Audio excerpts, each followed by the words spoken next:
I was 34 the day my mother looked at my kids like they were trash someone forgot to take out, standing in the middle of a wedding venue I paid for, wondering how I'd ever let it come to this. My name's Ryan, and I've always been the dependable one. Not the golden child. Not the rebel. Just the one who shows up, pays the bills, and doesn't complain. Until now. My mom, Janice, is the kind of woman who's always been addicted to new beginnings, usually in the form of husbands. This was wedding number 3. The first one, my dad, was gone before I hit middle school. Number 2 was a loudmouth contractor who drank like he was training for a competition. He lasted 6 years. Number 3, the latest winner, was an accountant named Bruce with a shiny scalp and a fake smile that never quite reached his eyes. She met him through her Pilates instructor.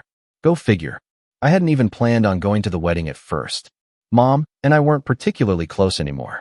After years of passive-aggressive jabs, guilt-tripping, and selective memory around holidays, I started pulling away. But when she called me 3 months ago, voice syrupy, full of artificial sweetness, I could feel the setup coming before she even asked. She'd said, dragging out the word like it hurt to say my full name. This wedding's gonna be elegant. Simple, tasteful. But the venue is so expensive.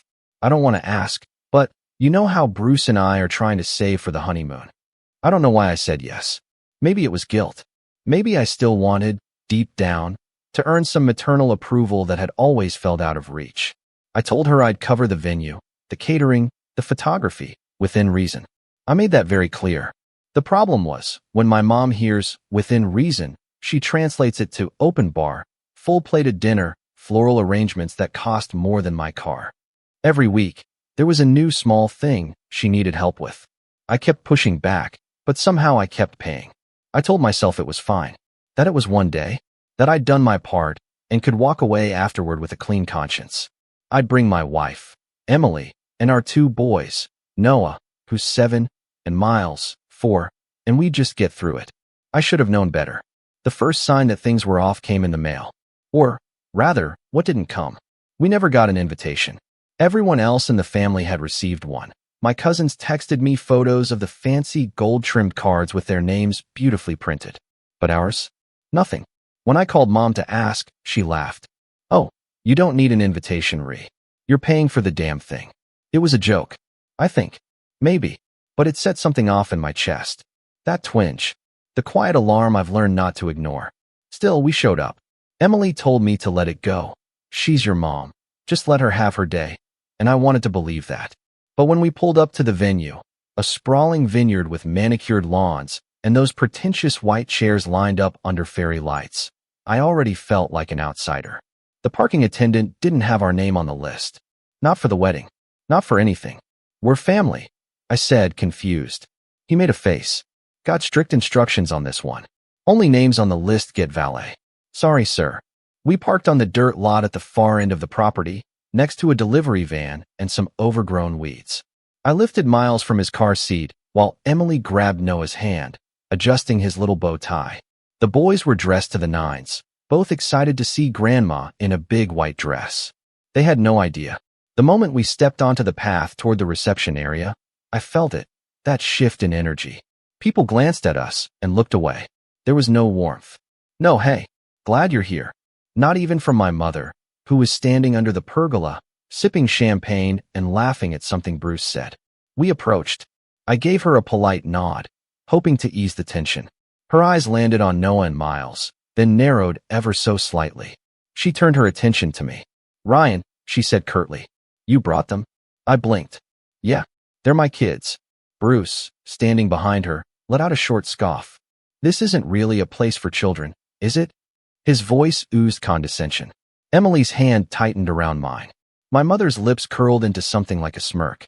I just didn't think you'd bring them. It's an adult-only affair. You should have known that. I looked around. At the tables. At the elegant setup. There were no booster seats. No coloring books or kids' menus. No signs our kids were ever expected to be here. You never said that, I replied, keeping my voice even. If it was adults only, you could have told me. I assumed you'd have the sense to ask, she replied with a shrug, sipping her champagne again. It's my day, Ryan. I don't need screaming children ruining the vibe. My ears were burning. Emily's jaw clenched. I looked at my boys, Miles clung to my leg, confused. Noah's face fell when he realized something was wrong. Come on, Bruce added, his tone turning smug. You can just drop them at a sitter or something, right? They're not really welcome here. That word hit me like a slap. Welcome. I swallowed hard. So what are we supposed to do? Just leave. My mother smiled, not kindly. You can stay. They can't. I didn't say anything. I just stood there for a moment, stunned. Emily knelt to talk to the boys, whispering something calm and gentle. My chest was tight.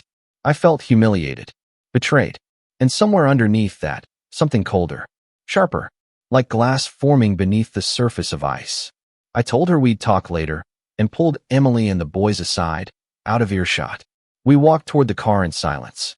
Noah started to cry once we were out of view, and Miles kept asking what he did wrong. Emily kept her composure, but I could see the fury in her eyes.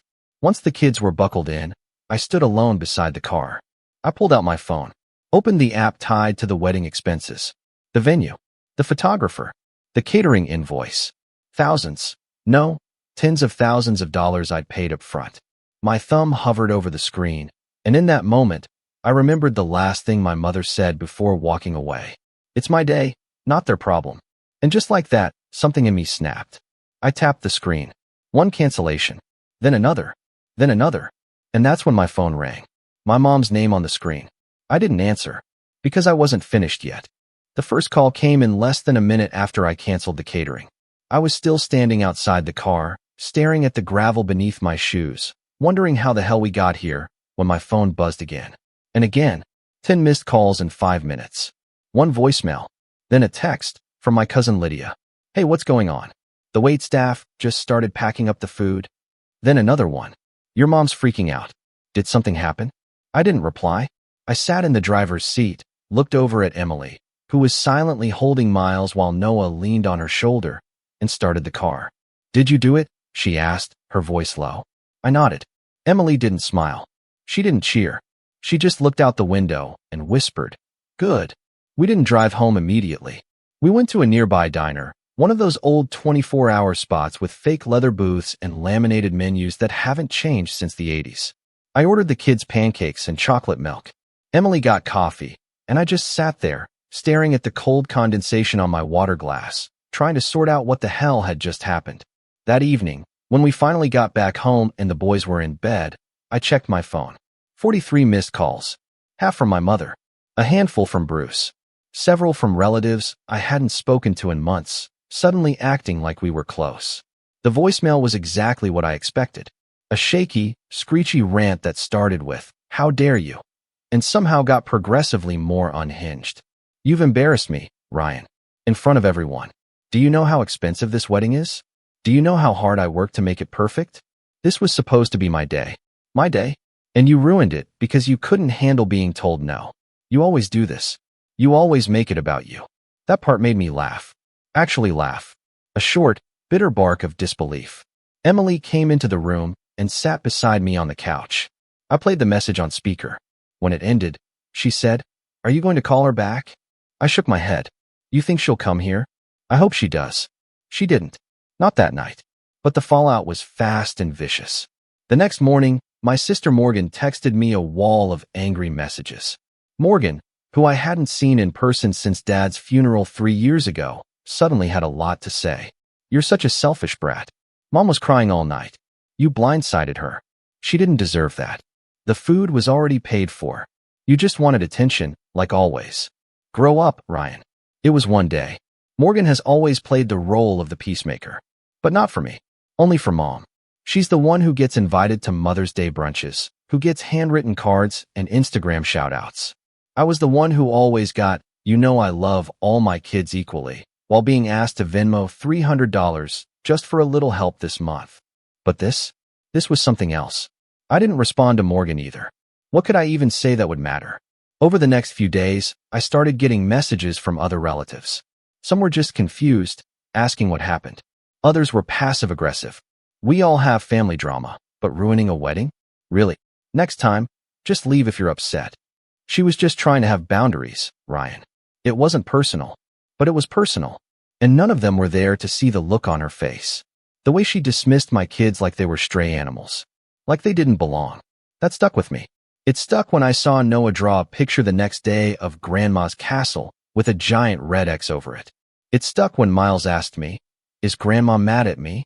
It stuck when I realized Emily hadn't said, "I told you so," even once, because she knew I was already thinking it. And then came the breaking point. A week later, I got a formal-looking letter in the mail. No return address. Just my name on the envelope, in neat handwriting I didn't recognize. Inside was a single sheet of paper. Printed. Bullet points. Like a checklist. It read, "Reimbursement request for wedding disruption. Canceled catering. $7,850. Lost photography deposit. $1,200. Decor damages, floral arrangements, linens, etc. $1,035. Guest compensation, refunds for travel $2,500. Emotional distress, $3,000. Total due, $15,585. Please remit within 14 business days." At the bottom was Bruce's signature. Not my mother's. His. I stared at it for a long time, half expecting there to be a punchline. But nope. It was real. They were invoicing me for emotional damages. Emily was in the kitchen when I walked in with the letter. I handed it to her without a word. She read it, slowly, then looked at me. And for the first time since the wedding, she smiled. A full, amused, slightly wicked smile. Oh, they have no idea who they just messed with. I didn't smile back. Not yet. Because as absurd as it was, it also hurt. Deeply. My own mother couldn't be bothered to sign her name. She made Bruce do it. Like I wasn't even worth addressing directly anymore. Like I was nothing more than an ATM that had finally run dry. That night, I poured myself a glass of wine, sat down at my computer, and opened an old file I hadn't touched in years. A spreadsheet. Back when I started helping my mom financially, I kept track of everything. Rent, utility bills, groceries, school supplies for Morgan's kids when she forgot to buy them, car repairs, birthday parties, Christmas decorations, wedding expenses, all of it. The total came to just over $92,000. I stared at that number, felt it, let it sink into my bones. Then I opened a new document, a letter, and I started typing. But before I could finish, my phone buzzed again. Another text, this time from my Aunt Claudia, the only one in the family who hadn't said a word since the wedding. Her message read, "Just saw the photos on Facebook. Your mom didn't even tell people you weren't there. Said you left because the kids were fussy. She's rewriting the story." That was it. That was the moment. The moment I realized that this wasn't just about one day. This was a lifetime of being erased. Undervalued. Used. I looked at the photos. There she was, grinning with Bruce under a flower arch I paid for. Cutting a cake I paid for. Toasting champagne I bought. No mention of me. No sign of my kids. In the comments, people were saying, "Beautiful wedding, and so elegant. Your son must be so proud." Someone even tagged me, saying, "You must have had a blast." She deleted the comment. I showed Emily. She didn't say anything, just leaned her head against my shoulder and sighed. "She's never going to change," she said softly. And that was the part that hurt the most. Because she was right. I stared at the screen for a long time. Then I closed the photo, opened the letter again, and kept typing. But I wasn't just planning to write her back. I was planning everything. Because if my mother wanted a clean break, if she wanted to pretend we didn't exist, if she wanted to turn her own grandkids away like they were nothing, then maybe it was time to make it real. For good.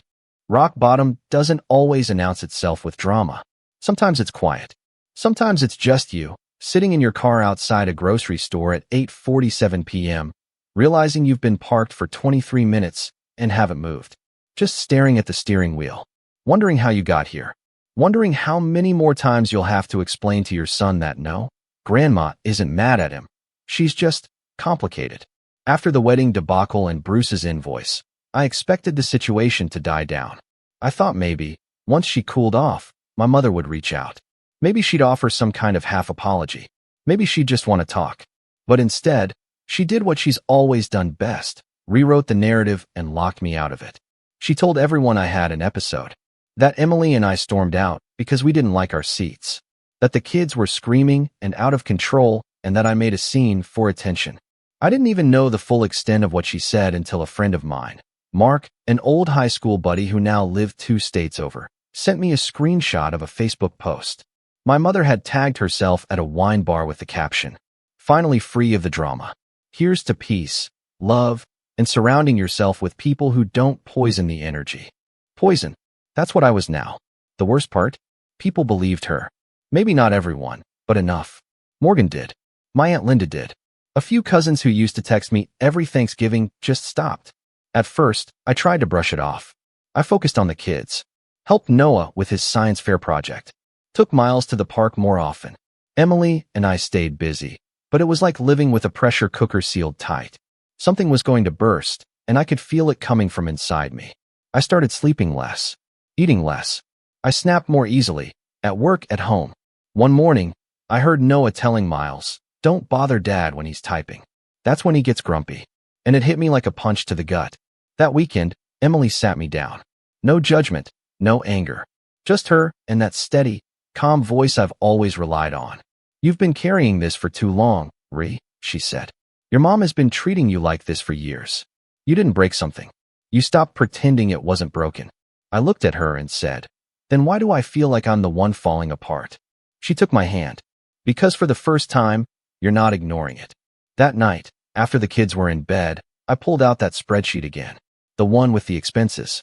I stared at that $92,000 total. All those years of covering for my mom. All the small favors. The late-night Venmos.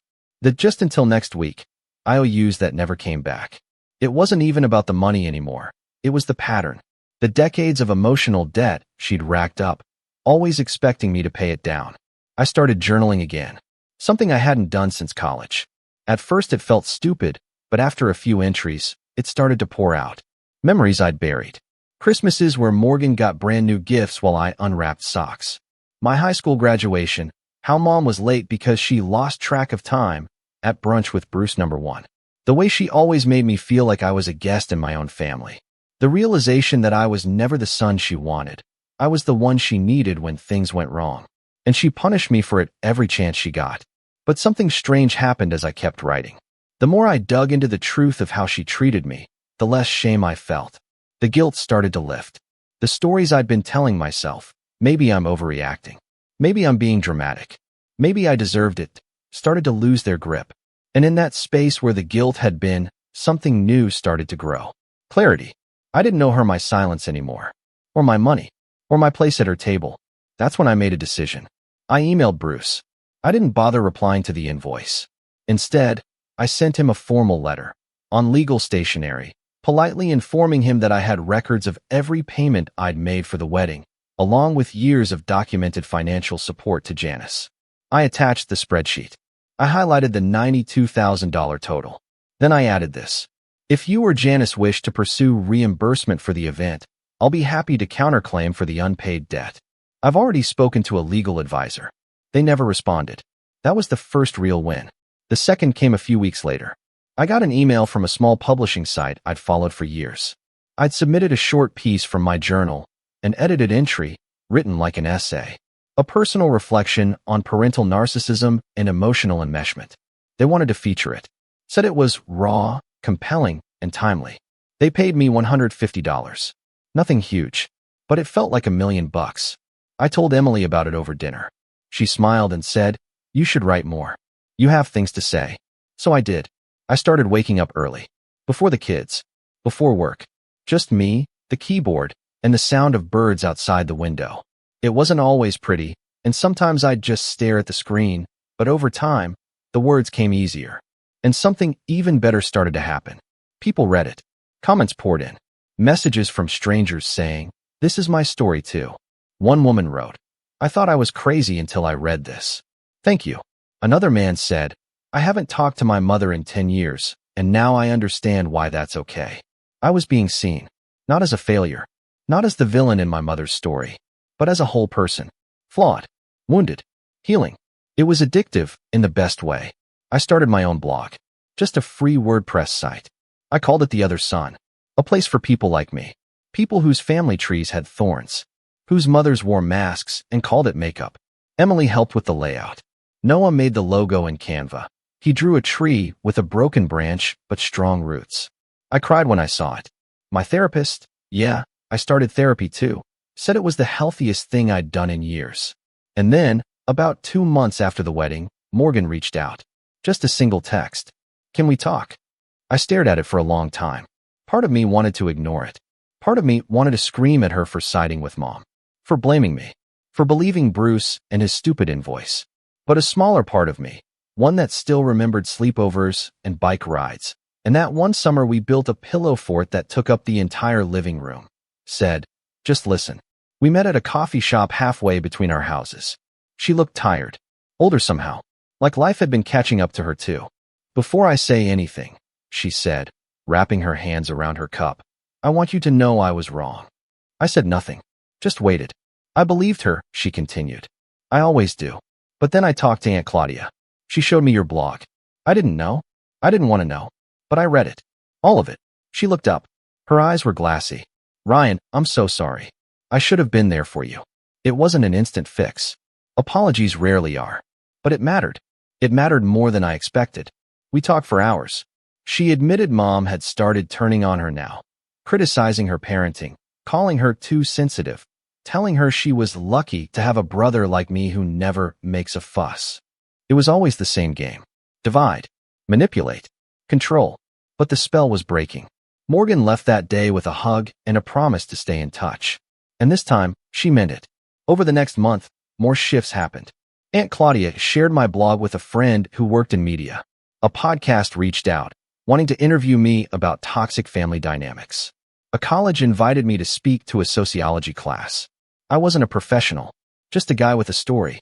But apparently, that was enough. I never saw it coming. And still, even with all that growth, even as I rebuilt myself from the ashes of a wedding I wasn't welcome at, there was one thing I couldn't shake. My mother's silence. She never called, never wrote, never showed up. It was like I had been scrubbed from her world. Like she was pretending I never existed. Not even the grandkids. No cards, no birthdays, no oops, I forgot texts. And yet, I didn't miss her. Not really. I missed the idea of her. The version of her I used to pretend existed. The one I built out of scraps and hope. But not the real woman. Not the one who looked my kids in the face and said they weren't welcome. That woman. She could stay silent. Because I was done chasing her voice. And yet, just as the wounds began to close, just as I started to feel like I had a handle on life again, that's when the letter arrived. Not an email. Not a text. A real envelope. Handwritten. Mailed to my home address. No return name, but I recognized the handwriting immediately. Slanted. Sharp. My name across the front in blue ink. It was from her. Emily found it in the mailbox and brought it in. I held it for a long time. Just stared at it. Are you going to open it? She asked. I didn't answer. Because deep down, I already knew. Whatever was inside that envelope, it was going to change everything. The envelope sat on our dining table for 3 days. I couldn't bring myself to open it. Every time I passed it, walking to the kitchen, helping Miles with his coloring books, setting the table for dinner, I'd glance at it like it was ticking. A little landmine in the middle of our otherwise peaceful home. The handwriting was neat, practiced, just like her. Controlled, careful, deceptively calm. Emily never pushed. She just noticed the way my eyes lingered and gave me space. On the third night, after the kids were asleep and the house was finally quiet, she walked over, picked up the letter, and gently placed it in my hand. Whatever it says, she told me, it doesn't define you. I nodded, sat down, and opened it. There was no greeting. No, dear Ryan. No, I've been thinking. Just one long page, every line calculated. I'm sorry things got so out of hand. That wasn't the wedding I imagined. But I was under a lot of pressure, and you have to understand that you blindsided me. You always had a flair for the dramatic. I wanted that day to be about me for once, and instead you made it about your children. They didn't belong there, Ryan. It wasn't personal, it was aesthetic. You took something small and made it a war. You hurt me. Deeply. I don't know how we move forward from here unless you take accountability for that. No apology. Just that classic, twisted, narcissistic non-apology. The kind where every sentence starts like she might own something and ends with it being my fault. And aesthetic? Aesthetic? She called my kids aesthetic clutter. I stood up, walked outside onto the porch, and just breathed. The air was cool and sharp. Somewhere across the street, a neighbor's wind chime clinked in the dark. When I walked back inside, I tossed the letter into the trash. I didn't say a word, but I didn't sleep that night either. Because something had shifted. I wasn't angry. I wasn't sad. I was clear. Crystal clear. This wasn't just a one-time betrayal. This was a pattern. A cycle. And I was done being the well-behaved son in the shadows. The one who absorbed her cruelty and kept the family from seeing the cracks. If she wanted to play cold, I could be colder. But not reckless. This time, it wouldn't be emotional. It would be methodical. And it wouldn't be loud. No screaming matches. No ugly texts. This would be quiet. Surgical. The first thing I did was print out the letter. Then I highlighted every manipulative phrase. Every line where she shifted blame. Then I added it to a folder, physical and digital, called Closure. In that folder, I began compiling everything. Years of text messages, voicemails, financial records. Screenshots of our family group chat where she belittled me. Birthday party photos she skipped. Messages from Morgan and Claudia confirming how she'd rewritten the wedding story. I wasn't collecting dirt out of spite. I was collecting evidence. Truth. Because if this woman was going to try to destroy my reputation behind closed doors, I needed insurance. But I didn't stop there. I started reaching out to the people she thought were hers. Not in a petty way. Not to expose her. Just to reconnect. I invited Aunt Claudia over for dinner. She brought dessert and tears. Said she'd known for years something was wrong, but hadn't wanted to get in the middle. I told her gently, there is no middle. There's just what happened. Then I reached out to Cousin Evan. He'd always been more neutral, kept his head down. We met for lunch. I told him the full story. Showed him the letter. He went pale. She told everyone you canceled the wedding food because the kids spilled juice on her dress, he said. I laughed. Not bitterly. Just because it was so her. And Evan, to his credit, looked me in the eye and said, I believe you, man. I always wondered why your side never made sense. The more I spoke up, the more people started to question what they'd been told. Turns out, my mother's greatest weapon had always been my silence. Once that was gone, her version of things started to crack. Then came the real opportunity. It started with a phone call from Lydia, my cousin who'd texted me during the wedding fallout. Okay, this might sound nuts, she said, but I think you should know. Grandma's house is being sold. My stomach dropped. That house wasn't just real estate. It was the family anchor. My grandparents had lived there for 40 years. After they passed, the house became this unspoken symbol of stability. My mom and her siblings always argued about what to do with it, but it was agreed it wouldn't be sold for at least a few more years, mostly because everyone assumed my mom would eventually live there. Now it was on the market. Quietly. No family-wide discussion. No group decision. Janice is pushing for a quick cash-out, Lydia said. Bruce found a buyer already. Some LLC. I asked for the address of the buyer's agent. Then I made a call. And that's when I found out the LLC wasn't some random buyer. It was her, my mother, hiding the purchase behind a shell company, so she could buy the house herself, transfer it to Bruce's name, and keep it in the family, her family. No siblings. No cousins. Just her. I asked the agent if the property was still in contingency. It was. And I asked one more question. What would it take for me to make a competing offer? Because here's the thing. Years ago, before the wedding drama, before therapy, before all the chaos, I started putting aside a little savings. Nothing dramatic. Just quiet planning. A separate account, in my name only. Emergency funds. Side gig income. Some freelance money. I never had a plan for it. I just needed to know I had something that was mine. Turns out, I had just enough to make a competitive offer. More than Bruce's shell company. And I knew exactly who to call to help me draft it. Mark, the high school friend who sent me the Facebook screenshot, was now a real estate lawyer. When I told him everything, he practically cackled. This is next-level poetic, dude. He helped me prep the paperwork, make the offer, and keep everything airtight. By the time Bruce and my mother caught wind of it, it was too late. The seller had accepted my bid. And the best part? I didn't tell anyone. Not yet. Instead, I waited. Because I had one more card to play. The blog. Since my first post went live, The Other Son had gained traction. Hundreds of subscribers. Dozens of guest posts from others sharing their stories. It had quietly become a community. A lifeline for people estranged from toxic parents. So I planned a new series. What happens when you stop playing their game? It would be personal, detailed, but anonymous enough to keep the peace until I chose otherwise. And at the end of it, a reveal. Not to shame. To free myself. Because this wasn't about revenge anymore. Not entirely. This was about reclaiming the narrative. No more whisper campaigns. No more lies about fussy kids or aesthetic issues. No more rewriting history. This time, I was writing it myself. And just as the post was about to go live, just as the ink dried on the house contract, just as the final domino lined up, I got another message. From Morgan. One sentence. You're not going to believe what she just did. I stared at the screen. The storm wasn't over yet. It was just beginning. Morgan's message hit right as I was about to post the final blog entry. My fingers hovered over the keyboard, cursor blinking on the draft that would mark the end of this quiet war. I'd written and rewritten that last paragraph at least 10 times, tweaking the tone, softening certain edges. I wasn't angry anymore, but I wasn't neutral either. What I had now was focus. Still, I paused when I saw her message. You're not going to believe what she just did. I called her immediately. She picked up on the first ring. She's contesting the house sale, Morgan blurted out. She's trying to claim the offer process was unfair, that the seller was biased, that the buyer, you, violated some kind of family clause. I blinked. Family clause. She made it up, Ryan. She's saying the house was supposed to stay in Janice's bloodline, whatever that means. And she told Aunt Linda you manipulated the listing agent. I rubbed my temples. She knows I bought the house.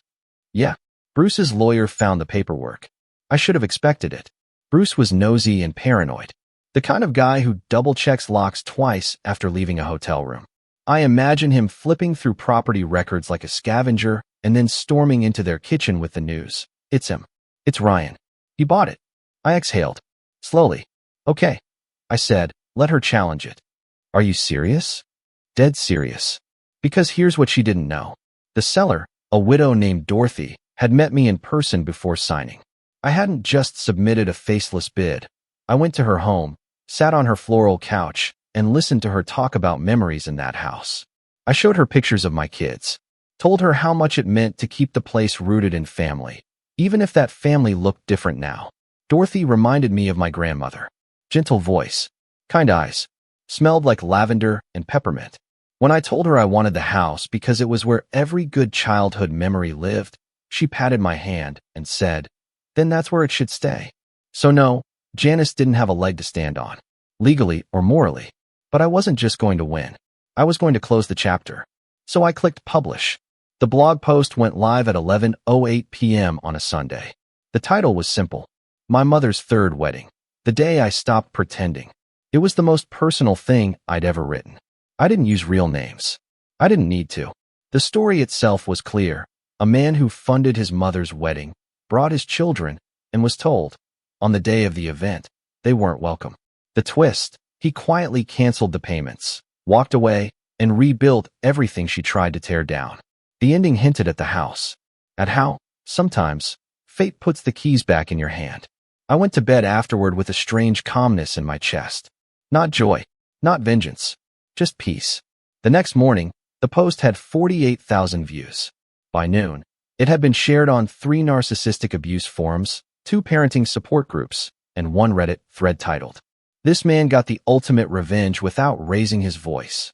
Emily read through the comments that night, eyes wide. "They're calling you the CEO of silent payback," she said, laughing. I smiled. For once, I didn't feel weird accepting praise. Because it wasn't about being petty. It was about finally being honest. The fallout came quickly. 3 days after the post went viral, I got a call from Aunt Linda. "Ryan," she said cautiously, "your mother's in damage control mode." I bet she was. She had no proof it was about her. But she knew. People started calling her. Messaging. Asking pointed questions. "Was that about you? Did you really say that about his kids? Why didn't he get an invite?" She denied everything, of course. Claimed it was internet fiction and just a bitter exaggeration. But she slipped. She sent Morgan a text that said, "Tell him to take that down or I'll sue for defamation." Morgan sent me a screenshot. I replied with a single line. "Truth isn't defamation." And then silence. Not just from her, but from Bruce too. Which was odd, because I figured he'd be the one foaming at the mouth. Then Morgan called again. "You're not going to believe this," she said. "You keep saying that," I replied. She laughed, but it was hollow. Then she told me. Bruce left. Walked out 2 nights after the blog went viral. Apparently, he wasn't just angry about the post. He was angry because, in his words, "You lied to me. You told me he was the unstable one. But he played you like a violin. He packed a bag, said he was tired of cleaning up her messes, and moved into a hotel. Now here's the kicker. The money for the wedding? The money I canceled? Turns out, Janice had been telling Bruce that she paid for most of it. Claimed I only covered a few small things. When the charges were reversed and vendors pulled out, she told Bruce it was a misunderstanding. But the receipts, my receipts, went public when the blog did. He read the post. He saw the screenshots. And he realized he'd been married to a lie. I didn't gloat. Didn't post a victory lap. Didn't say a word online. But I did take one more step. I invited Morgan and her kids to the new house. The old family home. We ordered pizza. Let the kids run in the yard. Watched them chase each other around the oak tree that Grandpa planted back in '81. Morgan stood beside me on the porch, sipping a glass of wine. I can't believe she let this go, she said softly. She didn't, I replied. She lost it. She nodded. Think she'll ever reach out again? I shrugged. Probably. When she wants something. What are you going to say when she does? I thought about it. About the years of silence. The emotional manipulation. The wedding. The invoice. The letter. And I looked at Morgan and said, nothing. I already said everything I needed to say. And I had. I'd written the story. Taken back the house. Protected my kids. Healed my voice. I didn't need a final confrontation. I didn't need her apology. I didn't need her approval. I just needed one last thing. I walked back inside, opened my laptop, and updated the final line of the blog post. It used to read, some doors stay closed because we're afraid. Others stay closed because we never realized we were holding the key all along. I changed it to, I held the key, and I used it, not to open her door, but to close mine. You ever have one of those memories that clings to your ribs no matter how many years pass? Like a splinter that never quite works its way out? That's what the day I turned 18 feels like. Not my birthday, my eviction. My name's Caleb. I'm 28 now, and for the last decade, I've carried the kind of silence most people wouldn't understand. Not the peaceful, zen kind. I'm talking about the kind of silence that sits heavy in your chest, where once there was the sound of family, laughter, yelling, footsteps on stairs, even the clatter of dishes. Then one day, it just goes dead quiet. You don't call. You don't write. You don't go back. I didn't plan to vanish from my family's life. I didn't have some rebellious meltdown or storm off into the night after a screaming match. No, they made that decision for me, and did it with the kind of smug detachment you'd expect from someone throwing out leftovers. It was a Tuesday, if I remember right. My mom, Janice, had just gotten home from work and was already worked up because I hadn't done the dishes. Again, I was a senior in high school. Finals were that week. I'd pulled a double at the local grocery store the night before and passed out with my face in a stats textbook.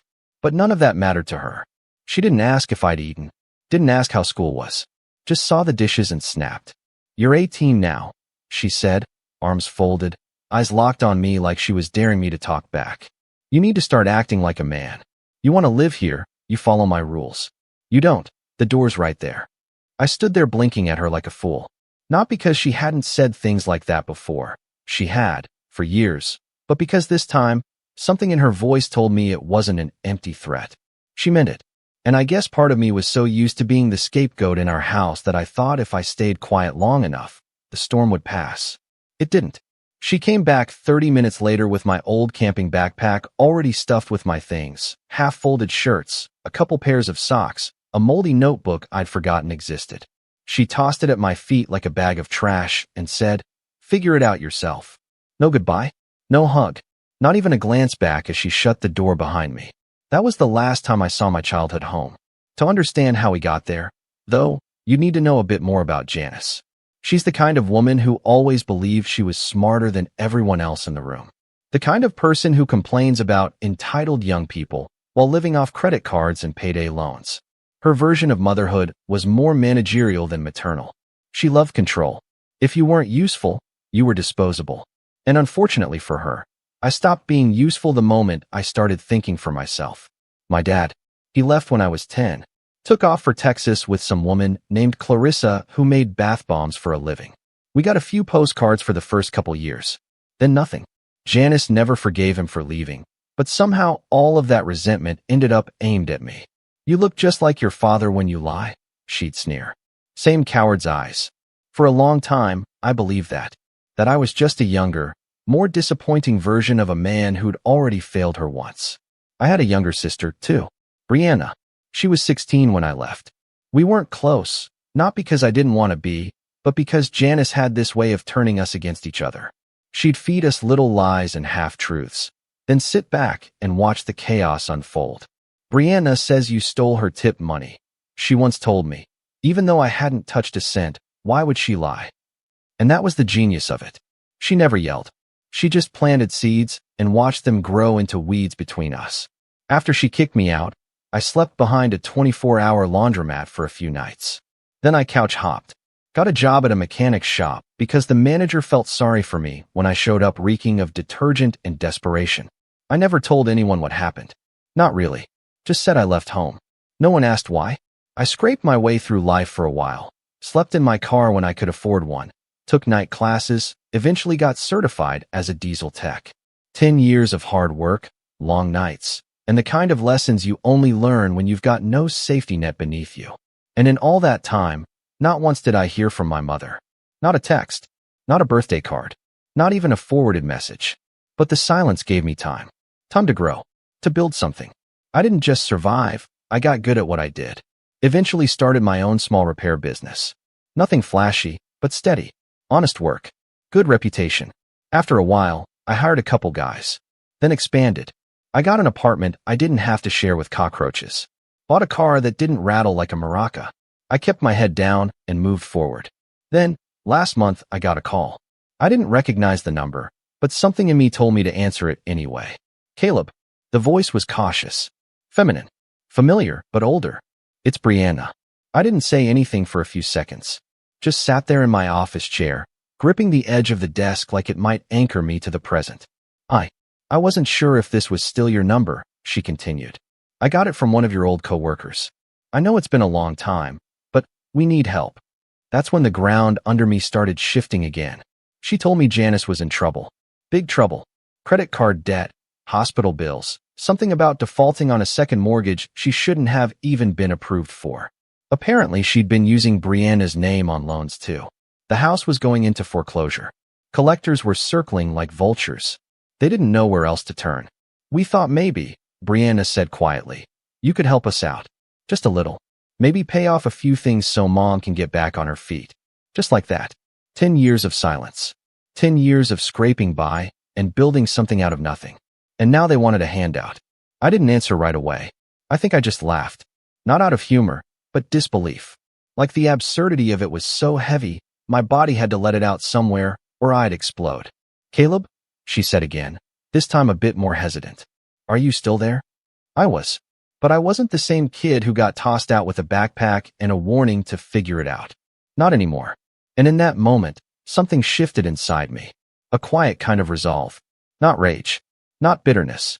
Just a cold, clear recognition of the opportunity dangling in front of me. They wanted help. They were desperate. And for the first time in a decade, I had the power. So I asked Brianna to tell me everything. Every cent. Every lie.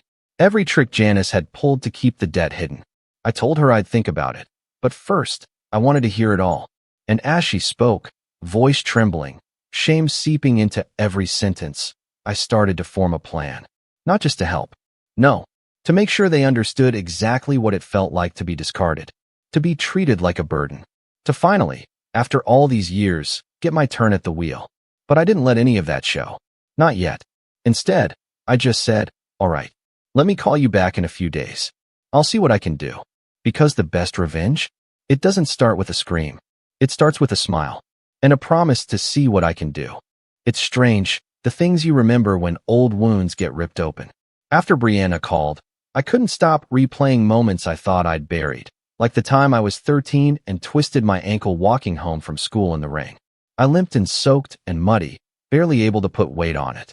Janice glanced up from the TV, took one look, and said, you're tracking dirt in the house. Go clean yourself up. I spent that night on the floor because she didn't want me bleeding on the couch cushions. She didn't take me to urgent care. Didn't even offer ice. But 2 weeks later, when Brianna sprained her wrist during a volleyball game, Janice left work early, brought flowers, and sat with her the entire hospital visit. I remember staring at the vase on Brianna's nightstand and wondering what it would take for someone to care about me like that. That was our dynamic for as long as I could remember. Brianna, the golden child. Me, the insurance policy that stopped being useful when I stopped being quiet. At first, I didn't blame Brianna for the way things were. She was 2 years younger, still figuring things out. But over time, she learned to play her role well. When Janice blamed me for things that weren't my fault, Brianna stayed silent. When Janice would hand her money for clothes while telling me to get a job if I wanted anything beyond food, Brianna never once offered to split the bill. She didn't have to. She knew the rules of the house. Janice gave her love, and in return, she stayed loyal. So when Brianna called me a decade later, I should have known better than to believe there'd been a real change. But hearing her voice again, it cracked something open. She sounded tired. Not in the way people do after a long day, but in the way people do when they've spent years trying to keep their heads above water. Part of me wanted to believe she'd grown up, that maybe she'd seen through Janice's manipulations at last. Maybe she was finally reaching out to make things right. I told myself I'd listen, gather the facts, and make an informed decision, that I wouldn't let my emotions cloud my judgment. But that was a lie, because even though I didn't realize it at the time, I was already unraveling. The moment I agreed to meet, I was already in too deep. We met at a cafe downtown. Neutral territory. I didn't give her my address, didn't ask for hers. When I walked in and saw her sitting by the window, my first thought was how much she looked like our mother now. Tight posture, forced smile, eyes that scanned the room like she was calculating every possible outcome. But there was something else too. Something rawer. A kind of quiet desperation humming beneath her skin. "Caleb," she said, standing too quickly. "Wow, you look older," I said, raising an eyebrow. She smiled, but it didn't quite reach her eyes. "No, just different." We ordered coffee and sat down, and she launched into the story like she'd been rehearsing it for weeks. Janice had lost her job 2 years ago. Something about downsizing at the insurance company where she worked. She tried to find something else, but her reputation wasn't great, and her spending habits hadn't changed. Credit cards maxed out. Medical bills piled up. She refinanced the house, twice, and defaulted on both. Then, when things got really bad, she started taking out loans in Brianna's name. That's when I leaned back and stared at her. "She what?" Brianna looked down at her coffee. "It started with a department store card. I didn't even know about it until I got a collections notice in the mail. Then it was a line of credit for some furniture place. I confronted her, and she said she was just borrowing my name to help with family expenses. Said I owed her that much. I blinked slowly. "And you let her?" "I didn't have a choice." Brianna snapped, then caught herself and lowered her voice. "Sorry, I didn't mean to. She said if I didn't sign off on the car lease, we'd lose the house." "And what? You believed her?" "I wanted to believe her," she whispered. That was the moment I realized this wasn't just about Janice anymore. Brianna had become part of the machinery. She'd been swallowed whole. I saw pieces of myself in her. Fragments of the kid who used to make excuses for why his mother never showed up to school events or forgot birthdays. It was easier to believe she meant well than to admit she didn't care. "She's not going to change," I said carefully. "You know that, right?" Brianna's eyes met mine, and for a second, I thought she might cry. But then she just nodded and pulled a crumpled sheet of paper from her purse. "This is everything she owes," she said. "The house is 2 months away from auction. If we can just get ahead of a few payments." I held up a hand. "We?" Brianna paused. "Caleb, I wouldn't ask if it weren't serious. She's still my mother. And yours." I stood up. That word echoed in my head like a gong. Mother. That woman hadn't earned the title in years. "I'll think about it," I said, and left before she could respond. That night, I couldn't sleep. I stared at the ceiling for hours, thinking about the weight of that folder in my hands. The numbers scribbled in her neat handwriting. The lie tucked inside every wee Brianna used. This wasn't a rescue mission. It was a setup. And deep down, I knew it wasn't over. The second call came 2 days later. This time, it was Janice. "Caleb," she said, her voice syrupy and slow, like nothing had ever happened between us. "Brianna said you might be able to help." It took every ounce of strength I had not to hang up. "I'm not promising anything," I said, teeth clenched. "Oh, of course. Just wanted to say how proud I am of you. Starting your own business and everything. That's just wonderful." I stared at the phone like it had grown horns. "You haven't spoken to me in 10 years. "Well," she said with a breathy little laugh, "you know how things go. Families drift. But blood's thicker than water, isn't it? My stomach twisted. Not when it stains. Silence. Then she cleared her throat. Anyway, I just wanted to say thank you for even considering it. She hung up before I could reply. From that point on, the calls came more frequently. First Brianna, then Janice, then Brianna again. They started small, gentle check-ins, soft questions about my life. But gradually, the tone shifted. The pressure increased. They sent documents, photos, voicemails from debt collectors. Janice even faked a hospitalization to guilt-trip me into responding faster. I knew because the hospital bracelet still had her neighbor's name on it. But the breaking point? That came 3 weeks later. I was at work, finishing up a job for a long-time client, when I got a call from my bank. Mr. Keene, the woman said, we wanted to verify a recent application for a business loan increase. $40,000. I froze. I didn't apply for a loan. She paused. It was submitted this morning. Online. All your credentials match. I ended the call and drove straight to the branch. It took 30 minutes of panic, paperwork, and phone calls to realize what had happened. Someone had accessed my old tax documents, ones I'd left at home before I was kicked out. Social security number, business account info, even my signature from a previous lease. The banker leaned in and whispered, "Do you know a Janice Keene?" I couldn't breathe. They'd tried to rob me. After everything. After tossing me out like garbage, after a decade of silence, after calling me only when they were desperate, they had the nerve to forge my information to apply for a loan. That was the moment everything snapped. The pain, the guilt, the questions about whether I'd done enough, said enough, tried enough. Gone. All that was left was clarity. Janice hadn't changed. Brianna hadn't either. And I was done pretending they were victims in a story they authored themselves. So I picked up the phone, called Brianna, and with a calm, level voice, I said, "You're going to tell me everything. Every lie, every forged document, every collector you've dealt with, every threat Janice made. I want dates, names, account numbers." "Why?" she asked, voice shaking. "Because I'm going to fix this," I said. "But not the way you think." And just before I hung up, I added one last thing. "Oh, and tell Mom she should probably get a lawyer. Because now it was my turn." I wish I could tell you that after discovering the forged loan attempt, I charged into battle like some hero in a revenge flick. But the truth? I unraveled first. There's something uniquely disorienting about realizing your own mother tried to commit fraud in your name. After kicking you out at 18, after 10 years of silence, after pretending to want reconciliation. It wasn't just betrayal. It was surgical, calculated. And worse, it made me question everything I'd built. Was I ever really free of her? Or had I just been outpacing the wreckage she left behind? I didn't eat that night. Didn't sleep either. I sat in my apartment, lights off, letting the weight of it settle in. My mind kept spiraling, not just about the attempted loan, but about the look in Brianna's eyes when we met for coffee. That quiet desperation. The practiced guilt. The fact that she knew Janice had done this sort of thing before and still came to me like it was normal. Like it was expected. I kept asking myself, how did I become the solution to the problem they created? The next morning, I went to work and stood in front of my shop, staring at the sign I'd carved with my own 2 hands when I finally scraped together enough money to go independent. Keene Diesel and Auto. My name. My legacy. Something no one gave me. Something I built because no one else would catch me if I fell. And yet, I felt hollow. The betrayal had opened an old wound I didn't realize still bled. The kid in me. The one who used to flinch at footsteps in the hallway or fight back tears while his sister got praised for a B-. He came roaring back. I felt like that kid again. Powerless. Small. For the next week, I moved through life on autopilot. I still showed up to work, nodded through customer interactions, barked orders at my crew, but I wasn't present.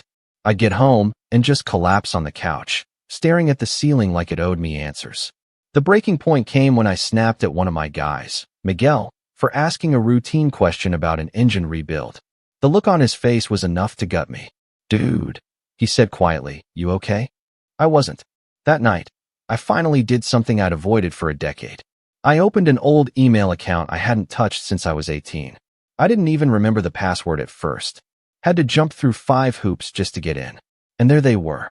Hundreds of unread emails. Scholarship offers. Community college reminders.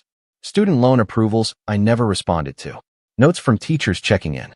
Even an email from Mrs. Harper, my 11th grade English teacher, begging me to let her help after she heard what happened. I never read any of them. Never saw them. I'd left that email behind the day I left Janice's house, thinking there was no point holding on to anything from that part of my life. But seeing them now, it gutted me. Because maybe things could have been different. Maybe I'd spent 10 years clawing my way back up a hill I didn't even have to fall down. Maybe, if I'd had just one adult in my corner, I could have gone to school, traveled, done something beyond wrenches and oil changes. I broke down that night. Not the angry kind of crying. Not the loud, dramatic sobbing you see in movies. It was quiet. Like my body had finally stopped pretending everything was okay and just let go. But here's the thing about rock bottom. It's solid. And once you hit it, you finally have something to push off from. So that's what I did. I started small. Cleaned the apartment. Called my accountant to double-check that my business accounts were secure. I updated passwords, put fraud alerts on my credit, and flagged Janice's name with every agency I could. I wasn't just protecting myself anymore. I was building a wall no one could scale. Then I called a therapist. It felt ridiculous at first. I sat in the parking lot of the clinic for 20 minutes before I could even walk in. But once I did, and once I started talking, I realized how much I'd been carrying that didn't belong to me. The shame, the guilt, the belief that I wasn't worth saving. None of that was mine. Janice gave it to me, and I'd been dragging it around like an anchor for 10 years. My therapist, her name was Carla, didn't try to fix me. She just listened. And slowly, I started seeing patterns I'd missed before. The way Janice had isolated me. The way she used silence as a weapon. The way she made me compete for love I never had a chance of winning. It wasn't healing in the Hollywood sense. There were no montage sequences, no dramatic music. Just slow, hard-earned clarity. And with that clarity came purpose. I doubled down on the business. Hired a second crew. Rebranded the shop with a new logo. Added a customer rewards program. Even bought a used food truck and parked it outside the shop for lunchtime traffic. Business boomed. I was working 12-hour days, but for the first time in a long time, it didn't feel like running from something. It felt like building towards something. Around that time, I also started reconnecting with people I'd pushed away during the grind years. Old coworkers, a few high school friends, even Mrs. Harper. She still remembered me, still taught. When I told her what I was doing now, she smiled through the phone and said, "I always knew you'd land on your feet. You just had the wrong people in your corner." That stuck with me, because she was right. My whole life, I'd been told I was a burden, that I took up too much space, asked for too much, needed to be more like Brianna. But now I had employees who relied on me, clients who trusted me, a team who saw me as a leader. I wasn't just surviving. I was needed, respected. Still, the fallout from Janice's attempted fraud loomed like a storm cloud on the horizon. I filed a police report, gave them everything, emails, texts, copies of the forged documents. Brianna begged me not to, said it would ruin their lives. That Janice was just desperate. I told her I knew the feeling. But that desperation didn't excuse betrayal. She went quiet after that, didn't call again for a few weeks. Until one night, she showed up at my shop, unannounced. It was late. I was alone. The bay doors were half shut, and I was cleaning up when I saw her standing outside, arms wrapped around herself like she was bracing for a storm. "Caleb," she said softly. I didn't know where else to go. I almost told her to leave, but something in her eyes stopped me. She looked like I had 10 years ago, lost, tired, cornered. She sat on an overturned bucket while I finished closing up, and then she told me everything. About the loans, the lies, the night Janice told her to call me. "I didn't want to," she said.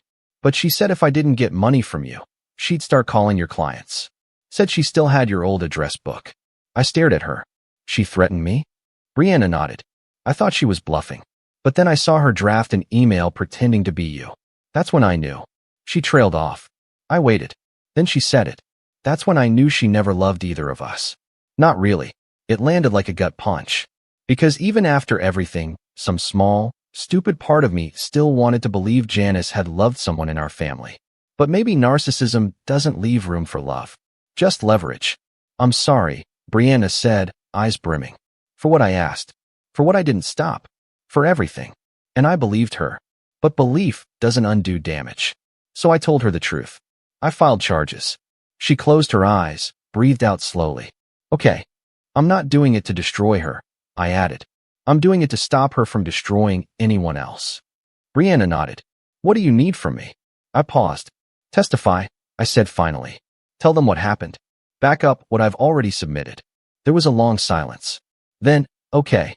She left that night with no promises, no hugs, no warm resolutions. Just an understanding that maybe, for once, we were on the same side. The next morning, I walked into my shop and felt something shift. The weight on my chest was lighter. My steps felt steadier. I wasn't waiting for the other shoe to drop anymore. Because I wasn't the scared kid with a backpack and nowhere to go.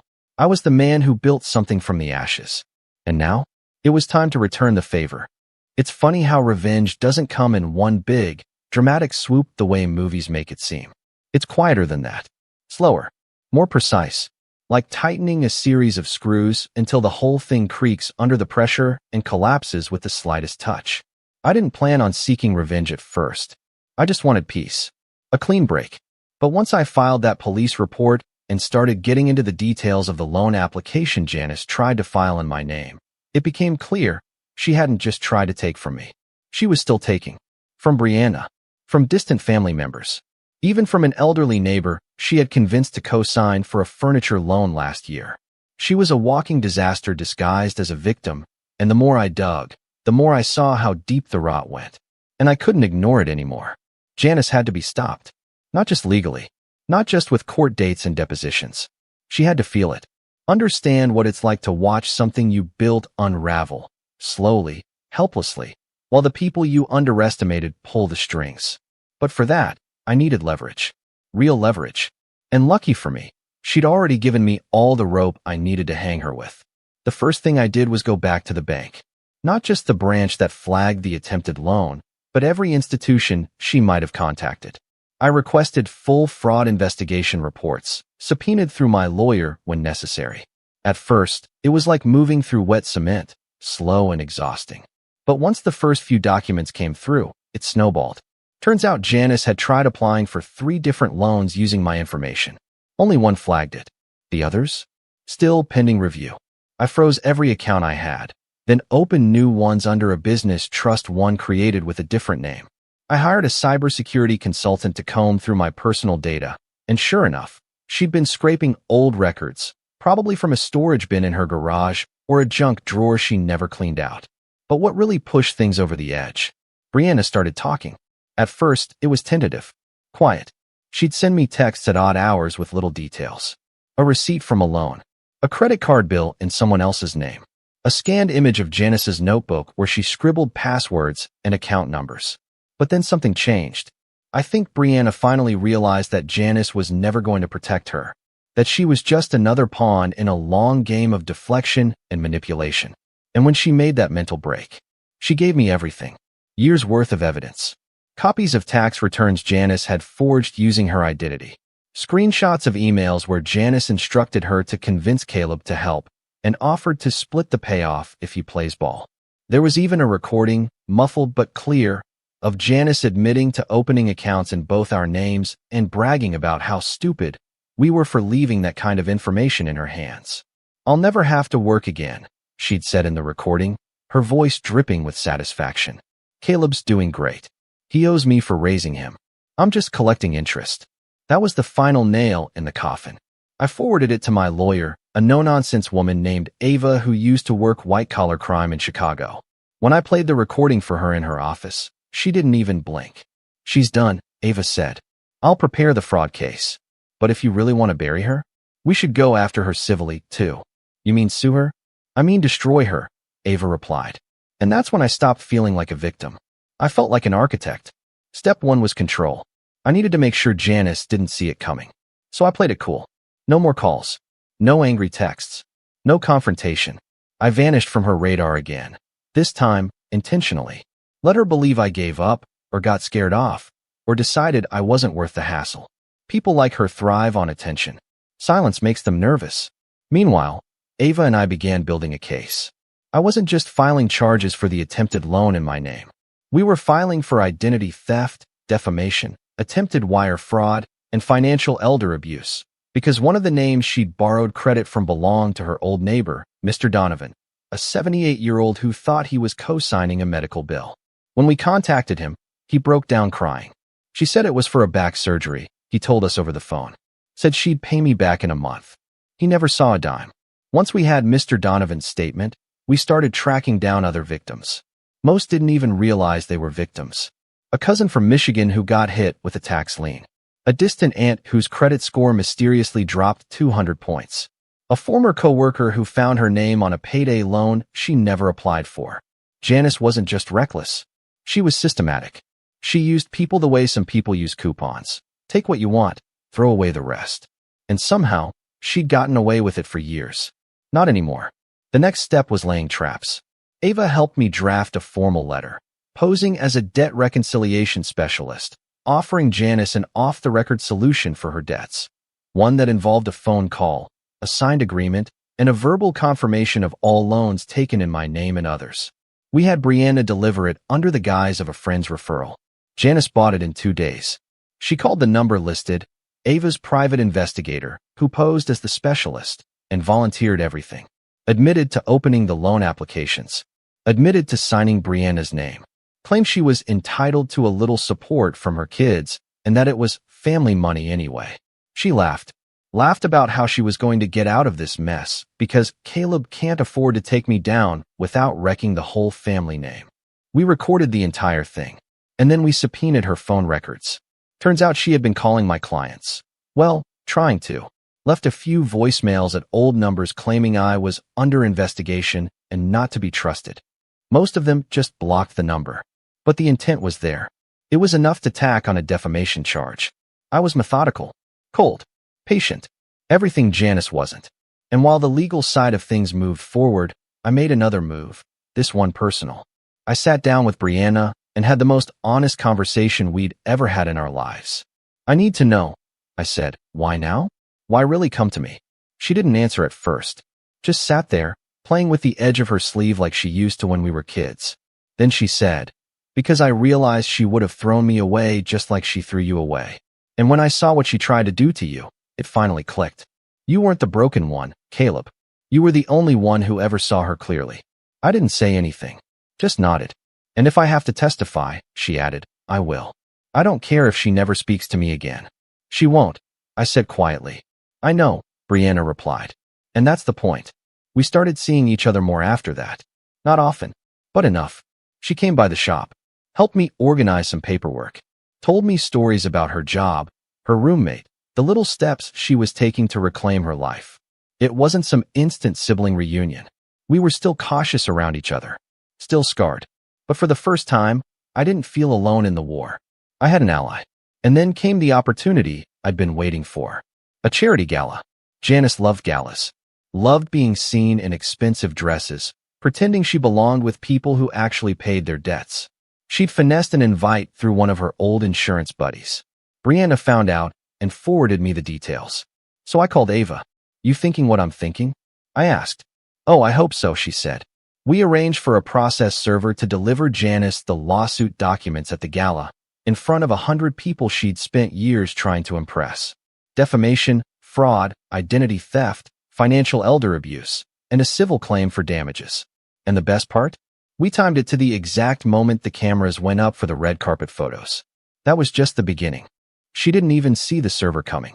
Janice was mid-laugh, posing for a photo at the gala in a borrowed cocktail dress, champagne flute in hand, talking someone's ear off about strategic investments and her son's successful business, a business she hadn't contributed a dime toward.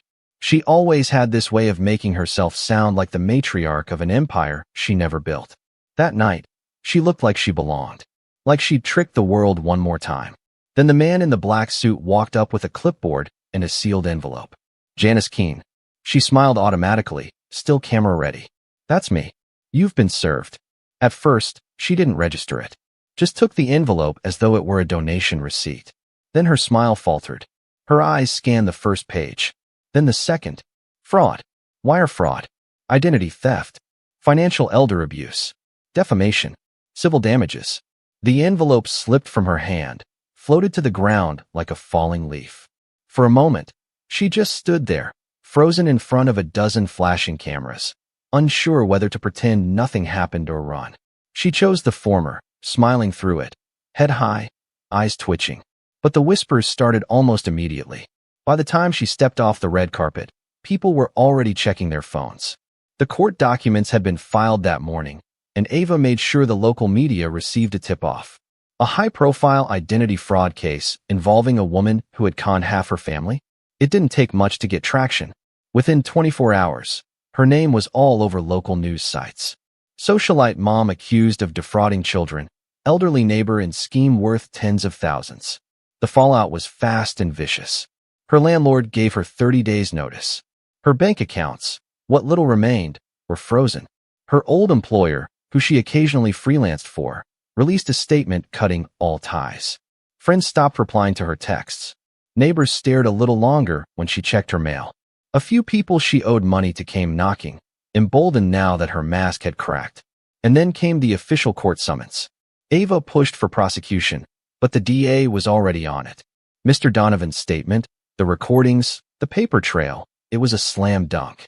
Janice was charged with multiple counts, and bail was set far higher than she could afford. When they finally arrested her, it wasn't in the middle of the night. It was mid-morning, at a nail salon, in public. I wasn't there for it. Didn't need to be. Brianna was. She watched from her car as they placed Janice in cuffs, calmly sipping a gas station coffee, like she was watching the weather. I didn't cry, she told me later. I didn't feel anything. Isn't that weird? No, I said. That's clarity. The trial was quick. Janice's public defender tried to plead bargain, but the DA wasn't interested in leniency. Especially not after they discovered she had multiple social security numbers stored in a file on her laptop. Numbers tied to extended family members, past coworkers, even 2 deceased individuals. Her house was seized. Her assets were liquidated. Every lie she'd told over the past decade caught up to her in a single tidal wave. Brianna testified, calm and composed. She brought documents, emails, the notebook. I testified too, not out of spite, out of duty. It wasn't about payback anymore. It was about making sure she couldn't do this again. Not to me, not to anyone. The judge didn't hold back. Janice was sentenced to 7 years in prison with no possibility of parole for the first 3. The civil suit went through shortly after. She was ordered to pay restitution to me, Brianna, Mr. Donovan, and 3 other people we didn't even know she'd targeted. In total, it came out to over $185,000. Money she'd never be able to pay back. But that wasn't the point. The point was, she was done. She wouldn't ruin anyone else. She wouldn't use my name again. She wouldn't make another person feel like they were crazy for asking to be treated with respect. For the first time in my life, I felt clean, like the weight had finally lifted. Not because she was gone, but because I made it happen. And as for Brianna, she started fresh, moved into a new place across town, changed her number, went back to school part-time for accounting, of all things. She still works part-time at a bookstore and sends me photos of weird customers and badly designed book covers. We talk more now. Not daily, but enough. The day Janice was sentenced, we sat in a diner after court. Just the 2 of us. No champagne, no speeches. Just pancakes and silence. Then Brianna looked up and said, "Do you think she ever loved us?" I thought about it. Maybe in her own way, I said. But I don't think she knew what love actually meant. Brianna nodded, eyes glossy. Well, I think I do now. She reached across the table and squeezed my hand. It wasn't some Hallmark ending. We didn't magically become the perfect siblings. There are still wounds. Still moments when the silence creeps in and whispers old doubts. But we're building something new. Brick by brick. Conversation by conversation. As for me, Keen Diesel and Auto expanded again. I bought the space next door and turned it into a waiting lounge with free Wi-Fi and coffee. I even hired a receptionist, Maria, who tells me every day that I need to take a vacation. Maybe I will. For once, there's nothing chasing me. And Janice? She's where she belongs. Behind cold steel and concrete, where charm and manipulation don't count for much. She sends letters sometimes. Long, rambling things full of apologies and excuses and Bible verses. I don't read them. I donate them to a recycling bin outside the post office. And every time I let one fall through the slot, I walk away a little lighter. Because I've already served my time. Now it's her turn. And that's the thing about being thrown out with nothing but a backpack. You learn how to travel light. You learn how to survive. And one day, you learn how to win. I met my best friend Ava when we were 10 years old, two awkward kids paired together for a school project about sea turtles. We were total opposites. She was loud, fearless, and always chasing the spotlight, while I was quiet, thoughtful, more of a behind-the-scenes kind of girl. But somehow we clicked. Maybe it was because she made me laugh when I was too shy to speak, or maybe because I helped her actually finish our schoolwork without getting distracted. Either way, we grew up like sisters. We spent every summer at each other's houses, helped each other through heartbreaks, family drama, even career struggles. I honestly thought we'd grow old together, matching rocking chairs and all. I'm 29 now. I work in corporate marketing at a mid-sized company. Nothing flashy, but I've built something I'm proud of. I've been grinding for years, moving up slowly but steadily, and recently I was shortlisted for a major promotion. It was a huge deal, director level, overseeing a regional branch, something Ava had always dreamed of herself. But she took a different path. After college, she dabbled in a few fields, PR, social media, event planning, but nothing really stuck. She always made it sound like she chose not to settle, but deep down, I think she resented that I found stability. The thing is, Ava had this subtle way of keeping score. She'd joke about how she was the fun one, while I was the boring career girl, or how she'd never trade her freedom for Excel sheets and business casual. It didn't seem malicious at first, just teasing between old friends. But as I started hitting personal milestones, especially the kind she hadn't reached yet, the jokes got sharper.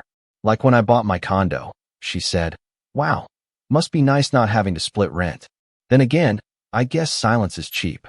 Or when I got engaged to my fiancé, Lucas, she smiled and said, "Guess all those spreadsheets finally paid off." Lucas and I had been together for 3 years, and he was everything Ava used to say she wanted in a partner. Kind, loyal, supportive without being overbearing. We met at a mutual friend's game night, and even though I was skeptical at first, I've had my fair share of letdowns. He was patient, funny, and never once made me feel like I was too much or not enough. We got engaged last fall after a quiet weekend trip to the coast, and I was still floating on air when I told Ava. At first, she seemed happy. She squealed, asked to see the ring, made a big deal about maid of honor duties, but something in her smile didn't quite reach her eyes. I told myself I was overthinking it. She was probably just surprised. I hadn't told many people we were even talking about marriage. But that uneasy feeling lingered, especially when she started making weird comments about Lucas. Subtle things, like, "You sure he's not too boring for you?" Or, "He seems really into you. Maybe a little too into you, you know?" Then came the passive-aggressive suggestions. "You should do a prenup, just in case," she said one night over drinks. "You've worked so hard. What if he's just in it for the security? Or worse, you've always been a little too trusting. Not everyone's as honest as you." I tried brushing it off. She was just being protective, right? But the comments started piling up. Lucas, for his part, never said anything negative about Ava. He actually thought she was a little intense but funny, and I appreciated that he didn't try to come between us. I wanted to believe Ava would come around. I wanted to believe that after 15 years of friendship, she'd stand by me like she always had. But then weird things started happening. Lucas got a message from an unknown number, screenshots of texts supposedly between me and another man. They were grainy, poorly cropped, and clearly fake if you looked closely. But they were just believable enough to plant a seed of doubt. The timing, the formatting, it mimicked the way I actually texted. Someone had clearly taken time to mimic my style, down to the way I used emojis and abbreviations. Lucas showed me right away, confused and a little hurt. I laughed at first, thinking it was some scam or spam. But as I looked closer, my stomach dropped. Someone was trying to make it look like I was cheating. And not just randomly. They'd chosen a co-worker of mine who Lucas had met once at a company picnic, a guy I'd barely interacted with outside of group meetings. It was calculated. And there was only one person I could think of who had access to both my private life and enough detail to pull something like this off. I didn't say anything at first. Not to Ava, not to anyone. I told Lucas I'd look into it, and asked him to trust me. He did. "Bless him," he said. "I know this isn't you. But whoever did this is trying to mess with our relationship, and I want to know who." So did I. But more than that, I wanted to be sure before I accused the person I used to call my sister. That was the moment everything started to unravel. The texts were just the beginning.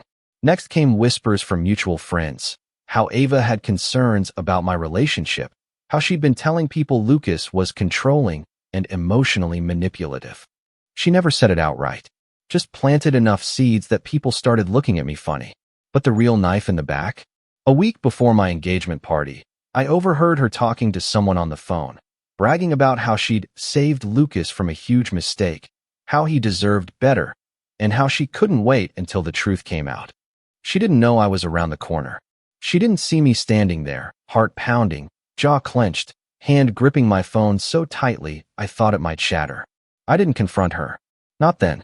I just walked away, quietly, let her think she was winning. That was the day I stopped seeing Ava as a friend and started seeing her as someone I didn't recognize at all. And I knew I wasn't going to let her get away with it. Not this time. I didn't sleep that night. I just lay there, staring at the ceiling, running through every memory, every moment I'd shared with Ava, trying to figure out where things went wrong. Was it when I got the condo? When Lucas came into the picture?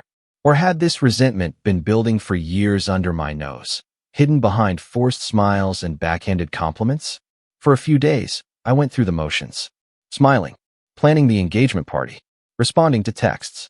But my mind was somewhere else, strategizing, observing, connecting dots I had ignored for too long. I was quiet, but I wasn't stupid. I kept all of Ava's messages. I pulled every interaction we'd had in the past 6 months and started noticing patterns. Comments she made about Lucas, questions she asked about our relationship, things she repeated to mutual friends. She'd been planting landmines for months. Then I heard from my coworker Jared, the same one who appeared in the fake screenshots. He approached me in the break room, looking visibly uncomfortable. Hey, I just thought you should know. Someone sent me a really weird message about you, he said, scratching the back of his neck. They said you were obsessed with me, that you'd been talking about me constantly and trying to start something behind your fiancé's back. I blinked. Wait, what? Who told you that? He hesitated.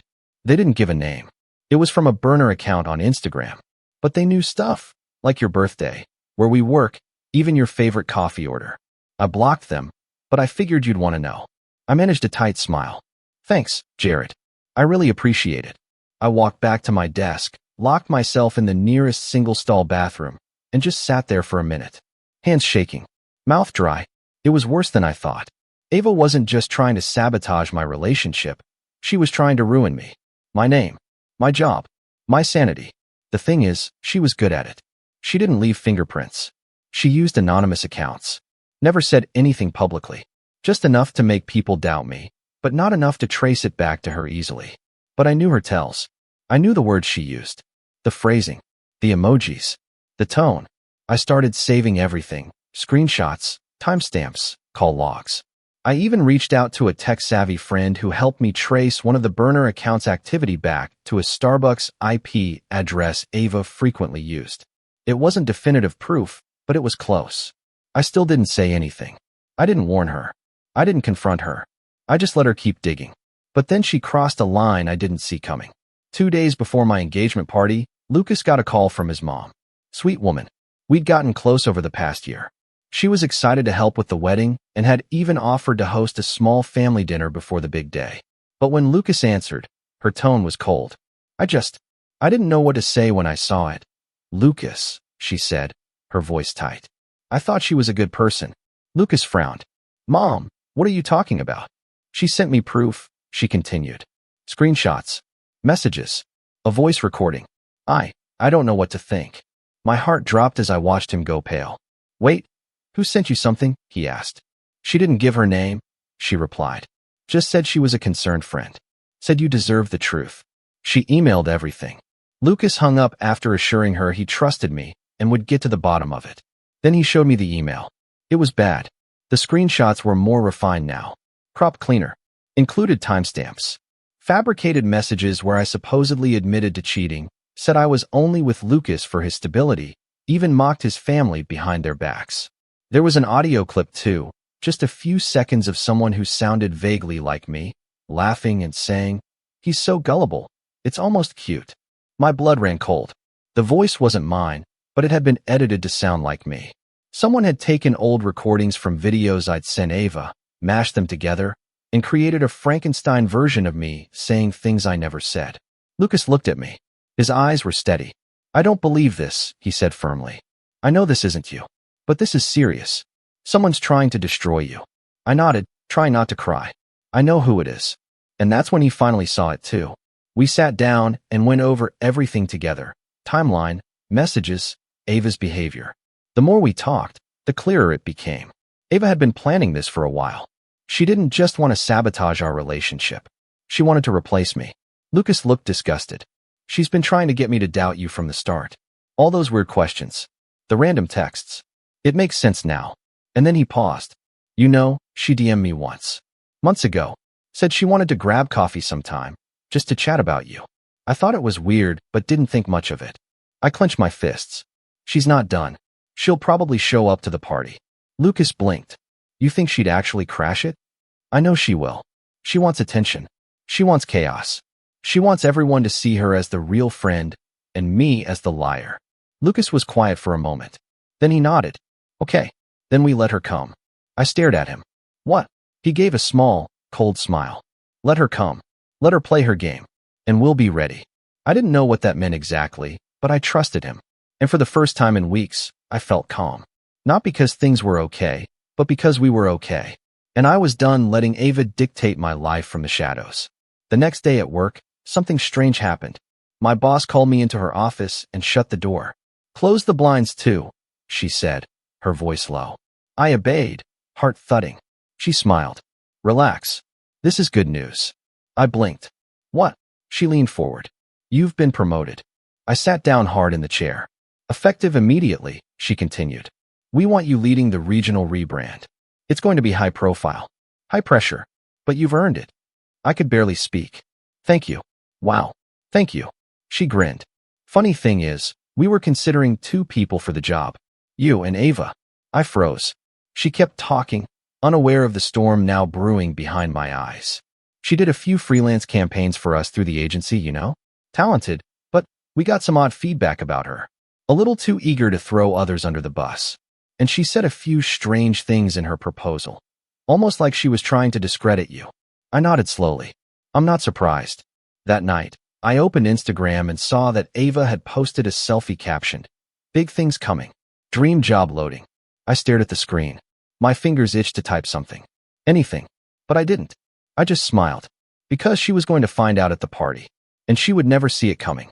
For a while, it felt like I was living 2 separate lives. On the surface, everything looked perfect. Promotion secured. Engagement moving forward. Lucas and I closer than ever.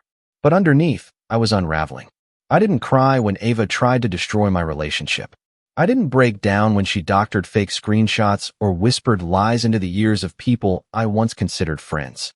But after the call from Lucas's mother, after seeing her shaken by that email and hearing doubt crackle in her voice, I finally lost it. I waited until Lucas was asleep. Then I slipped into the guest bathroom, closed the door, and sank to the cold tiles, hugging my knees to my chest. I didn't scream. I didn't punch the wall. I just sat there, letting silent tears spill down my face like I was leaking from somewhere I couldn't patch. 15 years of memories clawed at me. Sleepovers, graduation photos, inside jokes only she and I understood. She helped me pick my college. She held my hand the first time I got dumped. She stood behind me while I tried on my engagement dress. And now she was trying to destroy everything she once celebrated. It wasn't just betrayal. It was grief. Grief for the friendship I thought was real. Grief for the person I thought she was. And grief has a way of forcing clarity. The next morning, I got up early and went for a walk. No makeup, messy bun, hoodie, sneakers, just me and the chilly air, trying to remember who I was before this whole mess began. And for the first time in weeks, I didn't check my phone. No doom scrolling. No fake screenshots. No messages from friends caught in the crossfire. Just silence. And in that silence, I remembered something important. I hadn't done anything wrong. Ava was loud. Ava was dramatic. Ava knew how to spin a story and steal the room. But I had something she didn't. Patience. Discipline. The ability to stay calm in a storm, even when I was drowning. So I stopped hiding. Quietly, steadily, I started pulling myself back together. I blocked the burner accounts. Every last one of them. I flagged the email that went to Lucas's mom and filed a report. Then I met with my tech-savvy friend again. This time, we went deeper. We traced metadata, VPN footprints, phone numbers attached to recovery emails. It wasn't enough for a lawsuit yet, but the digital fingerprints were starting to stack up. I also began documenting everything. Every time Ava posted something vague. Every time she left a comment under mutual friends' posts that hinted at knowing the real story. Every anonymous tip someone forwarded to me. I kept it all in a secure folder titled Phoenix. Because that's what I felt like now. Not a victim. Not a ruined bride-to-be. Something smoldering. Something ready to rise. Lucas stood by me through all of it. I think that's what broke Ava the most. Seeing that no matter what she tried, he didn't flinch. He didn't run. In fact, he started getting more protective, more vocal, more present. He even suggested we start couples therapy. Not because anything was wrong, but because, in his words, I don't want the damage she tried to cause to leave any bruises we don't notice. We went. Weekly. And it helped. A lot. Meanwhile, I threw myself into work. The regional rebrand was intense. Long hours, tight deadlines, pressure from both HQ and local clients. But I thrived in it. I rediscovered the part of me that loved solving problems, leading a team, creating something from scratch. I started getting recognition, emails from executives, shout-outs on calls, even a few messages from younger women in the company saying they looked up to me. And you know what? That meant more to me than Ava's approval ever did. Still, there were moments that stung. Like when I saw mutual friends posting selfies with her, captioned with things like ride or die, or real ones only. I knew those were aimed at me. And when I ran into one of them at a networking event, she looked surprised to see me at all. "Oh," she said, forcing a smile. "Didn't expect you to show up." I tilted my head. "Why not?"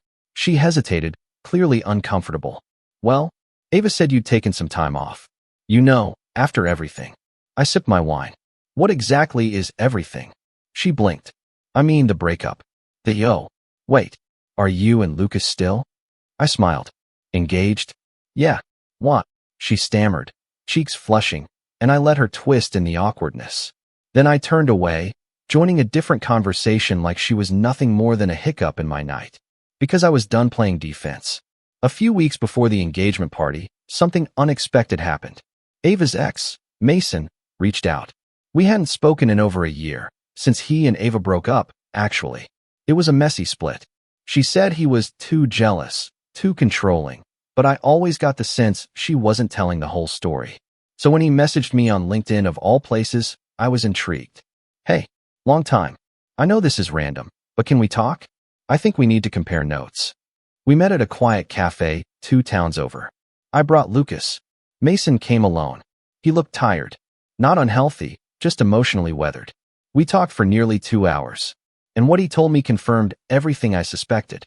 "She did the same thing to me," he said. "Manipulated people. Lied about texts. Made up stories to pit me against my friends." I thought I was crazy by the end. He said she'd been obsessed with control, always needing to be the center of attention, always feeling threatened when someone else had a life without her. "She kept talking about you. Even when we were together," he added. "How you were too perfect. How she had to keep you grounded. She made it sound like your happiness was something she had to manage." Lucas clenched his jaw. I just nodded, quietly, not surprised. Then Mason leaned forward. "She's been spiraling lately. I heard from a mutual friend that she's planning something for your engagement party." I already knew that. But then he said something that caught me completely off guard. "She's been telling people you slept with me behind Lucas's back." I stared at him. Lucas stiffened beside me. "She's the what?" Mason held up his hands. "I swear, I didn't say a word to anyone. I shut it down immediately. But she's laying groundwork. Trying to paint you as some serial cheater. I thought you deserved to know." I sat back in my chair, mind racing. This wasn't a game anymore. Ava wasn't just jealous. She was unstable. Dangerous in the way a tornado is, beautiful from a distance, but chaos up close. And yet, I didn't feel panic. I felt peace. Because now I had the last piece of the puzzle. She had crossed every line. And at the party, I was going to make sure everyone saw it. But first, I had one more thing to do. Something just for me. I booked a photo shoot. Just me. No Lucas. No ring. No white dress. Just a black power suit, red lipstick, and the cold confidence of someone who had survived a personal war and come out stronger. I didn't post the photos right away. I saved them, labeled them final form. Because this version of me, the one who wasn't scared, wasn't shrinking, wasn't silent, that's the version Ava was about to meet. And she wasn't ready. I didn't want revenge just to feel better. I wanted it to mean something. Not just a petty social media post or a dramatic scene in front of a crowd. No. I wanted Ava to understand, without a shred of doubt, that she had burned the last bridge in her life that actually mattered. That every lie, every manipulation, every smear campaign she launched behind my back wasn't forgotten. It was being documented. Quietly, carefully. And the moment she thought she'd won, I'd flip the script. The engagement party was 2 weeks away, and the RSVPs were still pouring in. Friends, co-workers, extended family. Even a few of Lucas's childhood buddies were flying in from out of state. I had no doubt Ava would be there, even though she never received an invitation. She wouldn't miss the opportunity to create chaos. And I was counting on it. Lucas and I spent the next few days tightening our plan. He'd already talked to his mother, who had tearfully apologized for believing the fake email. Once we explained everything and walked her through the proof, metadata, messages, the doctored audio clip, she was horrified. "Oh my God," she whispered. "That girl, she seemed so sweet." "They usually do," I said quietly. Lucas's mom didn't just believe us, she offered to help. So did a few other people, once the truth came out. Mason agreed to go on record and even provided a statement about Ava's past behavior.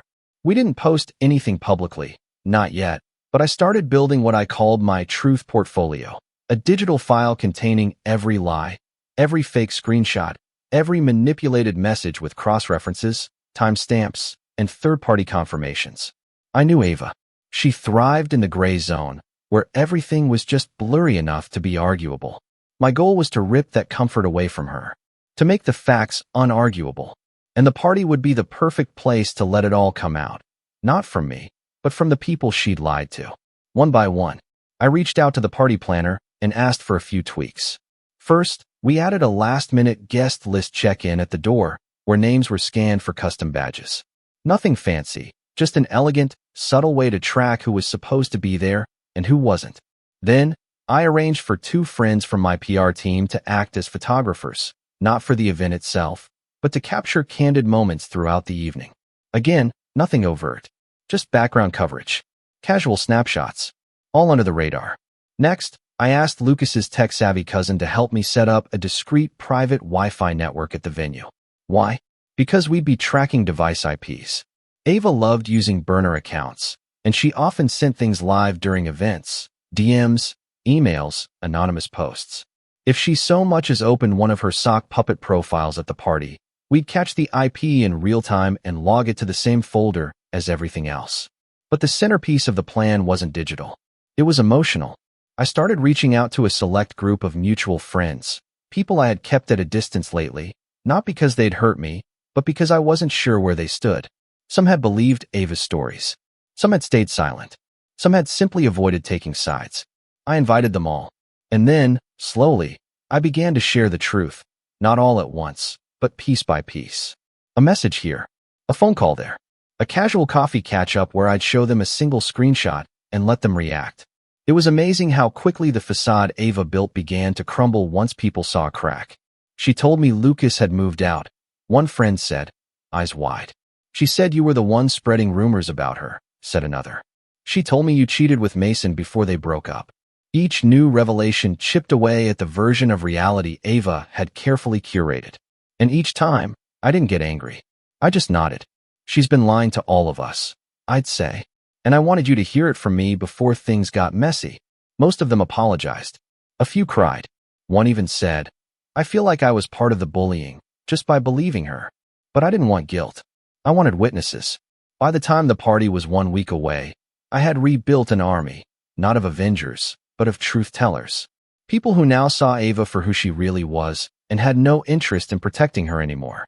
Then came the last step. I called Ava.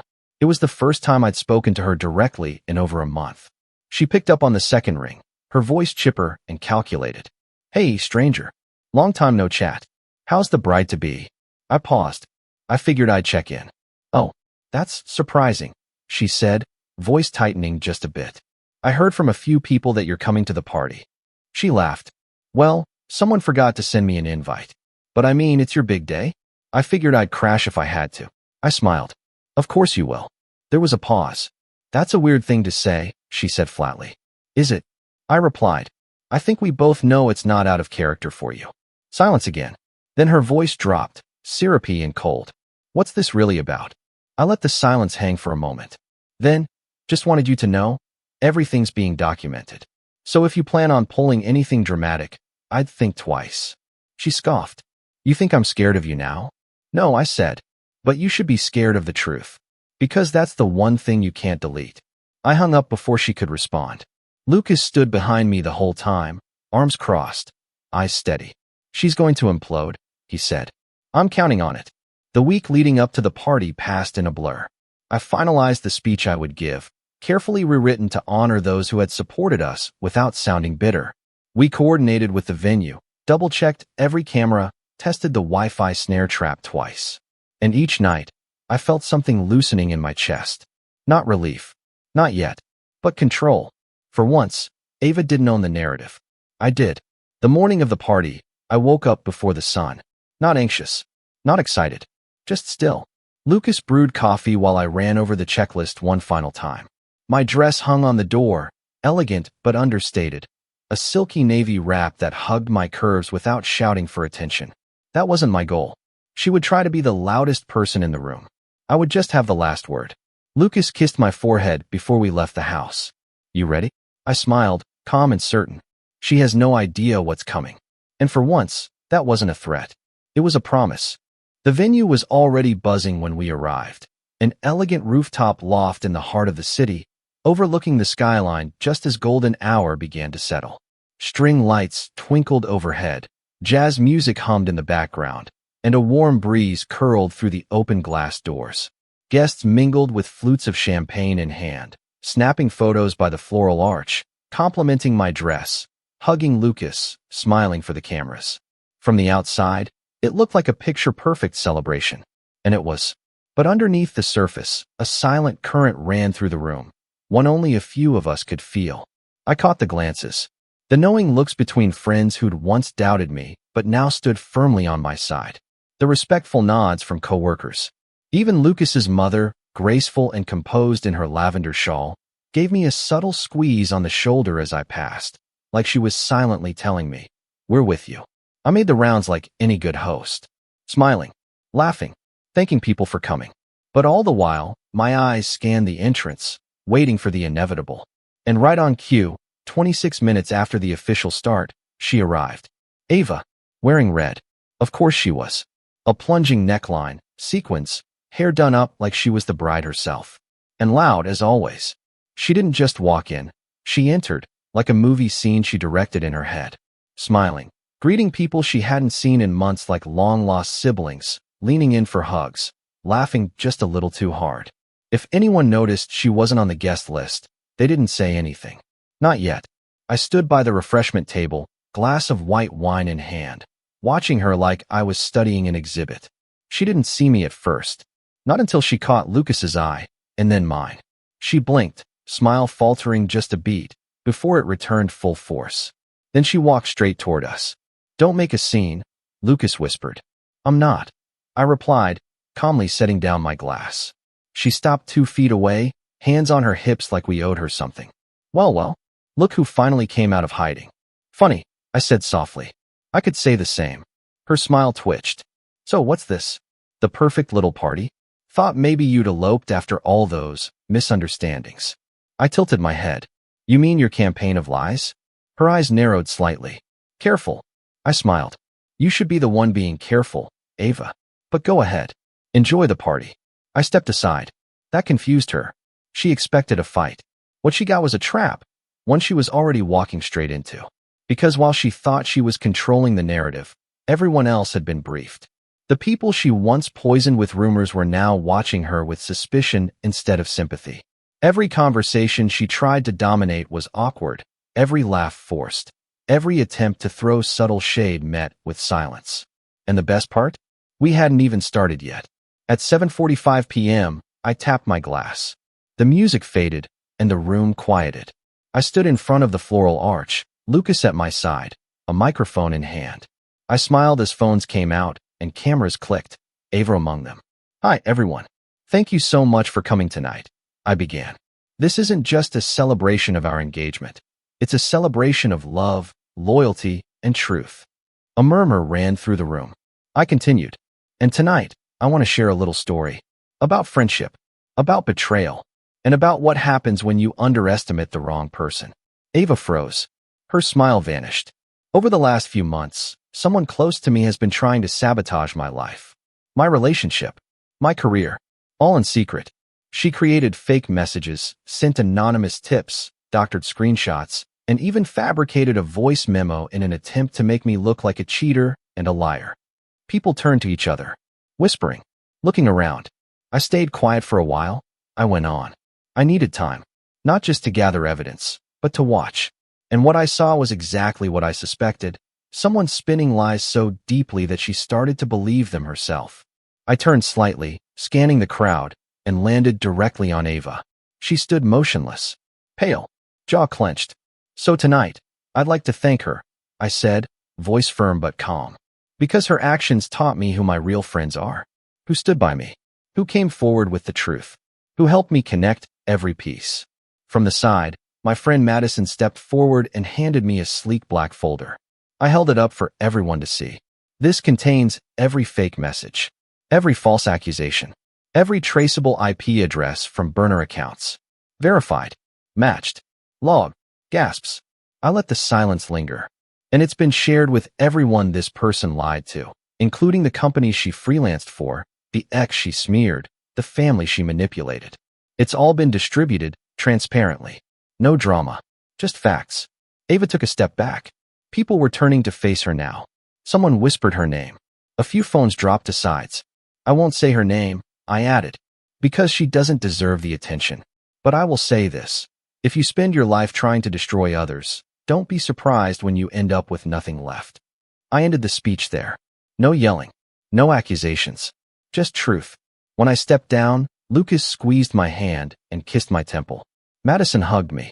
Mason, yes, Mason, walked over and handed me a USB drive labeled with Ava's name and the words, "in case she spins again." It was done, but the fallout had only just begun. Ava tried to leave quietly, but people noticed. The photographers caught her slipping out, eyes wide, cheeks red, one hand gripping her phone like a lifeline. By morning, screenshots of my speech were all over Instagram and Facebook. No names mentioned, but everyone knew. A few of our mutual friends unfollowed her in waves. Her freelance agency dropped her by the end of the week. Then came the kicker. The promotion Ava thought was hers. The job she told everyone she had in the bag. The one I got. I posted about it on LinkedIn the next day, with a group photo of my team. The caption, "Integrity always wins." Proud to lead this incredible group into a new chapter. It went mildly viral. I got dozens of congratulatory messages, including one from a recruiter who said they'd been following my story quietly and were impressed with how I handled everything. Meanwhile, Ava went quiet online. No stories, no posts. Her last profile picture stayed up for a while. Her in red, smiling like the world was hers. But the world knew better now. Lucas and I took a short trip after the party. Nothing fancy, just a quiet cabin up north. No phones, no internet. Just us. Hiking, cooking, healing. He proposed again one night under the stars. Not because he needed to, but because he said, "You've rebuilt yourself stronger than ever, and I want to start our life with that version of you." I cried, of course. But this time, they were tears of peace. We got married 6 months later. Small ceremony. Real friends only. No drama. No red dresses. And as for Ava, I haven't seen her since that night. I hear she moved out of the city. I hear she's still trying to pitch freelance work, still trying to rewrite the story. But it's too late. She told so many lies that even she can't keep track anymore. And me? I'm still here. Still rising. Still calm. Still watching. Because the best revenge isn't screaming or fighting back. It's standing in your truth so powerfully that liars have no choice but to shrink away. She wanted to ruin my life, but she handed me the mic, and I told the story better. Thanksgiving has always been weird in my family, but this year felt different. like something inside me finally snapped. My name's Andrew, I'm 28, and for most of my adult life, I've tried to be the easy son. The one who doesn't argue. The one who shows up on time, helps clean up, sends thank you texts, and nods along politely when my mom brags about my younger cousins like they're the second coming of Einstein. I've never made a scene. I've never even raised my voice in a family gathering, no matter how many passive-aggressive jabs were thrown my way. I was raised to not make a fuss, and for a long time, I thought that was maturity. That being the bigger person meant biting your tongue and playing nice, even when your own family acted like you were some weird extra who wandered into their perfect sitcom. But something about this Thanksgiving changed that. Let me back up a bit. I work in IT, mostly freelance cybersecurity contracts for small businesses, and lately, I've had a pretty decent run. I don't flaunt it.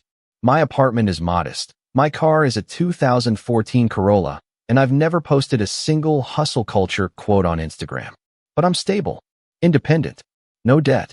I pay my bills early. I've helped a few friends get on their feet, and just that morning, Thanksgiving morning, I'd approved a $5,000 transfer to help my dad cover a car repair that he couldn't afford up front. He'd called me 2 days earlier, sounding tired, frustrated. Andrew, listen, the dealership said it's the transmission. They want $5,000, and they won't even start the work without a deposit. I'm already maxed out from your mom's dental stuff. You think you could spot me until the end of the month? I didn't even think twice. Yeah, of course, I said. I'll send it over Thursday morning.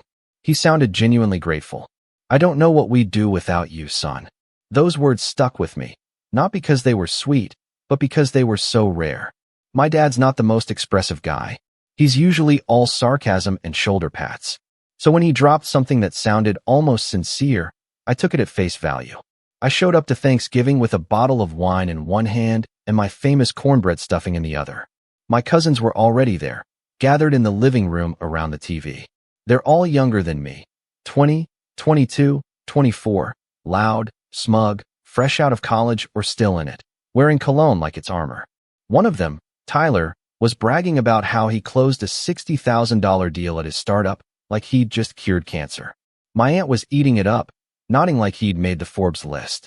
I sat on the armrest of the couch for a bit, said hi to everyone, then drifted into the kitchen to help Mom set up. Can you grab the paper plates, honey? She asked, barely looking at me. Sure, I said. Do you want the good ones, or just? She cut me off. Doesn't matter. You're sitting with the kids anyway. I froze. What? She looked at me like I was being difficult. The adult table's full. There wasn't enough room. I glanced toward the dining room. It was the same table we'd used every year, the one that comfortably sat 10.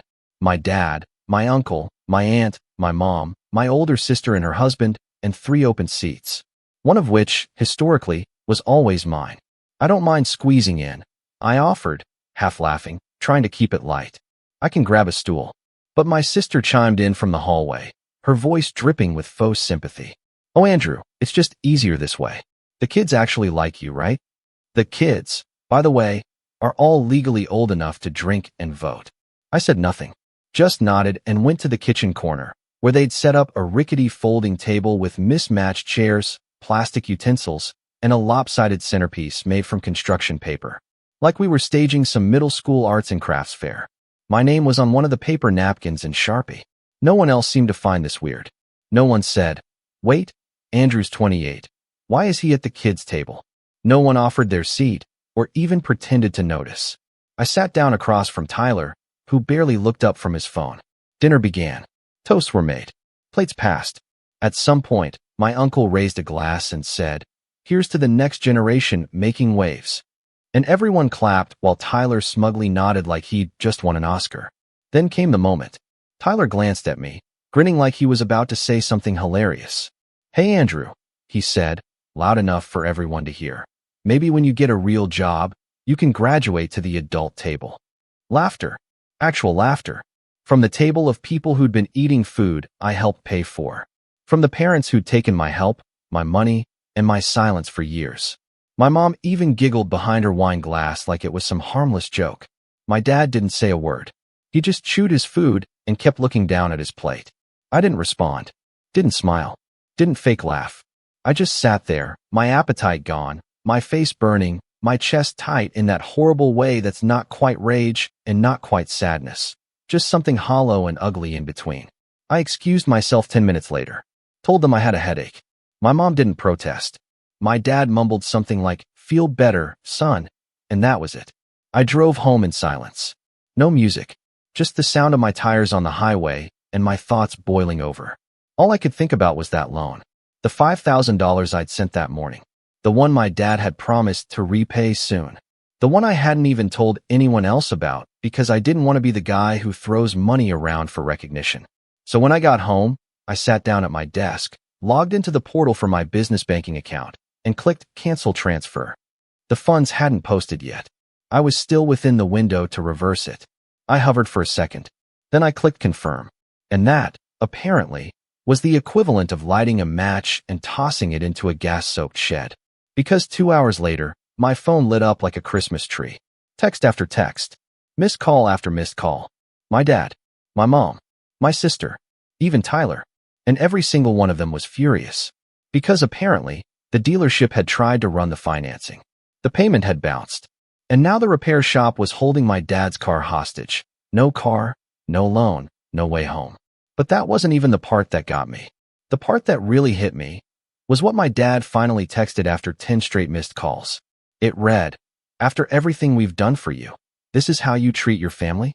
I stared at that text for a long time. After everything we've done for you, this is how you treat your family? It repeated in my head like a dripping faucet. Mocking. Twisting. I didn't answer. Not right away. I sat there, phone on my desk, lights off in the apartment, the glow from the screen casting this cold, pale light across the room. I wasn't angry anymore, not in the shouting, table-flipping way. I was something worse. Quiet. Still. That kind of stillness where your brain stops spinning in circles and starts lining things up, making connections, seeing patterns that you've spent years ignoring. It wasn't just Thanksgiving. It never was. That was just the crack in the dam. I started replaying everything in my head. Moments I'd brushed off or laughed about at the time because, well, that's just family, right? Like how my sister got a brand new Honda for her 21st birthday while I was told a used car builds character. Or how my cousin Tyler, the same one who humiliated me over dinner, borrowed $3,000 last year for a once-in-a-lifetime crypto investment and never paid it back, and no one cared because he's just figuring things out. Meanwhile, when I was unemployed for 6 months in my early 20s, my mom told me I was a burden and suggested I look into truck driving because clearly computers weren't working out. Or how every Christmas, the big gifts somehow always skipped my name. I got a sweater. My sister got concert tickets. I got socks. My cousin got an Apple Watch. And every year, I smiled and said thank you like it didn't sting. I'd internalized it. All of it. Like maybe if I just worked harder, kept being helpful, stayed quiet, eventually I'd earn my seat at the table, literally and metaphorically. That one day they'd look at me and see someone valuable, someone equal. But Thanksgiving proved something. That no matter how much I gave, how much I earned, how much I bit my tongue, they would always see me as less. And now I had text messages to prove it. The barrage came in waves. Dad, I needed that loan, Andrew. I told you I was stranded. Mom, you're being dramatic. This is not how you handle a disagreement. Sister, you embarrassed Dad. This was cruel. Grow up. Tyler, wow. Big man move. You realize he was counting on that. Each one hit like a brick, and with every ping, I felt this quiet wall building inside me. A barrier made of years of overlooked birthdays, of condescending smiles, of being asked to fix Wi-Fi at every holiday while they laughed behind my back. But it was the second message from Dad that finally broke something inside me. You're lucky we let you stay involved in this family at all after how you turned out. That word, let, like my entire relationship with them, was some kind of charity. Like I was on thin ice for daring to be different, to not toe the line, to not turn out the way they expected. That night, I didn't sleep. I lay in bed staring at the ceiling, my mind looping through every family gathering, every offhand comment, every time I was told I think too much or take things too personally. But for once, I didn't second-guess myself. The math was clear. I was the family's backup plan. The quiet fallback guy. The one they kept at arm's length until they needed money, tech support, or someone to drive grandma to the podiatrist. I checked my bank account. The $5,000 was back where it belonged. I stared at it for a while, then did something I hadn't done in years. I went back and opened my old family debt spreadsheet. Yeah, I kept one. It started as a joke years ago. Just a little Excel sheet titled IOUs and Broken Promises, where I kept track of money I'd loaned out just for a few weeks. I hadn't updated it in over a year, but the numbers were still there. A $500 loan to my sister for a surprise vacation she never mentioned again. $1,200 for mom's emergency dental work. $3,000 for dad's failed landscaping side business. $300 here. $200 there. Always with a smile. Always with the promise of, I'll get it back to you soon. The grand total? $12,580. And that was just the cash. That didn't include the favors. The weekend airport drop-offs. The IT consulting I did for free for Tyler's startup. The time I edited my cousin's entire grad school essay. And he didn't even say thank you. Just forwarded it to 3 friends and said, my cousin's good with words. He'll help you too. It was all so clear now. I was never part of the family. I was a service they used. The next day, I didn't respond to anyone. I didn't check my texts. I turned my phone on silent and spent the day doing things for myself. Cooked a real breakfast, went for a walk, even rewatched one of my favorite movies without interruption. And the weirdest part? I felt calm. But of course, the silence didn't last. That evening, my sister showed up at my apartment. She didn't even knock like a normal person, just started pounding on the door like she was trying to break it down. I opened it, already bracing myself. Are you serious? She barked before I could say anything. What kind of childish stunt was that? I blinked. You mean not giving away my money? She scoffed. You humiliated Dad. Do you even understand what you've done? I crossed my arms. He humiliated me. In front of the whole family. And no one said a word. That was just a joke. No, I said sharply. It wasn't. And even if it was, maybe I'm just done laughing. She stared at me like I'd grown a second head. Wow, you're really letting your ego ruin everything. My ego. I laughed. Not loud. Not dramatic. Just a bitter little exhale. You all have spent years treating me like some second-class cousin. And the one time I push back, I'm the villain? My sister rolled her eyes. It's not that deep, Andrew. You've always been sensitive. There it was. The classic shutdown. I'd heard it 100 times. You're too quiet. You overthink things. Don't take it so seriously. Translation, your feelings aren't valid. I stepped aside. If you came to return the money you owe me, we can talk. If not, we're done. She hesitated. For a second, I thought maybe she'd acknowledge it. But instead, she scoffed again and walked off, muttering, unbelievable. I shut the door behind her and locked it. Then I opened my laptop and started writing an email. A very specific email. To my dad's car dealership. See, I knew the place. I'd helped him pick it out. I still had the contact information for the guy in financing. I didn't send anything that day, not yet. But I typed something up, saved it, and left it in drafts. Because suddenly, an idea had started forming. Not just about the car. About everything. It was time they saw who I really was. Not the background character. Not the quiet ATM. Not the kid they shoved at the folding table. No. It was time they met the Andrew who'd been quietly rebuilding himself for years. The one with receipts. With records. With plans. The one who finally stopped apologizing for existing.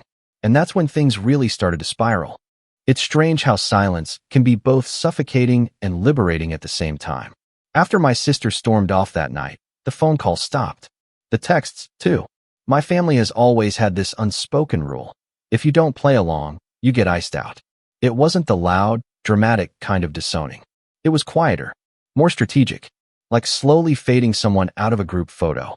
I'd seen them do it to a cousin who came out as gay, to an uncle who married outside the culture. And now, it was my turn. I thought it would destroy me. But the truth? It felt like freedom. At first, yeah, it was painful. That ache of realizing the people you'd spent your whole life trying to impress never actually saw you for who you were. I checked my phone too often, still expecting a message that never came. Some part of me, the version of Andrew who still believed family meant loyalty, kept hoping someone would call and say, hey, I'm sorry. That wasn't right. But the calls never came. Not from Dad. Not from Mom. Not from anyone. For a few days, I spiraled. I didn't eat much. Didn't shower. Just kind of drifted around my apartment like a ghost. I kept playing their words in my head like a broken record. You're lucky we let you stay involved. You're being dramatic. You embarrassed Dad. Like I was the problem. Like years of mistreatment could be wiped away if I just apologized for standing up for myself. One night, I cracked open an old family photo album I hadn't touched in years. It was tucked in a dusty box under my bed, something Mom gave me when I moved out. Most of the photos were faded, but one caught my eye. It was Thanksgiving, maybe 10 years ago. I was standing in the background, holding a plate. Everyone else was seated, smiling for the camera. I wasn't even looking at the lens. I was halfway turned, like I didn't belong in the frame at all. I stared at that picture for a long time, and something shifted. That was the last night I let them define my worth. The next morning, I made a list. Not a revenge list, not yet, but a rebuild list. A plan to start living like someone who mattered, who deserved better, who didn't need a seat at their table because he could build his own. First, I cleared my calendar. Every Sunday dinner invite, every holiday ping, every "you coming to cousin's baby shower?" text. I deleted it all. I blocked numbers. I archived threads.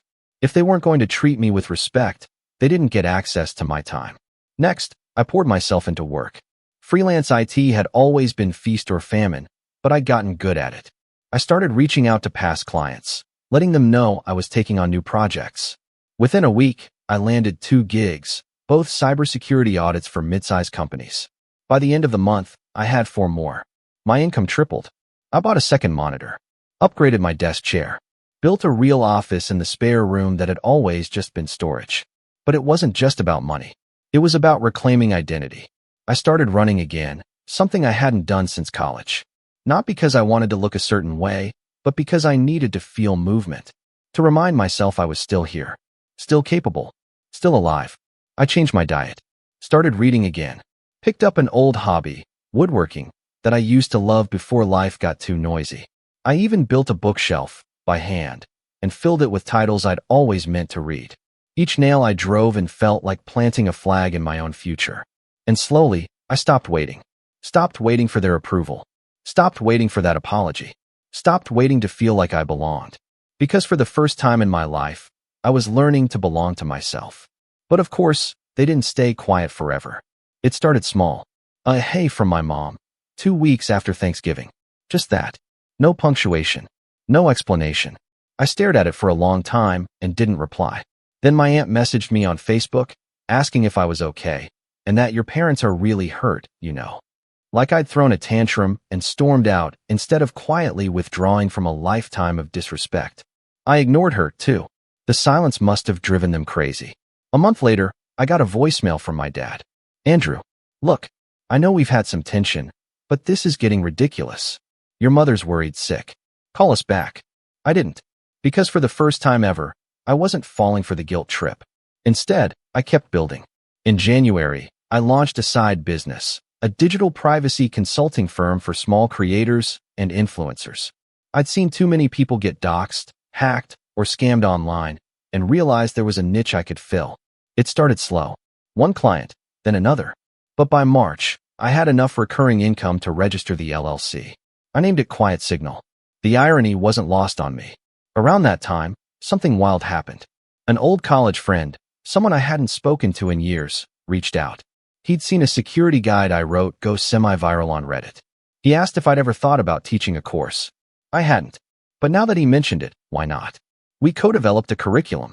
I recorded modules, set up a site, and launched a basic online class in digital privacy basics. Within 2 weeks, over 500 people signed up. I made more in a single month than I had in most years. But more than the money, it was the emails that got me. Messages from people thanking me, saying I made something confusing feel simple, that they felt safer, seen, in control. It hit me like a freight train. All the things my family had mocked, my quiet nature, my overthinking, my love for details, were the exact things that made me valuable to others. I wasn't broken. I was just in the wrong environment.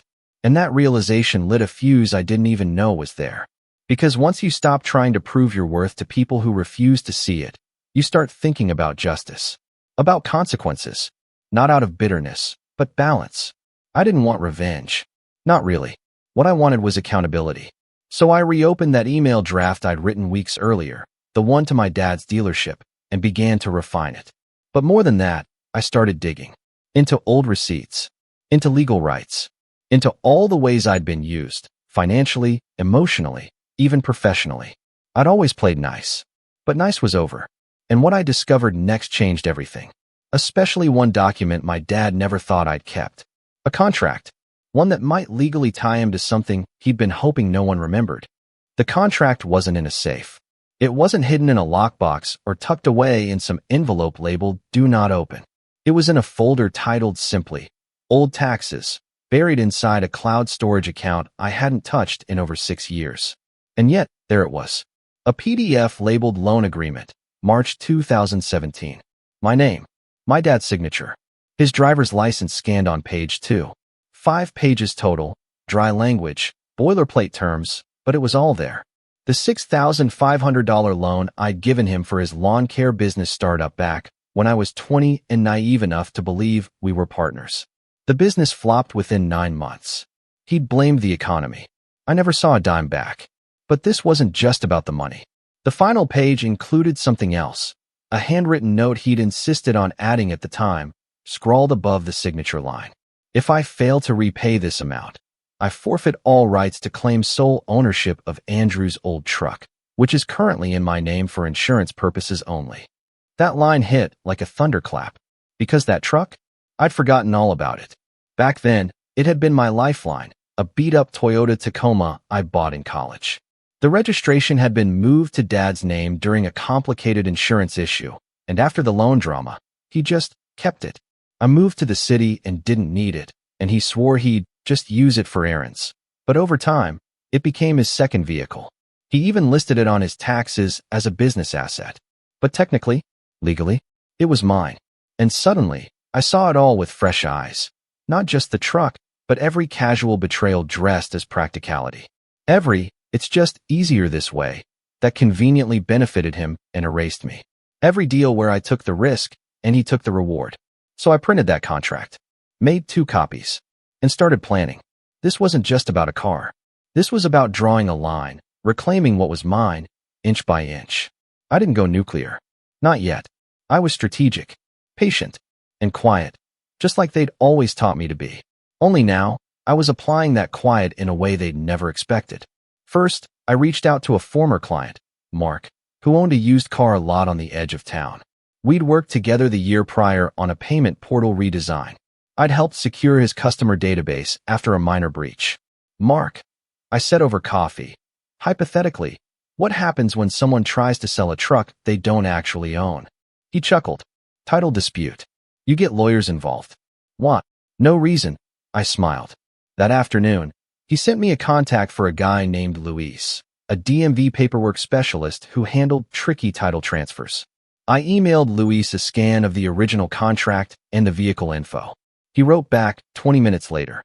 "Yeah, you have a claim, especially with that note. If he refuses to transfer the title willingly, you can file a title dispute and request a hold on resale or usage. You might even be able to block registration renewal." I didn't act on it yet. I wasn't ready for the blowback. Not until the next piece fell into place. Because the real setup wasn't about the truck. That was just bait. The appetizer. The main course. That was buried in something my father had stupidly bragged about last year at Thanksgiving. See, my dad had always been a little too loose-lipped when he was proud of something. Last year, I'd overheard him telling Uncle Rick about a private loan he'd gotten through a friend of a friend to refinance the mortgage on their house. Something about keeping it off the books and not dealing with traditional banks. At the time, I'd tuned it out. Too many buzzwords, not enough relevance. But now it clicked. He was probably referring to a hard money loan, one of those quick cash deals that come with high interest and very tight collateral clauses. If the house was used as collateral and payments were missed, it could legally be seized, often faster than a traditional foreclosure. I needed proof, so I started digging. It took me 2 weeks and a favor from another client, someone in real estate. But eventually, I got the property records. And guess what? The loan was real, and the house was collateral. Even worse for him, the lender's name, a private investor LLC, popped up in several lawsuits across the state for seizing homes after just 90 days of missed payments. If Dad was behind even a month, the fuse was already lit. Still, I waited, watched, gathered. And then, almost like the universe wanted to hand me the final piece, I got a text from my cousin Tyler. Of all people. Yo, heard you're doing privacy work. My IG got hacked. Can you help? I stared at the message for a minute. Then I smiled. Of course. Send me your recovery email address.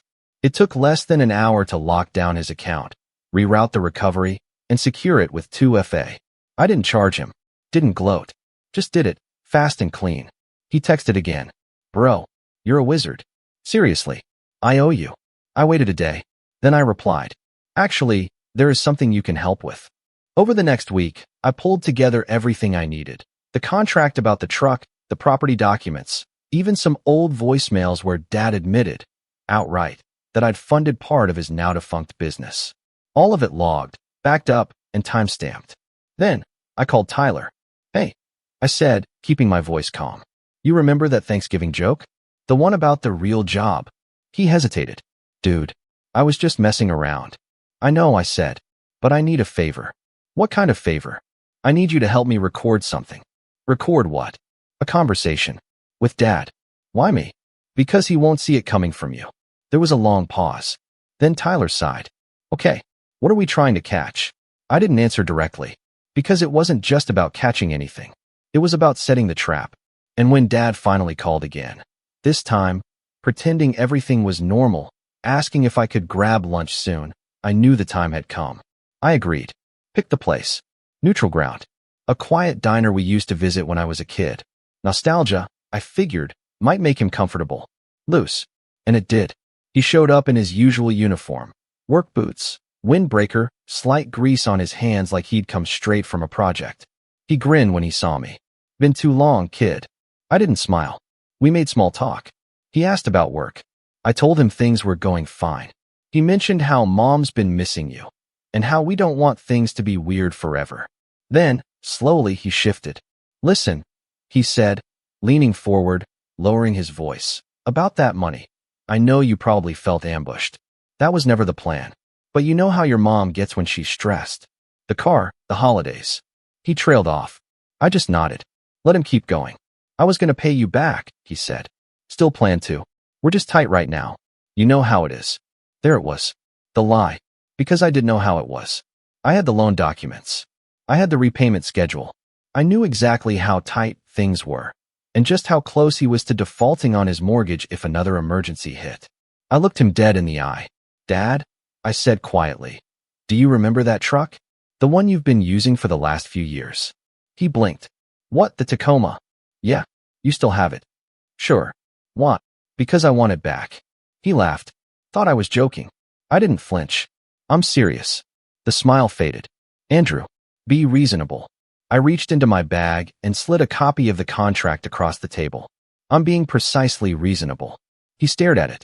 Read the first few lines. His jaw tensed. This was a handshake deal. No, I said. It was a written contract. With your signature. And if you don't hand over the keys, I'll file a claim. Which, by the way, could complicate the hard money loan attached to your house. You know, the one with the 90-day clause? His face went pale. You wouldn't. I leaned back. I would. And you know why? Because I'm done being the quiet one. The ATM. The backup plan. We sat in silence. He didn't argue. Didn't shout. Didn't threaten. He just looked stunned. And when I stood up, I didn't even say goodbye. Because this wasn't the end. This was just checkmate in 4. And the final move was still to come. The truck was in my parking lot the next morning. No note. No knock on the door. No angry text. Just parked neatly in front of my apartment building. Keys placed on the windshield under the wiper, like it had returned on its own. It was surreal, walking out there. The same beat-up Tacoma I'd once hauled college furniture in. The one I used to drive when I dreamed of being seen by my family. The one I worked late nights to buy, only to hand it over because my dad needed it more. And now it was mine again, legally, contractually, emotionally. I climbed in. The smell hit me first. Old leather, pine-scented air freshener, and faint motor oil. I turned the ignition. Still ran like a champ. I didn't smile. Not yet. Instead, I drove it straight to Mark's lot. He appraised it on the spot. Said with some detailing and a little work on the suspension, he could get me a decent offer. Cash or trade. I didn't even hesitate. Sell it, I said. And give me whatever you can by Friday. Need the cash fast. No, I said. Just don't want it sitting outside my place another day. It wasn't about the money. It was about the line in the sand. I wasn't keeping souvenirs. That was Monday. By Wednesday, I had the check. By Thursday, the message finally came through, from my mom this time. Your father told me what you did. We're disappointed, Andrew. This isn't how family behaves. And just like that, I knew they still didn't get it. Because this was how family behaves. When they've been ignored, dismissed, used. This was the result of years of treating someone like a footnote in their own story. I didn't respond. I didn't need to. Because by then, I had already finished the real move, the one they'd never see coming. See, while I'd been collecting truck contracts and property records, I'd also quietly been working on something else. Remember that online course I launched? The digital privacy guide that went semi-viral? Well, it exploded. After a few strategic Reddit posts, a guest appearance on a mid-sized tech podcast, and a glowing tweet from an influencer with 200K followers, the course hit over 6,000 paid signups. And the reviews? 5 stars across the board. People weren't just buying the course, they were sharing it, recommending it, trusting me. Within 3 months, I was pulling in more revenue than I'd made in any full-time job. Enough to pay rent 6 months ahead, stash a chunk into savings, and, most satisfying of all, completely sever financial ties with my entire family. Which I did. Formally, I sent each of them a certified letter. Brief, polite, legal. As of this date, I will no longer provide financial assistance, loans, or support of any kind to family members. All prior debts, unpaid balances, and outstanding favors are considered closed. Do not contact me for money, business, or employment-related matters. I even CC'd their emails, just so there was a digital trail. Within hours, the fallout began. My sister called first. Voicemail, of course. No apology, just venom wrapped in guilt. Wow, cutting off your own blood? After everything we've done? You're seriously going to be that guy? Then my mom. We raised you better than this. What happened to the Andrew we knew? Even Tyler tried to play mediator. Dude, I get you're mad, but don't you think this is a little extreme? But the truth was, I wasn't mad anymore. I was done. And with that clarity came something I hadn't felt in years. Peace. But the final twist? That came 2 months later, when I got a LinkedIn message from a recruiter at a major media company. They were launching a new podcast, something about digital privacy, online safety, tech ethics, and they wanted a consultant. Someone with experience. Someone who could explain complex systems to regular people in a way that didn't sound like a robot. I met with them, shared my course, gave them stats. By the end of the month, I was signed on as their lead consultant. Remote, 6-month contract, generous pay. One of the producers even said, "You have this calm, surgical clarity when you talk. Like you've been through some stuff." I laughed. Yeah, I said. You could say that. A week after the podcast launched, I got a text from my cousin, Sarah, one of the few family members who'd stayed neutral during the fallout. "Hey, just listen to that new podcast. Didn't realize that was your voice. It's awesome." I thanked her. She sent another message. "Mom's freaking out. She heard it too. So did Aunt Linda. They're all saying Andrew's acting like he's better than us now." I stared at the screen, then typed, "I'm not acting," and hit send. That was the last message I sent to anyone in my family. Since then, my life's been quieter, calmer, focused. Holidays are solo, but they're peaceful. I cook what I want, watch whatever movie I feel like. No fake smiles, no side glances, no backhanded compliments about real jobs or growing up. Just me, in my own space, on my own terms.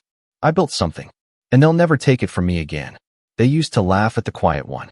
Now they can sit in their own silence. I don't need their table, because I've built my own. And the seat at the head? That's mine. I remember that day far too clearly. My name's Lucas. I'm 28, and 2 weeks ago we buried my dad. It was one of those cold, gray mornings where the air feels heavy, like even the weather knew something final was happening. My dad and I had a complicated relationship. Not bad, just complicated. He was a quiet man, not one for big speeches or emotional heart-to-hearts, but he taught me about patience, how to listen before talking, and how to stand my ground when it mattered. I loved him, even when we didn't agree. The funeral itself was somber but beautiful. Friends, co-workers, old neighbors, everyone came. By the time we all gathered for the reception at my aunt's place, I thought I was emotionally spent. I thought I could just sit, have a drink, let the memories settle. But apparently my family had other plans. It happened right after dessert.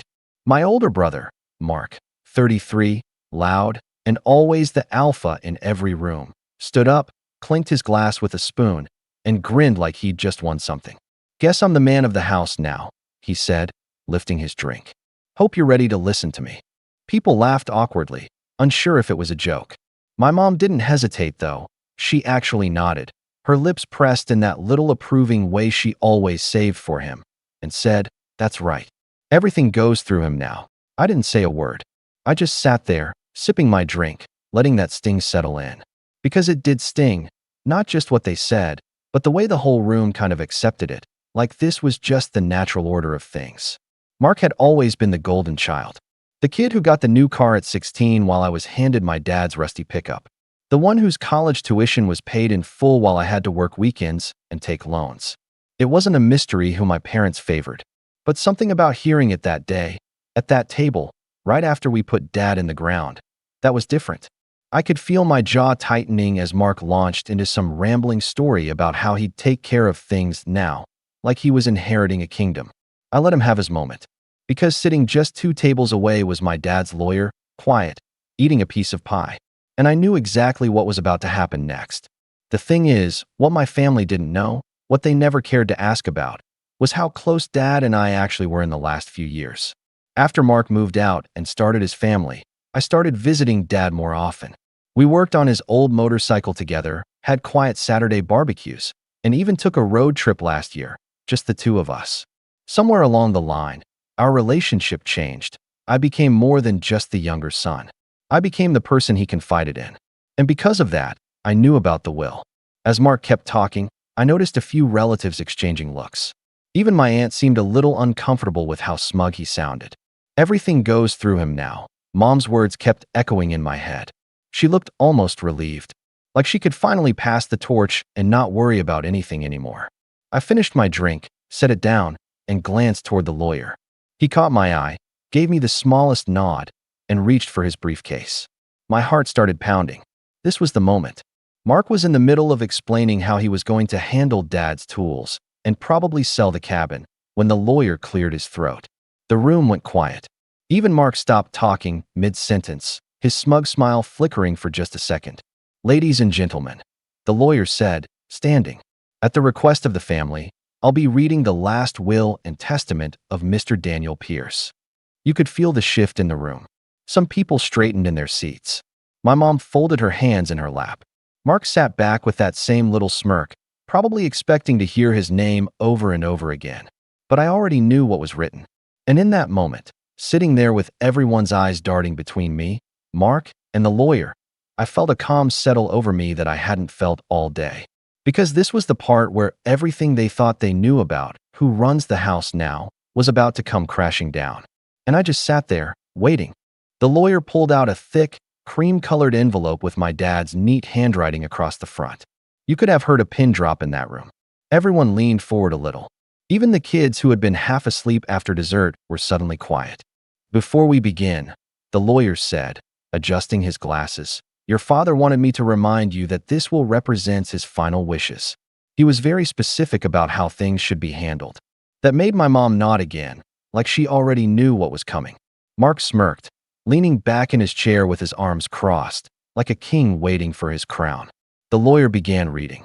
"My estate, including all property, assets, and personal belongings, is to be distributed as follows."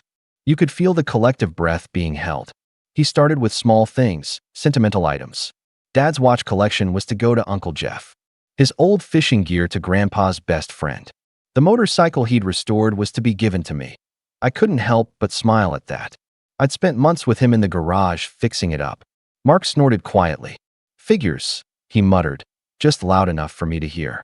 Then came the part everyone was waiting for. "The family cabin," the lawyer continued, "is to be kept within the family and maintained as a place of gathering and rest. It is to be held in trust and managed by," he paused, glancing at the page, "Lucas Pierce." That was the first crack in Mark's expression. His smirk faltered. "What?" he said, half laughing. The lawyer ignored him and kept reading. Lucas will have sole discretion over its upkeep, its use, and who is allowed to stay there. My mom turned to me with wide eyes. He gave you the cabin? Seems like it, I said, keeping my voice calm. My heart was beating so hard I thought everyone could hear it. Mark shifted in his chair. That has to be a mistake. Dad told me I could use the cabin whenever I wanted. He said. The lawyer raised a hand. Mr. Pierce was very clear in his instructions. This was his decision. Mark sat back, his jaw tight. But the lawyer wasn't finished. As for the remainder of Mr. Pierce's assets, including the savings accounts, investment portfolio, and the house, every single head in the room turned toward the lawyer. They will be placed into a trust administered by Lucas Pierce, who has been designated executor and trustee. I didn't move, didn't even blink. I just sat there, my hands folded in my lap, while the words sank into the room like heavy stones. Mark shot forward in his seat. You mean to tell me? The lawyer didn't stop. It was Mr. Pierce's express wish that Lucas manage all financial matters related to the estate. Any disbursements, sales, or changes must go through him. Silence. Absolute, perfect silence. You could practically feel the heat radiating off Mark. His face had gone from pink to red in seconds. This is ridiculous, he spat. I'm the eldest son. I've got a family to take care of. Why would Dad put him in charge? The lawyer folded the will and placed it back into the envelope. Your father left a letter explaining his reasoning. If you'd like me to read it aloud. Yes, I said before anyone else could speak. The lawyer took out a single sheet of paper, his voice calm as ever. Mark, you've always been the loudest voice in the room, but not always the most careful one. Lucas has shown me, and shown you, whether you noticed or not, that he listens, plans, and follows through. This estate is not just about money. It's about stewardship. I trust Lucas to keep this family's future steady. If you respect my memory, you will respect this decision. The room stayed quiet long after the lawyer finished. My mom's face was pale, her lips pressed together so tightly they'd gone white. Mark looked like he was about to explode, his fists clenched on the table. Are you happy now? He said finally, turning to me. I met his glare without flinching. I didn't write the will, Mark. But you knew, he snapped. You knew and you sat there letting me. Letting you what? I said, keeping my voice level. Crown yourself king? Dad made his choice. Mark stood up so fast his chair nearly tipped over. This isn't over. Sit down, Mom said sharply, surprising everyone. Making a scene isn't going to change anything. But Mark didn't sit. He stormed out of the room, muttering under his breath. I stayed seated, letting the tension hang in the air. Because I knew this was just the beginning, and if I knew Mark, he wasn't going to take this quietly. And part of me almost welcomed it. Because for once in my life, I had the upper hand, and I intended to use it. Mark's footsteps echoed down the hallway as he left, but his presence lingered like smoke. Everyone sat there in silence for a good 30 seconds after he was gone. You could feel the discomfort hanging over the room like thick fog. People shifted in their seats, looking at me, looking at my mom, waiting for someone to say something. Mom broke the silence first. Lucas, she said slowly, her voice carefully controlled. You knew about this? I nodded once. Dad told me a few months ago. He wanted me to be prepared. Her lips tightened. And you didn't think to tell us? I set my glass down. Dad asked me not to. He wanted everyone to hear it at the same time. He said it was the only way to make sure it was taken seriously. That stung her. I could see it in the way her eyes narrowed, like I had just taken her authority and ripped it in half. Your father should have discussed this with me, she said. He did, I said quietly. He told me he tried to talk to you and Mark last year, but every time he brought it up, you both brushed him off. She opened her mouth, then closed it again, looking down at her lap. The lawyer cleared his throat, clearly eager to wrap things up before the family tension spilled over into a full-blown fight. If there are no further questions, he said, I will make copies of the will available to all beneficiaries. Lucas, as executor, I'll need to schedule a meeting with you next week to go over the paperwork. I nodded, feeling everyone's eyes on me. For the first time in my life, I wasn't the quiet one sitting in the shadow of my older brother. I was the one with the power, and it scared me just a little, but there was something almost satisfying about it too. As people started to get up and put their coats on, I caught snippets of whispered conversations. Did you know about this? Why, Lucas, Mark's not going to let this go. Oh, I knew he wasn't going to let this go. That night, after everyone left, I stayed behind to help my aunt clean up. She was one of the only people who looked genuinely relieved when the will was read. "Your dad made the right choice," she said as she rinsed dishes. "Mark's got too much pride and not enough patience. He'd sell everything off just to prove a point." That made me pause.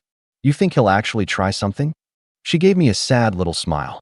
"Lucas, your brother's been competing with you since the day you were born. Of course he'll try something." I didn't sleep well that night. Sure enough, the first text from Mark came the next morning. "Mark, we need to talk. You can't actually be planning to keep everything for yourself." I stared at my phone for a while before replying. "Me, we can talk, but I'm following Dad's wishes." He didn't respond right away, which was honestly more unnerving than if he'd just called me and yelled. By that evening, he showed up at my place unannounced. He didn't even knock, just let himself in like he still lived there. His wife, Jessica, was with him, holding their youngest on her hip. She looked uncomfortable, like she didn't want to be there. "Nice place," Mark said flatly, glancing around like he was appraising it. Guess being Dad's favorite really paid off. I stood up from the couch, keeping my voice calm. "You want to sit down and talk, or do you just want to throw insults?" He narrowed his eyes, "But Saturday, here's what's going to happen. You're going to sign over half of everything. The accounts, the cabin, the tools, and we'll manage them together." I actually laughed. "That's not happening, Mark."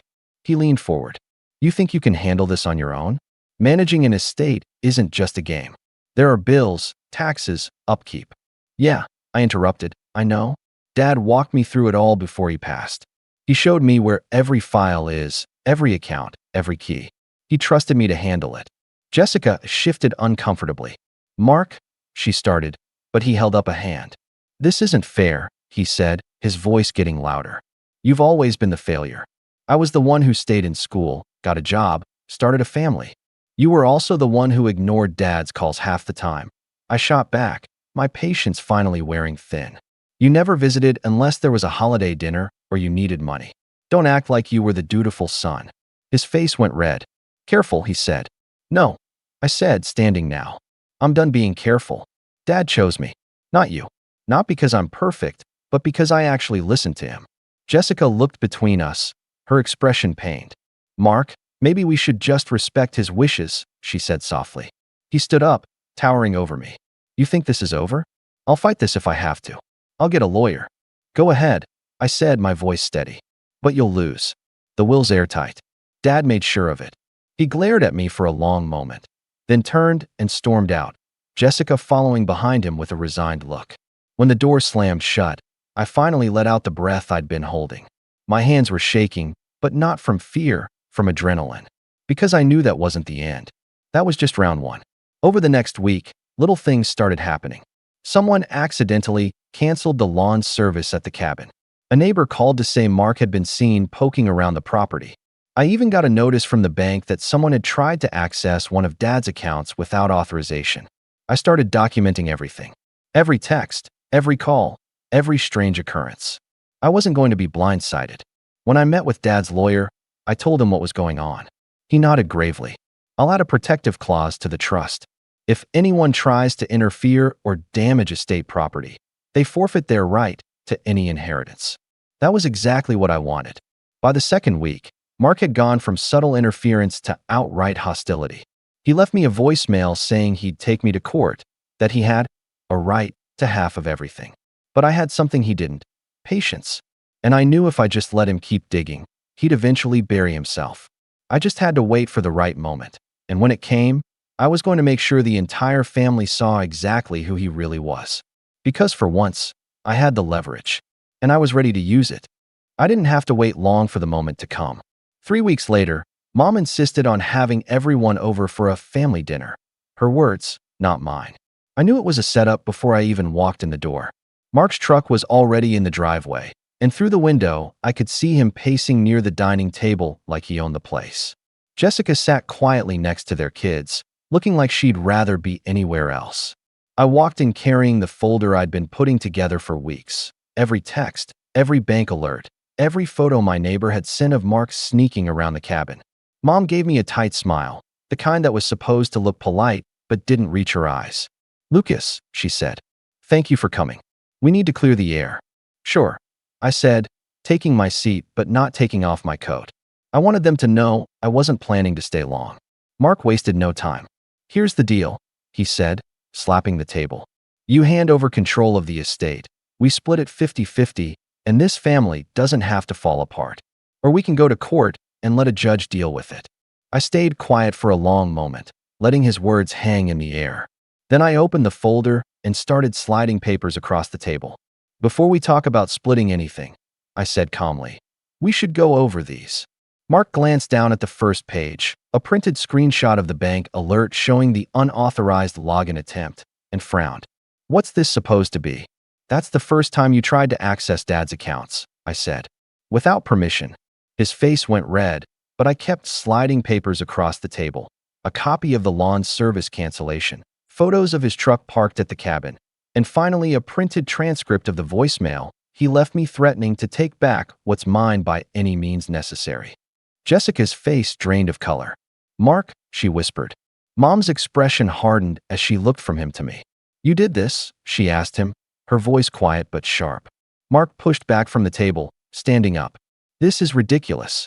He's just twisting everything to make me look bad." "Really?" I said, standing too. "Because the trust clause Dad's lawyer added says if anyone tries to interfere with estate property or finances, they lose their right to inherit. So go ahead, keep pushing. I'll have the lawyer file this tomorrow."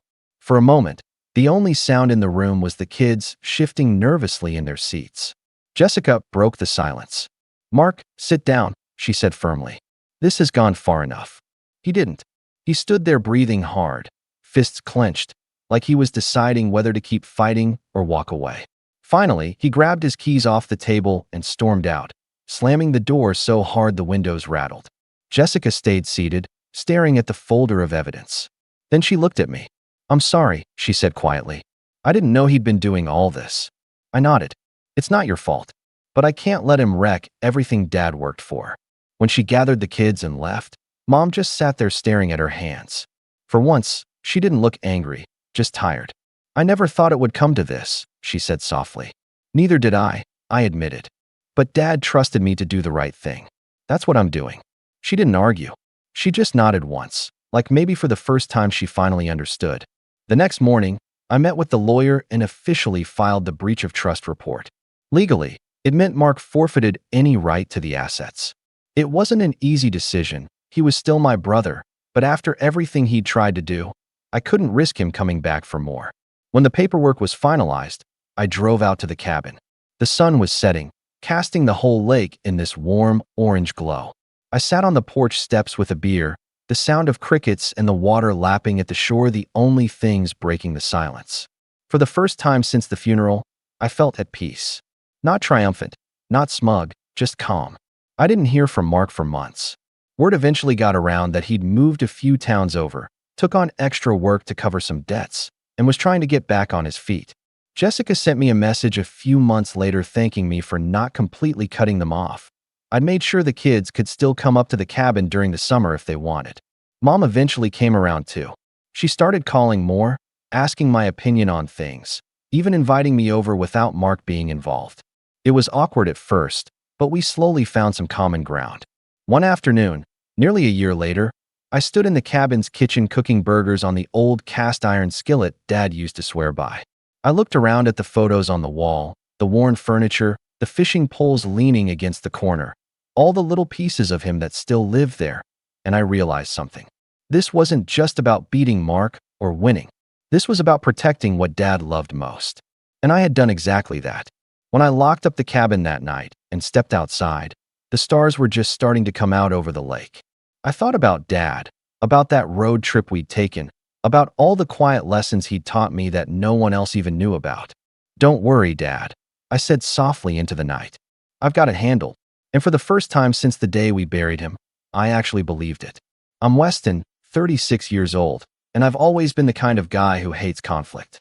The type who says it's fine, even when it's absolutely not fine, who smiles through gritted teeth, who gives people too many chances because I don't want to seem rude or make things awkward. That's who I was, until the day my wife told me, in a voice colder than I'd ever heard, "If you don't apologize to my brother, I'm leaving you too." And let me tell you, after everything he did, After everything I put up with, that was the moment something in me snapped. But I'm getting ahead of myself. Let's rewind. My wife, Lila, comes from a loud, tight-knit family where boundaries are more of a suggestion than a rule. I learned that early on. The first time I visited her parents' house, someone was already sleeping in our guest room because they needed it more, and my toothbrush mysteriously ended up in the kitchen sink. Still, they were warm and welcoming in their way, and Lila had a spark I couldn't resist. We got married 5 years ago, and while we didn't always see eye to eye when it came to family, we made it work. Until her brother, Brian, came into the picture. Brian is 41, divorced twice, 3 kids with 2 different women, none of whom he sees more than once a year. Perpetually unemployed, always between opportunities, always convinced the universe is just one lucky break away from recognizing his true potential. He's the kind of guy who refers to himself as an entrepreneur, but what that really means is he tried to flip sneakers for a month and gave up after the first return request. The kind of guy who asks to borrow $50 and says, "I'll hit you back Friday," then ghosts you for 2 months and shows up with new AirPods. We weren't close, obviously. He always gave me a weird vibe, like he was constantly sizing me up, but in a lazy way, like he couldn't be bothered to pretend he respected me. Still, I tolerated him for Lila's sake. Birthdays, barbecues, holidays. I was always polite, even when he made those passive-aggressive jokes about me being soft or whipped.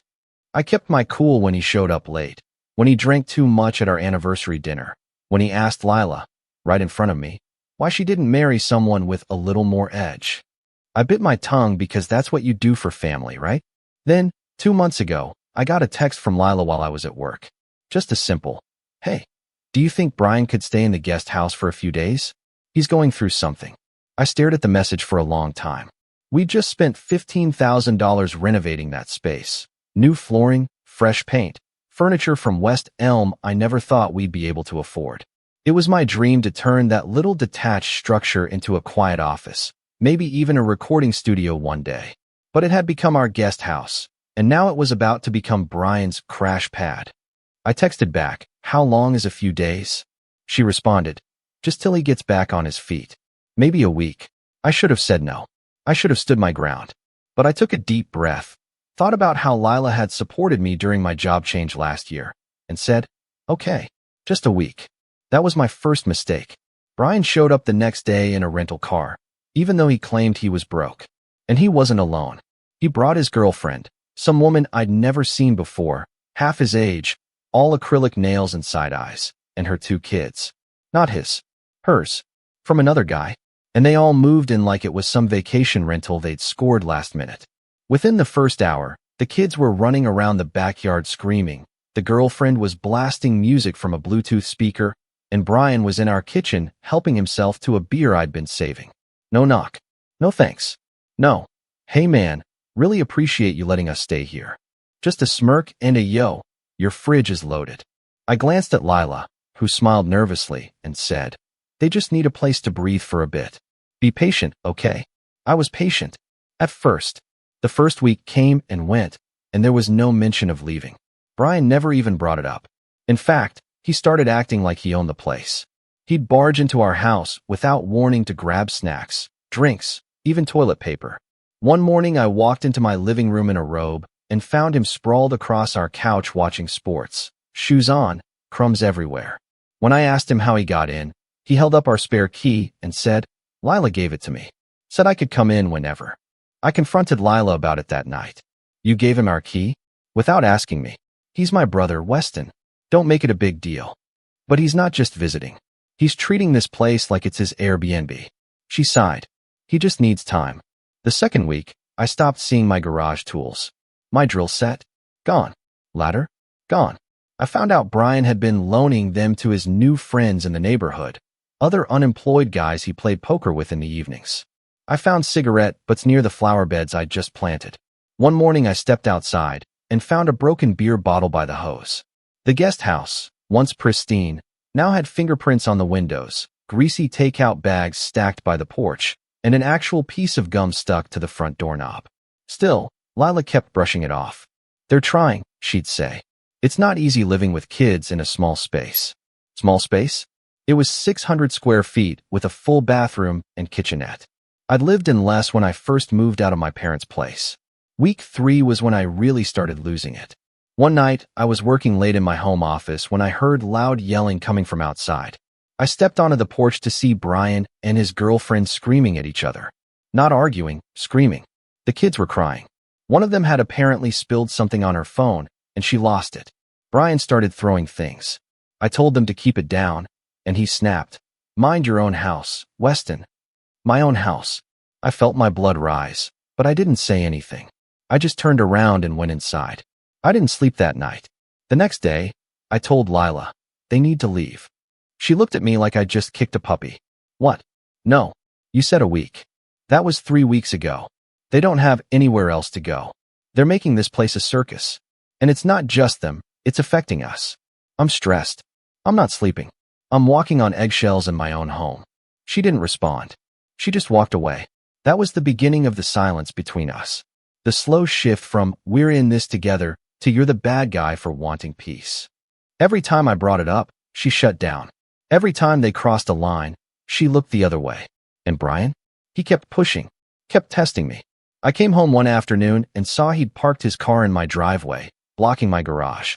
When I asked him to move it, he said, "Relax, man. I'll move it when I'm done."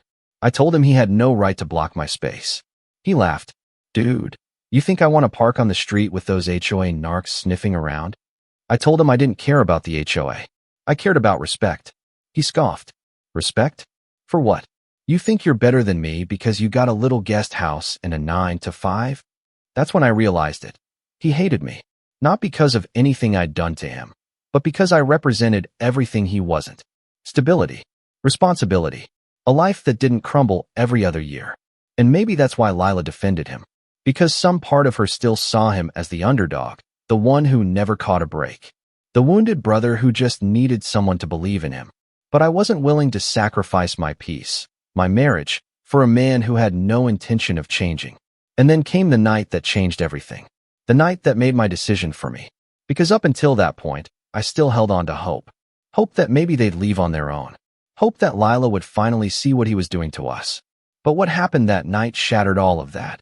And it left me standing in the middle of my backyard, heart pounding, fists clenched, as my wife screamed something I'll never forget. The night it all broke wasn't some big dramatic blowout, at least not at first. It started like any other night during those miserable 2 months. I got home from work around 6, tired, hungry, and already mentally bracing myself for whatever mess Brian had made of the day. It had become routine by then. Come home, avoid the backyard like it's a minefield, sneak through the side door so I wouldn't have to cross paths with Brian or his girlfriend, try to eat dinner in peace with Lila, fail at that, go to bed feeling like a stranger in my own home. Rinse, repeat. But that evening, something was different.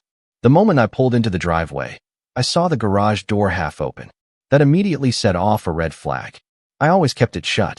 I walked up to find the door wedged open by a cinder block, and inside, my stomach dropped. Brian and 2 other guys I didn't recognize were standing around my workbench, drinking beers and passing around my socket wrench set like it was a toy. They didn't even notice me at first. One of them, some dude in a hoodie with a neck tattoo, was holding my brand new cordless drill, testing it on a 2x4 like he was building something. My hands curled into fists at my sides. "Hey," I snapped. "What the hell are you doing?" Brian turned, completely unfazed. "Oh hey man, relax. We needed some tools. Julio here's helping me build some shelving in the guest house. You got good stuff in here." I stepped forward, jaw tight. "This isn't a tool rental, Brian. You don't just take my things without asking." He rolled his eyes. "You weren't using it. That's not the point." The guy with the neck tattoo snorted. "Man's tripping over a drill. Chill out." I ignored him. "Get out of my garage. Now."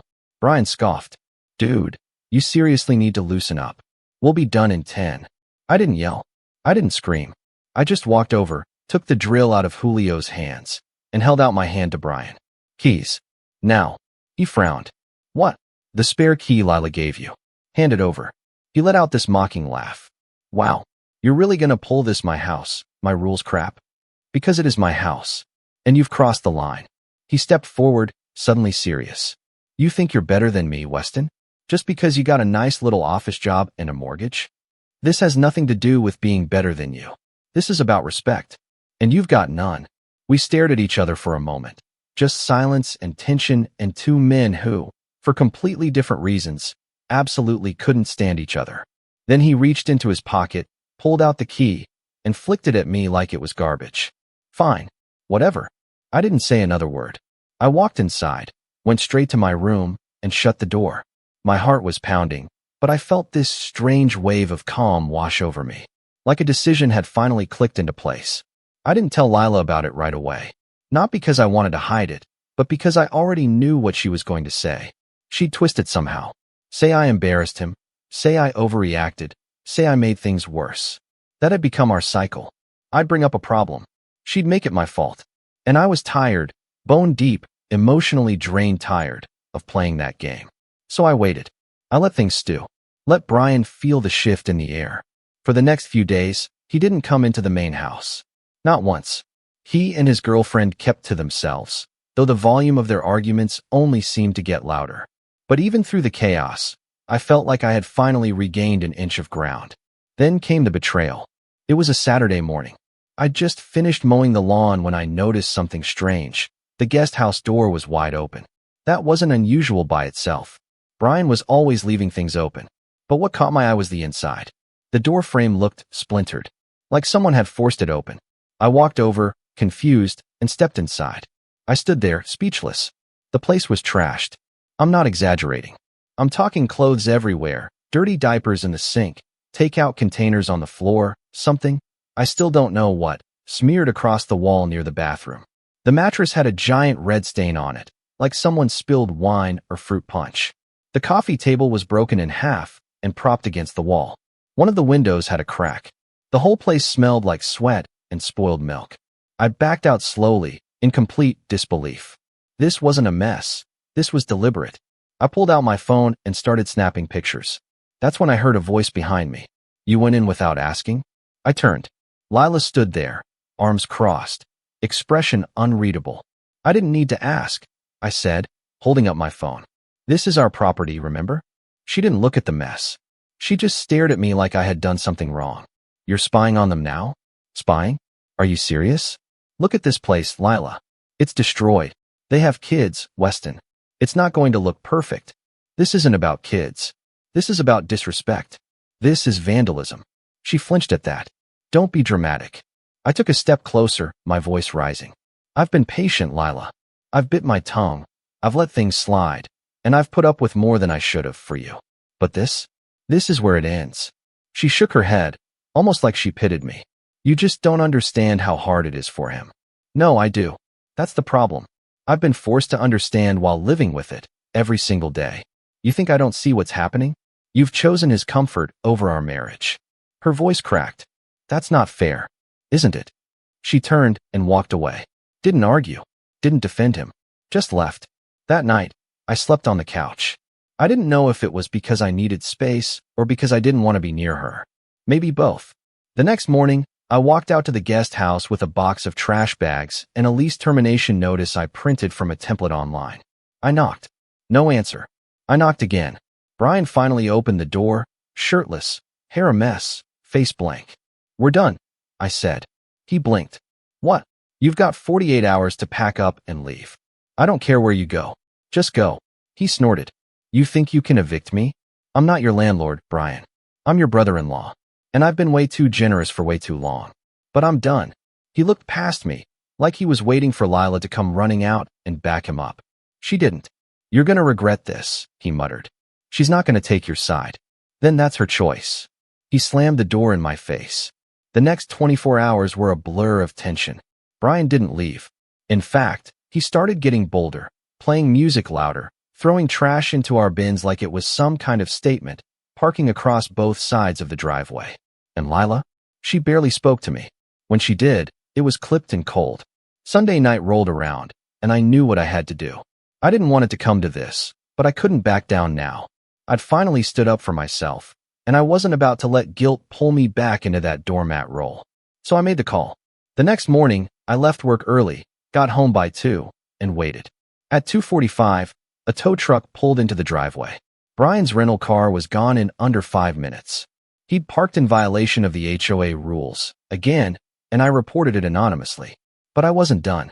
At 3 o'clock, I knocked on the guest house door one last time. Brian answered, furious. Your car's gone, I said calmly. And I've called the sheriff. You've overstayed your welcome, and you're trespassing. His face twisted. You snake. Before he could finish, Lila stepped outside. She looked between us, then walked right up to me. And that's when it happened. In front of Brian. In front of the kids. In front of everyone. If you don't apologize to my brother, she said, eyes wet, voice shaking, I'm leaving you too. And just like that, the weight of everything hit me. All the nights I kept quiet. All the times I stepped aside. All the times I picked her family over my own well-being. I looked at her. Really looked at her. And for the first time in 5 years, I didn't recognize the woman standing in front of me. I opened my mouth to speak, but the words wouldn't come. Not yet. Because I still hadn't made my final move. Not the real one. And they had no idea what I was about to do next. But I did. And it was going to change everything. I didn't say anything to Lila in that moment. I just stood there, numb, staring at the woman who used to feel like home, now siding with a man who treated me like garbage and trashed the place I'd built with my own 2 hands. My silence made her angry. I could see it in her eyes. She wanted to fight. She wanted me to yell, to beg, to make some dramatic gesture that would let her play the victim in all this. But I didn't give her that. I just walked back into the house, shut the door behind me, and locked it. Then I sat down in the dark of our living room, hands on my knees, and stayed there for a long time. I didn't cry. I didn't scream. I just sat there in this dull, suffocating stillness, trying to figure out how I'd gotten here. How I'd let things get so bad. How I'd become so small in my own life. That night, I didn't sleep. And the next morning, when I heard Brian and his circus finally pulling out of the driveway, yelling, slamming doors, kids crying, Lila's voice cutting through it all like static, I didn't go outside. I just listened to the chaos fade until it was finally, blissfully, silent. Then I went into the guest house with a garbage bag and started cleaning. That was rock bottom. Lila didn't come home that night. Or the next. She sent a single text on the 3rd day. I need time. Staying with Mom. I stared at it for a long while. Then I turned off my phone. At first, the silence was unbearable. I'd gotten used to the noise, the constant hum of chaos in the background. The yelling, the music, the passive-aggressive comments. But now it was just me. The house was too quiet, too clean. My evenings stretched on forever. I kept thinking she'd come back. That maybe I'd hear the keys in the door, or a soft knock, or even just her voice calling out from the driveway. But she didn't. And I realized something terrifying. I had no one. Not really. I hadn't seen my own family in over a year. My friends had slowly drifted away after too many canceled plans, too many sorry, can't tonight, texts from me. All I had was my job, and even that felt like a thin rope I was barely hanging on to. For a while, I just existed. Wake up, go to work, come home, eat something, sleep. I went through the motions like a ghost. But somewhere in that fog of loneliness, something started to shift. It started small. I noticed how clean the house stayed. How peaceful it felt without someone stomping through the halls, demanding attention. I sat on the couch and actually watched a movie without being interrupted. I cooked dinner for one, and it felt okay. Then one weekend, I drove out to the hardware store. I picked up paint, cleaning supplies, a few pieces of trim. I went home and started fixing up the guest house. Not because I needed to, but because I wanted to. I pulled up the stained carpet, replaced it with hardwood I'd always liked but never got around to. I scrubbed the walls, repaired the cracked window, sanded and repainted the doors. It took me a few weeks. I worked slowly, methodically, but by the time I was done, the place looked better than it ever had before. And I didn't tell anyone. I didn't post pictures or talk about it at work. I just did it for myself. And that felt good. Then came the next thing. One of the guys at work, Jeremy, from the design team, was organizing a volunteer build for Habitat for Humanity. I overheard him talking about it in the break room and surprised myself by speaking up. You need an extra pair of hands? He blinked. Yeah, actually we do. You good with tools? Getting there. The following weekend, I showed up, hammer in hand, gloves on, not knowing a single person besides Jeremy. And I'll be honest, at first, I felt like an intruder. These people were laughing, working in sync, clearly comfortable with each other. But no one made me feel like an outsider. One guy, Dave, offered me a bottle of water, and started chatting with me about power tools. By lunchtime, I was on the roof helping install siding. That night, I came home sore, sunburned, and more fulfilled than I'd felt in months. I started going every weekend. Through that group, I met people. Real people. Kind people. People who didn't know anything about my wife or her brother or the wreckage I'd crawled out from. And for once, I didn't feel the need to explain it all. I could just show up, help build something, and leave a little stronger than I came. One of the volunteers, a woman named Erin, ran a small carpentry business out of her garage. She saw me measuring a cut one day and said, "You've got a good eye? Ever thought about doing this full time?" I laughed. "Nah, I sit behind a computer all day." She shrugged. "Doesn't mean you have to stay there." And that planted a seed. The next few weeks, I found myself researching woodworking tutorials, ordering small tools online, watching videos late into the night. I started making things. Simple at first, a birdhouse, a shelf, a coat rack, then a coffee table, then a bench. I turned the garage into a mini workshop and started posting my builds on a private Instagram account, just for fun. And the weirdest thing happened. People started liking them, commenting, asking if I took commissions. That's when it clicked. I'd spent so long pouring energy into people who only took from me, who saw my kindness as weakness. But now, every board I sanded, every joint I lined up, it felt like I was putting myself back together. Stronger, straighter, balanced. Then, one Thursday night, I got a knock on the door. I opened it to find Lila standing there, suitcase in hand. I blinked. "Hey." She looked tired, a little disheveled, but her eyes were sharper than I remembered. Clearer. "Can I come in?" I stepped aside. She walked into the house like it was a museum, touching the countertop, glancing at the freshly vacuumed rug, eyeing the flowers I'd bought the day before just because. "It's clean," she murmured. "Always is now." She turned to me.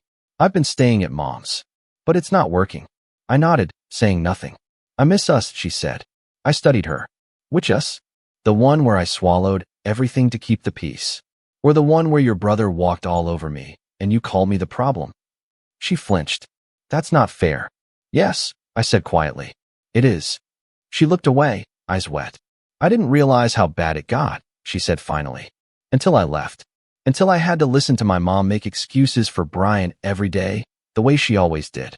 I thought I was helping him. I thought I was keeping the family together. And I was just collateral damage." She didn't answer. "I rebuilt the guest house," I said, changing the subject. "Took out all the damage. It's good as new." "That's great," she whispered.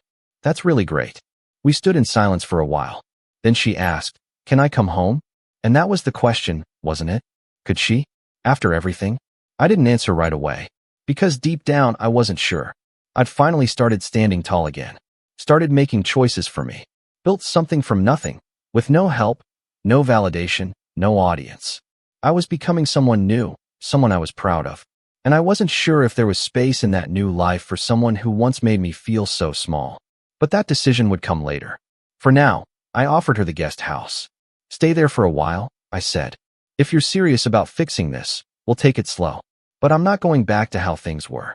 She nodded, and for the first time in a long time she listened. But what she didn't know was that while she was gone, I'd done something else. Something quiet. Something strategic. Because I wasn't just rebuilding myself. I was preparing for what came next. And if she ever crossed the line again, I was ready. More ready than she'd ever believe. The first few days of Lila living in the guest house were strange. Not bad, exactly, just fragile. Like walking across thin ice that hadn't yet cracked. We kept things polite. Civil, no shouting, no big declarations, no dramatic makeups. She'd text me before coming into the main house, and I appreciated that. She cooked once or twice and left the meals in the fridge without a note. I mowed the lawn and left her side of the driveway clear. It felt more like neighbors than spouses, two people coexisting with a shared past, pretending not to notice the giant crack running between them. I didn't ask where she'd been before that night she showed up. I didn't ask if she'd seen Brian since. I knew the answers would only sour the air. Instead, I focused on the things I could control. Every spare moment I had went into the workshop. The smell of sawdust became familiar, almost comforting. I kept making things, cutting boards, planter boxes, a side table with a secret drawer that I was particularly proud of. I opened an Etsy shop, just to test the waters, and to my surprise, orders came in. Slowly at first, then more regularly. One person even asked if I offered custom work. I started to think, maybe this could be something. Meanwhile, at work, something shifted too. My manager, a guy named Phil who always wore too tight polos and talked like he was running for office, pulled me aside after a Monday morning meeting. "You've been different lately," he said, folding his arms. My stomach clenched. In a bad way? No, not at all. Sharper, more focused, like you're not second-guessing everything. I blinked. I didn't realize I was doing that. He grinned. "You always have. But something's changed." He was right. Something had. By the end of the month, I'd submitted a proposal for a project we'd been sitting on for over a year, a streamlined data dashboard that would save clients hours of manual entry. It wasn't flashy, but it was smart, efficient, solid, and it got greenlit within 2 weeks. And for the first time in a long time, I started to feel like I wasn't just floating. I was steering, quietly, steadily, but in the background, something else was building. Something that had started the night Lila gave me that ultimatum in front of her brother and never really left. It wasn't rage. Not exactly. It was clarity. I couldn't go back to who I was. The pushover, the fixer, the guy who let other people decide what family meant while sacrificing his peace to make it work. No. If Brian ever tried to come back into our lives again, I wouldn't just be ready. I'd be 5 moves ahead. And that's when I started planning. See, Lila and I may have shared a home, a history, even a marriage certificate, but I owned everything. Legally. The house, the land, the guest house, the bank accounts, all in my name. It wasn't out of spite. We'd just never gotten around to changing it after we married. At the time, she'd said, "Why bother? I trust you." Now, I saw the irony. So the first thing I did was visit a lawyer. His name was Conrad. He had a sleepy voice and a sharp mind, and he didn't ask many questions, just listened, nodded, and slid a stack of documents across the table. Power of attorney, trust formation, emergency asset freeze protocol, eviction paperwork, pre-filled and ready to go with blank dates. "If your brother-in-law shows up again," Conrad said, "you won't need to argue. Just file and let the law handle the rest." I signed every line. Then I asked about one more thing. How hard would it be to convert the guest house into an Airbnb? Conrad raised an eyebrow. "You planning to kick her out?" "Not yet," I said, "but I want options." He smiled. Smart man. When I got home that night, I sat in the workshop for 2 hours, thinking. It wasn't just about Brian anymore. It was about the pattern. I kept seeing it, over and over. People taking advantage of my kindness, twisting my silence into permission. And it was time I broke that pattern completely. Not just with Brian, but with Lila too. She needed to understand that forgiveness wasn't free. And if she truly wanted back into my life, she had to earn it. So I started setting boundaries. Real ones. Hard ones. First, I changed the Wi-Fi password and only gave it to her when she asked. She looked confused at first, but I smiled and said, "It's a fresh start, remember?" Then I rekeyed the main house. Told her, gently, just to be safe. She didn't argue. Next, I had security cameras installed. Nothing dramatic, just one over the driveway, one at the front door, one facing the guest house entrance. I framed it as just in case, and she nodded like she understood. But I saw the flicker of something in her eyes. Like she knew. I was watching everything now, and I didn't trust her completely. She started texting more often, asking if I needed anything from the store, leaving cookies on the counter, suggesting we eat dinner together sometime. And I did once or twice. Small talk. Nothing deep. But I always ended the night early. Kept the space between us. Then, one night, I saw her pacing outside the guest house. Phone pressed to her ear, voice low and urgent. She didn't know I could see her from the workshop window. She was talking to Brian. I couldn't hear the words, but I saw her shoulders tense. Her hand on her hip. The way she turned her back toward the house like she didn't want to be overheard. I recorded a 30-second clip, just enough to keep on file. Then I waited. The next morning, I made her coffee and left it on her porch with a note that said, "Hope today's better." She texted back a heart emoji. But my mind was already miles ahead. I knew Brian wasn't done. Not a chance. He was the kind of guy who always circled back around when things quieted down, like a stray dog sniffing for scraps. And I had a sinking feeling he'd come crawling back to Lila soon. So I started digging. With the help of an old friend, Drew, who now worked in private investigations, I got access to Brian's most recent records. He was living in a shared motel room 3 towns over, rented under someone else's name. Multiple complaints filed against him for noise, unpaid damages, even a fistfight with another tenant over a parking spot. But here's where it got interesting. Drew also found out that Brian had recently applied for a personal loan, using my address as his current residence. My address. He was trying to anchor himself to me again, legally. And that's when I realized what this was. It wasn't just freeloading. It was strategy. If he could prove he lived on my property, even temporarily, he could make things very messy if I ever tried to press charges or evict him again, especially if Lila supported his version of events. I felt my stomach twist into a knot, because that meant she wasn't just passively enabling him anymore. She was helping, or, at the very least, protecting him. And that was the final straw. So I did what any logical, betrayed husband would do. I built a trap. It started with an email, a very professional-sounding message from a new property management company. Really just me using a business Gmail address and a fake LLC name, sent to Lila, informing her that the guest house would be undergoing routine inspections and evaluations in 2 weeks' time, followed by potential listing on a short-term rental platform.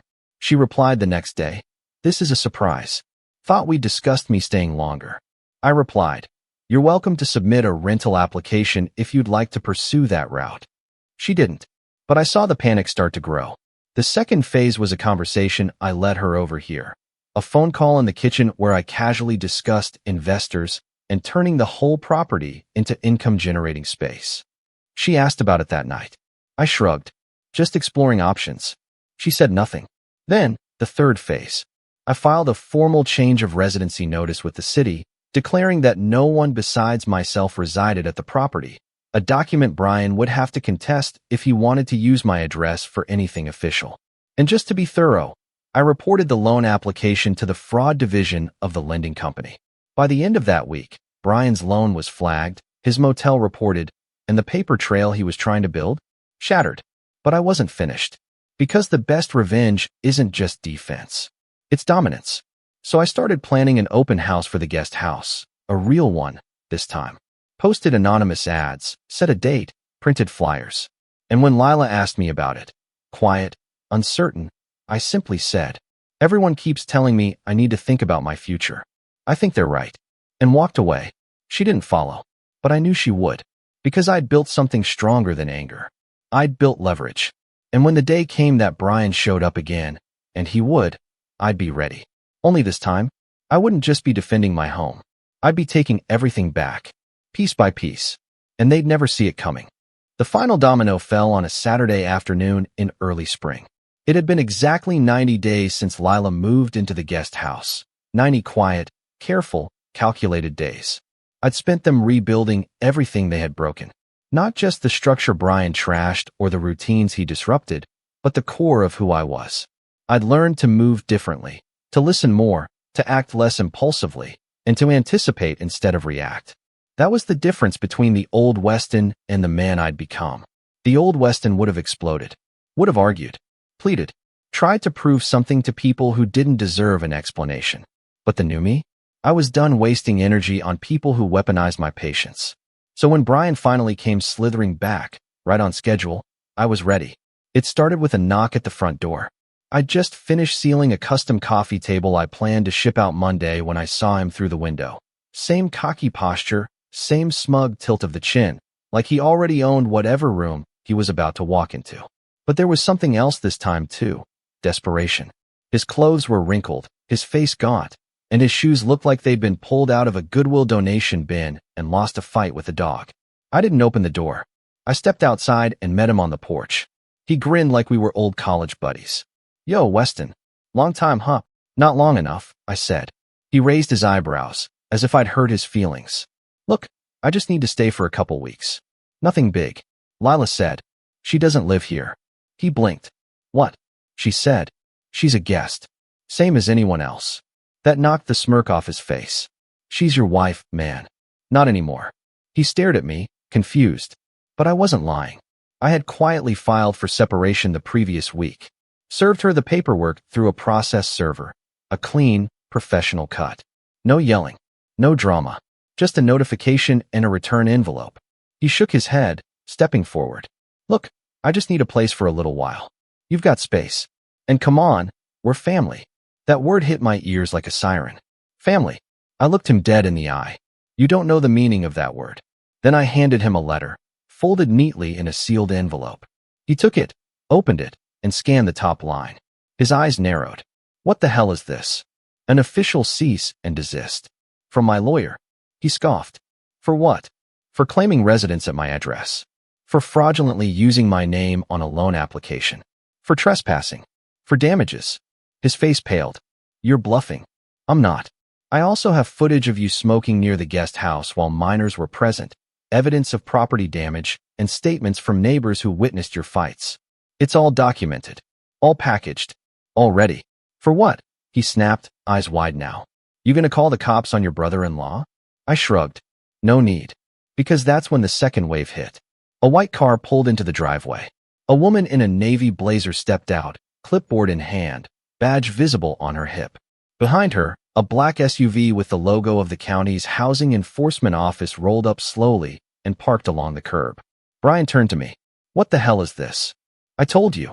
I said, calm as ever. I'm not bluffing. He ran his mouth, said something about how this was illegal, how I'd regret it, how I was ruining lives. I didn't listen, because I wasn't doing this for revenge. I was doing it for closure. The housing officer informed him that his previous attempt to use my address had triggered a citywide check. The motel he had stayed in had been cited for multiple violations, and Brian's name was now tied to 2 fraudulent applications. A probation officer would be reviewing the situation. The officer asked if Brian had a permanent address. He stammered, looked at me. I shook my head. He doesn't live here. The woman nodded. That's what we thought. They asked him to leave the property. Immediately. And for once, for the first time since he'd bulldozed his way into my life, Brian didn't have anything to say. No smug comebacks. No insults. He just walked to the curb, muttering under his breath, and waited for a ride. I didn't watch him go. I had nothing left to prove. But I wasn't done yet. Because Lila, she'd made her choices too. When I served her the separation notice, she didn't respond at first. Just disappeared into the guest house for 2 days. Then she asked to talk. We sat on the porch, the same place she'd defended her brother like he was some wounded animal I had kicked out of the house. She looked tired, sad, but not apologetic. I didn't know he was going to do that, she said quietly. I thought he was just staying out of trouble. I didn't reply. I just wanted to help my family. You did, I said. Just not the one you married into. Her eyes flickered. So that's it. You're done. I was done the day you threatened to leave me over him. She opened her mouth, then closed it. You can stay in the guest house for 2 more weeks, I told her. After that, it's being converted into a rental. The locks will change. And I'd appreciate it if you didn't contact me unless it's through the attorney. She blinked hard, and I saw the tears come. But I didn't comfort her. Because I'd finally learned the difference between kindness and enabling.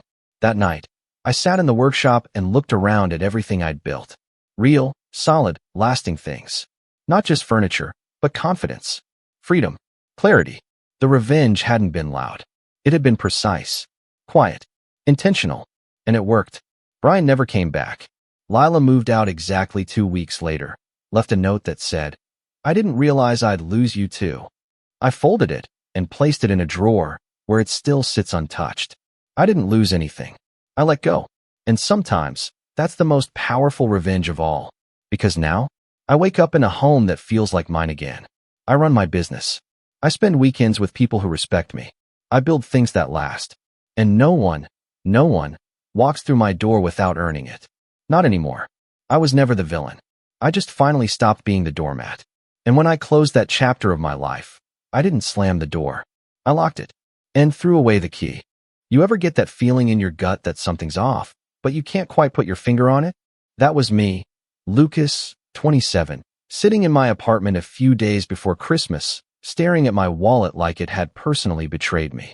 I don't normally carry that much cash, but I'd just withdrawn $3,000 in crisp hundreds to give my landlord a final cash payment for the year. I like doing that. Old school, clean break, done and dusted. But when I went to grab the envelope from my desk drawer to head out, it was gone. Not a trace. Not even a bent corner or a stray bill. And here's the thing. I live alone. At first, I thought maybe I'd misplaced it. Maybe I left it in a jacket pocket or accidentally brought it with me to the gym. I tore the place apart. Every drawer, under every cushion, inside old grocery bags, even the freezer, because who knows, maybe I blacked out and stuck it next to the frozen peas. But no, it was just gone. $3,000. Poof. I paced the apartment for hours that night, replaying every second of the past few days. Had anyone been over? No. I'd been working long hours at the auto shop, only really taking time off to grab groceries or crash at night. I called my landlord, apologized, and wired him the rent directly from my savings. That stung.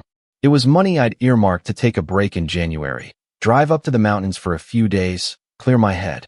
Now it was just gone. Still, I brushed it off. Kind of. I mean, what else was I going to do? Call the cops and say, hey, I think my cash just disappeared into thin air. Life moves on. Christmas was coming, and I figured I'd just let it go. Not worth ruining the holidays over something I couldn't even prove. Until Christmas dinner. Every year, we do a big family gathering at my parents' place. It's a little chaotic. My older brother Ryan brings his loud opinions, his even louder wife, and their 2 kids who seem to think furniture is for jumping off. My younger sister, Katie, usually shows up late with some boyfriend of the month and spends most of the night scrolling on her phone. And me? I just eat, keep my head down, and try not to get pulled into family politics. But this year felt different. Tense, somehow. Like everyone was in on a joke I hadn't heard yet. My mom was especially sugary sweet when she hugged me at the door, commenting on how tired I looked and how I always worked too hard, which is mom code for, why are you still single and not giving me grandbabies? I smiled, played along, handed over the wine I brought, and settled into the evening. The food was great, as always. My dad had gone full grill master in December again, and the kitchen smelled like rosemary and roast beef. We laughed about Katie's latest Tinder disaster, groaned at Ryan's rant about inflation, and I was just starting to feel like maybe I could enjoy the night without thinking about that missing money when it happened. After dessert, Ryan stood up and tapped his glass like we were at a wedding. I just want to say, he began, holding court with the confidence of someone who's never questioned a single opinion he's ever had, how grateful I am for family, especially this year. It's been tough for a lot of people, but family helps family. That's what matters. I didn't think much of it at first. Typical Ryan.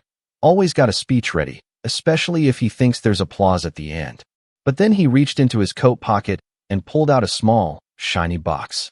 The kind of box you see in jewelry stores behind glass and security locks. He walked over to Dad and handed it to him. Merry Christmas, old man. Dad opened the box and his eyes widened. Ryan, is this the Omega Seamaster you were eyeing last year? Ryan grinned. $2, $9.95 retail, but you're worth every penny. Everyone gasped. My mom clapped like it was the finale of a game show. Katie let out a dramatic, no freaking way. Ryan's wife beamed proudly, and Dad was already sliding the watch onto his wrist, saying how it felt like a second skin. And me? I just sat there, stunned. $3,000. Exactly. I didn't say anything. Just watched Ryan like I was watching a stranger in my house. I mean, Ryan works, sure, but he's not exactly flush with cash. Last I heard, he was juggling some debt, had a kid in daycare, and was complaining about gas prices. And now he's buying luxury watches for fun? My stomach twisted. I knew exactly where that money came from. And then, like rubbing salt into a wound, Ryan turned toward me, raised his glass, and said, some of us go the extra mile for family. That's what being a real man is about. The room laughed, not at me, but around me. Like I was invisible. Like I was the footnote in their perfect little holiday. But I smiled. I smiled so wide my jaw hurt. Because in that moment, everything locked into place. His sudden generosity. The smug tone. The fake humility. The speech. The timing. He took it. He stole my money, gave it to Dad, and then wrapped himself in a halo like he was the family savior. Like I was just some tired grease monkey at the end of the table, watching greatness unfold. But what he didn't know was that he'd made a mistake. A big one. Because I wasn't just smiling out of shock. I was already planning what to do next. And trust me, I wasn't going to let this slide. Not this time. I didn't sleep that night. I went home from Christmas dinner with the image of that Omega watch seared into my mind, glinting under the kitchen lights like a trophy won at my expense. The house had roared with laughter after Ryan's toast, and every cheer, Every clink of a glass echoed in my head like a taunt. I kept thinking back to his exact words, "Some of us go the extra mile for family," and the smug little look he gave me right after he said it.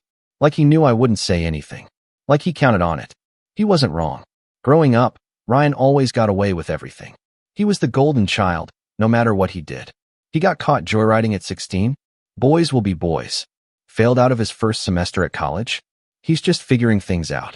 Meanwhile, I was the one who kept my head down, fixed things when they broke, paid my way through trade school, and helped Dad with yard work every weekend.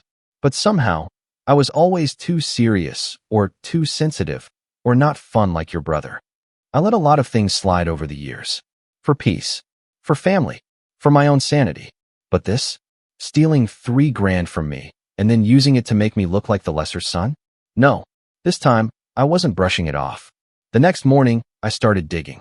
I checked my security camera app.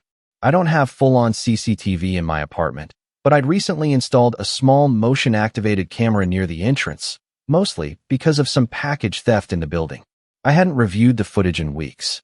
Honestly, I kind of forgot it even stored data that long. But after scrolling back through the files and cross-referencing timestamps from work, something strange popped up. 3 days before Christmas, 2:17 p.m. While I was at the shop, the camera caught someone entering using a spare key. I couldn't see their face, just a dark hoodie and jeans. But the figure moved quickly, confidently, heading straight toward the back hallway. Like they knew exactly where to go. That key had been missing for over a year. I kept it in a junk drawer, and one day it was just gone. I figured I'd lost it in the move. Never replaced it because I never thought anyone would actually use it. But now I knew who had it. I called Katie.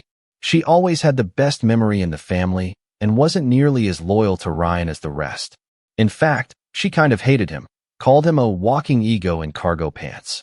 I figured if anyone had noticed something, it would be her. "Katie, random question," I said, trying to sound casual. "Do you remember if Ryan ever had one of my apartment keys?" She paused. I think. "Yeah. A while ago, Mom said you left a spare at their place before you moved out, and Ryan pocketed it." I asked him why he had it, and he just shrugged. What? I didn't answer her. I just let that sink in. It all made sense. Ryan had the key. Ryan knew I pulled cash every December for rent. Ryan knew my schedule better than I realized. Hell, I'd mentioned working late that day in the family group chat. He walked into my place like it was his own, took the envelope, and walked out without a trace. And then he dressed the whole thing up like a Christmas miracle. And here's the kicker. He didn't need to do it. He could have gotten Dad a tie, or a book, or nothing at all. But he wanted the moment. He wanted the applause. He wanted to make me look small. And he succeeded. For now. After that call, something in me snapped. Not loudly, not all at once, but quietly. A shift. I stopped brushing things off. Stopped giving him the benefit of the doubt. I went silent in the group chat, ignored my mom's "Can you send photos from dinner?" texts, and started watching Ryan like a hawk. I spent the next few days collecting everything I could. I found the receipt for the Omega, posted proudly by Ryan's wife on Instagram, complete with a blurry pic of the watch box and the caption, $3K, well spent. I zoomed in. Bottom corner of the receipt poking out. Timestamp matched the day after the break-in. I downloaded the camera footage and backed it up. I even went as far as checking the audio files from our Christmas dinner. Katie had set her phone to record part of it, so she could make a TikTok later. I got the audio clip of Ryan saying, "Family helps family," and Dad responding, "Wow, must have set you back $3,000," with Ryan laughing and confirming, "Worth every penny. Every penny of my money." Still, I wasn't sure what to do with it all yet. I could have gone nuclear right then. Sent the footage. Exposed him in the group chat. Confronted him outright. But something held me back. Maybe it was pride. Maybe it was the fact that I wanted the right moment, not just any moment. Or maybe I just wanted him to feel what I felt. The betrayal. The disbelief. The sick realization that someone you grew up with could look you in the eye while holding a knife behind their back. And then came the second slap. New Year's Eve. I wasn't planning to go. After the Christmas dinner incident, I figured I'd lay low. But Mom texted saying Dad really wanted all three of us there. Said it would mean a lot. I almost ignored it. Almost. But some part of me wanted to see Ryan again. Face to face. Not out of anger. Yet. But just to confirm he was still walking around like he owned the world. I got there late. The house was packed with family friends, neighbors, people I didn't even recognize. My dad was already a few drinks in, swaying slightly while telling some long-winded story about his college days. Ryan was in the kitchen, center of attention as usual, holding court like he was running for office. "Lucas," he called out the second he saw me. "There he is, the man of the hour." The what? I barely had time to ask before he slapped a hand on my back and grinned at the crowd. "This guy right here, man, hardest working dude I know. He's been helping me out a ton lately." "What?" "Didn't want to brag," he continued, looking smug. "But Lucas actually lent me some cash this month. Real generous of him." The room chuckled. Someone shouted, "Must be nice to have a rich brother." Another voice added, "Man, I need a Lucas in my family." I stood there, jaw tight, as Ryan gave me that same smirk he wore at Christmas dinner. He was mocking me. No, worse. He was claiming the theft as some kind of personal favor I'd offered him, painting himself as both the grateful son and the generous brother, all while making me look like some silent partner in his delusion. That was it. That was the moment I knew this wasn't just about money. It wasn't even about the watch. This was about power, control, image. Ryan wasn't just stealing from me. He was stealing credit. He was rewriting the story in real time, turning my silence into submission. And the longer I let it go, the more people would believe his version. I left that party before midnight. Didn't say goodbye. Didn't grab a plate. Just walked out into the freezing air with my heart thudding and my hands shaking. He crossed the line. I spent the first week of January planning. And then, just when I thought I had seen the worst of it, my mom called me. Not to check in, not to apologize, but to ask if I'd be willing to help Ryan out again. Apparently, he'd hinted that he was struggling to catch up on bills after being so generous over the holidays, and Mom wanted to know if I could maybe float him a bit more until spring. Float him. Float him. The man who stole from me, lied to me, humiliated me, and my mother wanted me to help him again. I didn't even respond. I just let the silence hang until she muttered, "You don't have to be so cold, Lucas," and hung up. That was the moment I felt it. Not anger. Not sadness. Clarity. I realized then that my family didn't see me. Not really. I was the quiet one. The fixer. The background character in their story. The one they could ask for favors, forget to invite, praise behind my back, but never to my face. And Ryan? He was the hero. The prodigal son. The golden boy who could do no wrong, even when he was stealing from his own brother. But not for much longer. Because if they wanted to write me out of the story, they'd have to get through the ending I was about to write first. And let's just say, I had plans. I didn't speak to anyone for 2 weeks after that phone call with my mom. Not Katie. Not Dad. Definitely not Ryan. I didn't respond to texts, didn't pick up calls, and when my mom emailed me some inspirational quote about the importance of forgiveness, I didn't even open it. I wasn't angry anymore. That would have been easier, honestly. Anger has heat to it, and heat gives you something to hold on to. But what I felt was colder than that. Numb almost. Like the final thread that had tied me to my family had quietly snapped, and I hadn't even realized how frayed it was until it was gone. And that's when the silence really hit. I'd spent most of my adult life trying to prove I was reliable, that I could be counted on, that I didn't need to shout to be heard. But the truth was, I'd been shouting all along, just more quietly. Showing up, fixing things, saying yes when I wanted to say no, staying late to help Dad replace the deck, letting Mom vent about Ryan's latest drama, giving Katie rides after her car died. Little things, endless things, but none of it ever changed the way they saw me. Not really. And now that I'd stopped, no one noticed. The first week of January passed, then the second. No one called just to check on me. No one asked how I was doing. I wasn't angry about it. I just finally saw it for what it was. I'd been convenient. A background character in their little drama. And now that I'd stepped out of frame, the scene went on without me. It should have broken me. And for a while, it almost did. I'd go to work at the auto shop, come home, heat up leftovers, and just sit. Not sad. Not energized. Just drifting. I even started skipping the gym, which I hadn't done since I was 23 and broke my ankle. I stopped shaving. Stopped replying to group texts from friends. At one point, I spent 3 straight hours watching condensation drip down a window pane like it held the secrets of the universe. That was probably the low point. But here's the thing about rock bottom. It's a foundation. Once you hit it, there's nowhere to go but up. Slowly, quietly, one brick at a time. And for me, that first brick came in the form of a phone call. Not from my family.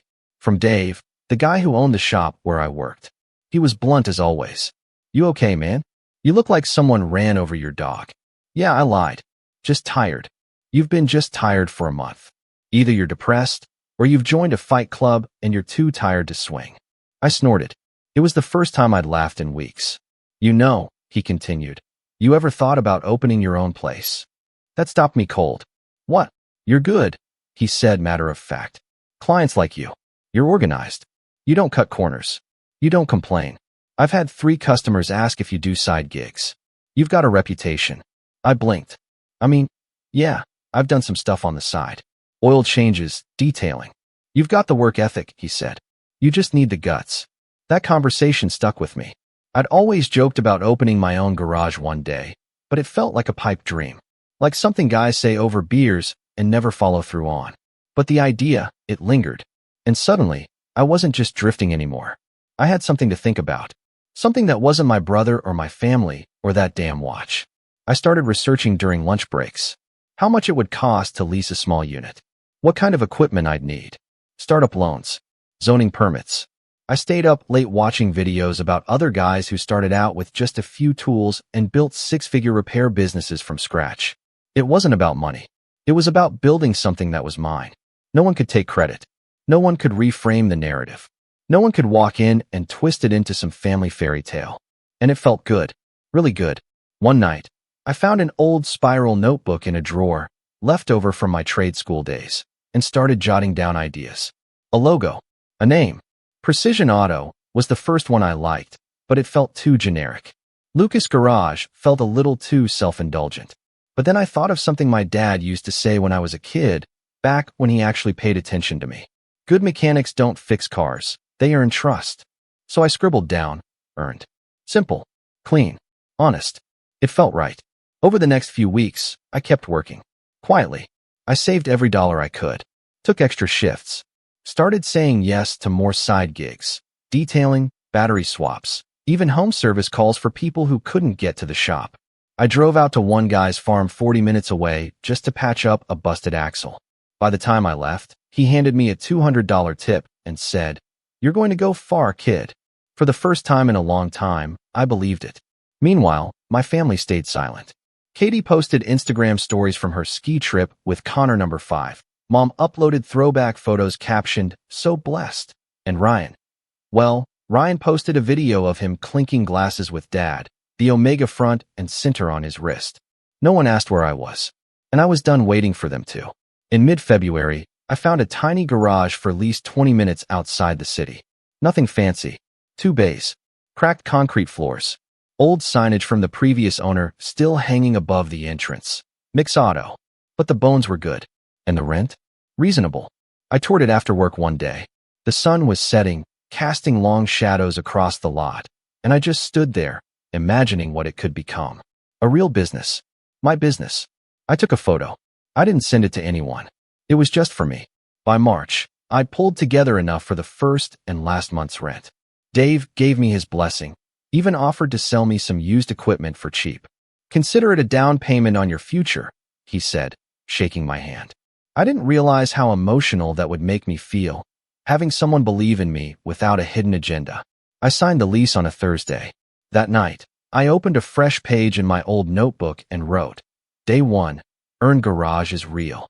I slept better than I had in months. The next few weeks were a blur. I cleaned out the bays, painted the walls, bought a pressure washer off Craigslist, and spent way too much money on a decent compressor. But it felt right. Like I was finally building something that couldn't be taken from me. And the best part? I didn't tell my family. Not out of spite. Out of peace. Because this wasn't about proving them wrong anymore. This was about proving me right. Still, I won't lie. Some part of me wanted them to find out. To see what I'd built without them. To realize they'd ignored the one son who never asked for anything, but gave everything. To watch their golden child squirm when he realized I was no longer in the background. But I was patient. Because revenge isn't always loud. Sometimes it's quiet, methodical, slow. And sometimes, the best way to win is to build something so undeniable they can't ignore it anymore, even if they want to. But fate? Fate had other plans. Because just when I thought I'd found peace, a message popped up on my phone. From Katie. Just 5 words. You need to see this. The message from Katie sat on my lock screen for a solid minute before I even unlocked the phone. I just stared at it. You need to see this. I hadn't heard from her in weeks. Not since our brief conversation about the spare key. Not since Christmas dinner imploded silently in my chest and took every thread of family loyalty down with it. So for her to suddenly reach out now? Yeah, I felt it in my gut. This wasn't going to be a check-in. I opened the message. It was a screenshot. A Facebook post from Ryan's wife. Proud of my man. Ryan just landed a new consulting gig. Big boy moves coming. Attached to it was a photo. Ryan in a cheap suit. Clearly taken in their kitchen, arms crossed like he was on the cover of Forbes. But what caught my attention wasn't the post. It was a comment, just a few down from the top. Uncle David, congrats. Didn't know you were still doing consulting. Thought you were having money issues with that loan you took from Lucas. I froze. I hadn't told anyone about that. Because I never gave him a loan. I never said a word about the theft. Never corrected the lie he spun at New Year's. But clearly, Ryan was running with the narrative. And not just within the family. He was expanding it. Building a reputation on a foundation made out of my silence. Telling people that I'd helped him out, that he was bouncing back, and that I had lent him $3,000. My chest burned. That sick feeling crawled up the back of my neck again. But this time it wasn't helpless. It was fuel. I called Katie. She picked up on the first ring. You saw it? Oh, I saw it. I said, keeping my voice steady. I wasn't sure if I should send it, she admitted. But after everything, it felt gross. Like he's using your name to make himself look good. He is. There was a beat of silence between us. You're gonna do something, aren't you? She asked. I didn't answer right away. But I already knew the answer. Yeah, I was going to do something. And this time, I was going to do it right. Revenge isn't about blowing things up in one glorious moment of rage. It's about precision, timing, control. And now, for the first time in my life, I had all 3. The first thing I did was set the stage. By now, Earned Garage was officially open. The paperwork was processed. Business account set up. I even had a clean little logo stenciled onto the garage door in deep navy paint, with the tagline underneath, "Trust isn't given. It's earned." Every time I opened that garage in the morning, I felt like I was breathing deeper. And the work started coming in. Word of mouth spread fast, especially with the help of a few loyal customers from Dave's shop who were happy to follow me over. Dave himself even gave me a shout out on Facebook and sent a couple referrals my way. I wasn't rolling in money yet, but I was making enough to keep the lights on and slowly build a reputation. I stayed quiet about it publicly. No flashy social posts. No boasting. I didn't want my family catching wind of it yet. Not until I was ready. That came soon enough. In early April, Katie texted me again. FYI, Ryan's throwing a birthday party for Dad next weekend. Some kind of special celebration. You're invited. I laughed. Of course I was. It was perfect. A party. At Ryan's place. A chance to gather the entire extended family in one space, under the pretense of celebrating Dad, and the golden boy would be hosting. The same golden boy who stole from me, spun a lie, and wrote it straight into self-made legend status. And now, everyone would be there. Laughing, toasting, listening. It would be the perfect place to show them who he really was. But I wasn't going to walk in and shout. That's not how I work. I needed to be strategic. So I started gathering evidence.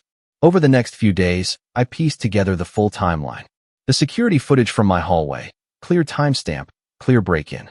The receipt photo from Ryan's wife's Instagram, same date, matching value. The audio from Christmas dinner. Katie sent me the full file. I clipped the part where Ryan said, "Some of us go the extra mile for family," followed by Dad saying, "Must have cost you $3,000," and Ryan laughing and saying, "Worth every penny." I also printed out a copy of my bank statement from December, showing the withdrawal. And then I printed out a new one.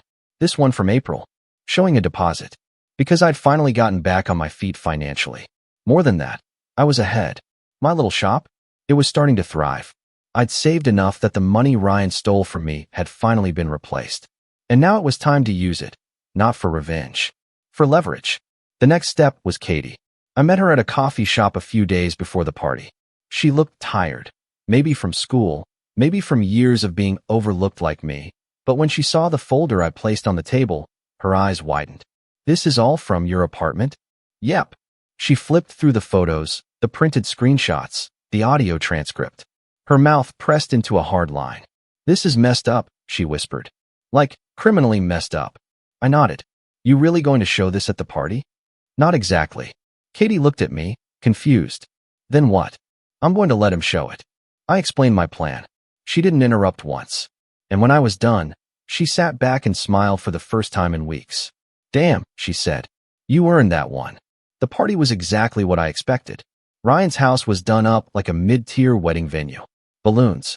Streamers. A giant happy birthday dad banner that somehow managed to include a hashtag. Ryan greeted people at the door like a hotel concierge, shaking hands and pointing toward the drink station. I showed up exactly 15 minutes late. Calculated. Enough to draw attention without seeming like I wanted it. Ryan greeted me with his usual fake warmth. Look who showed up. Man, we were just talking about you. I bet you were, I said with a polite smile. I handed him a small gift bag. Inside, just a mug that said "Number 1 Dad." Harmless.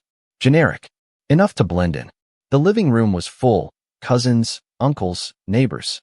Everyone sipping wine or hovering around cheese platters. I spotted my mom by the fireplace, deep in conversation with Aunt Lynn, and Dad in the backyard near the grill, his precious Omega watch glinting in the sunlight. Everything was perfectly staged. Now I just needed the moment. I waited until dinner. Ryan gathered everyone to make a speech before cake, because of course he did. He stood at the head of the table, holding a glass of champagne, Dad beside him, hand on his shoulder.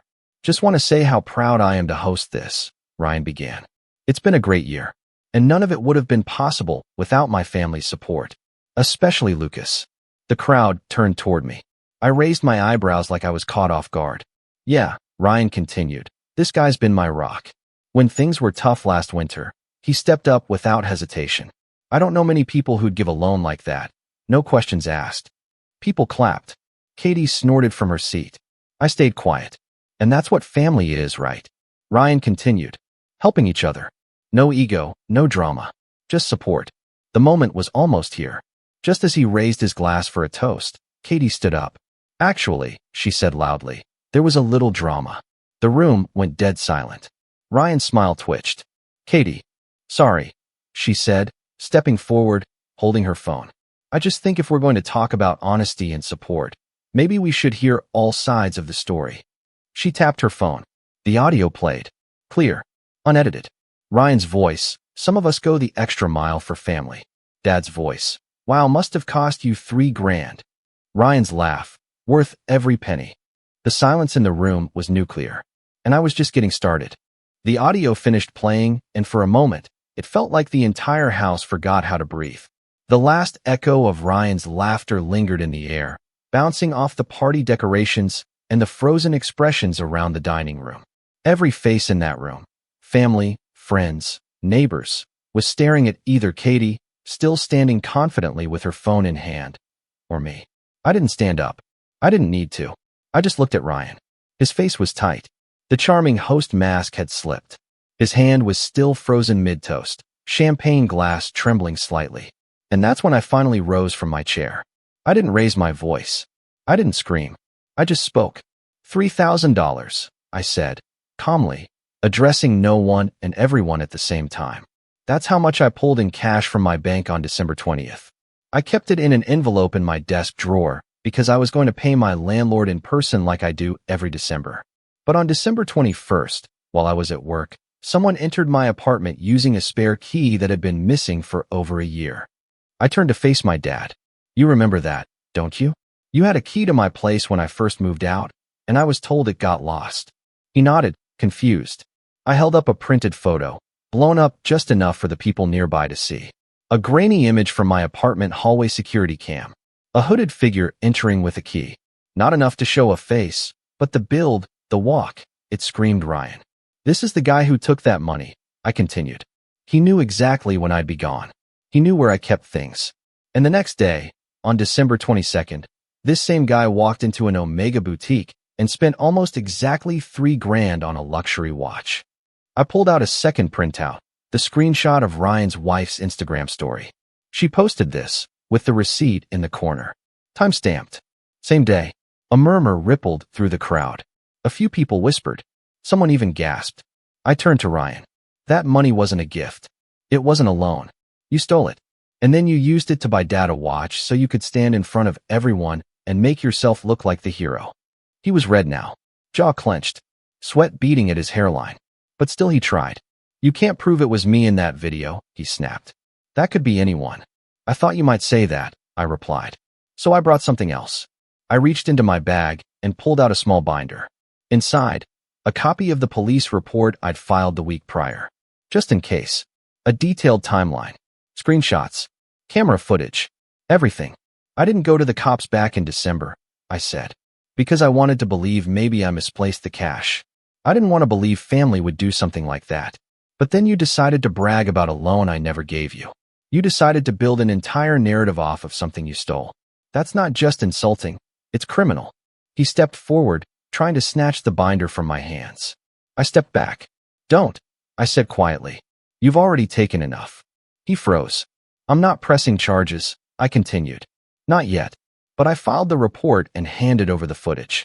I told them I was willing to hold off if you admitted it. If you paid me back. Privately. I looked around the room, meeting eyes with every family member one by one. But since you decided to keep lying, and since everyone here was dragged into that lie, every uncle, every cousin, even Dad, I figured it was only fair they know the truth. Ryan's wife looked like she was about to vomit. My mom sat in stunned silence, hand over her mouth. Katie moved next to me, not saying a word, just standing there like the world's most silent mic drop. Dad was the first to speak. Ryan, he said slowly, turning toward him, is it true? Ryan was breathing heavily. His mouth opened, then closed. He muttered. I needed help. And he never offers help unless someone asks. So you stole from him? Dad's voice rose. You broke into your brother's place and stole money, so you could play hero? So you could impress me? Don't make this about, Ryan started, but Dad cut him off. No, I will decide what this is about. You humiliated your brother. You lied to the whole family. You dragged us into a farce because you wanted to feel important. He turned to me. I'm so sorry, Lucas. I didn't say anything. There was nothing to say. For once, I didn't need to justify or explain or apologize for existing. I just stood there, steady. Ryan tried to shift blame. He turned to Mom. You knew I was struggling. You said I should do something big for Dad. That he deserved something special. Don't you dare throw me under the bus, she snapped. I said get creative. I didn't say break into your brother's home like a thief. The room unraveled. Aunt Lynn stood up and left. Uncle David shook his head and muttered something about the nerve. Even a few of Ryan's own friends, who had shown up just for drinks, started slipping out quietly. The energy shifted. All at once, Ryan wasn't the center of attention anymore. He was radioactive. He stood there, looking around like someone trying to find a single familiar face, a single lifeline. But everyone had already started backing away. And that's when I walked up to him. I pulled a small envelope from my pocket. Inside was a cashier's check, $3,000, dated 2 days ago, made out to me. This is your chance, I said, handing it to him. Repay what you stole. Not just the money, the respect. And if you don't, I walked this binder down to the station and pressed charges. His eyes flicked from me to the envelope. He took it. Didn't say thank you. Didn't even look me in the eye. Just nodded once, sharp and curt, like it hurt. I turned and walked away. Katie followed. We left the party in silence. A week passed. Ryan didn't text. But the check cleared. He disappeared from Facebook. His wife deleted her Instagram. And at Easter, Mom quietly mentioned that Ryan and his family would be skipping this year for personal reasons. No one asked why. No one needed to. People had seen what they needed to see. And while I wasn't looking for revenge to make me feel bigger, it felt damn good to finally be seen. I didn't rub it in. I didn't flaunt my garage or my comeback. I just kept working, growing, living. And one day in early May, Dad showed up at Earn Garage. No appointment. Just walked in while I was rotating a client's tires. I need an oil change, he said casually, holding out keys to his truck. Figured I'd go to the best mechanic I know. I looked at the keys, then at him, and slowly, I smiled. Sure thing, I said. Have a seat. He waited in the front office, flipping through a magazine. And as I worked, I realized something. I didn't need my family's approval anymore. I didn't need their applause, their praise, or their validation. I'd built something better, something honest, something earned.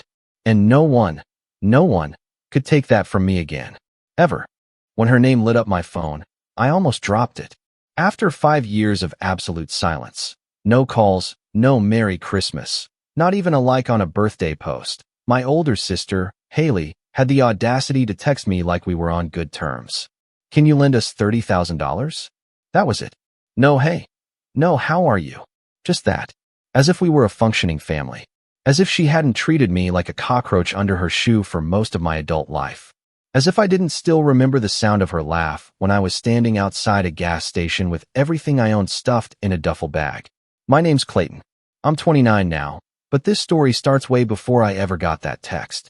If you've got time, I'll tell you exactly how I got here, and why Haley has absolutely no idea what's coming. I grew up in a house where silence was louder than shouting. My dad passed away when I was 6, and from that moment on, Mom checked out emotionally. She did the bare minimum, meals, school forms, the occasional dentist appointment, but affection? Support? Forget it. And Haley, being 7 years older, took full advantage of that vacuum. She was the golden child, valedictorian, star of the swim team, and the apple of my mother's eye. Me? I was the weird, quiet kid who liked books and computers. I was too sensitive and too soft, apparently. If I cried, I was dramatic. If I got mad, I was disrespectful. But if Haley flipped out, Mom would say, "She's under a lot of pressure." I learned pretty early not to expect fairness. Haley had a talent for turning people against me without ever raising her voice. She'd smile sweetly while twisting the knife. When I was 14, I saved up for weeks to buy a used tablet off Craigslist. It wasn't anything special, but it was mine. The next day, it was gone. Mom claimed I probably lost it, and Haley said, "Clayton's always misplacing things." 2 years later, I found it in her old swim bag when we were moving houses. When I confronted her, she smirked and said, "Oh, that? I thought it was just lying around." No apology, no guilt. And Mom just sighed and said, "Let's not start something." I eventually stopped confronting her about anything. By the time I was 19, I couldn't take it anymore. The house felt like a prison where I was the only inmate. I tried college for a semester, but tuition was a beast and financial aid barely scratched the surface. I dropped out and picked up a job at a hardware store to get by. Haley was off at grad school, fully funded by Mom's savings, even though there wasn't any money for me to go to college. I never hated her. Not then. I just figured some people were born lucky, and I wasn't one of them. Things got worse in my early 20s. I had a string of bad luck. A stolen car, a cheap landlord who refused to fix a gas leak, which made me sick for weeks, and then the final blow, my roommate bailed on rent without notice. I couldn't make up the difference in time, and just like that, I was homeless. Not sleeping on a friend's couch homeless. Actual homeless. For a few weeks, I lived out of my car, when I had one. When it got towed, thanks to unpaid tickets I couldn't afford, I started bouncing between shelters and the occasional 24-hour diner if I had a few bucks. I didn't tell anyone, not because I was ashamed, but because I knew what they'd say. But one night, around midnight, I saw someone familiar step into the all-night grocery store I was warming up in. Haley. She was wearing heels, designer jeans, and a trench coat that probably cost more than I'd made that entire month. She didn't see me at first. I looked rough, thin, bearded, layers of mismatched clothes. But when she finally recognized me, she froze. I gave her a small nod, like, "Yeah, it's me." Before I could even open my mouth, she laughed. Not a shocked laugh. Not an awkward laugh. A cruel, snide laugh. She turned to the guy she was with and said, "Oh my God, it's my little brother. What, are you going for the hobo chic look now?" I didn't say anything. Just stared at her. She didn't stop. "You always liked playing the victim. Now you're fully committed, huh?" Her boyfriend, or whatever he was, awkwardly chuckled. I wanted to scream. To throw something. To ask her how she could be so heartless. But I just stood there, silent, and let her walk past me like I was trash. That was the last time I saw her. Until last week. The text came out of nowhere, just as I was finishing a project for my company.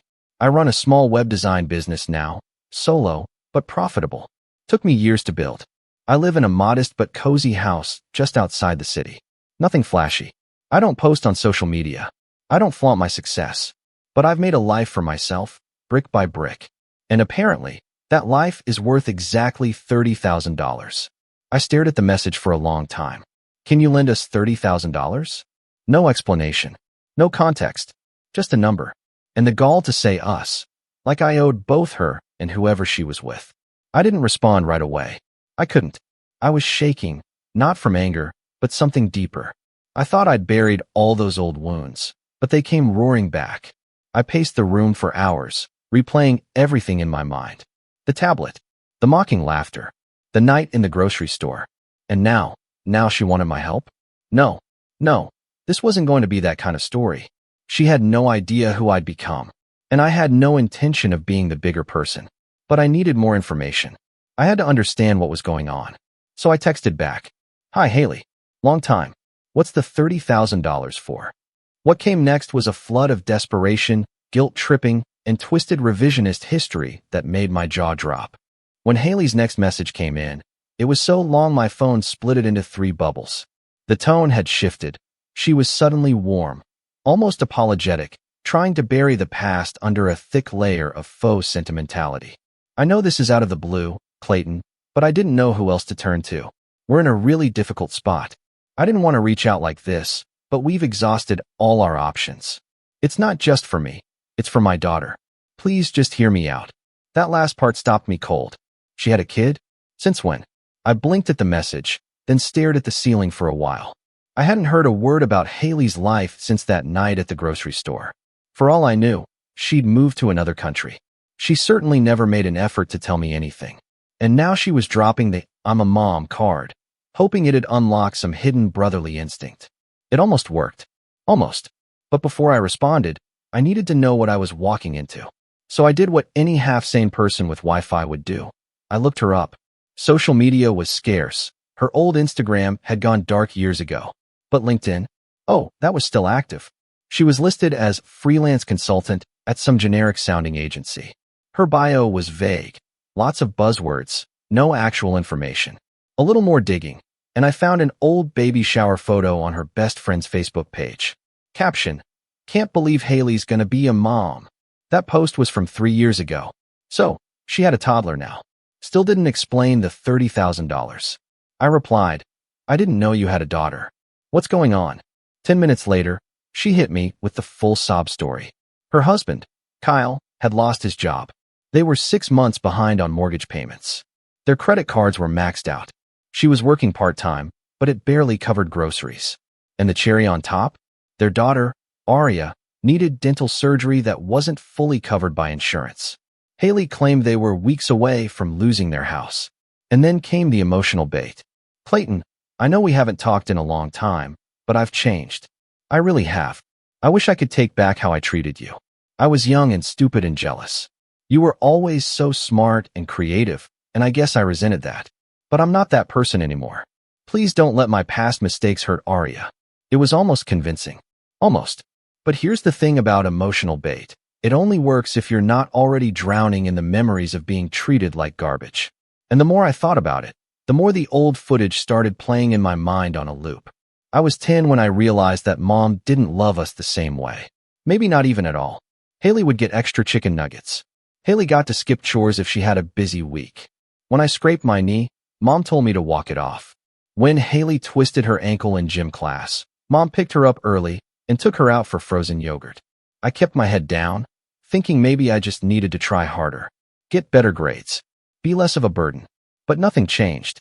I remember once, just once, I got a perfect score on a math test. I ran home, paper in hand, so excited to show them. Haley looked at it, rolled her eyes, and said, "Took you long enough." I did that in 7th grade. "Mom," she said, "well, that's what you're supposed to do." That was it. No, I'm proud of you. No smile. Just a pat on the head and back to scrolling through her phone.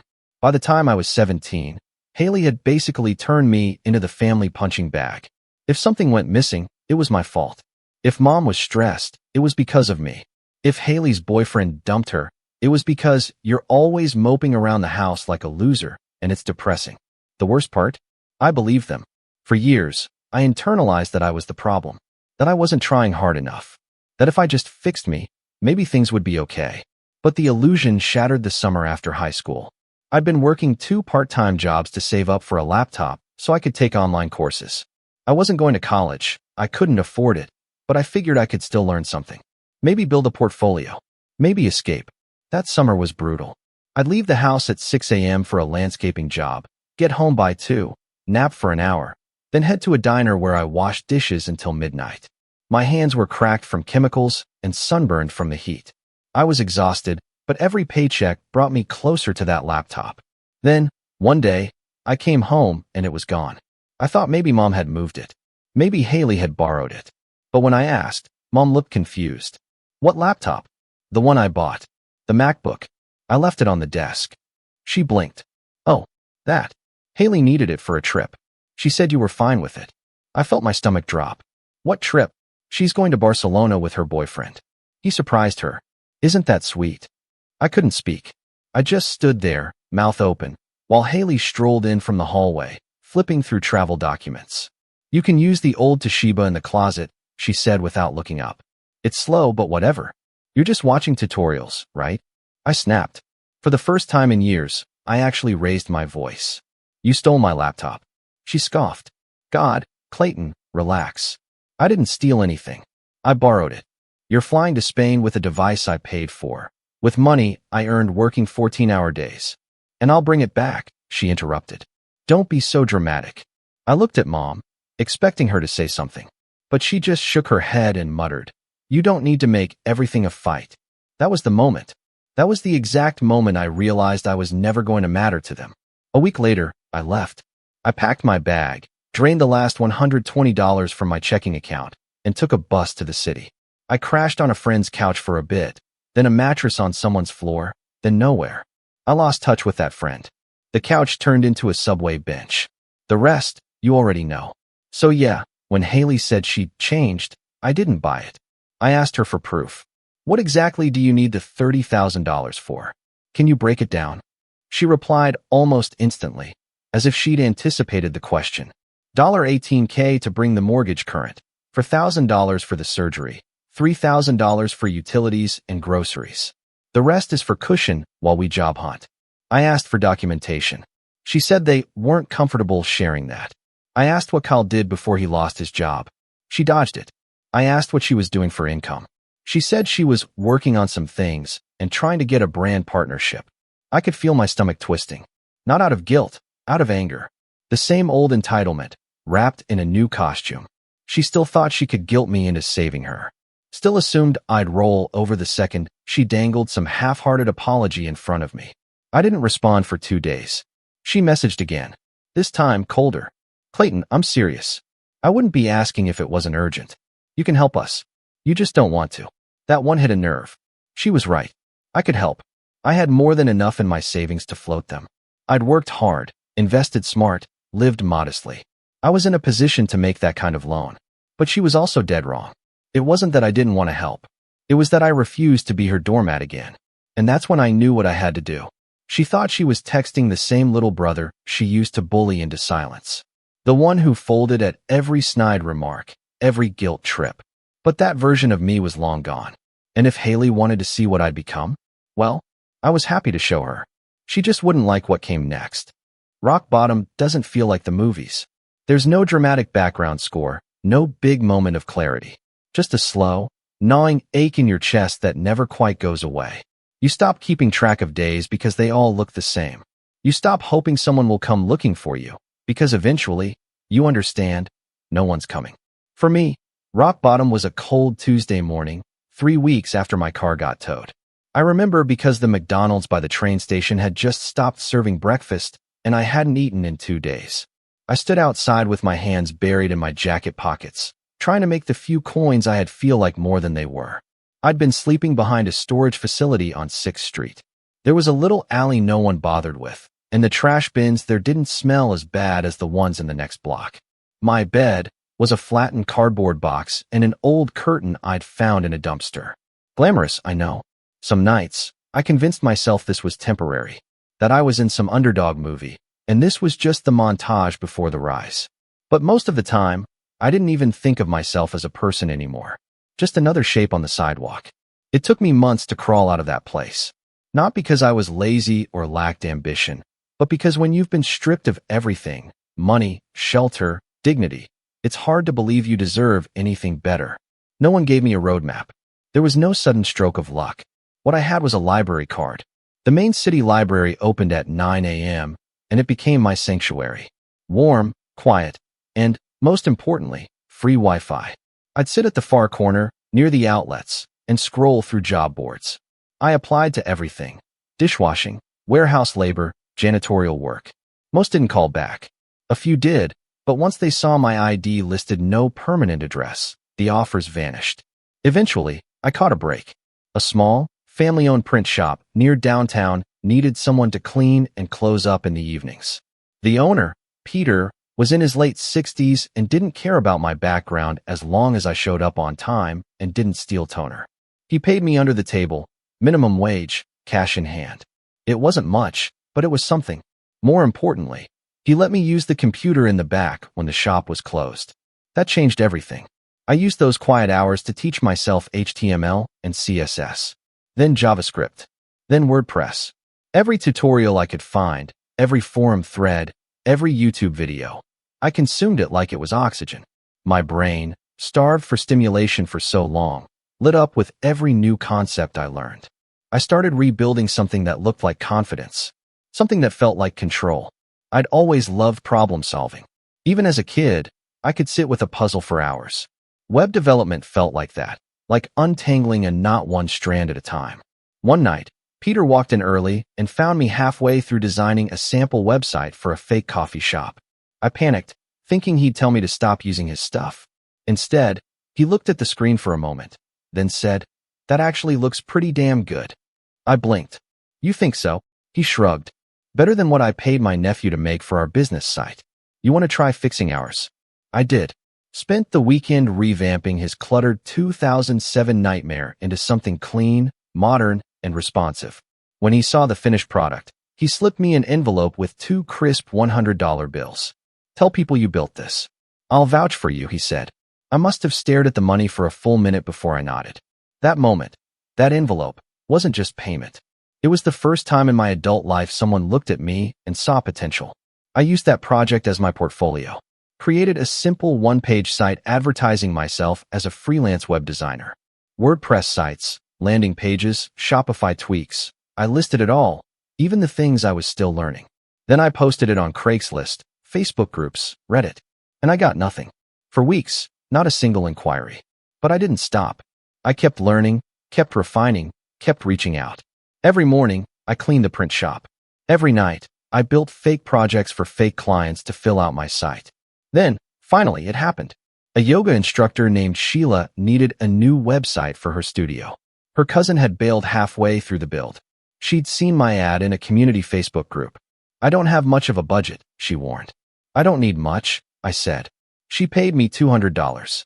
I built the entire thing in 4 days, worked through the nights, triple-checked every link, optimized it for mobile, even made her a logo. She was so impressed she referred me to her friend, a wedding planner. That job led to another, then another. I reinvested every dollar. First, a real pair of shoes, then a used Chromebook. Then, finally, a tiny room in a boarding house. No kitchen, shared bathroom, but 4 walls and a lock. For the first time in over a year, I had an address again. It was like standing at the edge of a cliff and realizing there's a ladder behind you. I wasn't out of the canyon, not yet. But now I could climb. I didn't tell anyone from my old life. No calls to mom. No updates to Haley. As far as they knew, I'd disappeared. And that suited me just fine. Because I wasn't building a comeback for their approval. I was building it for me. In 6 months, I had a full roster of clients. Small businesses, nonprofits, even a couple of e-commerce stores. I taught myself SEO, conversion copywriting, A/B testing. Started charging more. Outsourced some tasks to other freelancers. A year after moving into that boarding house, I moved out. Into my own place. It was a modest 1-bedroom on the edge of the city, creaky floors, drafty windows. But it had a working oven and a view of the skyline if you craned your neck out the bathroom window. It might as well have been a palace. I sat on the floor the first night and cried. Not because I was sad, but because I remembered. I remembered the girl in the trench coat laughing at me like I was invisible. I remembered watching my laptop fly to Barcelona in Haley's designer tote bag. I remembered the silence from Mom, the let's not start something, every time I dared to speak up. And now? Now I had keys, a bank account, clients who trusted me, a name in the local freelancer community. I even did a guest Zoom lecture at a community college's web design class. The professor had found my blog. I wasn't rich. Not yet. But I was stable, independent, free. And all of it, every ounce of it, came without a shred of help from my family. That's why Haley's message hit me so hard. Because I'd done what they always said I couldn't. I survived. I thrived. And now they were the ones drowning. It would have been poetic justice to block her, walk away, and never look back. But the thing about healing is, it gives you the strength not just to survive the past, but to face it head on. And I wasn't done facing it. Haley thought she was reaching out to a soft-hearted brother too kind to turn her down. But what she didn't realize was, I was finally ready to reply, not as the broken boy she remembered, but as the man they never saw coming. I didn't respond to Haley's last message right away. After everything, after the fake warmth, the guilt tripping, the sudden urgency, it didn't sit right to give her what she was really asking for, a quick yes or no. She wasn't just asking for money. She was asking for access to my life again, for control, and I wasn't going to hand her either.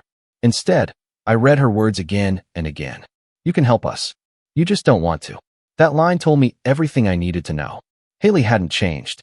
She still saw herself as the center of the universe, still believed that everyone around her owed her something just because she wanted it. And she still thought I was the same kid who used to sit in silence at the dinner table while she told Mom I'd been weird all day and needed to get checked out. She had no idea who she was dealing with anymore. But she was about to find out. Because I wasn't going to just reject her. I was going to show her, piece by piece, memory by memory. She was going to feel every moment she'd ever made me feel small, every betrayal, every dismissive laugh, every time she erased me from the family like I was a stain she couldn't scrub out. But to do that, I needed a plan, and I knew just where to start. The first thing I did was look up her address. She hadn't sent it directly, but she'd mentioned the neighborhood they were in, and from a few older public records I dug up, including a wedding announcement archived on some third-party newspaper site, I found the street name. After that, it wasn't hard. One quick property search, and there it was, a 4-bedroom colonial in a cookie-cutter suburb, complete with a white fence and a backyard perfect for entertaining. Bought 5 years ago for $430,000. I cross-checked the mortgage lender. Yep, still under both her and Kyle's names. She wasn't lying about being behind on payments. In fact, a foreclosure notice had already been filed with the county court 3 weeks earlier. Public record. She just hadn't thought I'd bother looking. Next, I found Kyle's LinkedIn.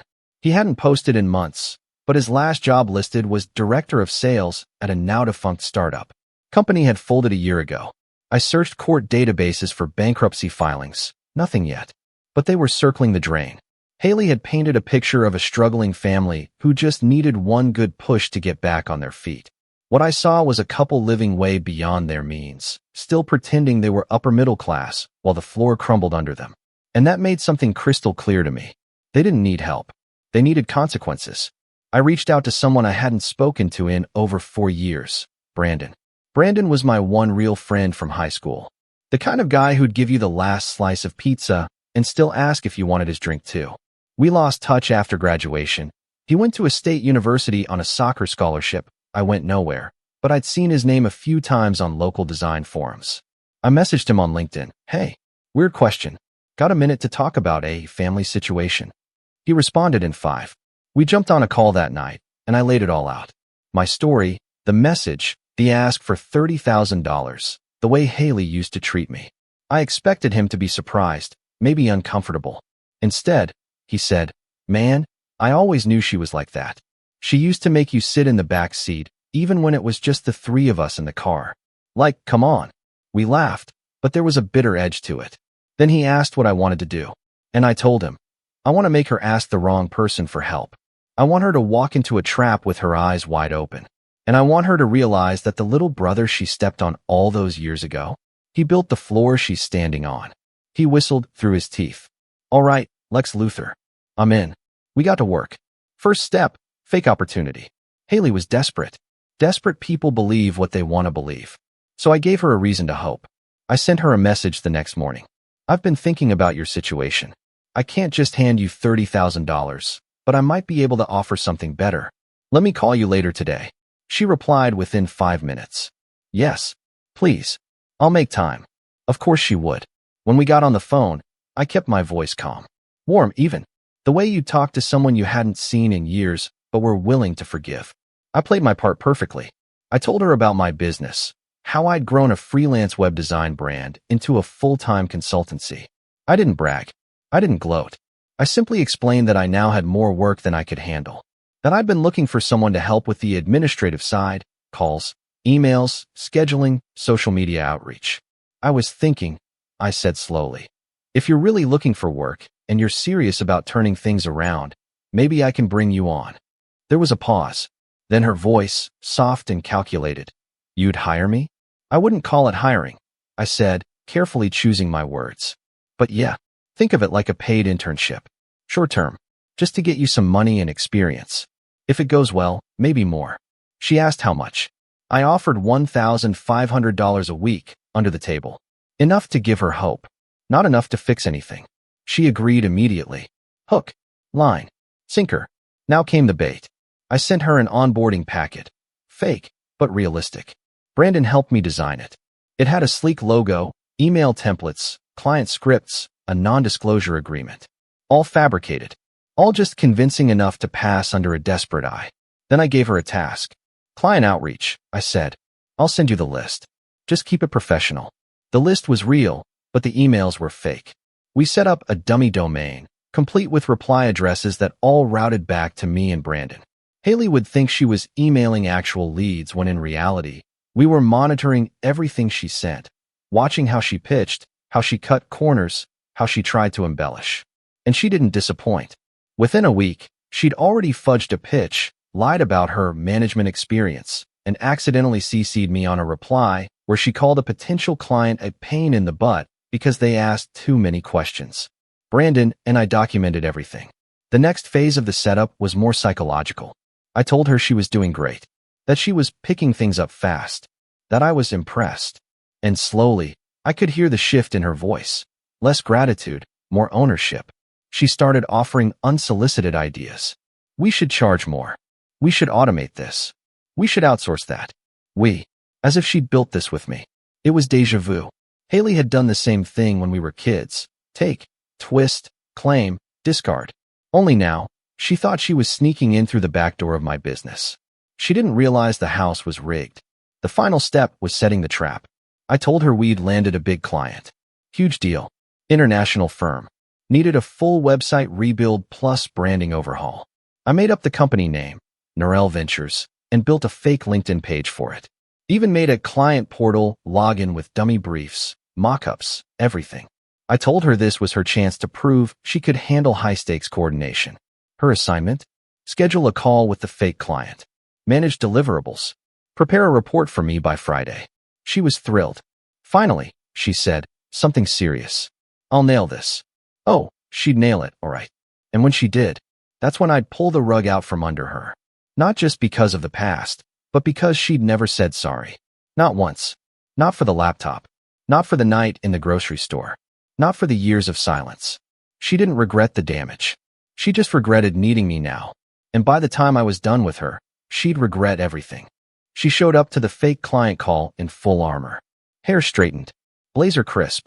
Voice dripping with faux professionalism. You'd think she was walking into a C-suite meeting instead of a Zoom room built entirely on lies. I watched from behind the scenes, camera off, microphone muted, logged into the dummy client account Brandon and I had set up. Haley had no idea the voice on the other end was a filtered version of Brandon's. He was using a pitch modulator and reading from a script we'd spent hours writing.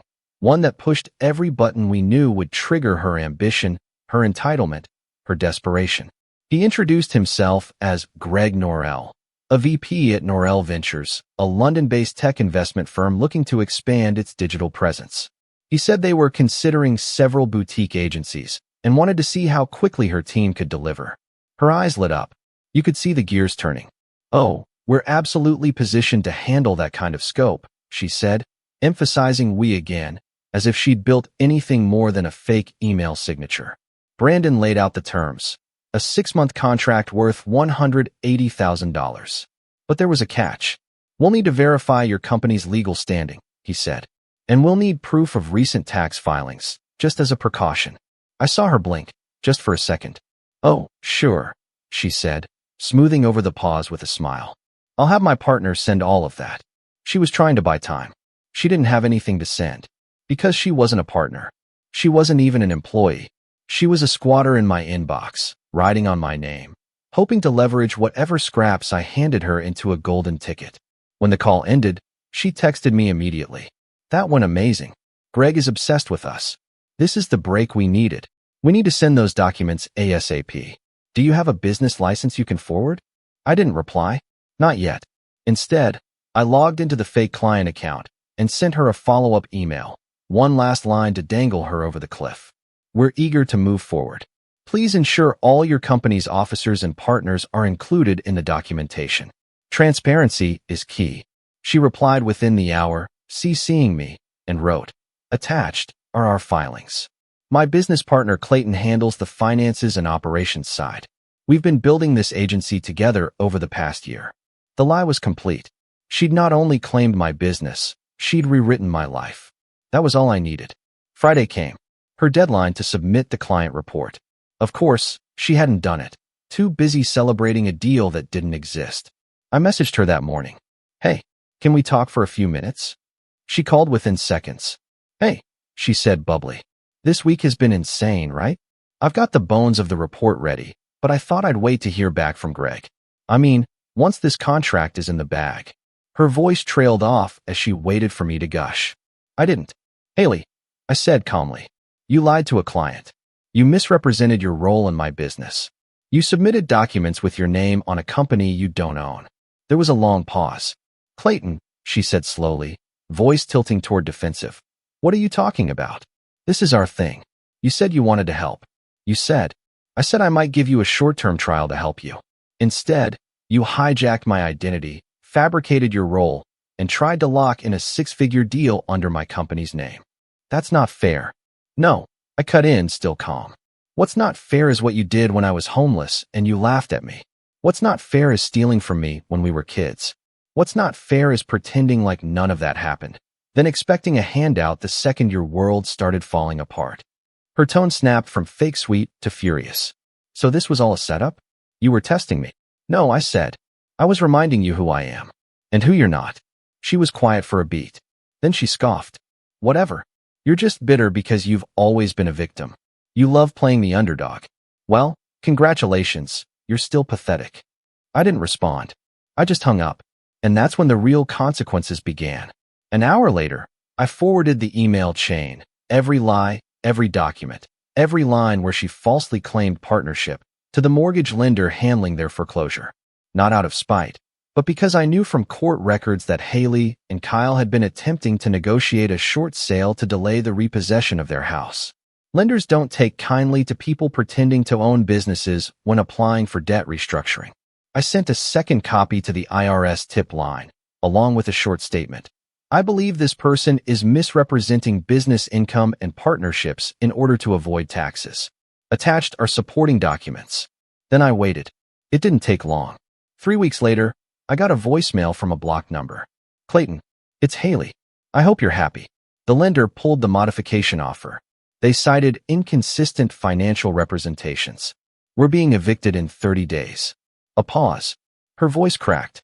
I don't know where we're going to go. Aria doesn't understand. Kyle's furious. I just don't know what to do. She didn't apologize. Not once. I deleted the message. The fallout wasn't public, but it was devastating in its silence. She vanished from social media.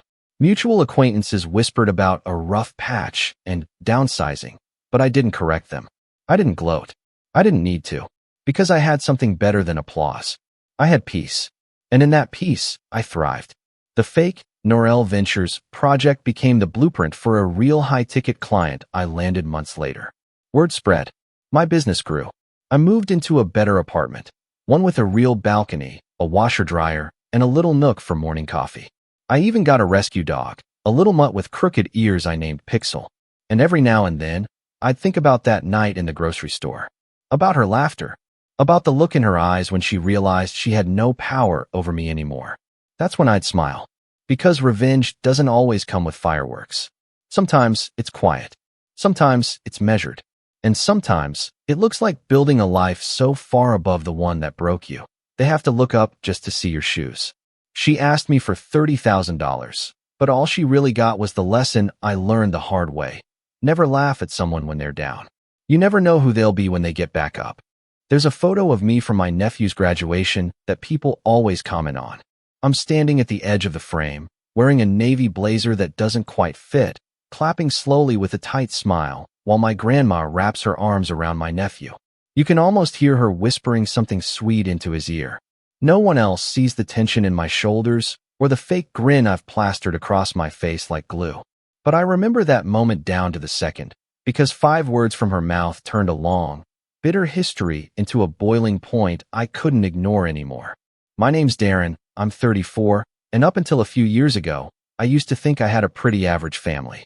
Not the Hallmark kind, but the type you tolerate during holidays, where side eyes and passive-aggressive comments get buried under mashed potatoes and forced laughter.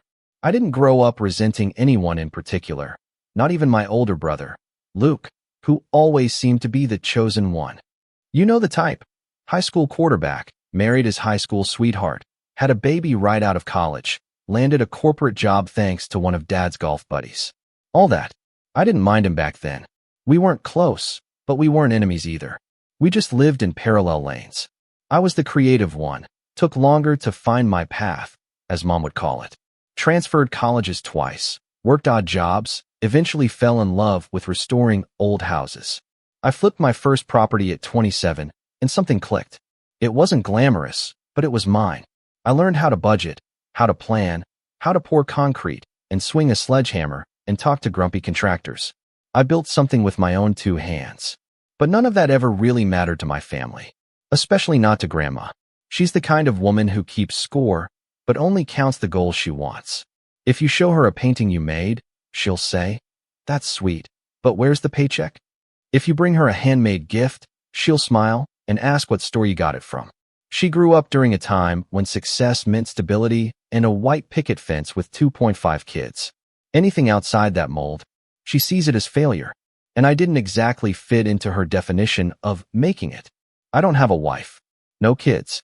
I live in an old bungalow I restored myself, and I rent out the upstairs unit for extra income. To her, that translates to single man living in a fixer-upper with roommates. And the thing is, I never expected praise from her. But I also didn't expect the constant jabs. It started subtly. Years ago at Thanksgiving, when I brought over homemade pies and she said, "You still have time to learn a real skill, sweetheart." When I talked about my latest project, she'd smile and say, "So when are you going to stop all that and get a real job?" I'd laugh it off, because I've always been the quiet one, the one who avoids conflict. It wasn't worth the fight. My mom would give me those soft eyes across the table that just ignore her look, and I did. But then my brother's son, Ryan, started growing up, and Grandma found her new golden boy. Ryan's a good kid. Smart, polite, a little shy. He wants to be a mechanical engineer. When he was younger, I'd take him to my work sites and show him how to use a power drill or sketch a layout. He used to look up to me. I remember one summer when he was 9, he said, "Uncle Darren, you build castles." And I felt like maybe, just maybe, I'd finally earned some respect from someone in the family. But once he hit his teens, Luke started steering him away from me. Told him not to waste time doing handyman stuff, that college is your ticket out. And Grandma backed that up every chance she got. Then came the incident with the loan. 3 years ago, I found a beat-up triplex in a rough part of town, rotting porch, busted windows, the works. But the bones were solid. I ran the numbers and realized if I could get a small loan to cover the initial repairs, I could make it work. My credit was fine, but the banks were slow and interest rates were rising. I remembered my grandma mentioning that she still had savings from when she sold her second home. So, against my better judgment, I asked her for a personal loan. Not a gift, a loan. I even drew up papers and included interest. She raised an eyebrow and asked, "You'll really pay me back?" I said, "Every penny." She agreed, but only if I let her put her name on the deed just in case. It wasn't unusual for family arrangements, and at the time, I trusted her. We signed everything. She didn't even read the contract I'd drawn up, just signed it and handed me a check. And to her credit, I made good on it. Paid her back fully over the next 18 months. She never acknowledged it. No, thank you. No, well done. Just acted like it never happened. I figured it was over. Lesson learned. I got the property fixed up, found solid tenants, and started turning a profit. But somewhere along the way, she must have forgotten what she signed. Because at every gathering since then, she's acted like she did me a favor. Started telling people she bailed me out, that I'd be homeless without her. My cousin even pulled me aside at Christmas and said, "I didn't know you were struggling that badly, man." I was furious. But again, I stayed quiet.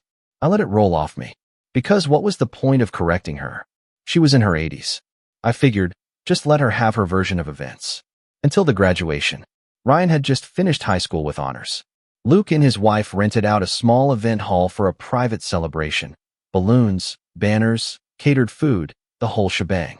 I showed up with a toolbox in my trunk because I'd just come from a broken radiator job, still had grease under my nails. I cleaned up as best I could and brought a gift I thought Ryan would love. A custom set of mechanical tools in a leather roll, engraved with his name. Something practical. Something meaningful.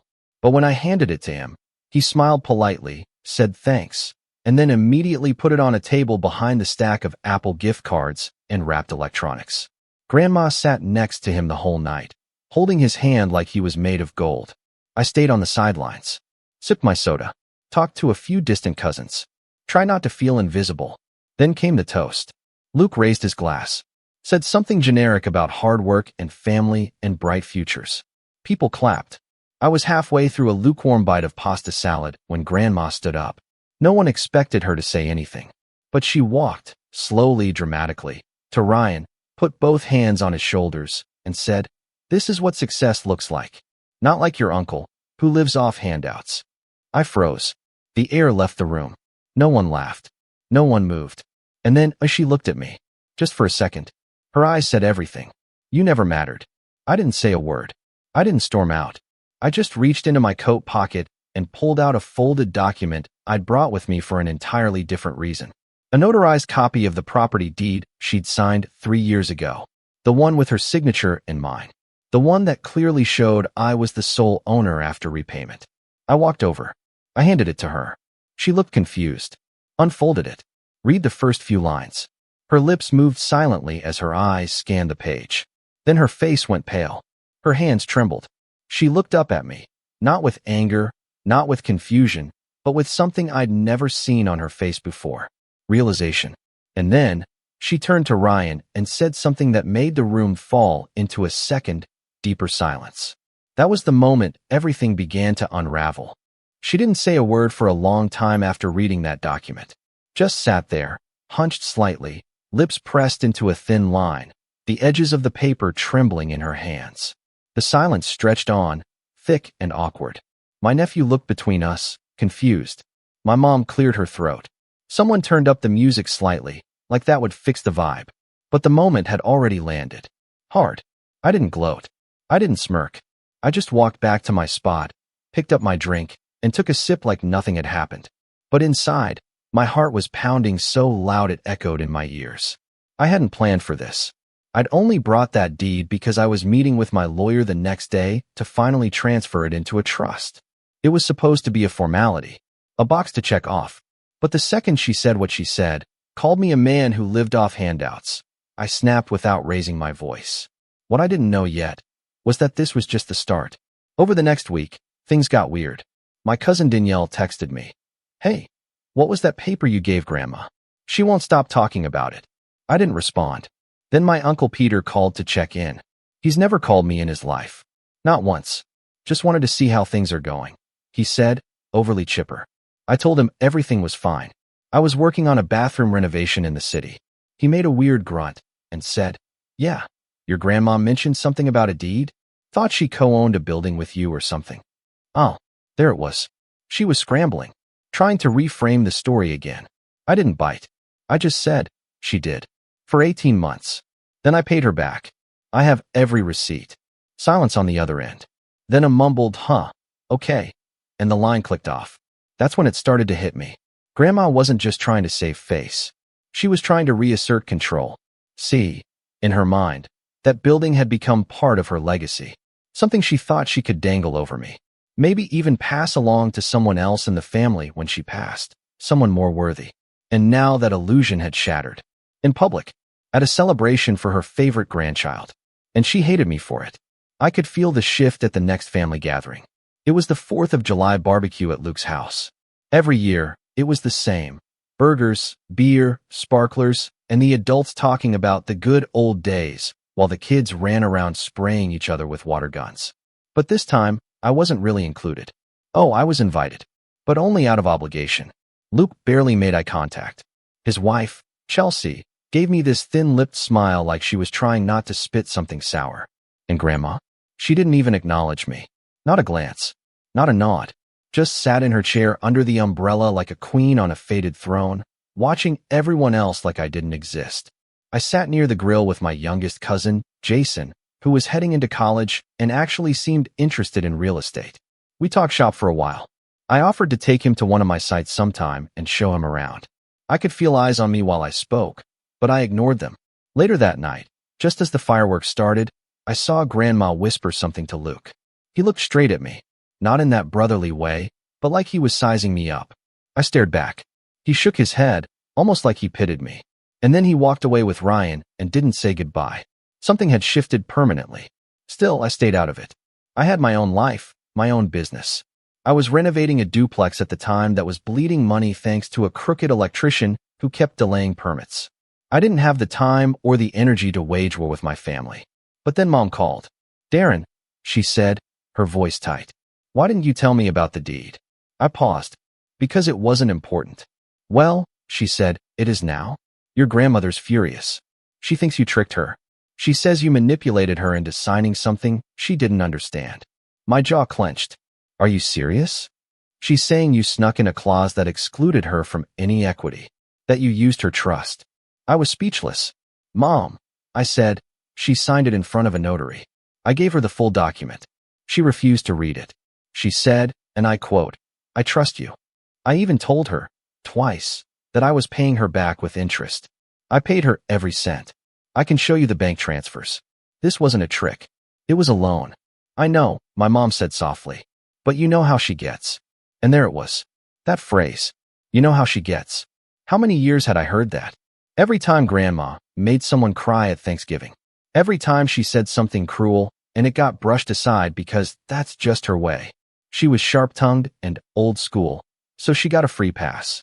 And the rest of us were supposed to absorb the blow and smile through it. Not this time. I let out a breath. She's rewriting history, Mom. Again. And this time it's not just words. She's trying to poison everyone against me. And you know what? I'm tired of letting her. Mom didn't reply, just sighed. And then she said, "Just don't make this worse." That stung. Because I hadn't done anything wrong. I'd worked hard. I'd honored my word. I paid back a loan and got blindsided with a public insult for it.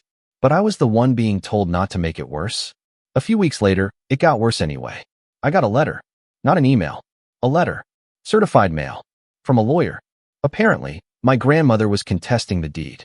She was claiming that she was under the impression that the property was a joint venture. That I'd promised her partial ownership in perpetuity. That she had been led to believe her name would remain on the title as long as she was alive. I was stunned. She was suing me. Or at least threatening to. My hands shook as I read the letter. It wasn't an official lawsuit, just a warning. A legal jab. A shot across the bow. I called my lawyer. He chuckled when I explained. "She doesn't have a case," he said. "Not with a notarized contract, especially one that clearly outlines repayment and transfer of ownership. You did everything by the book. So what does she want?" I asked. "She wants you scared. She wants leverage. She wants to humiliate you into backing down." And that was when something inside me broke. All the years of biting my tongue. All the just ignore her dinners. All the times I'd been treated like a second-class family member because I didn't wear a tie to work or go to an office or have a 401k. All the times I swallowed my pride and played nice. And now, after doing everything right, I was being painted as a manipulator. A thief. Someone who used an old woman for financial gain. I stared at the letter again. And I decided right then, I wasn't going to take it anymore. But the real betrayal hadn't even happened yet. That came the following weekend. It was a Sunday afternoon. I was cleaning up after a long day at the duplex when I got a call from Jason, the cousin I'd been mentoring. He sounded weird, hesitant. "Hey man," he said. I need to tell you something. But you didn't hear it from me." My heart sank. "What is it?" He hesitated. "Grandma, she's been talking to Luke. They're trying to sell the narrative that you forged her signature, that she never agreed to any of it, that you bullied her. And," he paused, "and they're saying you took advantage of her memory issues." I nearly dropped my phone. "What?" "She's telling people she has early dementia, that she didn't realize what she was signing." My head spun. "She doesn't have dementia." "I know. Everyone knows. But she's playing the long game." Luke even said if she can get a doctor to backdate a diagnosis, they might be able to challenge the deed in court. I felt sick. Not just because of the lie, but because of who was backing it. Luke, my brother. He knew the truth. He was there when I'd mentioned the loan years ago. He knew Grandma signed willingly. But now he was twisting the story to help her take everything back. Jason was still on the line. "I thought you should know. I don't think it'll work, legally. But they're really pushing this. Trying to rally the family. Mom said she doesn't even know who to believe anymore." I thanked him, hung up, sat down on the porch step, staring at the cracked concrete I'd planned to fix next week. And for the first time in years, I let myself really feel the betrayal. My own grandmother was trying to paint me as a predator. My brother was enabling it. My family was turning into a courtroom jury, silent, watching, waiting to pick a side. And that's when I realized, if they wanted to play this like a game of chess, I already had my checkmate prepared. Because Grandma had forgotten something critical about the document she signed. And soon, the entire family would find out just how much power she'd given away. But not yet. First, I needed to watch it all unravel just a little more. Just enough for them to think they were winning. Because revenge isn't sweet if it's rushed. It's better when it's slow, calculated, and impossible to undo. And that next family gathering? Let's just say, they should have read the fine print. The week after Jason's call felt like living in a stranger's house. Same furniture, same walls, but nothing felt safe anymore. I didn't trust the phone ringing. I didn't trust the look my neighbors gave me when I walked down the street. I didn't even trust myself to sit still without spiraling. It was like someone flipped a switch, and suddenly, I was the villain in a story I didn't even know was being written. The whispers started spreading faster than I could keep up with them. I wasn't on Facebook anymore, but a client texted me out of the blue to ask if I was really being sued by my own grandmother. That's when I knew it had gone public. I tried to laugh it off, typed something like, "Family drama, you know how it is," but my chest felt like it was caving in. 2 more job leads ghosted me that week. One realtor I'd worked with before said her clients wanted someone with a cleaner public image. I asked her to clarify. She didn't. Just changed the subject and said she hoped we'd circle back someday. That stung. Not because I needed the work. I had enough saved up to last a few months, but because the lie was working. It didn't even need to be true. All it had to do was exist long enough for people to doubt me. My mom called again. I ignored it. She texted instead, "You need to talk to your brother. Please, talk to Luke." The man who'd stood by and watched our grandmother smear me like I was some predator who preyed on the elderly. The man who had more money than me, more status, and still couldn't stand that I owned something outright without groveling to anyone for help? No thanks. But I did open my email that night. And there it was, another message from my lawyer. A formal notice this time. They'd filed a petition to contest the deed, citing mental incapacity at time of signing and lack of informed consent. My hands trembled over the keyboard. That phrase again. Lack of informed consent. It made me feel dirty, like I'd slipped something past her in the dead of night, when in reality, she was the one who told me not to worry about reading the fine print, who waved off my insistence that we review it line by line, who laughed and said, "I trust you, Darren. You're the good one." Now that same woman was using that moment as a weapon. I didn't leave the house much after that. Not because I was scared, because I was humiliated. Every interaction felt loaded. Every question felt like an accusation. Even people who meant well, who said things like, "I'm sure it'll blow over," or "she's just old and confused," made me feel worse. Because they didn't get it. It wasn't just about a deed or a lawsuit. It was about a lifetime of being seen as less. And for a while, I believed it. I stopped working on the duplex. I'd walk by the half-finished porch and just keep walking. Couldn't bring myself to pick up the hammer. My tools stayed in their bag. My email inbox piled up. Even Jason's texts went unanswered. I started waking up late and falling asleep early, trying to shrink the day into something less painful. Then one morning, I stepped outside and saw that someone had thrown eggs at my truck. It wasn't just vandalism. It was the message that hit harder. On the windshield, in shaky red spray paint, someone had written, "Elder Abuser." I stood there, staring at it. The paint was still wet. The yolk slid down the glass like slow tears. My stomach twisted into a knot so tight I couldn't breathe. That was the bottom. That was the day I broke. I didn't even try to clean it up. Just climbed back into bed and stared at the ceiling for hours. Not thinking, just existing, like a ghost in my own skin. And then, sometime after midnight, I grabbed the deed from my desk drawer and reread every single line. That's when I saw it again. The clause I'd added at the last minute. Not to trick her, not to be clever, but to protect myself in case something exactly like this happened. It was buried near the end. Paragraph 14, subsection C.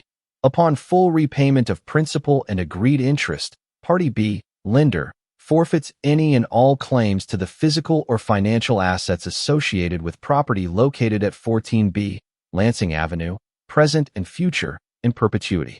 It was airtight. My lawyer had double-checked it. She had signed it. And that gave me something I hadn't felt in weeks.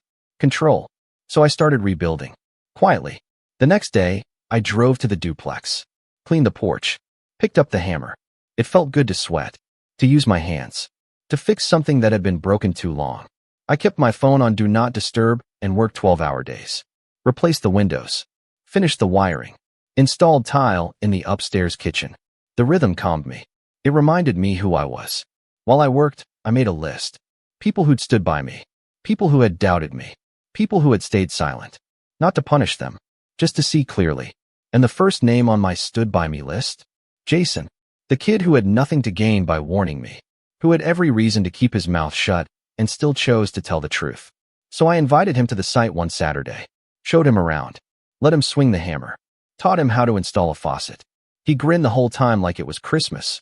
"You really love this stuff, huh?" he asked. I nodded. It saved me. That night, I emailed my lawyer. Told him I wanted to escalate. Not just defend, but go on offense. He replied within the hour. "Let's hit them where it hurts." But I didn't do it for revenge. Not yet. I did it because I needed to get my life back. I applied for permits to convert the duplex into a short-term rental. Created a full business plan. Filed the LLC paperwork I'd been putting off for months. Talked to a graphic designer about branding, something I never thought I'd care about. But suddenly I did. I wanted something with my name on it. Something no one could take from me. Then came the phone call I didn't expect. My mom. She sounded tired. "Can I come by?" she asked. I paused. "Why?" I want to talk. No drama. Just talk." So I said yes. She showed up with a Tupperware container of stew, like it was 1998 again. We sat in silence for a while, eating in my kitchen. The walls still smelled faintly of paint. Then she said, "You were right. About everything." I looked up. She's not confused. She's just cruel. And Luke, he's not helping her out of loyalty. He's doing it because he wants that property. I nodded slowly. I know. I didn't see it before. But now, she shook her head. I overheard them talking. She told him that if he helps her win this, she'll rewrite her will to give him everything. She's cutting everyone else out. Even me. That hit me harder than I expected. My mom, who'd always played peacekeeper, looked betrayed. And not just by Grandma. By herself, too. "I let her walk all over you," she whispered. "I let her mock you. Dismiss you. I didn't protect you." I swallowed hard. "You're not the only one." She reached into her bag and pulled out a folder. "What's this?" I asked. Notes from her doctor. She's sharp as a tack. No signs of memory loss. I asked him to write a statement. I opened it. There it was. A formal medical document stating that as of the time of the deed signing, and the year following, Grandma exhibited no symptoms of cognitive decline. It was the nail in their coffin. I looked at my mom. "Thank you. I should have done it sooner." She left a few hours later, and I sat on the porch with the folder in my lap, thinking about everything I'd built. Not just the duplex, but myself.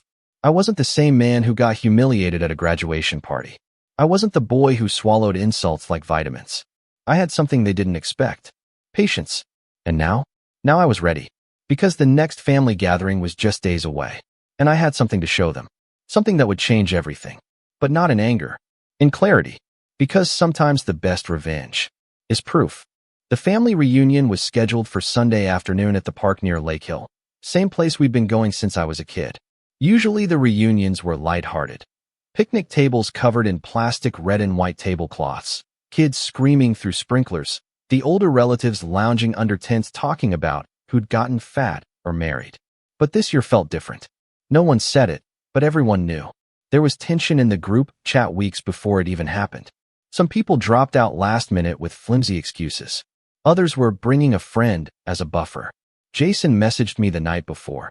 "Are you really going?" I replied, "Wouldn't miss it." Because for once, I wasn't walking into a trap. I was walking into a stage I'd set myself. The weeks since Mom gave me the medical documents had been productive. I wasn't just rebuilding physically. I was building legally, emotionally, and financially. I started meeting with my lawyer every other day. We went through every clause, every line, and prepped contingencies for whatever came next. At the same time, I filed a counterclaim to Grandma's petition, not for damages, yet, but for an official motion to dismiss on grounds of a frivolous suit, with attached evidence that painted the full picture. Emails, bank transfers, call logs, the notary's testimony, and the medical statement my mom got, signed and stamped. It was airtight. I knew it. My lawyer knew it. But I didn't want to win in court. I wanted to win in front of them. So I reached out to 3 people. First, Danielle. My cousin, mid-30s, sharp as a tack and fed up with family politics. She was one of the few who didn't treat me like a pariah after the graduation fallout. I sent her a message asking if she'd help record a timeline of events from her perspective. She agreed, even offered to go on record. "Someone has to speak up," she said. "This is turning into a witch hunt." Second, my notary. I hadn't spoken to her in over 2 years. She still remembered the day my grandma signed the deed. She was fully aware, she said. Refused to read it. Said she trusted you. Even made a joke about skipping the fine print like she does with tech agreements. That alone could bury half the false narrative. I got her to record a formal affidavit. And finally, I reached out to Jason again. Not just for support, but to bring a friend. Someone with a drone. "Wait, you're going to film the reunion?" Jason asked. "Not the whole thing," I said. "Just a few key moments. Wide shots. Conversations I'm involved in. If things go sideways, I want receipts." He didn't even hesitate. "I'll bring my guy." The morning of the reunion, I ironed my shirt for the first time in months. I chose a dark navy polo and clean jeans. Not flashy, but intentional. Like someone who wasn't hiding anymore. I printed 2 copies of every document. One went in my backpack. The other stayed in a manila envelope inside my car, just in case. When I pulled up to the park, half the family was already there. Luke was at the grill, predictably. He liked the image. Provider, protector, golden son. Chelsea stood nearby arranging condiments like they were museum pieces. Ryan was tossing a football with 2 of the younger cousins. He looked like a shadow of who he used to be. Reserved, polite, but no longer the curious kid who once called me the uncle who builds castles. And then I saw her. Grandma. Sitting in a fold-out chair under the big oak tree in a floral print dress, holding a cane she didn't need, surrounded by her court of enablers. Aunt Linda, Uncle Pete, and a few of the others who'd swallowed her lies without question.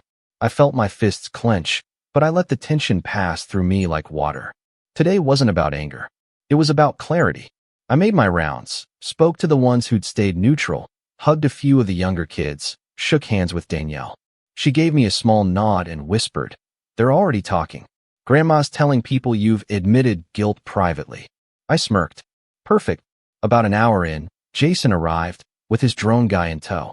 They kept it low-key, said they were testing out some footage for a documentary project.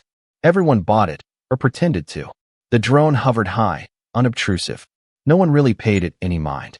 Until I approached the oak tree. I waited until most people had finished eating. Grandma sat surrounded by empty plates and idle chatter, like a queen surveying her territory. Luke stood behind her, arms crossed. Chelsea flanked him like a bodyguard. My mom sat a few feet away, nervously tapping her knee. I walked right up to them. "Hi, Grandma," I said evenly. She looked up at me with a smile that could freeze fire. "Darren." Surprised you showed up. I wouldn't miss it, I replied. Actually, I brought something. I reached into my bag and pulled out a simple folder. Luke's eyes narrowed. What's that supposed to be? Just some context, I said. Since there's been a lot of confusion lately, thought I'd help clear it up. I opened the folder and pulled out the first page. The notarized deed, with both our signatures, clearly showing the repayment clause and forfeiture of claim. I handed it to Grandma. Her fingers tightened around it like she wanted to crush it. This again, she said. We've already. Keep reading, I said. Especially paragraph 14. That one's my favorite. Luke snatched it from her and scanned it. His lips moved as he read. His eyes darkened. This doesn't prove anything, he muttered. Oh, but it does, I said calmly. Especially when you pair it with this. I pulled out the medical report. Signed by Dr. Anaya. Confirms Grandma had no signs of cognitive impairment during the signing. If anything, she was sharper than me that day. Remember, Luke? You were there. You told her it was good business sense. Luke's face flushed. You're twisting this. I'm just reading it, I said. People had started to gather. Conversations died down. Someone turned off the music. The air felt charged. Then I pulled out the notarized affidavit. The notary's statement about Grandma waving off the fine print. 3 independent sources confirming what happened that day. And just in case that's not enough, I've submitted all of this to the court already, including the screenshots of texts where Luke referred to the loan as a smart deal for Darren. You remember those, Luke? His mouth opened, closed. No sound came out. Grandma sat frozen. I took a breath. I didn't want this. I didn't start this. But I'm not going to let my name get dragged through the mud while you pretend I stole something you gave me as part of a business deal. My voice didn't rise. It didn't need to. The truth was louder than any of them. I stepped back. Jason, from a distance, gave me a thumbs up. The drone was still hovering, still rolling. Danielle came up beside me and said, Do you want to say it, or should I? Say what? She looked at the crowd, then back at me. That they've been caught. And she did. Right there, in front of 24 family members, she told them what she'd heard. The whole deal. The rewritten narrative. The fake dementia claim. She didn't scream. She didn't cry. She just told the truth. And suddenly, the crowd wasn't so quiet anymore. People started murmuring.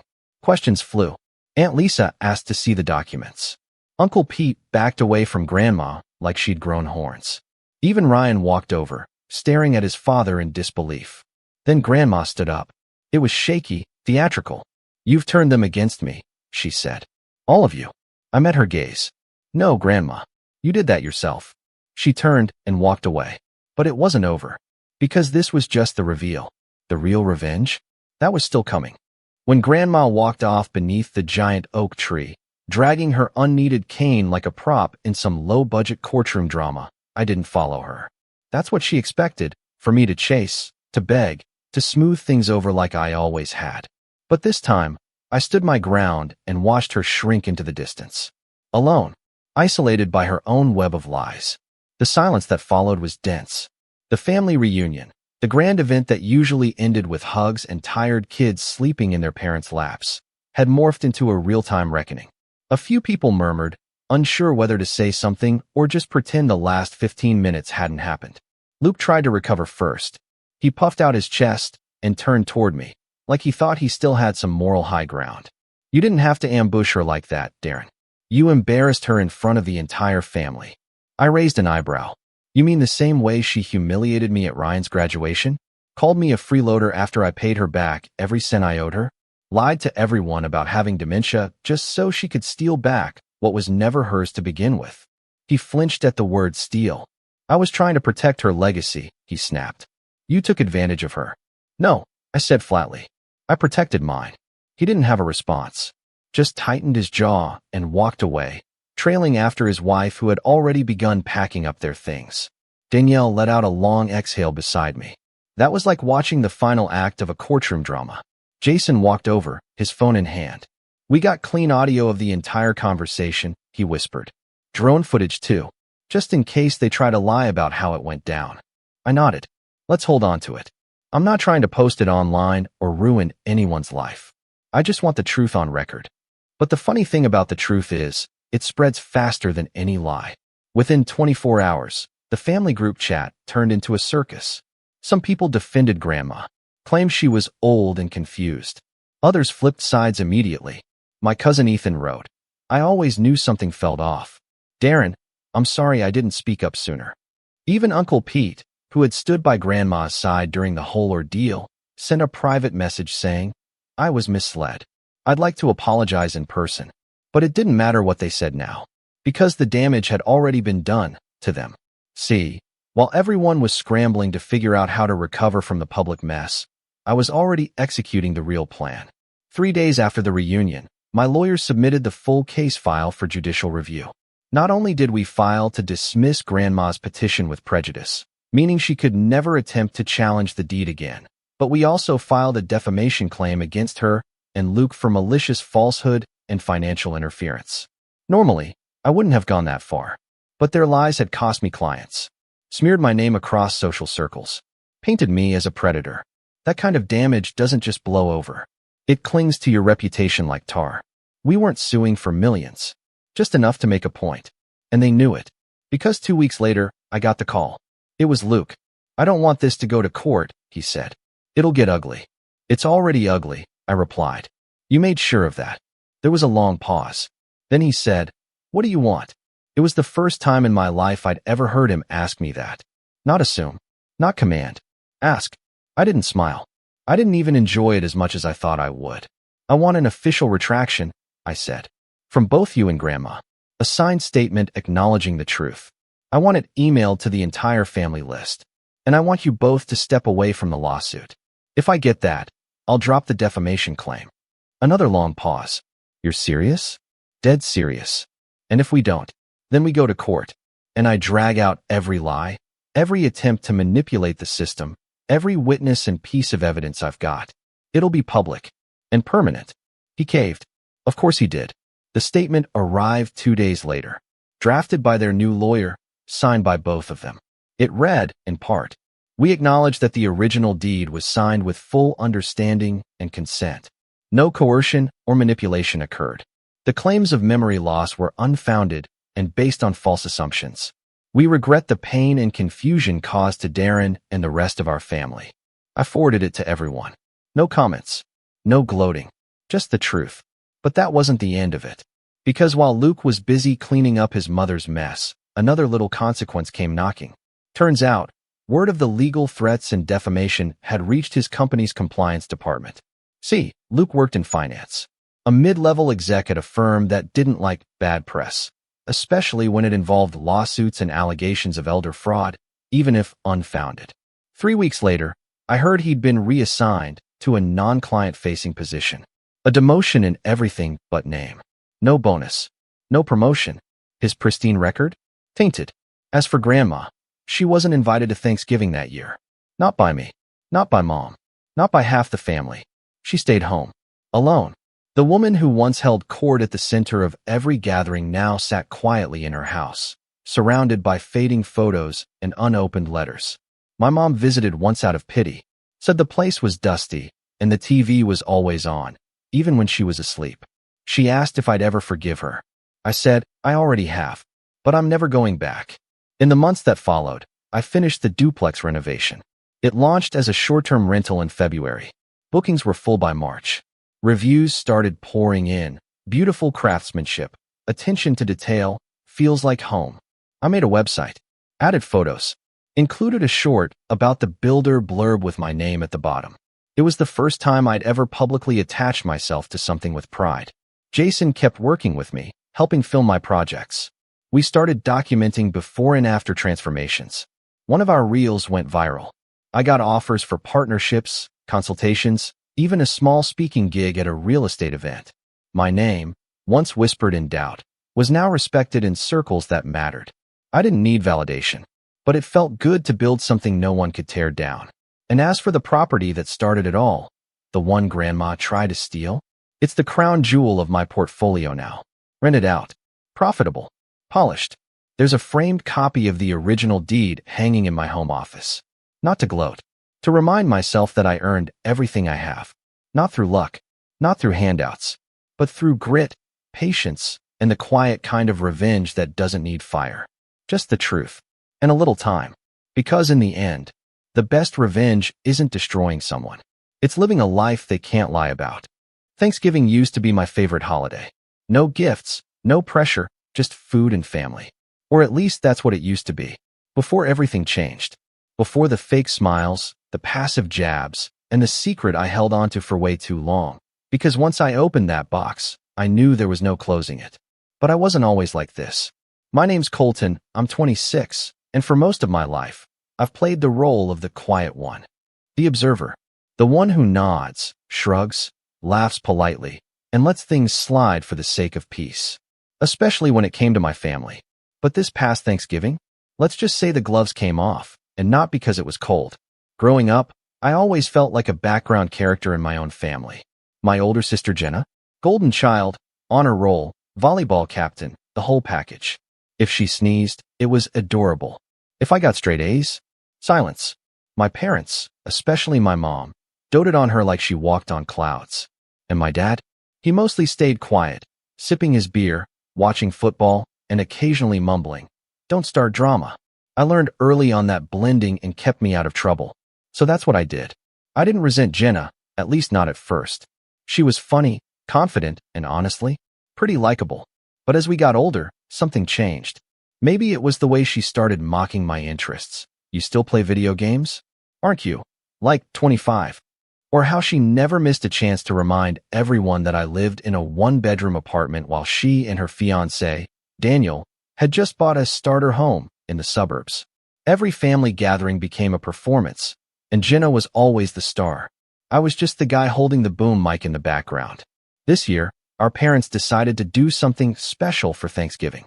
No cooking at home. No mismatched Tupperware. No turkey that's slightly dry even after brining.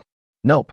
They made reservations at this upscale country club restaurant that required jackets and had a literal harpist playing in the corner. I'll admit, it was impressive. White linen tablecloths, waiters with white gloves, and a buffet that looked like it had been curated by Gordon Ramsay himself. We were a group of 10, my parents, Jenna and Daniel, our two cousins from mom's side, their parents, Aunt Mel and Uncle Steve, and me. I almost didn't go. I'd had a rough few months, work stress, a breakup, and just general burnout. But my mom insisted. "We're all going to be there, Colton. Don't be the only one missing." So I went. Jacket, tie, the whole bit. I even shaved. As soon as I walked in, I saw the looks. The barely there nods of approval. Jenna said, "Wow, Colton dressed up. Must be a special occasion." It was said with a smile, but I felt the sting. Daniel gave me one of those bro slaps on the back and said, "You clean up okay." I fake laughed. Strike one. We were seated at a long table near the fireplace. The room smelled like roasted garlic, aged wine, and expensive perfume. A waiter came around with a bottle of wine, offering to pour glasses.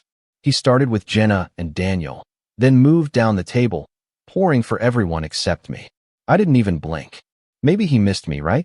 I politely flagged him down and asked, "Could I get a glass too?" He hesitated, looked at Jenna, then poured me the tiniest amount I've ever seen in a wine glass. It didn't even reach the curve. Everyone laughed. "Oh, come on, Colton," Jenna smirked. "We don't need you getting wine drunk and spilling your conspiracy theories." I don't even drink that much, by the way. That joke was from 3 years ago when I accidentally ranted about Bitcoin at a family barbecue. Apparently, it's my whole personality now. Anyway, I let it go. Again, I told myself before showing up that I wasn't going to cause problems. Smile. Nod. Let it pass. That's how I've survived for years. But something about that room, about the way they looked at me like I was the family project gone wrong, it started to chip away at me. Then came the buffet. It was an elegant setup. You handed your plate to a server, and they walked down the line with you, placing what you wanted onto your plate. Everything looked amazing. Truffle mashed potatoes, maple glazed carrots, cranberry orange chutney, even deep-fried turkey slices. I was actually getting excited. I stood up with everyone else and joined the short line, chatting with my cousin Dylan about a new Marvel show.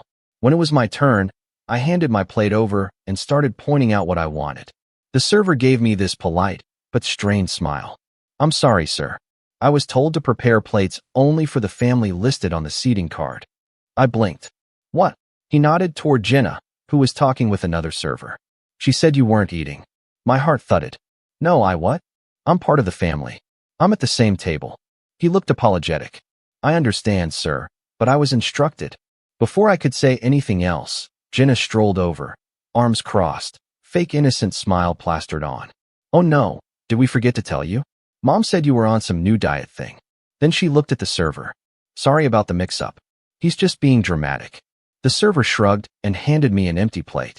I stood there, holding it like an idiot. Everyone else got their food. I walked back to the table, still holding the plate. Empty. My mom chuckled as I sat down. You didn't want anything? And then, like she'd been waiting to deliver the punchline, she added, maybe you don't need the calories anyway. She said it lightly, like it was nothing. But it hit hard. My weight has fluctuated in the last year. Nothing crazy, but enough for me to be self-conscious about it. And she knew that. Daniel snorted into his wine.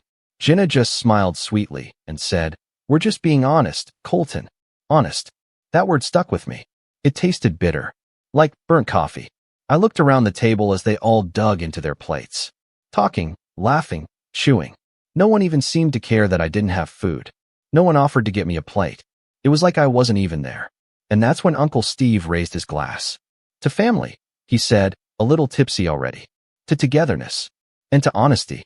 May we always be honest with one another, even when it's not easy. Everyone murmured their agreement, glasses clinking. And that's when something inside me snapped. Not in an angry, shouting way. Not in a flip-the-table kind of way. No, it was quiet. Controlled. Cold. I picked up my untouched wine glass, stood slowly, and looked directly at Jenna's fiancé. Congrats on the engagement, I said, raising my glass. He looked confused, but smiled politely. Then I turned to Jenna, my voice still calm. Oh, and Jenna? You haven't seen everything yet, have you? Daniel, do you mind showing her your DMs with Emily? Silence. Pure, knife-cutting silence. Daniel's face turned white. Jenna blinked. What? She asked, her voice already sharpening. And then she turned to him. Daniel, what is he talking about? He opened his mouth, but nothing came out. That was the moment. The moment the entire evening. No years of swallowing things down, of letting them laugh, letting them talk over me, letting them treat me like a joke, came to a head. I stayed quiet, just sipped my wine, and watched everything start to unravel. And that was the best meal I never ate. For a few long seconds, nobody moved. The clinking of glasses, the hushed murmurs of side conversations, even the background harp music all seemed to disappear as Jenna stared at Daniel like she didn't even recognize him. Her fork hovered inches from her lips, a piece of turkey trembling on it. I watched her eyebrows knit together as if she were trying to process a foreign language. Daniel looked like a deer caught in headlights, eyes wide, lips parted, frozen in place. What DMs? Jenna asked, her voice tight, pitched with confusion and warning. What is he talking about? Daniel didn't answer right away. Instead, he turned to me. Me, the forgotten brother, the guy they hadn't even fed, and gave me a look I'll never forget. It was a strange cocktail of fear and desperation, as if he was silently pleading with me to undo what I'd just done. His mouth opened and closed like he was trying to conjure up a lie on the spot, but no words came out. Just a weak exhale. Jenna's eyes darted between us, trying to piece it together. Daniel. Who's Emily? That name hit like a slap. Emily. It wasn't just a generic name I pulled out of thin air. It was someone she knew. Someone we all knew. Jenna's best friend since college. The same girl who'd helped plan her engagement party. The girl who'd sobbed during her maid of honor speech rehearsal a few months ago because she was so happy for Jenna. The girl Daniel had been messaging behind her back for the last 5 months. I hadn't planned to drop it like that, not originally. I didn't walk into that restaurant thinking I'd air the dirtiest family laundry in public like a bomb going off. But when they laughed at me for not eating, when they made that comment about, maybe you don't need the calories, something broke open inside me. I think I was tired of being the invisible one. The one they mock, dismiss, or forget. So when Uncle Steve toasted to family honesty, it just came out. And watching Jenna now, confused and vulnerable for the first time in years, I realized I hadn't even scratched the surface. Daniel tried to recover. He chuckled nervously, shaking his head. I don't know what he's talking about. Emily, we've just messaged about the engagement. That's it. Group chats. You've seen those. Jenna wasn't buying it. She pushed her plate away, suddenly pale. Group chats? You're saying Colton is lying? That he made that up for fun? I don't know what his problem is, Daniel muttered. Maybe he's upset no one saved him a plate. My mom let out a sharp exhale through her nose. Colton, she said in that tone, half scolding, half embarrassed. That was uncalled for. We're trying to have a nice family dinner. There it was again. The nice family dinner. The illusion they all clung to like it was sacred. The same one that required me to stay quiet, laugh along, and let the golden child bask in her spotlight while I withered in the wings. I set my wine glass down and leaned back, arms folded. Funny, you didn't think public humiliation was uncalled for when you all laughed about me not getting food. But now that I say something that actually matters, I'm ruining dinner. Don't start, my mom said, glaring now. You've had an attitude all day. No, I haven't, I said calmly. I've had a front row seat to your show. And I've been polite. Even when Jenna lied to the server so I wouldn't get a plate. I didn't lie. Jenna snapped suddenly, standing up so fast her chair scraped against the floor. That was a joke. You're always so sensitive. A joke, I said, eyebrows raised. Then why did the server say you told them I wasn't eating? I watched you do it. Don't gaslight me. She blinked like she'd been slapped. You're unbelievable. No, I said, still calm. What's unbelievable is how far you'll go to embarrass me just so you can stay the center of attention. But I'm not the one hiding things, Jenna. Daniel stood up next. All right, enough, he said loudly. This isn't the place. Then where is the place? I shot back. Because last I checked, your family loves public scenes. My aunt tried to intervene, placing a hand on Jenna's shoulder. Maybe we should all sit down and... No, Jenna said. Her voice shook. Daniel, give me your phone. His eyes widened. What? Give me your phone. Not here, he whispered. Can we just... She held out her hand. His jaw clenched. It's private. The air was sucked out of the room. Everyone watched. No one moved. My dad rubbed his temples. This is ridiculous. You two can argue at home. Colton, apologize. That made me laugh out loud. Apologize? For what? Exposing the cracks in your perfect family dinner. You're always so dramatic, Mom hissed. Always making everything about you. You think just because you're moody and quiet, we owe you something? Grow up. I stared at her for a long time. I think that was the moment the last thread of hope snapped for me. The hope that maybe, deep down, she cared about me the same way she cared about Jenna. No, I said quietly. I don't think you owe me anything. But I also don't think I need to keep pretending like this family treats me with respect. Because you don't. There was silence again. Except now, the harpist had stopped playing. Jenna broke it. You're jealous, she snapped, lip trembling now. You've always been jealous. Because Mom and Dad actually like me. Because I've done something with my life. And because for once, I have something good. And you just couldn't stand it. I tilted my head, watching her. So, I invented your fiancé's cheating because I'm jealous. She hesitated. You twisted something. I don't know what you saw. But Daniel wouldn't cheat on me. Not with Emily. Daniel looked down at his shoes. Oh my God, she whispered. Now everyone was watching him. And then came the final nail in the coffin. He didn't deny it. He didn't speak up. He didn't even defend himself. He just kept staring at the floor like if he stood still long enough, maybe he'd vanish. That was when Jenna broke. She picked up her cloth napkin, threw it on the table, and walked out. No coat. No purse. Just stormed toward the exit. Daniel moved to follow her, but Uncle Steve stopped him with a firm hand on his shoulder. I wouldn't, he said quietly. Daniel sat back down, slowly, like he had no idea what to do anymore. I should have felt triumphant. I should have felt something. But mostly, I just felt hollow. Like I'd finally detonated a landmine I'd been sitting on for years. Everyone was still in shock. My mom muttered something under her breath. My dad took a long sip of his wine and refused to look at me. Happy Thanksgiving, I said, getting up. I hoped the food was worth it. I turned and left. No coat. No goodbye. Just walked out into the cold November air with nothing but my keys and a hollow chest. But it didn't end there. Because the text started that night. And the real betrayal hadn't even happened yet. When I got home that night, I didn't even bother turning on the lights. I just dropped my keys on the counter, pulled off my dress shoes like they were shackles, and sat on the edge of the bed in the dark, still wearing the same button-up shirt they'd all mocked me in hours earlier. My phone buzzed in my pocket, over and over, but I didn't look at it right away. I knew what it would be. Anger, confusion, damage control. Maybe some half-hearted attempt from one of my parents to sweep it all under the rug. I wasn't ready to face any of that. Not yet. Outside my window, the street was quiet. Dead leaves scraping along the pavement, a few porch lights still on, the faint whir of someone's heating unit kicking in down the block. It should have felt like peace. But all I felt was shame.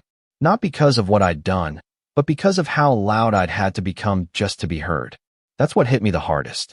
Not the confrontation, not the fallout, but the fact that it took a public detonation, an emotional ambush at a white tablecloth dinner, just to make anyone in my family acknowledge my existence. And even then, it wasn't about me. It was about Jenna. It was always about Jenna. When I finally checked my phone, I had 16 unread messages and 4 missed calls. The first text was from my mom. "Mom, you embarrassed everyone tonight. I hope you're happy." The second was shorter. "Dad, next time, stay home." The third hit different. "Jenna, I hate you. I hope that was worth it." And then there were a few from numbers I didn't recognize at first. Turns out one was Daniel, trying to play victim. "Daniel, you ruined my life, man. We were going to work through it. Why would you do that?" I didn't answer any of them. I turned my phone off, tossed it face down on my desk, and spent the next few hours just sitting, thinking, listening to the old radiator knock like it always did when the heat kicked in. Thanksgiving was over. But the fallout? That was just beginning. The days that followed were strangely quiet. I kept waiting for more backlash, but after that initial flood of messages, the silence set in. No apologies. No explanations. No acknowledgement that maybe, just maybe, I'd been right to speak up. It was like I'd been cut out completely. And for the first time in my life, I didn't rush to fix it. I didn't reach out to apologize or clarify or make peace like I usually would. I didn't play the role of the quiet, forgettable son who absorbs the blows and keeps smiling. I just existed. For myself. That's not to say it didn't hurt. It did. A lot. There were nights I lay in bed wondering if I'd overreacted, if I'd sabotaged what little place I had left in the family. There were moments, usually around 2 a.m., when I second-guessed everything. Maybe I was the problem. Maybe I was too sensitive, too bitter, too self-righteous. But then I'd remember the look on Jenna's face when she realized Daniel was guilty. I'd remember how none of them even offered me food that night. How they all laughed. How they always laughed. And I'd remind myself, I didn't burn that bridge. They lit the match. I just stopped pretending it wasn't on fire. About a week after the dinner, I decided to take time off work. Just a week. My boss was surprisingly supportive, probably because I'd rarely ever used PTO before. I think he thought I was finally taking a vacation or going on some spiritual retreat. But all I did was stay home. I cooked for myself, cleaned my apartment top to bottom, went on long walks through my neighborhood, wrapped in a scarf and a heavy coat, watching leaves fall like pieces of the past. I didn't speak to many people, but I listened. To myself, mostly. And that's when something strange started to happen. I stopped feeling guilty. Not all at once, but piece by piece. It was like someone had lifted a weight from my chest I didn't know I'd been carrying for years. I wasn't constantly measuring my worth against Jenna's success. I wasn't bracing for the next family dinner where I'd be the punchline. I wasn't trapped in their narrative anymore. For once, my story was mine. And it made me realize how much of my life I'd spent trying to prove I was enough to people who never really saw me in the first place. I'd been waiting for approval that was never coming. So I stopped waiting. With no family obligations and a clear calendar, I threw myself into work. Not just clocking in, clocking out, but really working. I picked up extra projects, started mentoring some of the junior analysts, and even helped restructure part of our outdated reporting system. I didn't do it to impress anyone. I did it because I finally had energy that wasn't being drained by guilt or resentment. And people noticed. My manager pulled me aside after a team meeting one day and said, "You've been killing it lately. Whatever changed, keep it up." A few weeks later, I got an offer to lead a new analytics initiative with a bonus attached. It wasn't just more money. It was trust, leadership, recognition. And for the first time in a long time, I felt something I hadn't felt in years. Pride. Not the loud, braggy kind, but the quiet, internal kind that says, "You did this. You earned this. And no one else can take it from you." That same week, I started going back to the gym. Just casually at first. 30-minute sessions. Cardio, a few weights. Nothing dramatic. But something about moving my body, building strength, my own strength, became addictive. I even reconnected with an old friend from college, Liam, who lived across town. We drifted after graduation, But he messaged me out of the blue after seeing a photo I'd posted, rare for me, of a homemade meal I'd cooked. We grabbed coffee, talked for hours, laughed about old professors and weird roommates. And when I told him about Thanksgiving, he didn't judge me.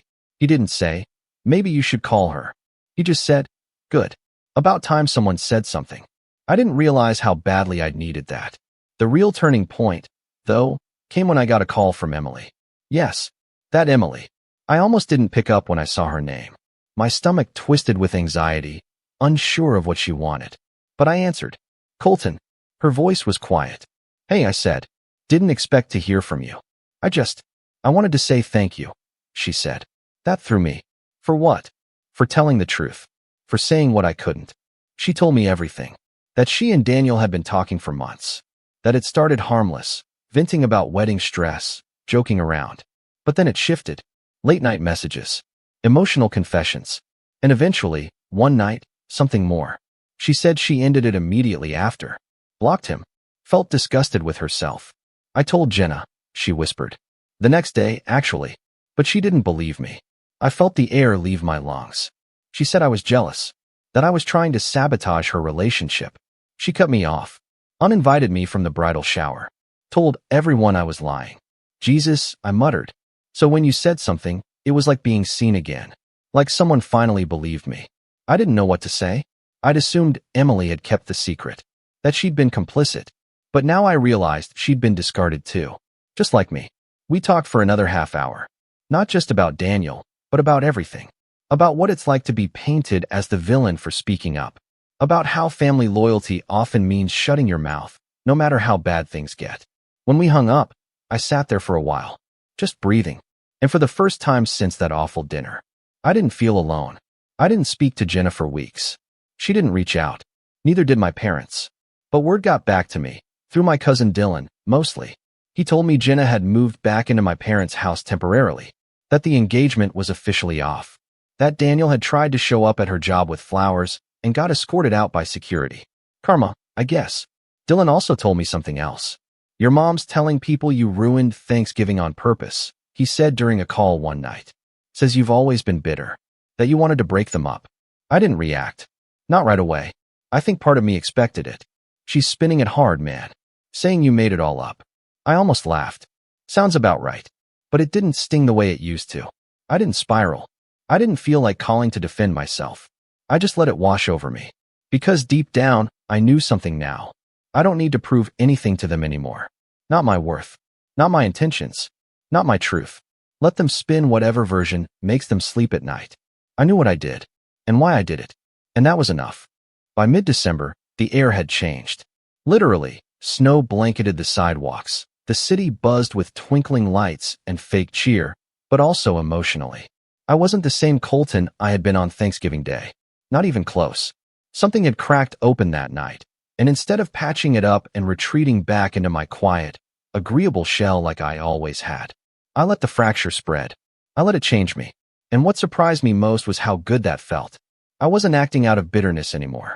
I wasn't replaying old slights in my head or trying to win their approval. I was building something. Slowly, quietly, steadily. A version of me that didn't flinch every time someone said family like it was a weapon. A version that didn't equate peace with silence or respect with obedience. But even as I focused on moving forward, I couldn't ignore one thing. They were still talking about me. Dylan kept me in the loop. He and I had started texting more often, and after a few late-night conversations, I realized he wasn't as tight with the rest of the family as they thought. He'd been riding the line for years, laughing along, playing neutral, but deep down, he'd never quite bought the Jenna is a saint narrative either. She's unraveling, he told me one night over the phone. Still furious at you, obviously, but she's taking it out on everyone else. Mom, Dad, me, even your mom. I raised an eyebrow. My mom. Yeah. Apparently, she's mad your mom didn't warn her about Daniel. Says she should have known something was off. I actually did laugh at that. So now mom's the scapegoat? Guess it's your turn to be the golden child, he joked. I doubted that. Still, what caught my attention wasn't Jenna's tantrums. It was something Dylan said near the end of the call, almost offhand. She's planning something. I don't know what. But she told Aunt Mel she's going to put you in your place. That phrase stuck with me. Put me in my place. As if the moment I stepped out of the little corner they built for me, the quiet, overlooked, doormat sun, I became a threat. It didn't surprise me that Jenna wanted to retaliate. What surprised me was how unbothered I was by it. Because for the first time, I had options. Around this time, Emily and I started talking more. Not in a romantic way. Just honest, real conversations between two people who had both been made to feel disposable by the same toxic circle. She'd moved back to her hometown temporarily, trying to recalibrate her life, and confessed she'd been in therapy for the first time since college. I realized I don't know how to say no, she admitted during one of our calls. Not to Jenna. Not to anyone. I let people walk all over me because I thought that's what being a good friend meant. I understood that better than I wanted to. We talked a lot about how manipulation can be dressed up as love, how families sometimes use guilt as currency, how Jenna was a master at both.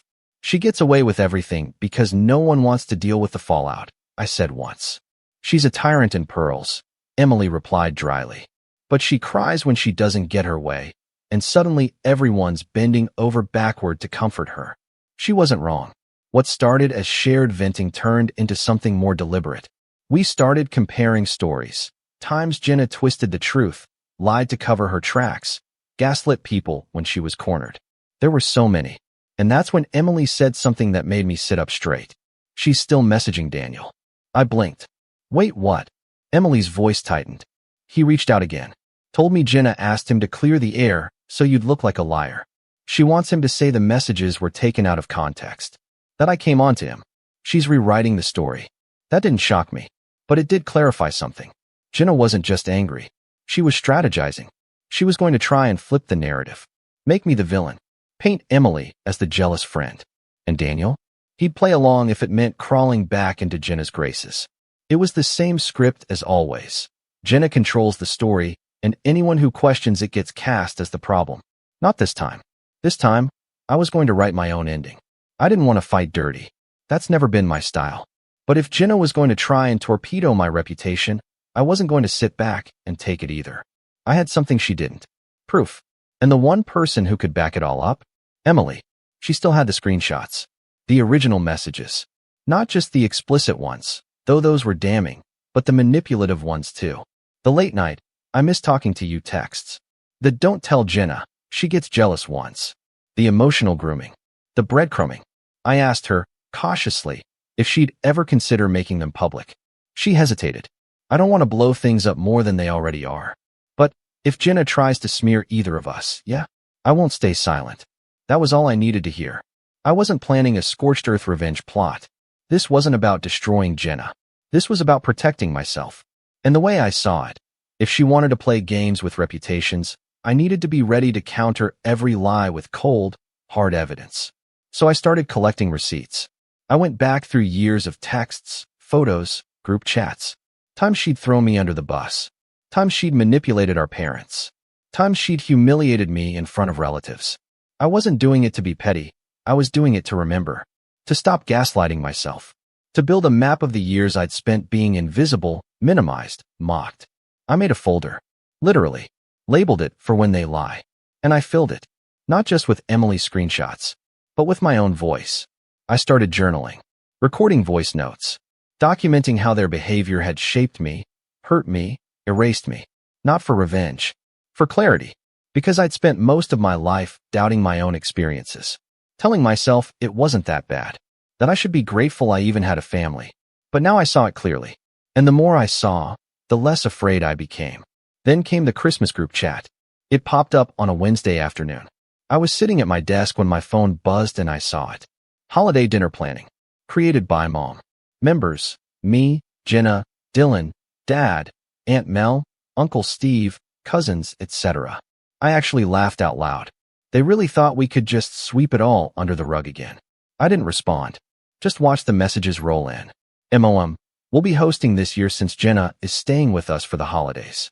MOM. Traditional dinner, 6 p.m. Please be on time.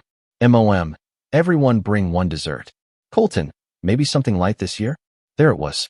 Even now, after everything, they still couldn't help themselves. A passive jab about my weight. A reminder that I wasn't really welcome.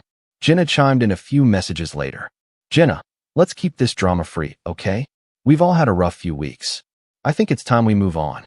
I stared at that message for a long time. Move on. That's what abusers always want, isn't it? Not accountability. Not reflection. Just amnesia. Let's pretend the house fire was just a warm night. Let's pretend the lies were just jokes. Let's all play nice again so they can keep control. I wasn't going. But I wasn't going to just skip it either. Because if Jenna was trying to reclaim her image at Christmas dinner, I had a feeling she wouldn't stop there. She wanted me quiet. She wanted Emily erased. She wanted her spotlight back, polished and untouched. So I started writing something. Not a manifesto.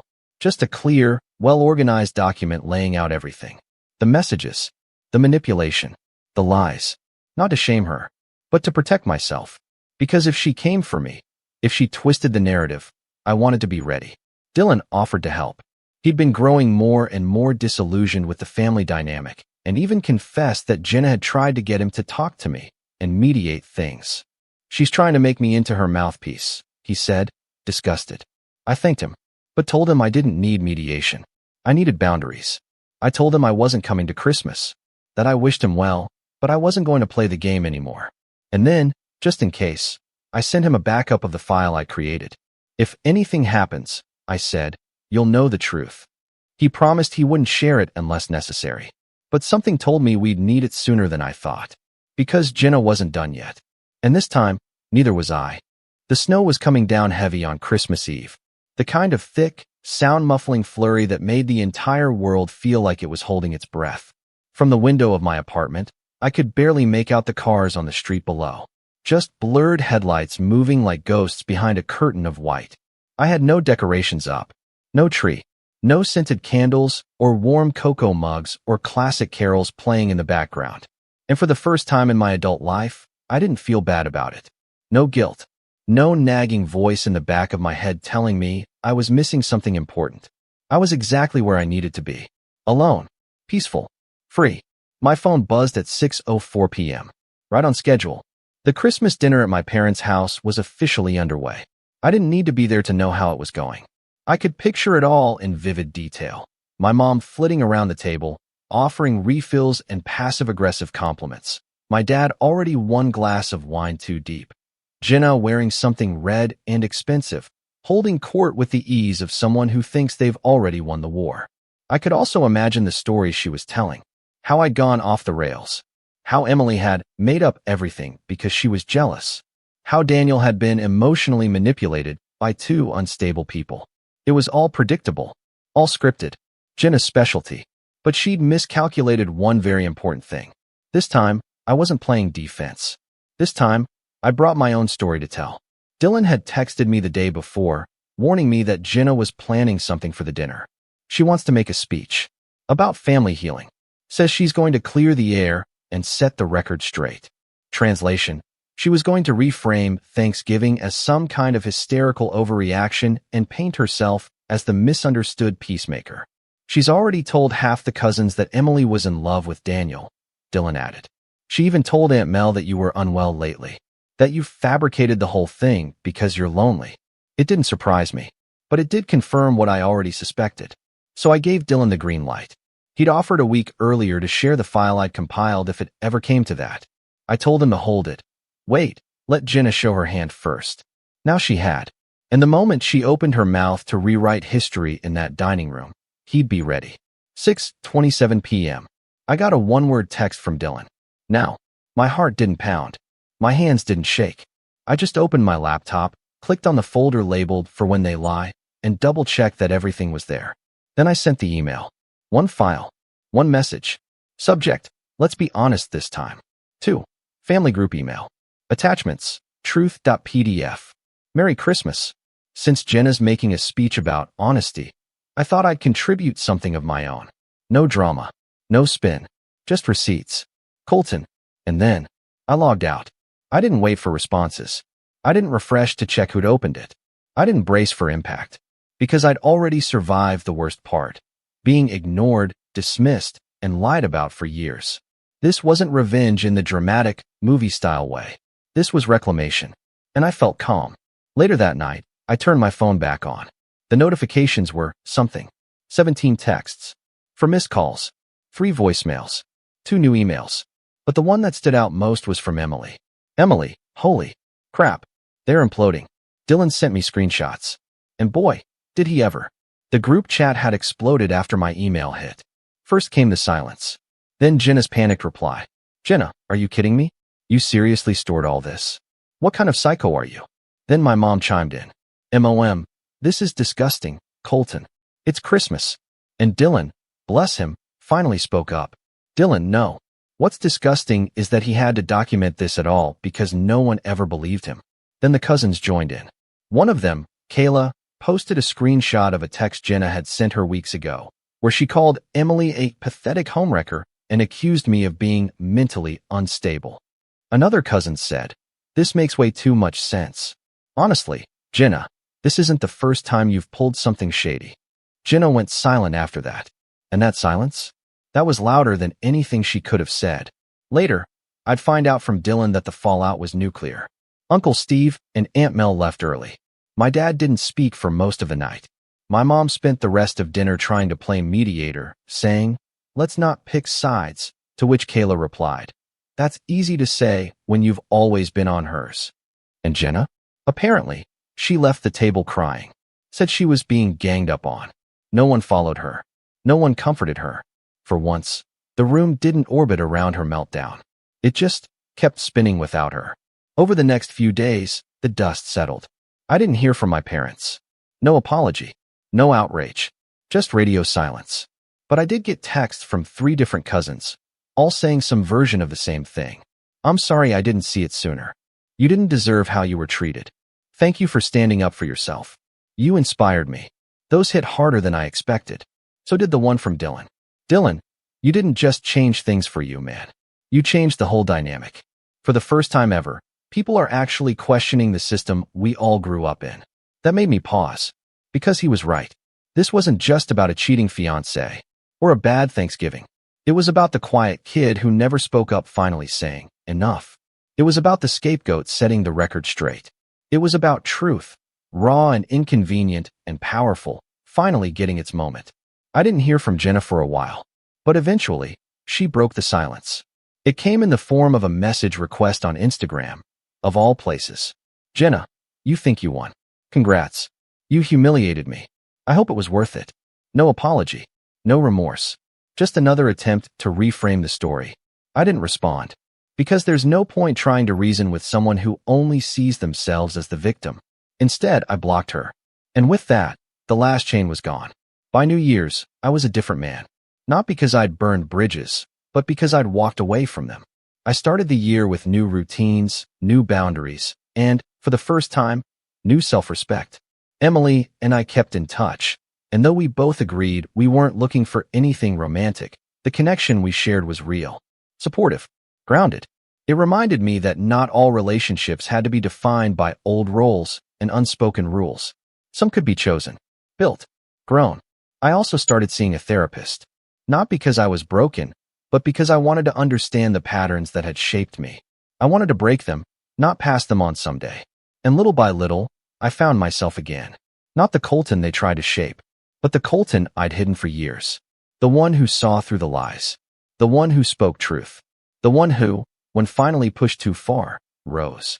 Not with fire and fury, but with calm, with clarity, with power. Months later, I ran into my mom at a grocery store, completely by accident. She looked older, tired. She hesitated when she saw me. Colton, she said quietly, like the name tasted foreign on her tongue. Hey, I said simply. She looked like she wanted to say something more, maybe even apologize. But then her lips pressed into that familiar tight smile, and she said, you look good. I nodded. I am. And I meant it. Then I walked away, leaving her in the frozen foods aisle, staring after me. She didn't call out. She didn't follow. Because she knew. The Colton they used to dismiss was gone. And in his place stood a man they could no longer control. A man who no longer needed their approval. A man who had learned. The best kind of revenge is living a life so full, so true, and so unapologetically your own, that they can't twist it. They can only watch. And I let them. It was around 3 a.m. when I woke up to the sound of someone tapping on my car window. My neck was sore from the angle I'd fallen asleep in, my legs cramped, and the blanket I'd brought wasn't doing much against the freezing wind slipping in through the cracked passenger window. I jolted upright, wiped the fog off the glass, and there he was. My grandfather. His silver hair was messily tucked under a flat cap, and he had that same puzzled, gentle expression he always wore when something didn't make sense. Except this time, it was me who didn't make sense. His voice was muffled through the glass, but I heard the words as clear as if they were inside my head. "The house I gave you, didn't you like it?" I didn't answer right away. I couldn't. My throat locked up, and I stared at him like a deer in headlights. Because what do you even say to that? That the house he thought I'd been living in for 4 years was never mine? That his own grandson, my older brother, had snatched it before I even got the keys? I should back up. My name's Zach. I'm 27 now, but this started back when I was 23.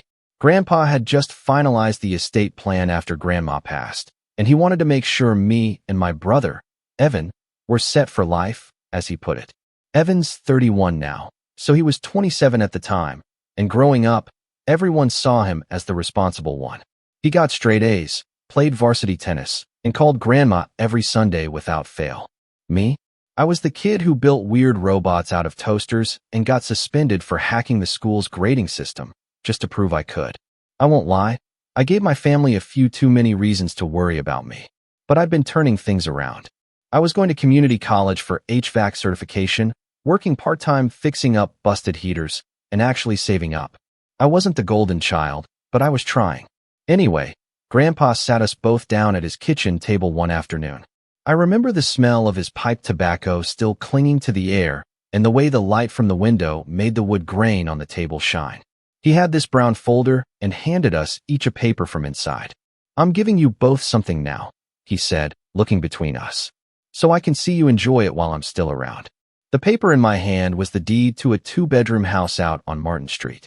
It wasn't anything fancy, but it was solid, had a decent-sized yard, a garage, and even a little shed out back. The kind of place a guy like me could build a life in. Evan's paper was for a house on the nicer side of town, closer to the river. More modern, more square footage, but still, both were generous gifts. Grandpa told us he'd paid off the properties in full and had transferred the deeds into our names. "I trust you both to use it well," he said, smiling. "No selling them until you've lived in them at least a year. After that, it's up to you." I was speechless. I wanted to hug him right then and there, but I think I was too stunned to move. Evan just nodded and thanked him, smooth and composed as always. He always knew how to say the right thing. Me? I stumbled through a "thank you" and promised I'd take care of it. I meant it. Things started going sideways pretty fast after that. I went by the Martin Street house 2 days later. It was still locked up, empty, waiting for me. I had a friend with a truck who was going to help me move the few things I owned. A mattress, a desk, a bunch of toolboxes. But when I pulled into the driveway, there was already a car parked there. Evan's car. At first, I figured maybe he was checking out my place while he waited for his keys to the river house. Maybe he was just curious. But when I knocked on the door, no one answered. And when I peeked through the window, I saw boxes stacked inside. His boxes. One of them had his name written on it in Sharpie, Evan's Books. I knocked again. Still nothing.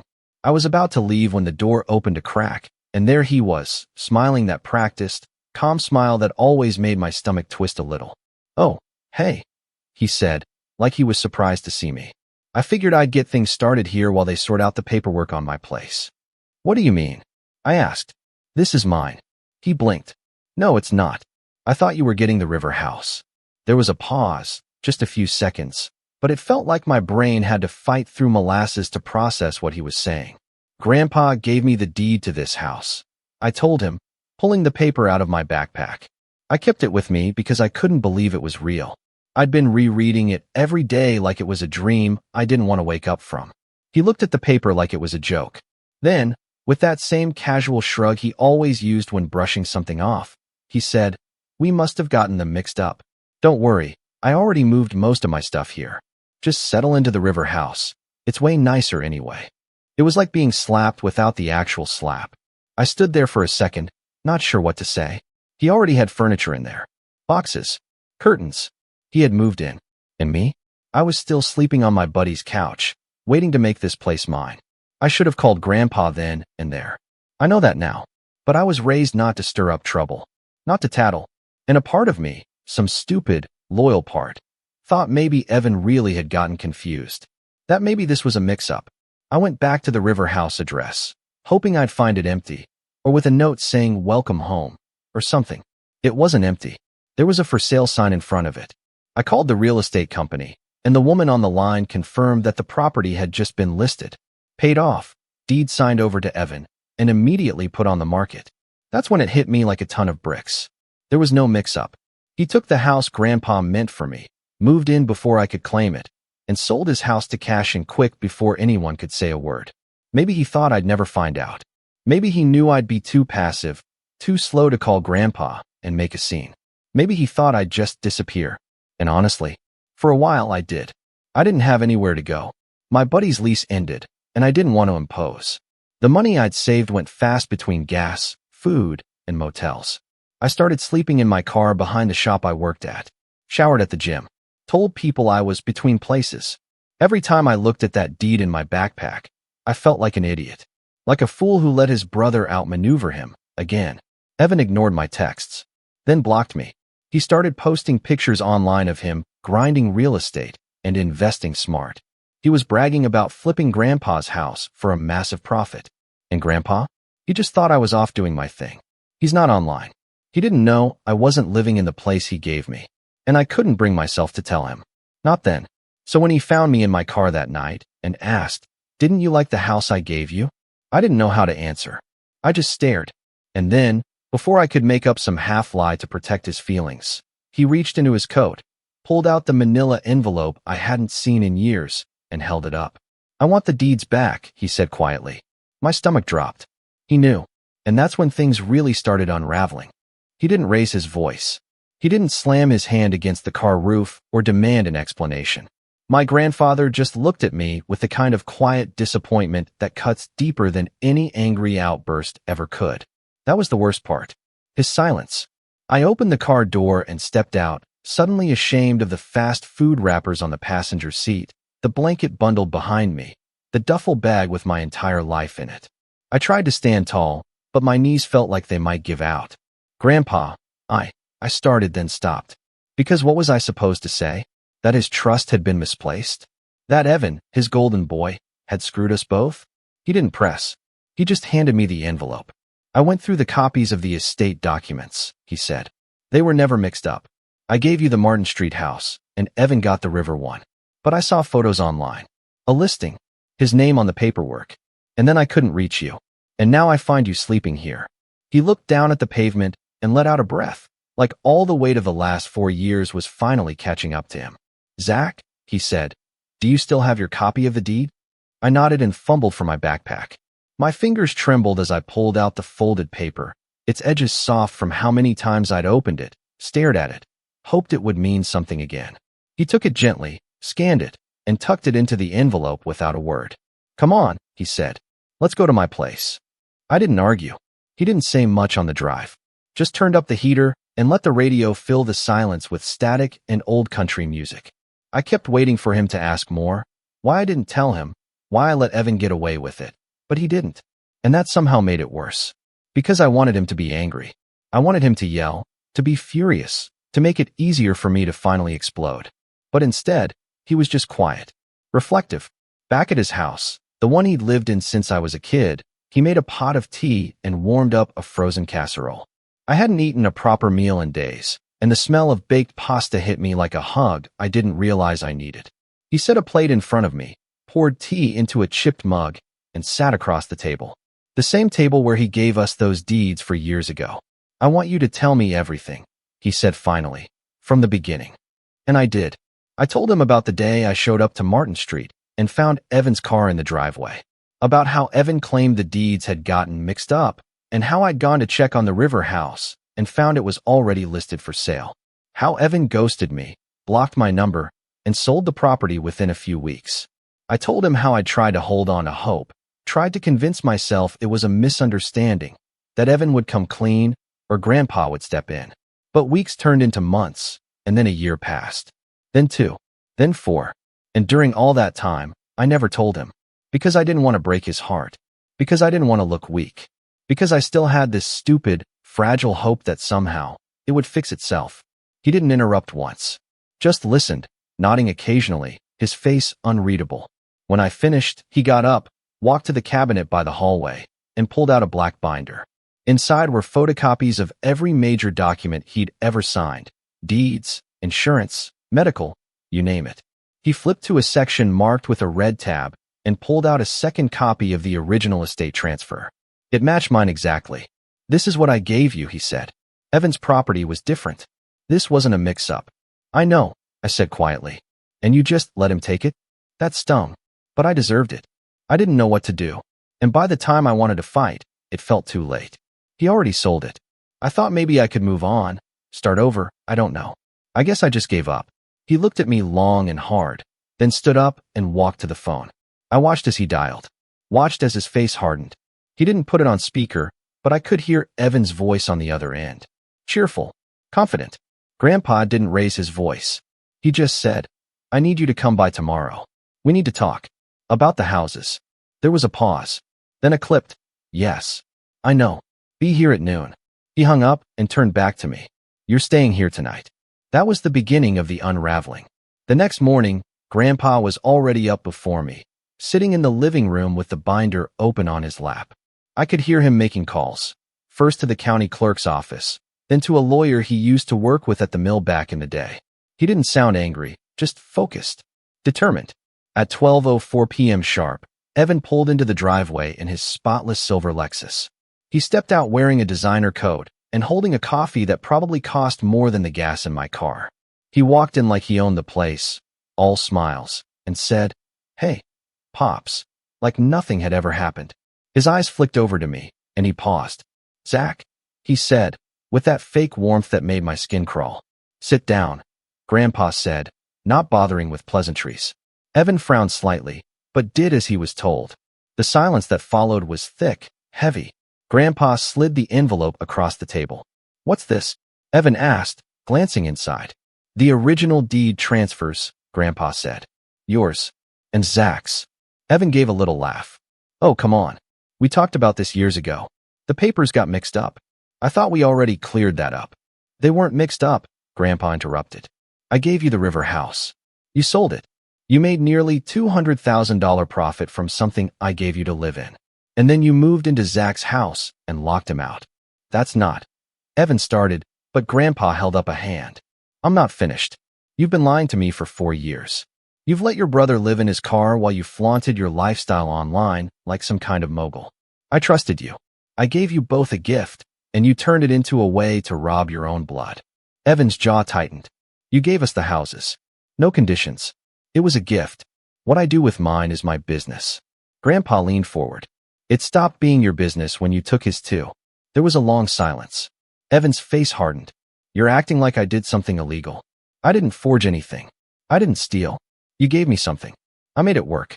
If Zach didn't have the guts to stand up for himself, that's not on me." I clenched my fists under the table, but Grandpa beat me to the response. "You're right," he said. "It's not illegal, but it is cruel, and it ends now." Evan's eyes narrowed. "What do you mean?" "You're going to fix this," Grandpa said.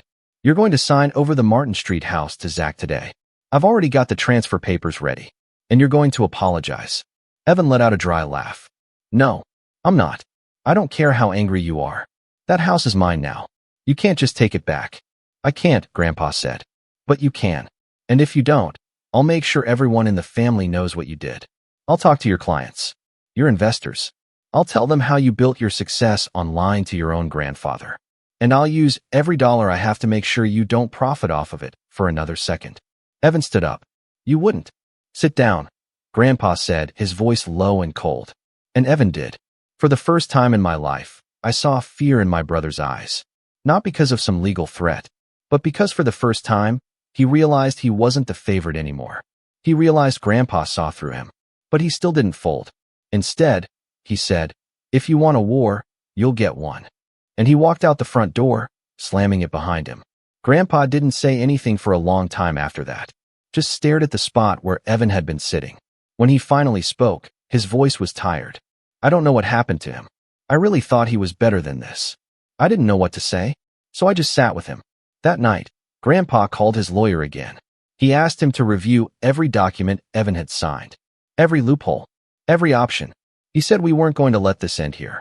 And that's when the real battle began. Grandpa always used to say, sometimes life doesn't hit you with a punch.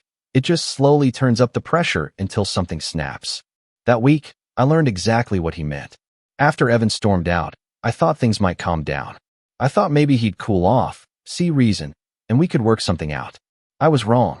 2 days later, I came back from running an errand, picking up some fresh bolts and pipe fittings for Grandpa's busted water heater, and found a manila envelope taped to the front door. It wasn't from Evan. It was from his lawyer. Inside was a cease and desist order. It claimed I had no legal right to the Martin Street property. It accused me of defamation and slander for statements I'd supposedly made to Grandpa. The letter was typed in cold, clinical legal language, but the message underneath was loud and clear. Stay down, or we'll bury you. I remember standing on the porch, holding the paper in one hand and a wrench in the other, staring at the words like they were written in some alien language. It didn't make sense. Evan knew the truth. He knew what he'd done, but instead of fixing it, he was doubling down. I handed the letter to Grandpa in silence. He read it, jaw tightening, and then calmly walked to the fireplace, opened the screen, and tossed the whole envelope into the flames. We don't scare easy, he said. But I did. Not of Evan, not even of the lawsuit, but of what it meant. That this wasn't just going to be a family squabble we could patch up with a few awkward dinners and some forced apologies. This was war, and I wasn't sure I was built for it. The next few weeks were a blur of paperwork, meetings with Grandpa's old lawyer, and sleepless nights. I started sleeping on the pull-out couch in the den. Not because Grandpa made me. He offered me his room more than once, but because I didn't feel like I deserved comfort yet. I'd let this mess spiral out of control. I'd wasted 4 years of silence. And now, it felt like every second I'd ignored it was dragging us deeper into the mud. The lowest point came one night around 2 a.m. I was sitting in the backyard, nursing a mug of cold tea and staring at the stars. I hadn't worked in weeks. I'd ghosted my job at the HVAC shop without even meaning to. One missed shift turned into 3, and then my manager stopped calling. I didn't blame him. My head wasn't in it anymore. I didn't even know who I was outside of this mess with Evan. For so long, my only goal had been to not make waves. Now I was drowning in them. I thought about giving up. Seriously. Just disappearing. Let Evan keep the house. Let Grandpa forget the whole thing. Start over in some other town with a different name. But when I turned back toward the house, I saw a light on in the kitchen, and there was Grandpa. Still up. Still at the table. Still going through his binder, making notes, highlighting things. Fighting for me, even when I couldn't fight for myself. That night, I made a decision. I couldn't just sit there anymore. I needed to earn the house Grandpa tried to give me. Not by proving anything to Evan, but by becoming the kind of person I could respect again. So I started rebuilding. Quietly. At first, it was small things. Fixing the leaking pipe under the kitchen sink. Cleaning out Grandpa's garage, which hadn't been touched in years. Taking over the grocery runs. Then I called my old boss at the HVAC shop. Apologized. Told him the truth. Not the whole mess. Just that I'd been dealing with personal stuff and let it consume me. To my surprise, he told me he'd been in worse spots himself. And then he gave me a shot. Part-time, to start. 2 days a week. It wasn't much. But it felt like the first breath of air after being underwater too long. I threw myself into the work. I'd always been good with my hands, and returning to that, the hiss of air compressors, the click of thermostat relays, the feeling of solving a problem no one else could, reminded me who I used to be before all this. Before Evan turned me into a ghost. Every paycheck I got, I split in two. Half for immediate bills, half into a savings account marked rebuild. My goal wasn't just to get back the house. It was to become the kind of man who deserved to walk into that house again with his head high. I also started taking online courses. Nothing fancy, just community college-level stuff. Basic electrical theory. Small business finance. A course on real estate law, ironically. It helped me sleep at night, having something to focus on other than court documents and Evan's smug Instagram posts. Because, of course, Evan didn't stop. He kept posting photos of his investment journey, lounging poolside, driving rented sports cars, hosting parties in his house, my house. The Martin Street place had been completely remodeled. New paint, new patio, even a new driveway. All designed to increase its value before he tried to flip it. That's when I knew what he was really doing. He wasn't just squatting in the house to make a point. He was biding his time, waiting for the dust to settle so he could quietly sell it for profit, just like he did with the river house. That house wasn't just a roof to him. It was a pawn, and I was the idiot who'd let him take it off the board. But not this time. Not anymore. With the help of Grandpa's lawyer, Mr. Langley, a wiry, sharp-eyed man in his 70s who looked like he'd been preparing for this fight since Nixon was in office, we filed a quiet title action. That's a legal proceeding used to establish ownership of a property when there's a dispute over the title. It wasn't cheap. Grandpa dipped into his savings, and I added everything I could. But once it was filed, it meant Evan couldn't just sell the house without alerting the court. When he got served with the notice, he lost it. How do I know? Because he showed up, unannounced, middle of the day, pulled up in his Lexus like he owned the street, and marched right up to Grandpa's porch while I was out back cleaning the gutters. I heard the slam of the screen door before I even saw his face. "You filed a suit against me?" Evan's voice was sharp, theatrical. "Are you insane? Do you know what this is going to do to my reputation?" I stepped into the hallway, wiping my hands on a rag, and met his eyes. "Good," I said. "Maybe next time you'll think twice before stealing from your own family." He laughed, loud, exaggerated. "I didn't steal anything. I earned that house. I improved it. I paid property taxes on it. You don't just get to swoop in after 4 years and claim squatters' rights." Grandpa stood slowly from his armchair, calm as ever. "You paid taxes on land that wasn't yours. That's not ownership. That's arrogance. I made that house 10 times better than it was." Evan snapped. "Zach didn't even move in. He didn't want it." "I did want it," I said quietly. "I just thought you were better than this. I thought if I waited long enough, you'd do the right thing." He scoffed. "You're pathetic. Always waiting. Always hoping someone else will fix your mess." Grandpa stepped between us. "Get off my porch." Evan turned to him like he couldn't believe his ears. "You're siding with him? After everything I've done for this family?" "You didn't do anything for this family," Grandpa said. "You did it for yourself." Evan's face twisted into something I didn't recognize, a mix of fury and panic. For the first time, he realized the house wasn't the only thing he was losing. He turned and stormed out without another word. And just like that, the tide started to shift. The court process was slow. Weeks passed, then months. But during that time, something unexpected happened. I kept growing. I got promoted at work. Started handling more clients directly. People liked me. They trusted me. One woman even called to thank me after I fixed her heating system during a snowstorm and brought extra blankets just in case. I moved out of Grandpa's place and rented a small studio nearby. Nothing fancy, but it was mine. Paid for with money I earned. Not gifted. Not stolen. Mine. Grandpa came by often. We'd sit on the tiny balcony and sip coffee while he told stories about my grandma or teased me about my awful cooking. And I started to feel something I hadn't felt in years.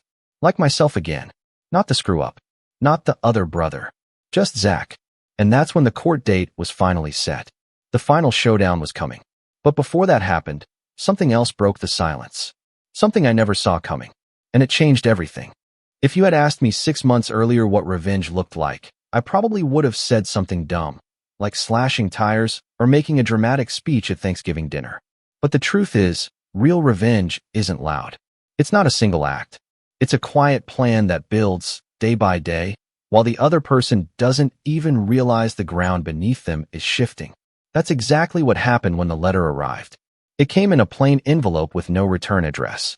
No fancy law firm branding. Just my name typed neatly on the front. At first, I thought it was another petty move by Evan, maybe one last threat before our court date. But when I opened it, the first thing I saw was a set of scanned documents, property listings, emails, and finally, a scanned photo of a check. I read it twice, then a third time. By the time I finished, my heart was pounding so hard I had to sit down. Because what I held in my hands wasn't a threat. It was a gift. From someone who wanted to see Evan fall just as badly as I did. I don't know her full name, and maybe that's for the best. But she signed the bottom of the letter, MM, and the first line of her message was burned into my brain. "You don't know me, but I used to work with your brother. Thought you deserved to know what kind of man he really is." The rest of the letter read like a confession mixed with a takedown. MM explained that she had been involved with Evan during the early years of his so-called real estate empire.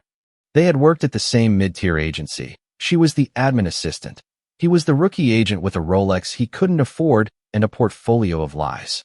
According to her, Evan wasn't just unethical. He was careless.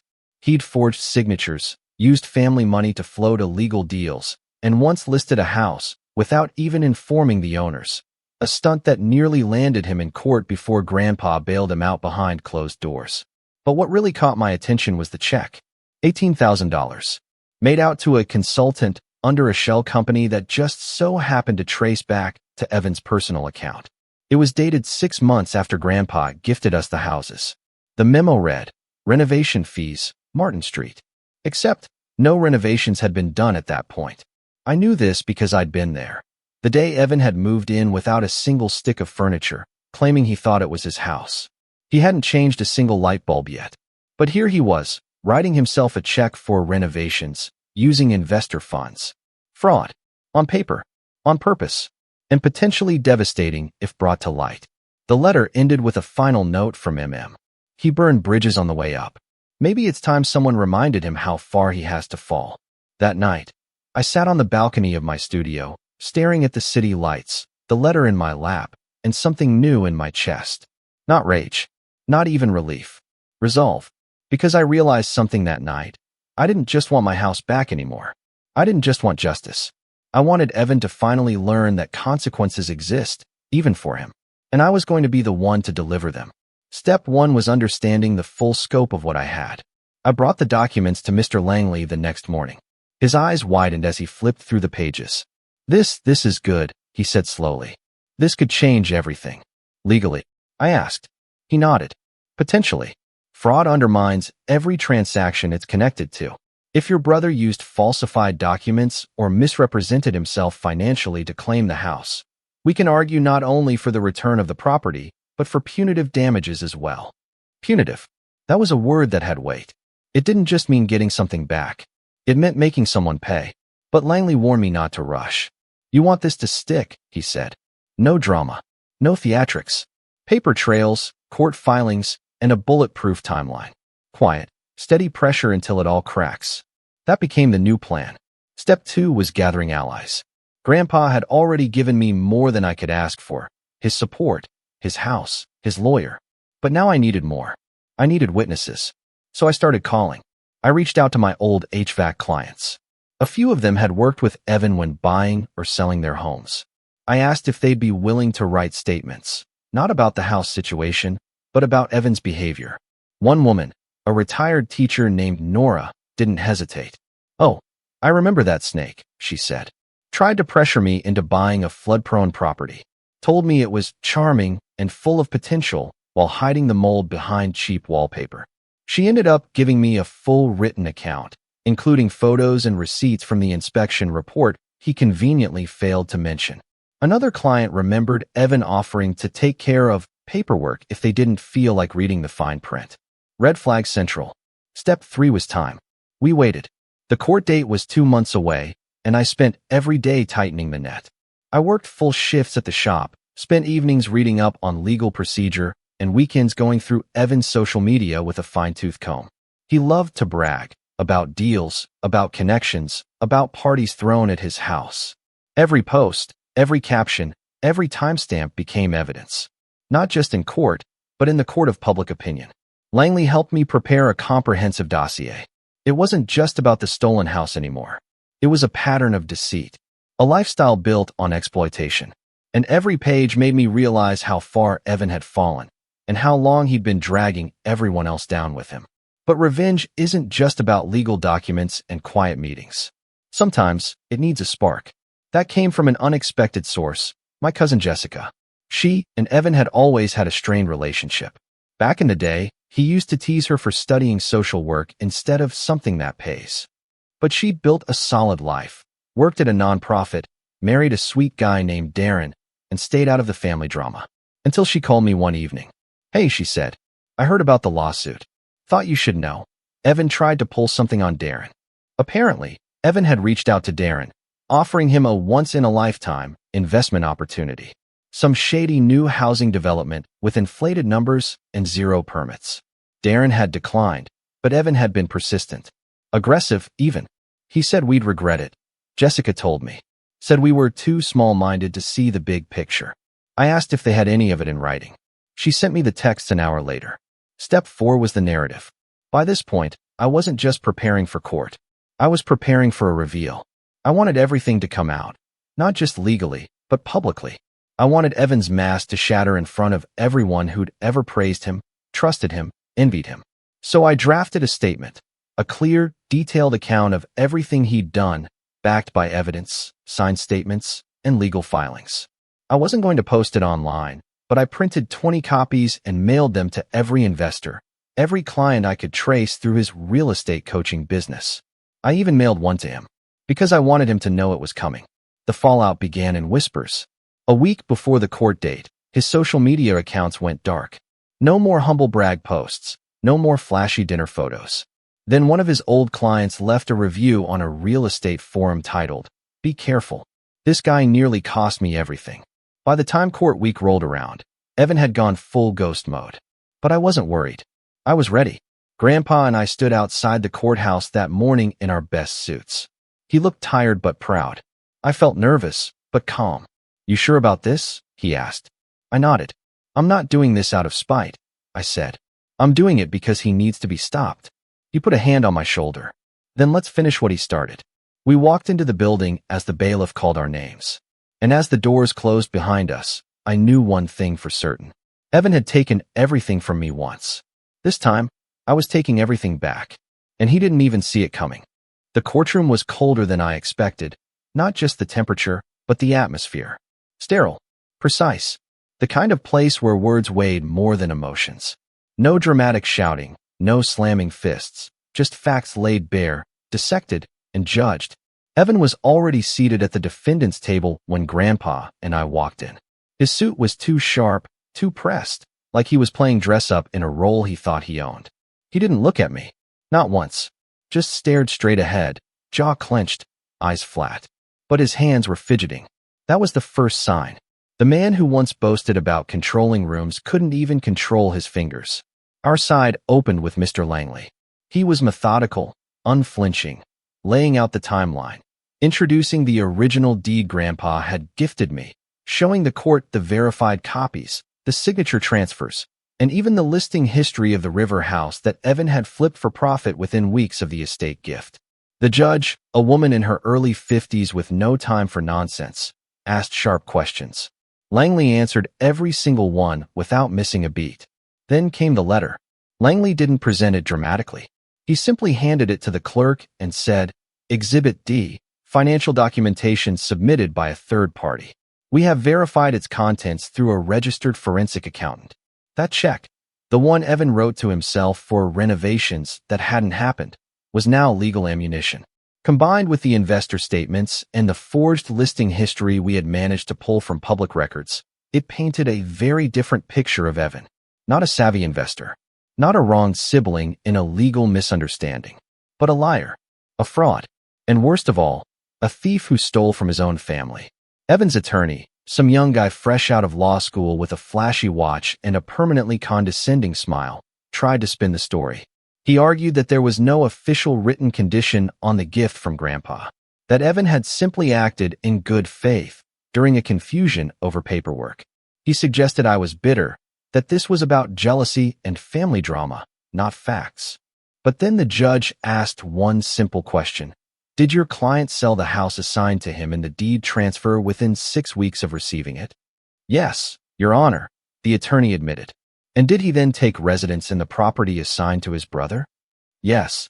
And did he block all communication and claim full ownership without legal reassignment of the title? There was a long pause before he muttered, "Yes." And that was it. The truth didn't need fireworks. It just needed sunlight. 3 days later, the court issued the ruling. The Martin Street house was to be returned to me, in full legal ownership. Evan was ordered to vacate within 30 days, pay back property taxes he had wrongly claimed, and this was the part one didn't see coming. The judge also ruled that because he had profited off the sale of the river house in contradiction of the 1-year occupancy clause written in Grandpa's original gift agreement, he owed our grandfather restitution, $195,000, payable within 60 days. The moment that ruling was read, Evan's mask shattered. His face flushed, his hands trembled, and for the first time in my life, I watched him crack. He stood up and barked. "This is a joke, right? You can't be serious." His lawyer tried to pull him back down, but he yanked away. "You're punishing me for making smart business decisions? This is just family politics dressed up in a courtroom." The judge didn't even blink. "Mr. Callahan, sit down, or I will have the bailiff remove you." Evan sat, and he didn't look at me once as the court dismissed. The next few weeks were strange, almost dreamlike. Like the weight I'd carried for years was slowly peeling away, but I didn't quite believe it yet. Evan tried to stall the payment, filed an appeal. It was denied. Grandpa didn't say much during those days. But one morning, as we sat on my tiny studio balcony watching the sun rise over the city, he handed me a set of keys. "I had the locks changed," he said. "It's yours now. Officially." I didn't take them at first. I just looked at him and said, "I didn't do this for the house anymore." He nodded slowly. "I know, but I think you earned it anyway." I moved into the Martin Street house the next week. It was still half painted, half renovated from Evan's rushed upgrades. The patio was cracked from poor concrete work. The sink was leaky, and the wiring in the guest room was a fire hazard. But it was mine. I spent the next 6 months rebuilding it. The right way? I didn't just fix it. I restored it. With my hands, with the skills I'd earned, and with a new appreciation for everything I used to take for granted. Grandpa helped when he could, though mostly he sat in a lawn chair out front offering sarcastic commentary and asking when I'd finally repaint the shutters. It wasn't just a house anymore. It was proof of growth, of redemption, of how far I'd come, not because I wanted revenge, but because I'd finally stood up for myself. As for Evan, he disappeared for a while, sold the Lexus, shut down his online profiles. I heard through the grapevine that several of his former investors pulled out of their contracts, and at least one filed a separate suit for misrepresentation. Word gets around in real estate, especially when court records are public. Last I heard, he was living in a rented condo 2 towns over, working under a different brokerage, struggling to rebuild. Part of me wanted to feel bad, to reach out, to patch things up now that justice had been served.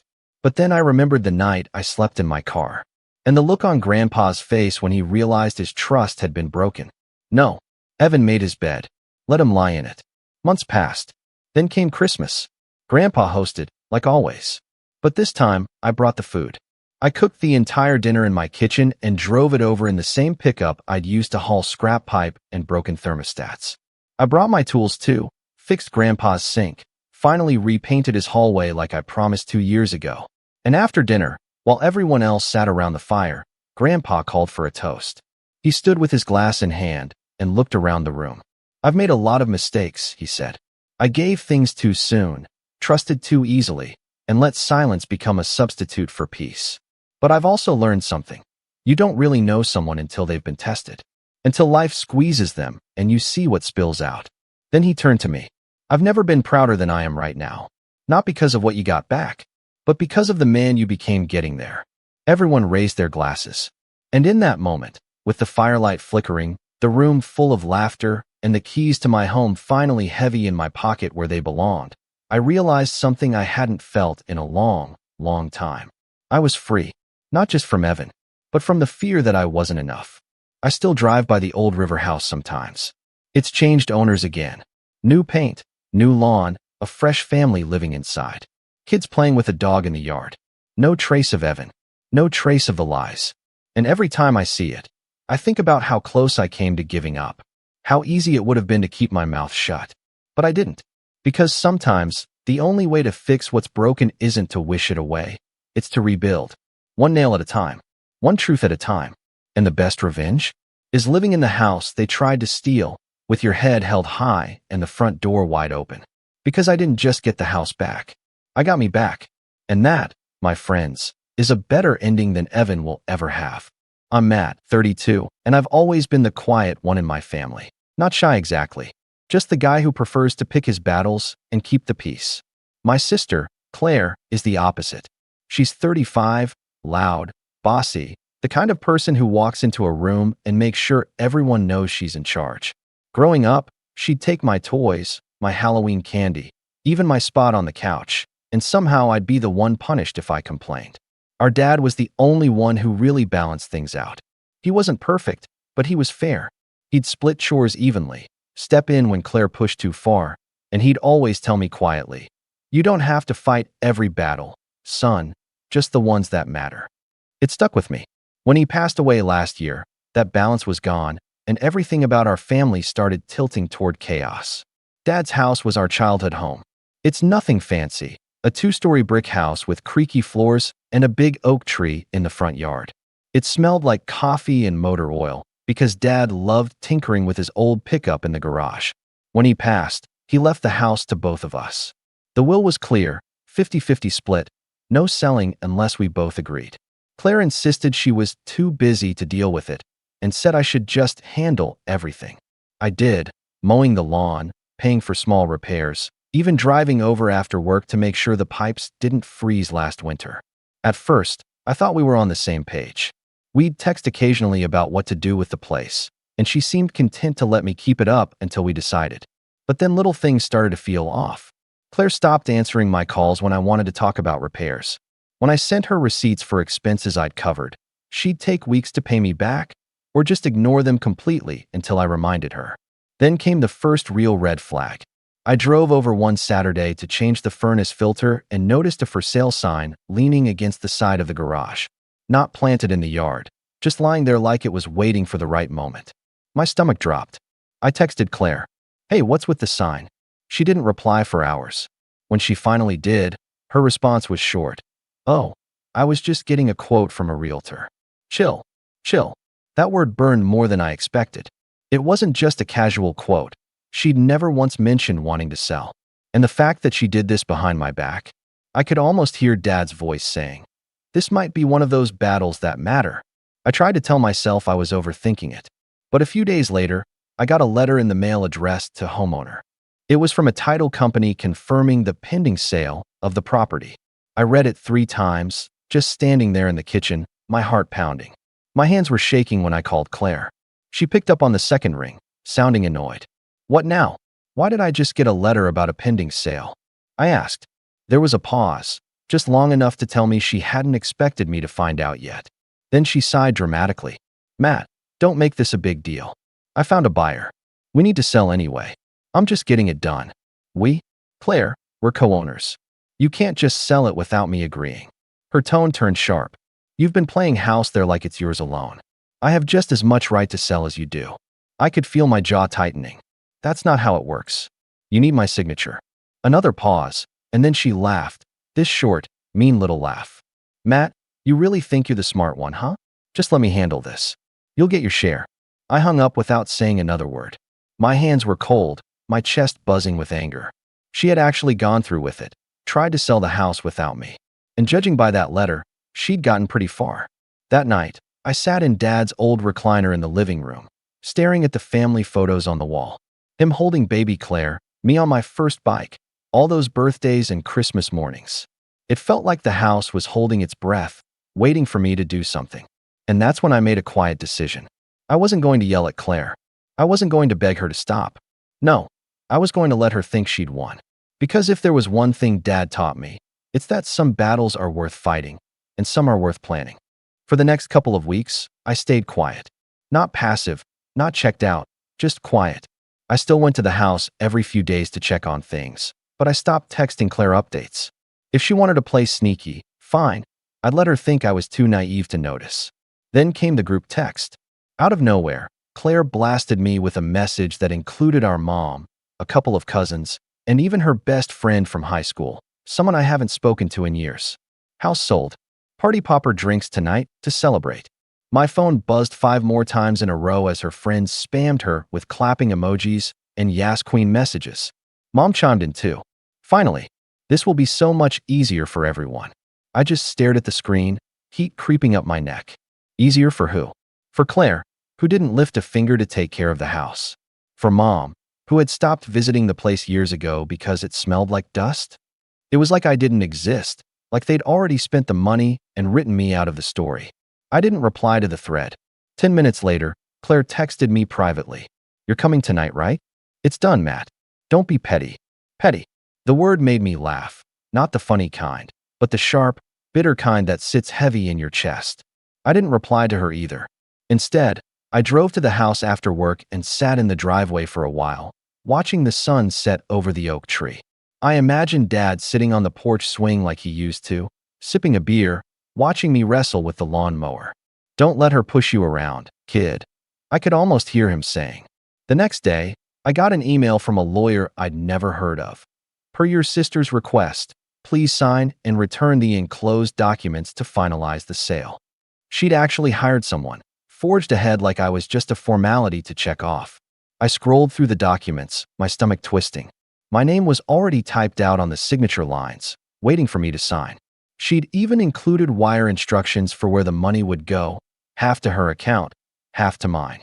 It felt clinical, impersonal, like my entire childhood had been reduced to a dollar figure. I didn't sign. Instead, I sent back a single-line email. "I do not consent to this sale." The next morning, Claire called me. No hello, just straight into yelling. "Matt, what is your problem? Do you want to keep living in that dump forever? This is good money. Do you know how rare it is to get a cash offer like this?" "I never said I wanted to sell," I replied, trying to keep my voice even. "You don't get to just sit on it forever," she snapped. "Mom agrees with me. You're being selfish." Ah, there it was. Mom. I should have seen it coming. Claire always knew how to get Mom on her side. I could picture them sitting together at Mom's kitchen table, talking about me like I was some stubborn little kid who needed to be handled. Sure enough, Mom called me later that day. "Honey, your sister is just trying to do what's best," she said, her voice soft but firm. That tone she used when she wanted me to cave without making a scene. "You've been holding on to that house long enough. Your father wouldn't want it sitting empty." I closed my eyes, fighting back the urge to say something I'd regret. Dad wouldn't want it sold behind my back either. Mom went quiet, then sighed. "Sometimes you need to be practical, Matt. You're single, you don't even live there. Why cling to it?" That one stung more than I expected. Being single wasn't a crime, and it didn't make my connection to the house any less real. But Mom had always had this way of framing things that made me feel like I was just less. I hung up without agreeing to anything. After that, the pressure campaign went into overdrive. Claire started posting on social media about finally being free of the burden and ready for the next chapter. She even uploaded a photo of the house with a caption about how she was grateful to let go of the past. People commented things like, "So proud of you," and "You deserve this," as if she had single-handedly carried the weight of the place all this time. I wanted to scream, but I didn't. Instead, I quietly called the title company listed in the letter and asked a few questions. I learned that the closing date was set for the following Friday, just over a week away. I also learned that, technically, the sale couldn't go through without my signature. The representative sounded apologetic as she explained that Claire had been very eager to wrap things up. Eager. That was one word for it. The following weekend, I went to the house again. This time, I walked through every single room, taking my time. The faded wallpaper in the dining room. The scratch marks on the kitchen doorframe where Dad had measured our heights every year. The tiny oil stain on the garage floor where he dropped a wrench and cursed under his breath. I took photos of everything. Not for Instagram. Not for proof. Just for me. To remind myself why this mattered. And as I stood in the living room, the late afternoon light spilling across Dad's old recliner, I made a decision. I was going to let Claire think she had me cornered. Let her gloat. Let her believe she'd pulled this off. Because if she wanted to fight over this house, she had no idea just how patient I could be. The next week was quiet, unnervingly quiet. Claire stopped texting, Mom didn't call, even the group chat went silent.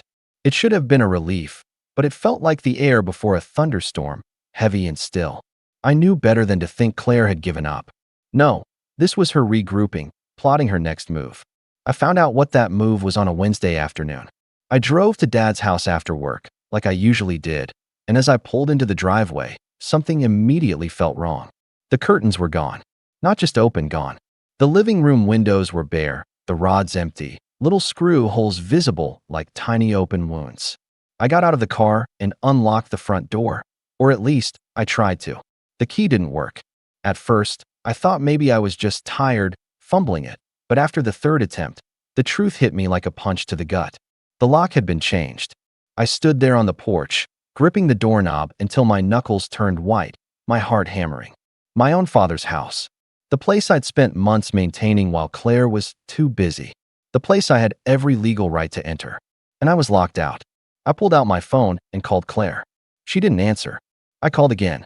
This time she picked up, but didn't even say hello. Just, yeah? You changed the locks? I said, trying to keep my voice level. She didn't deny it. Matt, you weren't listening. I had to get the house ready for the new owners. They needed access. My chest tightened. You don't have the right to do that. Her tone was maddeningly casual, like we were discussing the weather. Technically, Matt, you weren't using it. And we can't risk you messing up the deal at the last minute. The buyers are solid. They want to close this Friday. Don't ruin this for everyone. Everyone. She kept saying that, as if everyone was just her and Mom. You changed the locks on Dad's house, I said slowly, letting the words hang there. Claire sighed, like I was the difficult one. Don't be so dramatic. You'll get your share of the money. You should be thanking me. I got us a great price. That was the moment something in me snapped. It wasn't just about the house anymore. It was about respect, or the complete lack of it. She hadn't just locked me out of a building. She'd locked me out of my own history, my memories, my connection to the one place that still felt like Dad was around. I hung up before I said something I couldn't take back. For a long moment, I just stood there, staring at the front door, my hands shaking. Then I walked around the house, peering through the windows. It was worse than I thought. The dining room table gone. The bookshelf Dad built, gone. Even the recliner, the one thing I'd begged Claire to leave until we decided what to do with the house, gone. The rooms looked hollow, stripped of their soul. I pressed my forehead to the glass, trying to steady my breathing. She hadn't just changed the locks. She'd emptied the house. I called Mom, hoping for some kind of sanity check, some acknowledgement that this had gone too far. Oh, Claire told me she was going to start clearing things out, Mom said breezily, as if this was a spring cleaning project. It needed to be done. You never got around to it. They were Dad's things, I said, my voice tight. They were just things, Matt, she replied. Don't get sentimental now. This is progress. Progress. That word landed like a slap. I could feel my throat tightening, that mix of anger and grief that makes you feel like you're about to either shout or break down. I hope you at least saved some of it, I said. There was a pause on the other end of the line. Too long of a pause. Claire put most of it in storage, Mom said finally. Most. Another pause. Some of it wasn't worth keeping. I pictured the garage, Dad's tools, the photo albums stacked on the shelves, the little wooden box where he kept spare bolts and screws. I pictured Claire, standing there with a contractor bag, deciding what was worth keeping. I hung up without another word. That night, I couldn't sleep. I kept seeing the empty rooms every time I closed my eyes. The house had been alive, full of Dad's presence, and now it was hollow, all because Claire wanted to cash out. Around 2 a.m., I got a text from an unknown number. Hi Matt, this is Sarah from Golden Realty. Just confirming that we'll see you Friday for the closing. Closing. Claire had given them my number, probably hoping they'd pressure me into showing up. I stared at the message for a long time, my pulse pounding in my ears. Then, instead of replying, I put the phone down and sat in the dark, thinking. And somewhere between 2 a.m. and sunrise, the anger sharpened into something else. Resolve. Claire had crossed the line. She'd shut me out, stripped the house, tried to erase me from the process entirely. And she thought she'd won. Fine. Let her think that. Because if she wanted a war, I was finally ready to give her one. But I wasn't going to scream, or threaten, or beg. No, I was going to be patient. I was going to be smart. And when I made my move, it was going to hurt. The next few days felt like wading through molasses. I'd wake up, go to work, go through the motions, come home, and just sit in my apartment staring at nothing. My phone buzzed nonstop, texts from Claire I didn't read, calls from Mom I ignored, even emails from the realtor trying to reassure me about the closing. It all felt so surreal, like I was standing still while everyone else was bulldozing ahead with a life I hadn't agreed to. On Thursday, the night before the closing, I finally opened one of Claire's texts. You're being ridiculous. Just sign. We'll be done with this tomorrow. Attached was a photo. She was standing in what used to be Dad's garage, smiling triumphantly, holding up a set of shiny new keys like she'd just bought a car. Behind her, I could see boxes stacked neatly along the wall, and a big empty space where Dad's workbench used to be. I sat there staring at the photo until my eyes burned. She wasn't just indifferent to how I felt. She was proud of what she'd done, proud enough to document it, like some victory lap. That night, I drove to the house one last time. I parked across the street and just sat there in the dark, staring at the windows. They looked empty, lifeless, like a stage set after the play was over. It was raining lightly, little streaks sliding down the windshield, and for a moment I thought about just driving away for good. Let her have it. Let her cash out. Let the house go to strangers. Was it worth the fight? Was I just clinging to the past because I was too scared to let go? I thought about Dad then, about the last real conversation we'd had in that living room, a couple months before he died. He'd been tired, sitting in his recliner, but his eyes were bright as he talked about how he hoped the house would stay in the family. "This place has seen everything," he said, glancing around the room. "Christmas mornings, birthday parties, broken windows, bad haircuts. It's more than just wood and nails, Matt. It's the history. I want you and your sister to have that, not just the money from selling it." The memory made my chest ache.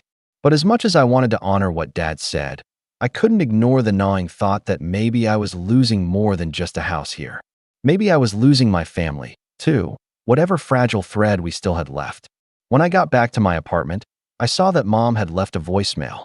I didn't want to listen, but curiosity got the better of me. "Matt, honey," her voice came through, soft but with that edge of irritation. "I don't know why you're being so stubborn. Claire is doing all the work, and you're making this so hard for her. You need to stop living in the past and move on. We're all moving on. Don't be the one holding us back." Holding them back.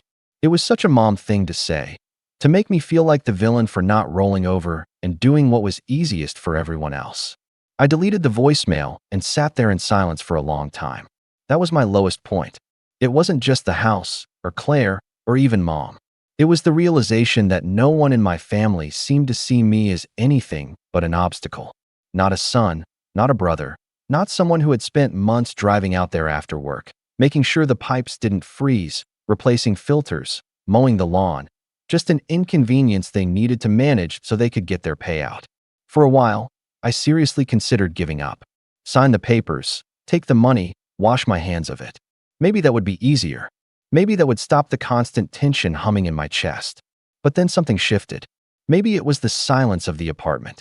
Maybe it was the photo of Claire holding those keys, grinning like she'd won.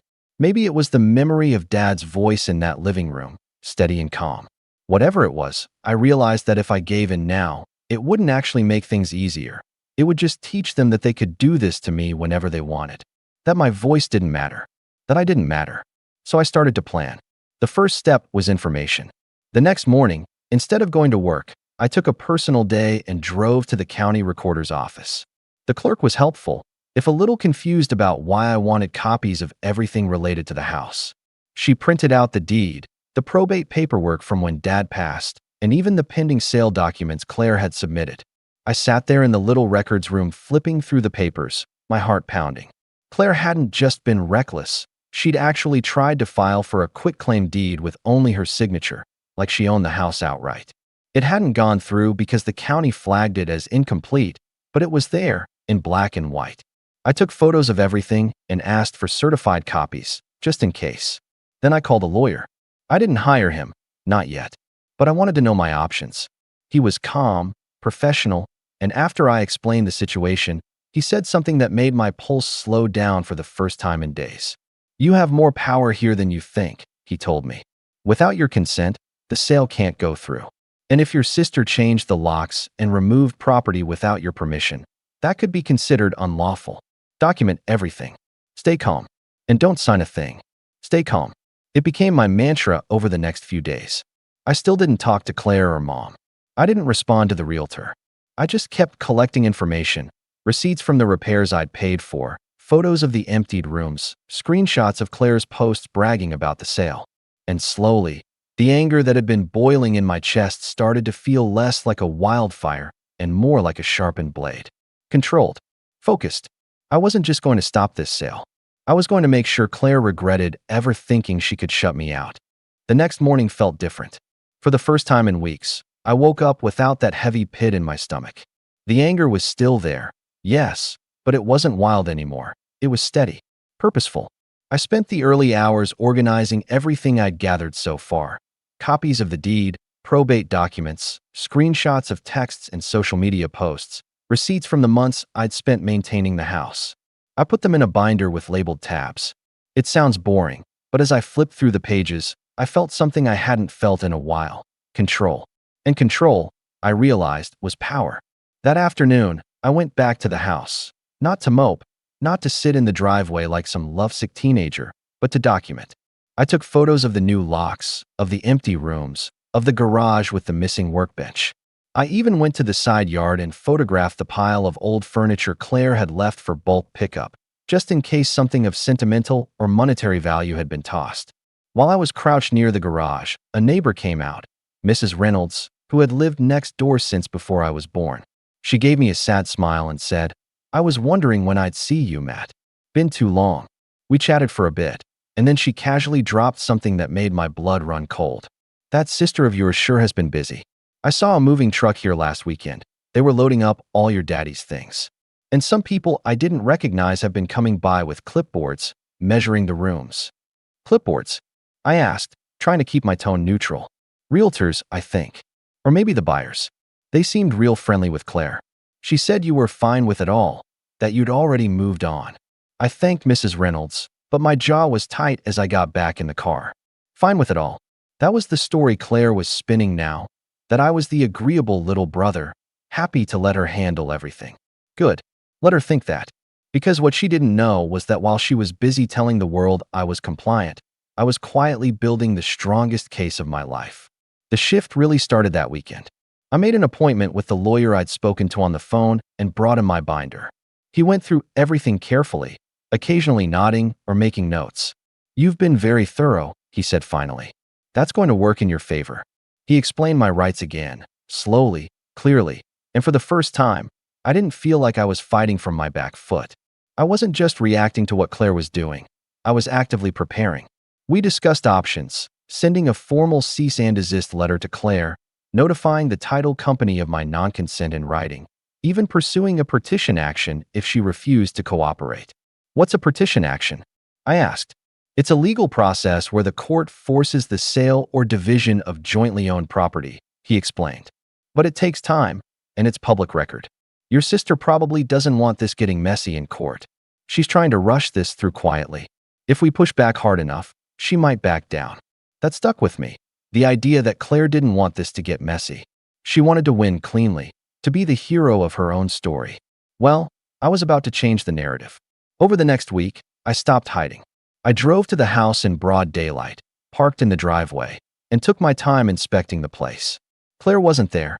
She hadn't been since the locks were changed, but I knew she'd hear about it. Small-town gossip travels fast. Sure enough, 2 days later, she sent me a text. "Why were you at the house today?" I didn't answer. 5 minutes later, "The closing is tomorrow. Don't do anything stupid." Instead of replying, I sent an email to the title company, attaching a copy of the deed and a signed statement of non-consent. The paralegal wrote back within an hour. "Thank you for clarifying. Please note that we cannot proceed with the closing without your signature." Just like that, the deal was stalled. I didn't tell Claire right away. Instead, I went about my day as if nothing had happened. I met a friend for coffee. I went to the gym for the first time in months. I even cooked myself a decent dinner that night. It felt good, better than good. It felt like breathing fresh air after weeks of choking. The following morning, my phone exploded. Claire called first, then texted, "What did you do?" I didn't reply. 10 minutes later, "The closing fell through. The buyers are threatening to walk. You're ruining this." I set the phone down and let it buzz. Mom called next, her voice frantic when I finally picked up. "Matthew, why are you doing this? Your sister worked so hard." "She changed the locks on me, Mom," I said evenly. "She emptied the house without asking. She tried to file a quitclaim deed with only her signature. I'm not the one ruining this." Mom was quiet for a long time, then said, "You could have at least warned us." I almost laughed. Warn them? I'd been warning them for months, in every polite, measured way I could, and no one had listened. "I'm not signing anything," I said. "Not until we sit down and talk like adults." Mom huffed. "Your father wouldn't want this fighting." "My father wouldn't want to be erased," I said, and hung up. Something shifted after that. I wasn't hiding anymore, not emotionally, not physically. I started going to the house regularly again, even if it was just to sit in the yard or walk the perimeter. I'd bring a notebook and jot down ideas, lists of what repairs I'd still like to make, plans for how I might use the house if I got to keep my share. One Saturday morning, I met with a contractor to get an estimate for restoring the hardwood floors. It wasn't a commitment, just an idea, but it felt symbolic, like I was reclaiming the place piece by piece. I also started looking into short-term rental opportunities.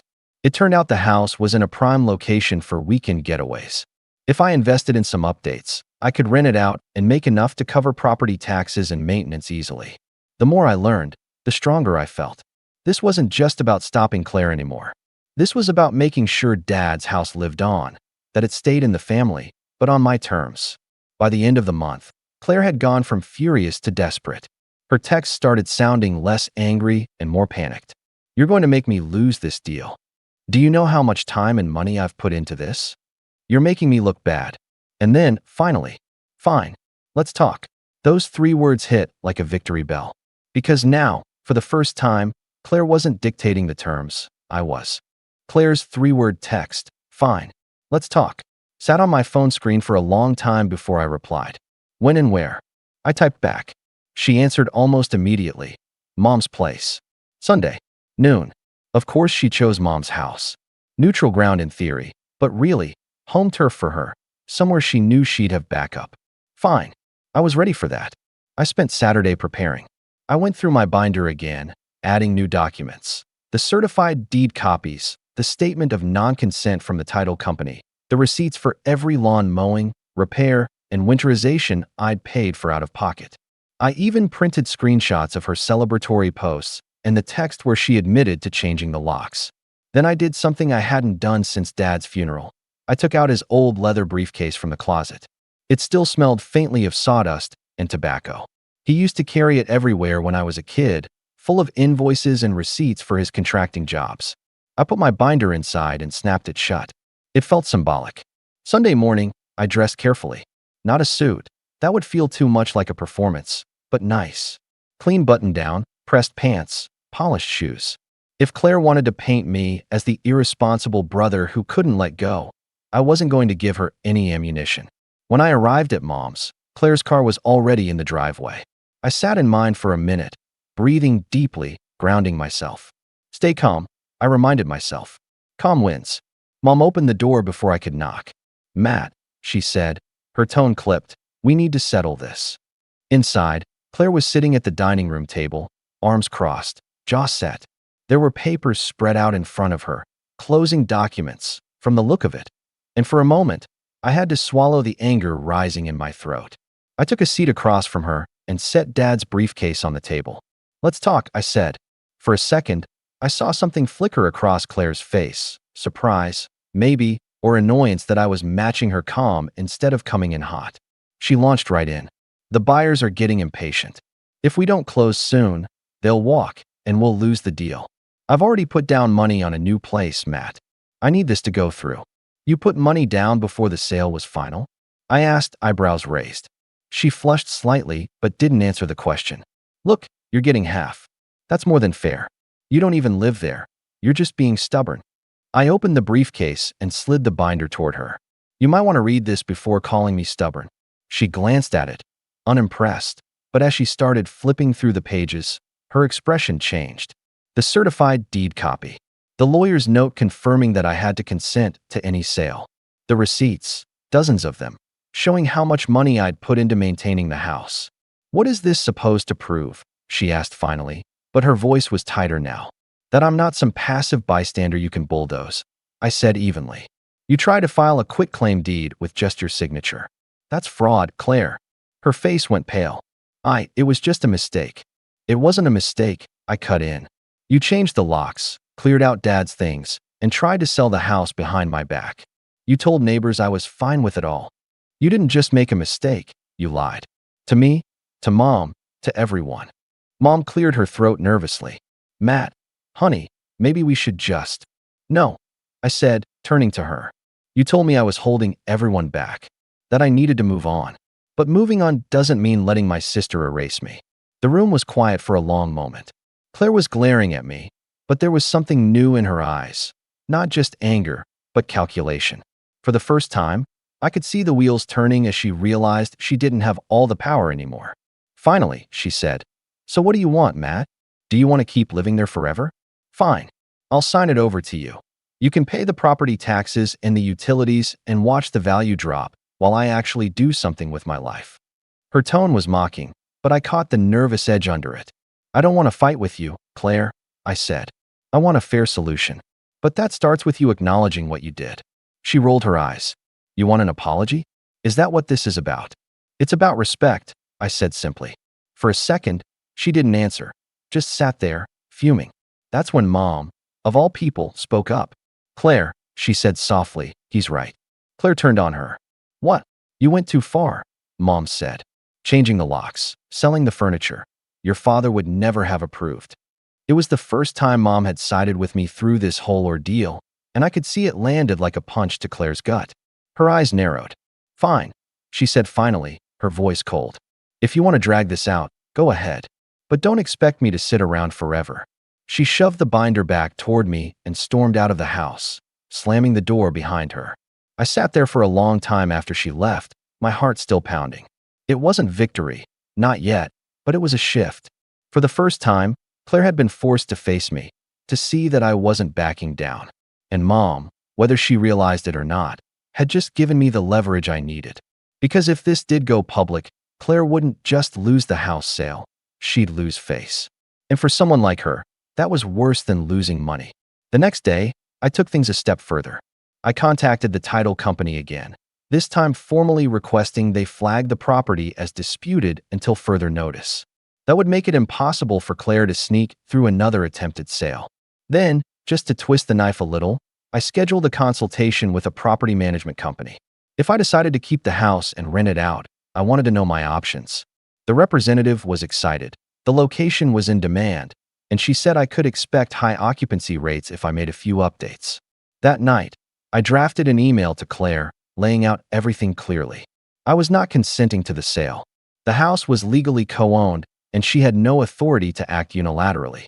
If she attempted another sale without my consent, I would pursue legal action for breach of fiduciary duty and unlawful removal of property.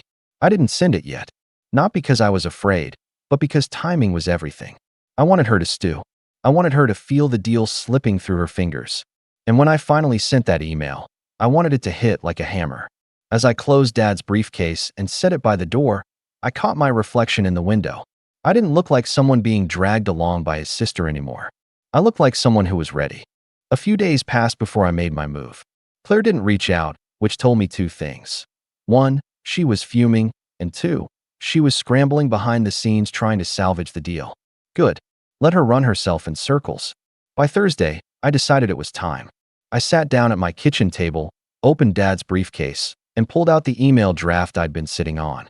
I read it through one more time. No anger, no insults, just facts. Then I attached scanned copies of the deed, the receipts, and the lawyer's note about co-ownership consent. I CC'd Mom and, most importantly, the title company. Then I hit send. It took less than 10 minutes for my phone to light up. First came Claire's text. What did you just do? Then the call from Mom. Matthew, she said, voice tight. Claire is saying you ruined everything. I stayed calm. No, Mom. I protected my rights. And Dad's house. She says the buyers backed out. That's unfortunate, I said, not sounding sorry at all. But maybe next time she won't try to force a sale without talking to me first. Mom was quiet for a long time. You're really not going to sign, are you? Not until I'm ready, I said. The fallout hit faster than I expected. By Friday, I got a polite but firm email from the buyer's realtor confirming they were terminating their offer due to uncertain title status. Translation: they didn't want to get dragged into a family dispute. Claire must have completely lost it, because that night she showed up at my apartment. She didn't knock gently, either. It was the kind of pounding that made the neighbors peek through their peepholes. When I opened the door, she stormed past me into the living room. You just cost me 20 grand, she shouted. I closed the door behind her, calm as ever. No, Claire. You cost yourself 20 grand when you tried to cut me out. Her face was red. Do you think you won? You're just delaying the inevitable. You can't sit on that house forever. I leaned against the wall, arms crossed. Maybe not. But I can sit on it long enough for you to lose every buyer who doesn't want to deal with a contested property. That shut her up for a moment. You're being spiteful, she said finally. No, I said. I'm being fair. You had every chance to work with me, and instead you lied, changed the locks, and cleared out Dad's things. If you want to sell, we're going to do it on my terms, not yours. I let that hang in the air. Here's what's going to happen, I continued. We're going to hire a neutral appraiser. We're going to split any profit fairly after deducting the money I spent maintaining the place. And if you ever try to sell without my consent again, I will take you to court. And trust me, I have the documentation to win. Her jaw clenched. You think you're so smart, she muttered. No, I said, standing up straight. I just think Dad deserved better than to have his legacy pawned off like a used car. She didn't have a comeback for that. She just glared at me for a few seconds, then stormed out, slamming the door behind her. But I wasn't done yet. The next morning, I drove out to the house with a locksmith I'd hired. Using my certified copy of the deed as proof of ownership, I had the locks rekeyed, legally, since I was a co-owner. Then I changed the alarm code, called the utilities, and had all bills redirected to my name. By the time I was done, the house was mine again, not just legally, but practically. I stood in the empty living room and looked around. The space was still hollow, stripped of most of its soul, but it didn't feel lost anymore. It felt reclaimable. I brought in a few pieces of furniture from my apartment, just a couch, a lamp, a rug, to make it feel lived in again. Then I hung one of Dad's old photos, the one of him leaning against his truck with a proud grin. It was symbolic more than anything, a message to myself, and to Claire when she inevitably came by. This house was no longer just a bargaining chip. It was mine to protect. A few days later, I got an email from the property management company I'd met with earlier. We'd love to work with you, the manager wrote. This property could bring in excellent revenue as a vacation rental. Let us know if you'd like to move forward. I smiled as I read it. Not only had I stopped the sale, but I'd turned the house from a financial burden into a potential asset, something that could generate income for years. And the best part? Claire had no say in it unless she wanted to contribute. That weekend, I posted a single photo on my private social media. It was just the house, taken at sunset, with the caption, "Finally home." Within an hour, Claire texted me, "You're such a child." I didn't reply, because at that point, I didn't need to. She knew she'd lost control, and that was the sweetest revenge of all. But there was one last piece to put in place. The next time Claire tried to bring up selling the house, I planned to be ready with a formal proposal, one that benefited me no matter what she chose. If she agreed, I'd buy out her share at a fair price, using the rental income to fund it over time. If she refused, I'd simply keep the house running as a rental and let the profits pile up, month after month, while she got nothing but a tax bill every year until she finally caved. Either way, I'd win. It didn't take long for the ripple effects to start. 2 weeks after I rekeyed the house, Claire sent me a long, rambling email. The subject line just said, "You win." The body was classic Claire, half accusation, half martyr act. "You've made this whole process impossible. The buyers are gone, the realtor is done with us, and now I'm out the inspection fee and appraisal costs. I hope you're happy, Matt. You've turned a simple sale into a family feud. Mom can't even invite us both over for dinner without it turning into drama. Congratulations, you ruined everything." I read it twice, then closed my laptop without replying. Because she was wrong. I hadn't ruined anything. I'd saved something. And for once, I wasn't going to let her rewrite the narrative. A few days later, Mom called and asked if I would come over for Sunday dinner. "I think it's time we all sat down together," she said gently. I hesitated, but something in her voice told me she meant it. This wasn't another ambush on Claire's behalf. When I arrived, Claire was already there, sitting stiffly at the table. She barely glanced at me. Mom served dinner in silence, and we ate with only the sound of clinking cutlery filling the air. Finally, Mom set her fork down and said, "This can't go on. We are family, and your father would hate to see you two like this." I stayed quiet, waiting. Claire's jaw was tight. Matt needs to admit he went too far. I almost laughed. "You changed the locks on me, Claire.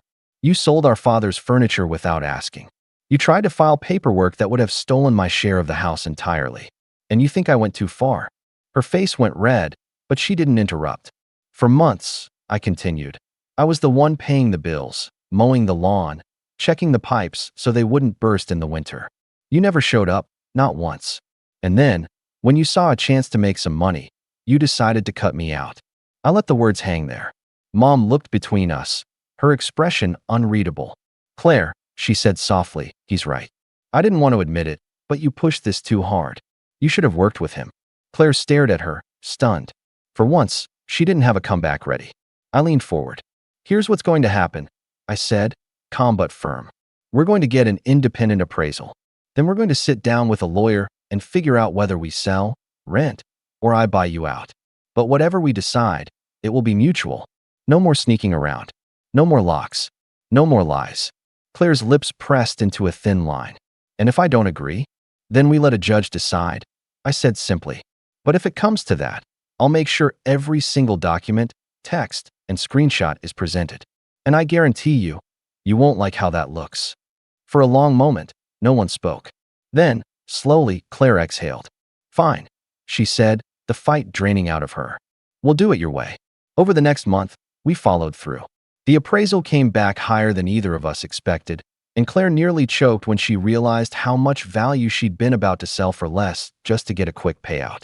We ended up negotiating a buyout. I would purchase her share over time with a modest interest rate. The lawyer drafted a contract, and for the first time since this whole ordeal began, Claire actually signed something in my presence. No tricks, no side deals. The day the papers were finalized, I drove straight to the house. It was mine now. Completely, legally, unquestionably mine. I stood in the living room for a long time, listening to the silence. For months, this house had been the center of a storm, a battlefield where I'd been forced to fight for my place in my own family. Now, it was peaceful again. I walked out to the garage, ran my hand along the empty space where Dad's workbench used to be, and made myself a promise. I'd rebuild it. Slowly, piece by piece, until it looked the way he left it. The next time Claire came by, it wasn't to fight. She stood awkwardly in the doorway while I showed her the plans I had for the house, refinishing the floors, restoring the yard, maybe even turning the upstairs into a rental suite someday. She didn't say much, but when she left, she glanced back and muttered, "At least you're doing something with it." Coming from Claire, that was practically a truce. As for Mom, things softened between us, too. She started stopping by to drop off meals or just sit on the porch with me while I worked on the house. One day, she even admitted quietly, "Your father would be proud of what you did." And for the first time in months, I felt the weight on my chest lift. The house is different now. Not just physically, though I've made plenty of changes, but spiritually. It feels alive again, like it's mine in a way it never was before. I've started inviting friends over on weekends, cooking dinners in the kitchen that used to feel so empty. Sometimes I'll catch myself smiling when I see the sunset through the front window, just like Dad used to watch it from his recliner. And every now and then, when I lock up for the night, I think back to the moment I found that for sale sign by the garage, the moment I realized Claire was trying to erase me from my own story. She didn't erase me. She forged me. And as I turned the deadbolt on the front door last night, I said it out loud, just for me, just for Dad. This house stays. Then I smiled, turned off the porch light, and let the quiet settle over the home I fought for. The home that was finally, completely mine. They say you never really know someone until money gets involved. Or maybe you do know them, but you're just too blinded by love to see the truth. My name's Trevor. I'm 34. I run a small but thriving auto repair shop I built from scratch with nothing but a rusted-out garage, a dream, and a ridiculous amount of elbow grease. I'm not flashy. Never have been. I drive a modest truck, wear old boots until the soles flap like dog tongues, and believe in things like loyalty, second chances, and keeping your word. That last one. Turns out it's a rare trait these days, especially in my wife's family. Maya, my soon-to-be ex-wife, is 32. When we met, she was working the front desk at a dental clinic. I was fixing up a beat-up '67 Mustang for a client across the street. We got coffee once, then again, and somehow that turned into nights on the porch, her in one of my hoodies, sipping wine and asking about carburetors like she actually cared. I fell hard. We got married after 2 years. I thought I hit the jackpot. Smart, witty, easy on the eyes, and she laughed at my dad jokes even when I knew they were terrible. But if I could go back, I'd pay more attention to the look her mother gave me during the engagement party. Like I was a weed that sprouted in her manicured garden. Maya's family has money. Not billionaire yacht club money, but enough to make a middle-class guy like me feel like I had to explain myself every time I bought off-brand cereal. Her dad is a retired corporate lawyer, sharp as a blade and twice as cold. Her mom is the kind of woman who casually mentions other people's salaries at dinner, just loud enough to make you feel underdressed in your own skin. From the beginning, they didn't think I was good enough. And to be fair, I didn't come from much. My dad was a mechanic, too. He taught me everything I know. He passed when I was 23, and I took over the business with nothing but a few loyal clients and a bank account that might have had $300 in it on a good week. I remember the prenup conversation like it happened 5 minutes ago. Her dad sat us down before the wedding, cleared his throat, and said something like, "This isn't personal, Trevor, just a standard agreement to protect Maya's interests." Maya smiled awkwardly, like she didn't want to do it but was too used to doing what her parents said. I agreed to it. I didn't have anything worth protecting anyway. But I read every word, and I added one clause. Just one. If either party commits adultery, it said, they forfeit all claims to marital assets. Her dad raised an eyebrow but didn't object. Fair is fair, he said. I signed. So did she. We got married the next week in a vineyard her parents paid for, with white chairs, a string quartet, and a guest list that was 70% their friends and 30% mine. For the first couple years, it was good. Simple. Maya helped out with the books at the shop sometimes, and I let her redesign the waiting room with those awful minimalist chairs that look cool but feel like sitting on plywood. We didn't have a lavish lifestyle, but we had each other. Or at least I thought we did. Looking back, there were signs. Little things. The way she'd roll her eyes when I talked about expanding the business. How she stopped inviting me to her office parties. How she always picked dinner spots where she could run into her friends with trust funds and private chefs. But I brushed it off. I was building something real, and I thought she saw that. Then came the lottery win. We weren't struggling, but we weren't rolling in it either. I was at the gas station after closing up shop late one Friday, dirty hands, oil-stained jeans, and for some reason, I grabbed a scratch-off ticket. I don't even know why. I wasn't the type. But I won. $9 million. Just like that. I stood there in front of the convenience store with the ticket in my hand, blinking at it like it might disappear if I stared too hard. When I told Maya, she screamed, jumped into my arms, kissed me like we were in some rom-com finale. We celebrated, drank champagne that probably cost more than my first car. She told me everything would change. She wasn't lying. First thing Monday, she called a financial advisor. Not for us, for her. She started spending like the money was hers alone. A new BMW. A ridiculous handbag with a waiting list. And she started disappearing more. Long lunches, girl trips, spa weekends. At first, I chalked it up to the excitement. Maybe she just needed time to adjust. But it wasn't excitement. It was distance. Cold, calculated distance. The moment that really broke the illusion came one night, maybe a month after the win. I was on the porch with a beer, watching the sun drop behind the neighbor's fence. Maya came out, stood in front of me, arms crossed like she was bracing for a storm. "Trevor," she said, voice flat, "I don't think I need you anymore." Just like that. No fight. No tears. Just a clean break. "I'm filing for divorce," she added. "But don't worry. I'll be fair." Fair. The word rattled around in my head like a loose bolt. She said she wanted half. Half the house, half the cars, half the shop. "It's not personal," she said, echoing her father like a ghost. "It's just what I'm owed." That's when I remembered the prenup. The clause. The one her father had no issue with because he never thought his perfect daughter could possibly do something like that. But I had my suspicions. And I had receipts. Not literal ones. Not yet. But I'd seen enough late-night texts. Enough hushed phone calls. Enough weirdly timed meetings. I didn't want to believe it, but something inside me had already started to harden. To prepare. So I looked her in the eyes and said, "You sure you never cheated on me?" She laughed. Laughed. Like I had told a joke. "Don't be pathetic, Trevor." But I just smiled and replied, "Are you sure about that?" And that's when her face changed. Just a flicker. A tiny crack in the porcelain mask. But I saw it. I saw everything I needed. And that was the moment I stopped being the guy who fixed cars for a living and started planning my revenge. I didn't sleep that night. I laid in bed staring at the ceiling, listening to the sound of Maya's soft breathing beside me, like nothing had changed. Like she hadn't just told me she didn't need me anymore and wanted half of everything I worked for. I watched her silhouette in the dark, and something inside me cracked. Not with rage, not even with sadness, but with this cold, steady resolve I'd never felt before. It was like watching a house you built brick by brick catch fire, and instead of running for water, you just sit on the curb and light a cigarette. The next morning, I got up before dawn and went to the shop. I didn't even shower. I just needed to be around something real. Grease. Tools. That comforting clank of metal on metal. I stared at the dusty photo of my dad on the wall for a while. He was holding a wrench and smiling like he didn't have a care in the world, grease all over his hands. She thinks it's hers, I muttered. Like I didn't bleed to make this place what it is. I shook my head and got to work.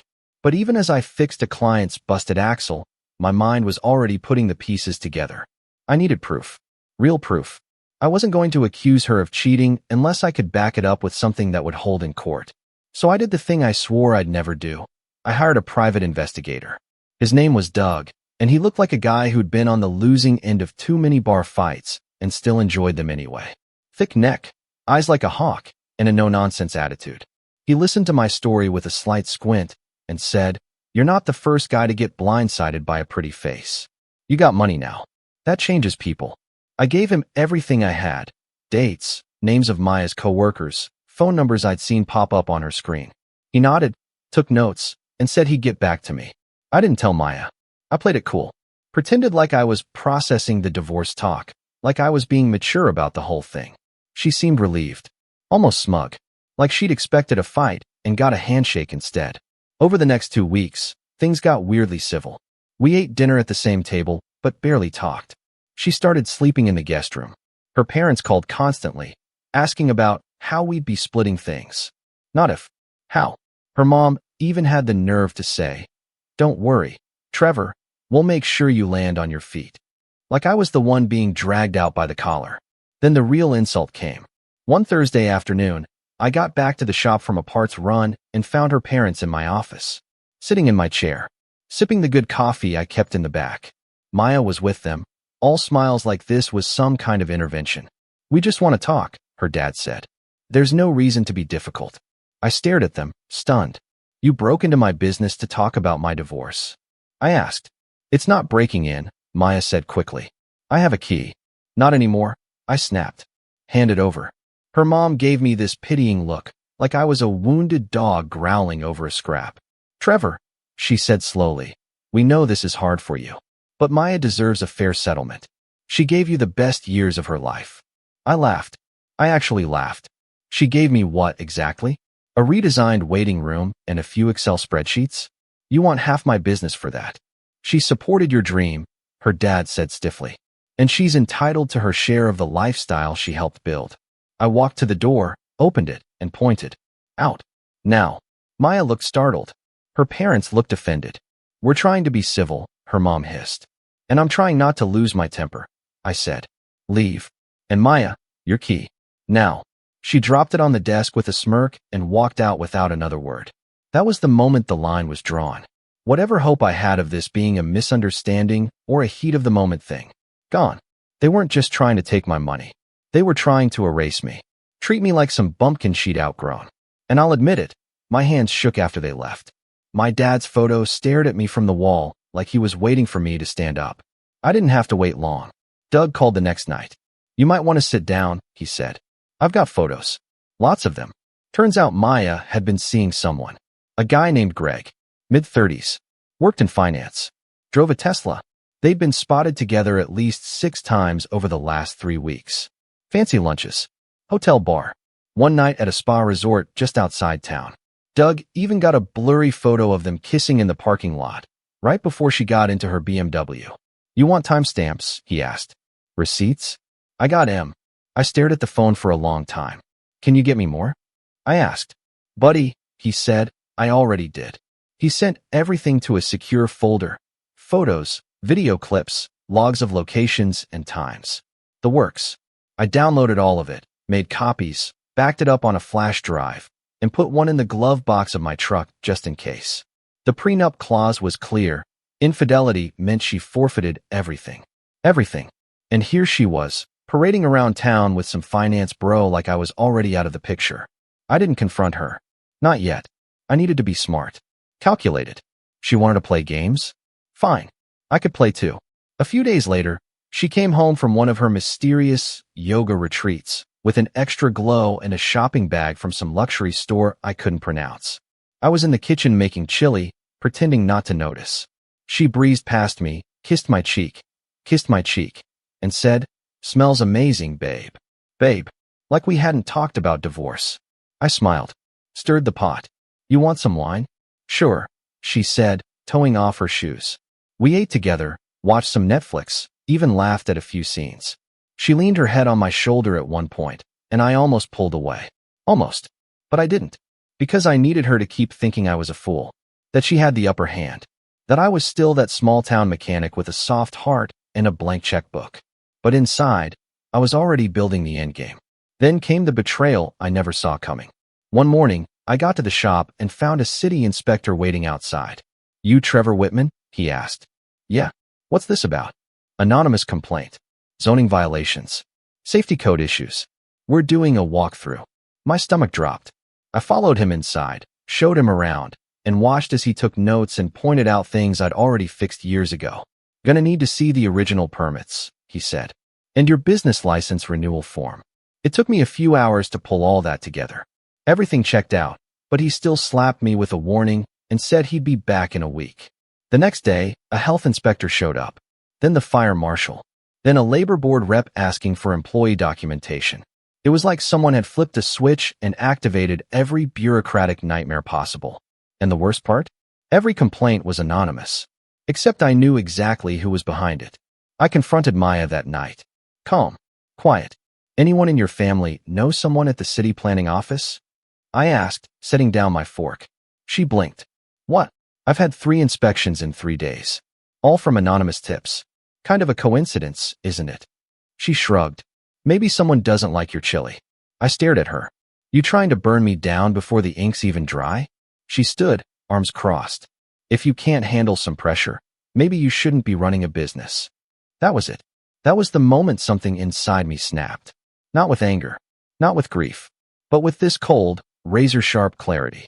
This wasn't just about divorce anymore. It was war, and I was done playing defense. I waited until she left for another one of her weekend wellness retreats, then sat down with a lawyer. Not the local guy who did my business taxes, a real shark. Someone Doug recommended. Her name was Elise Vargo, former prosecutor. Wore glasses she didn't need just to make people underestimate her. I gave her the file. She flipped through it like she was reading a menu. "She's cooked," Elise said. "And the prenup?" "Airtight. We'll hit her with everything." "And the business?" I asked. "We'll protect it, but you're going to need to be patient. We do this right. She walks away with nothing." I nodded. "Good. Because I'm done being the guy people walk over." And just like that, the revenge began to take shape. Slow, surgical, ruthless. But it wasn't until a week later, when Maya made a mistake that exposed everything, that the real game began. And that is where things took a turn I never expected. I wish I could tell you that once I lawyered up, everything clicked into place. That I walked away cool and collected while Maya scrambled to pick up the pieces. But real life doesn't move that fast. It's not a clean, sweeping victory with background music and a sudden credit roll. No, it was messier than that. Slower. And a whole lot harder before it got better. The real game began a week after my meeting with Elise, when Maya made a mistake that told me everything I needed to know. She came home from her retreat early. That was clue number 1. She was flustered, dragging in a suitcase with one busted wheel, muttering to herself as she slammed it down in the hallway. Her phone rang the second she crossed the threshold, and I watched her duck into the laundry room to answer it. I could only catch snippets of the conversation, but it was enough. "No, I told you, he was supposed to be out of town. Just keep your mouth shut. He doesn't know anything." Of course I deleted it. I'm not stupid. She didn't see me watching from the hallway mirror, hidden by the reflection angle. When she finally emerged, her whole posture shifted the moment she spotted me in the kitchen. Back to performance mode. Smile. Flip of the hair. Kiss on the cheek like everything was normal. It was pathetic. I played along. Let her go upstairs to unpack. I didn't say a word. But that night, after she fell asleep, probably assuming she'd gaslit me into complacency, I snuck into the laundry room and checked the small trash bin under the sink. Wedged between a tissue and a used makeup wipe was a torn-up receipt from a boutique hotel near the lake. The same one Doug had mentioned in his report. Date stamped 2 nights ago. So much for deleting everything. I took a picture, bagged the receipt, and that was it. Her carelessness gave me the final piece. But even with all that evidence, things didn't get easier. The next few weeks, they were brutal. It was like I was living in 2 parallel worlds. One where I smiled through customer tune-ups and break checks during the day, and another where I was quietly watching my marriage implode every night at home. Maya was colder now. She barely spoke to me unless it was transactional. She started making snide little comments, like, "Enjoy this while it lasts," and "I hope you saved some of that lottery money." She had no idea I'd already moved most of it into a separate account under my LLC's name. Elise had helped with all that. She'd structured everything legally and airtight. But Maya didn't know, and I wasn't about to educate her. The shop started struggling. Not because of business, the clients still came. Word of mouth was strong, and my team was solid. But the city inspections kept rolling in. New complaints. More anonymous calls. Someone reported that our oil disposal unit was leaking. It wasn't. Then came a zoning board notice citing a permit technicality from 10 years ago. All of it designed to wear me down. Drain my time, my money, my energy. I knew who was behind it. Her father, most likely. Maybe with some strings pulled through old colleagues. It was a quiet siege, slow, subtle, designed to make me fold. And I'll admit it, I almost did. One morning, after my 3rd cup of black coffee and an entire night spent filing inspection responses and damage control emails, I stood alone in the break room of my shop and just broke. I leaned against the fridge, slid down to the floor, and sat there like a lost kid. I wasn't crying. I didn't even have the energy to cry. I just felt hollow, numb, like all the fight had drained out of me. I'd spent a decade building this life, this business, this marriage, and it was crumbling like dry plaster under my feet. That was my rock bottom. But funny thing about hitting the bottom, once you're there, there's nowhere left to fall, only forward. A few days later, something shifted. It didn't happen all at once. No big revelation, no dramatic speech in the mirror. Just a moment, sitting in my truck after closing up shop, watching the sunset paint the sky with fire. I remembered something my dad used to say when things got tough. If it's too heavy to carry, don't try to lift it all at once. Break it down, one piece at a time. That night, I wrote down a plan. Not for revenge. Not yet. For me. Step 1, secure the shop. Elise put me in touch with a business consultant who specialized in protection during contentious divorces. Together, we reviewed every contract, every license, every employee file. We restructured the business into a new LLC with a trust shield, transferred assets, and filed the paperwork so cleanly that even a team of lawyers would struggle to poke holes in it. All above board. All perfectly legal. Step 2, mental space. I moved out. Not far. Just a rental on the edge of town with a view of the hills and a garage big enough to park my truck and keep a few tools. It wasn't fancy, but it was mine. No pretending. No watching my soon-to-be ex walk around in silk robes like she was auditioning for a reality show. Just peace. When I told Maya I was leaving, she barely blinked. "Guess I get the house in the meantime," she said with a smirk. "Enjoy it," I replied. And I meant it. Because the house, it was a box with memories that already felt like they belonged to someone else. Step 3, rebuild. I poured myself into the shop again, not just to keep it afloat, but to reinvent it. We launched a new marketing push. I upgraded our tools and diagnostic system. I gave raises to my guys, the ones who stuck by me without asking questions. I even started doing weekend workshops for teenagers who wanted to learn the basics of car repair. It gave me purpose, gave the shop new life. One of the kids, a quiet girl named Brielle, reminded me of me at that age. She didn't say much, but when she rebuilt her first alternator, the smile on her face lit up the whole room. I started looking forward to Saturdays again. Then came the interviews. Elise had a contact at a local paper who wrote a piece on small businesses surviving divorce battles. I didn't name names. I didn't throw Maya under the bus. I didn't need to. I just told my story, quietly, plainly. How I built something with my hands. How I nearly lost it. And how I was taking it back, piece by piece. The article blew up. Local radio stations called.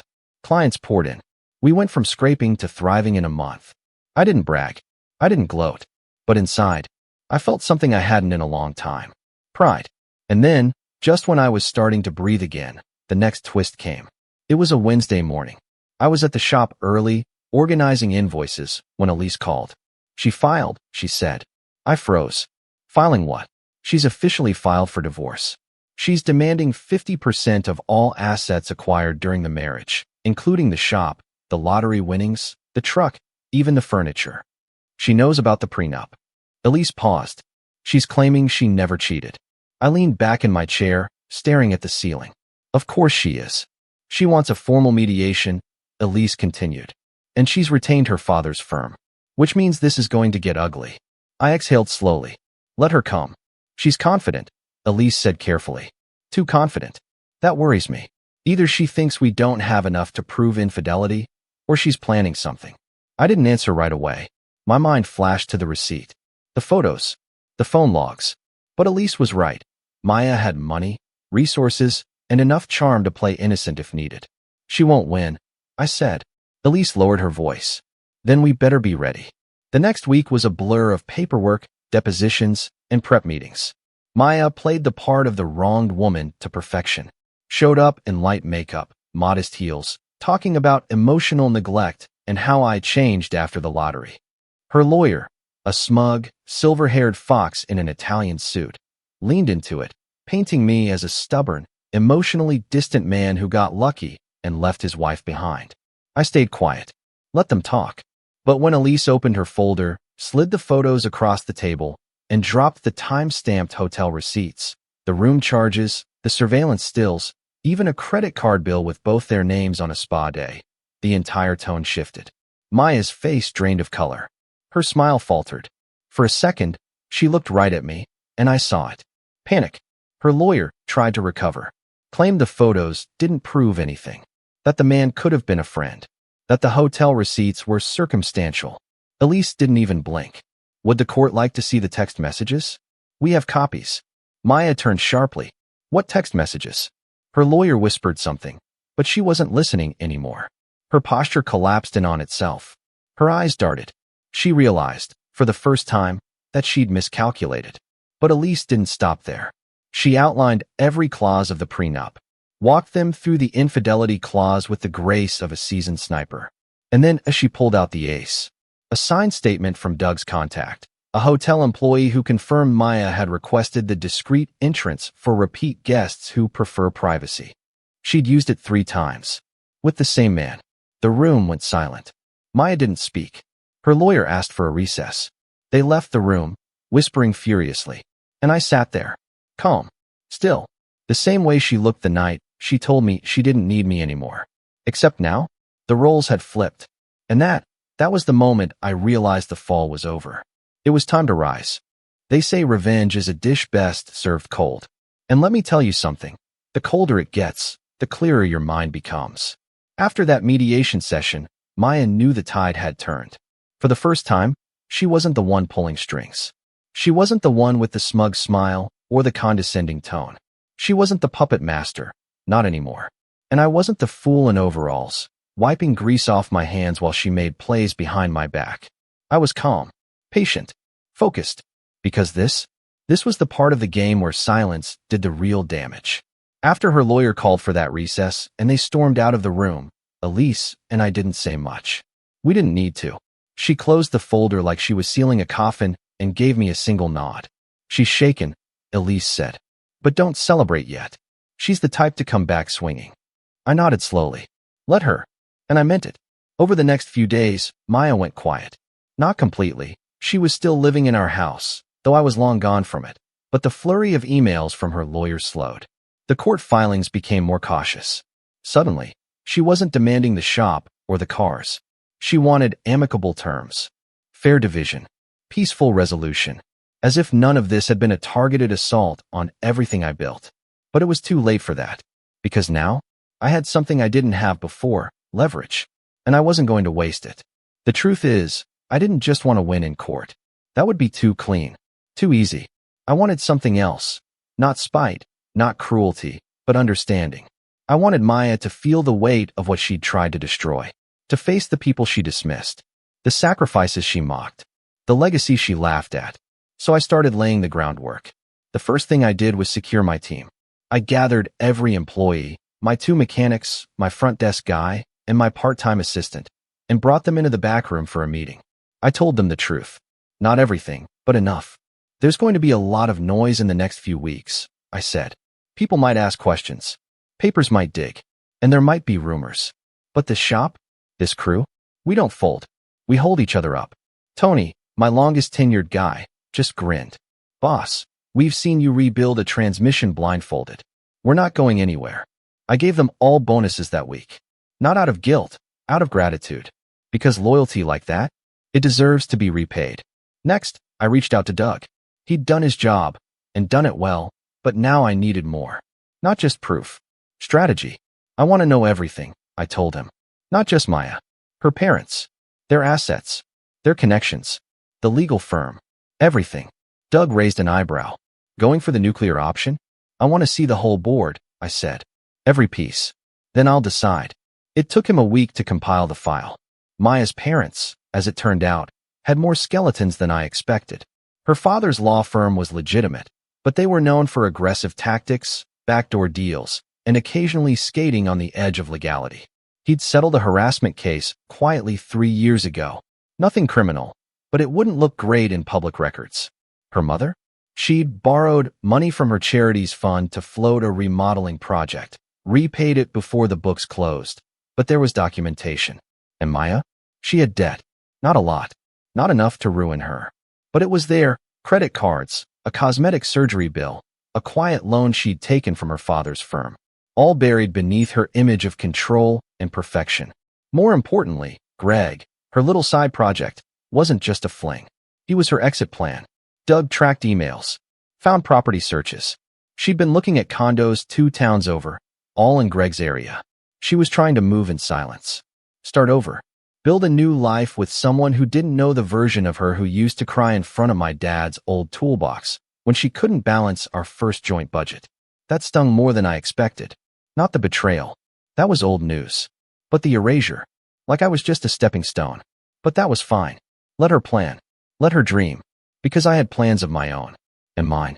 Mine came with an audience.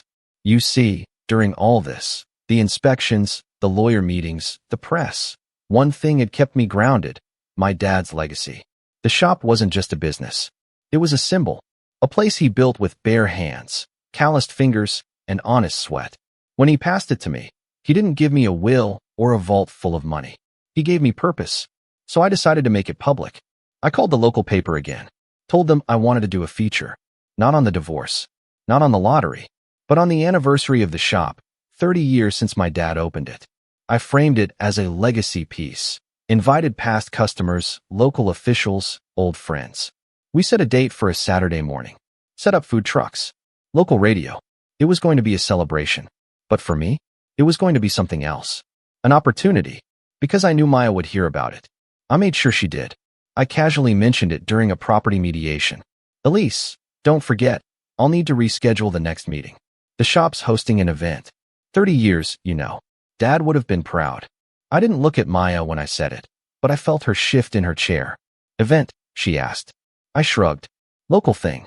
Press, community, friends of the shop. Nothing fancy. She didn't respond. But later that night, Doug texted me. She's asking around. Wants to know if she's invited. I smiled.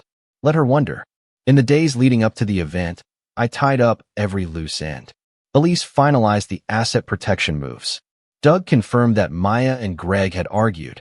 Apparently, Greg wasn't thrilled about being exposed in court. I heard she'd gone to stay with her parents for a few nights. Rumors were flying.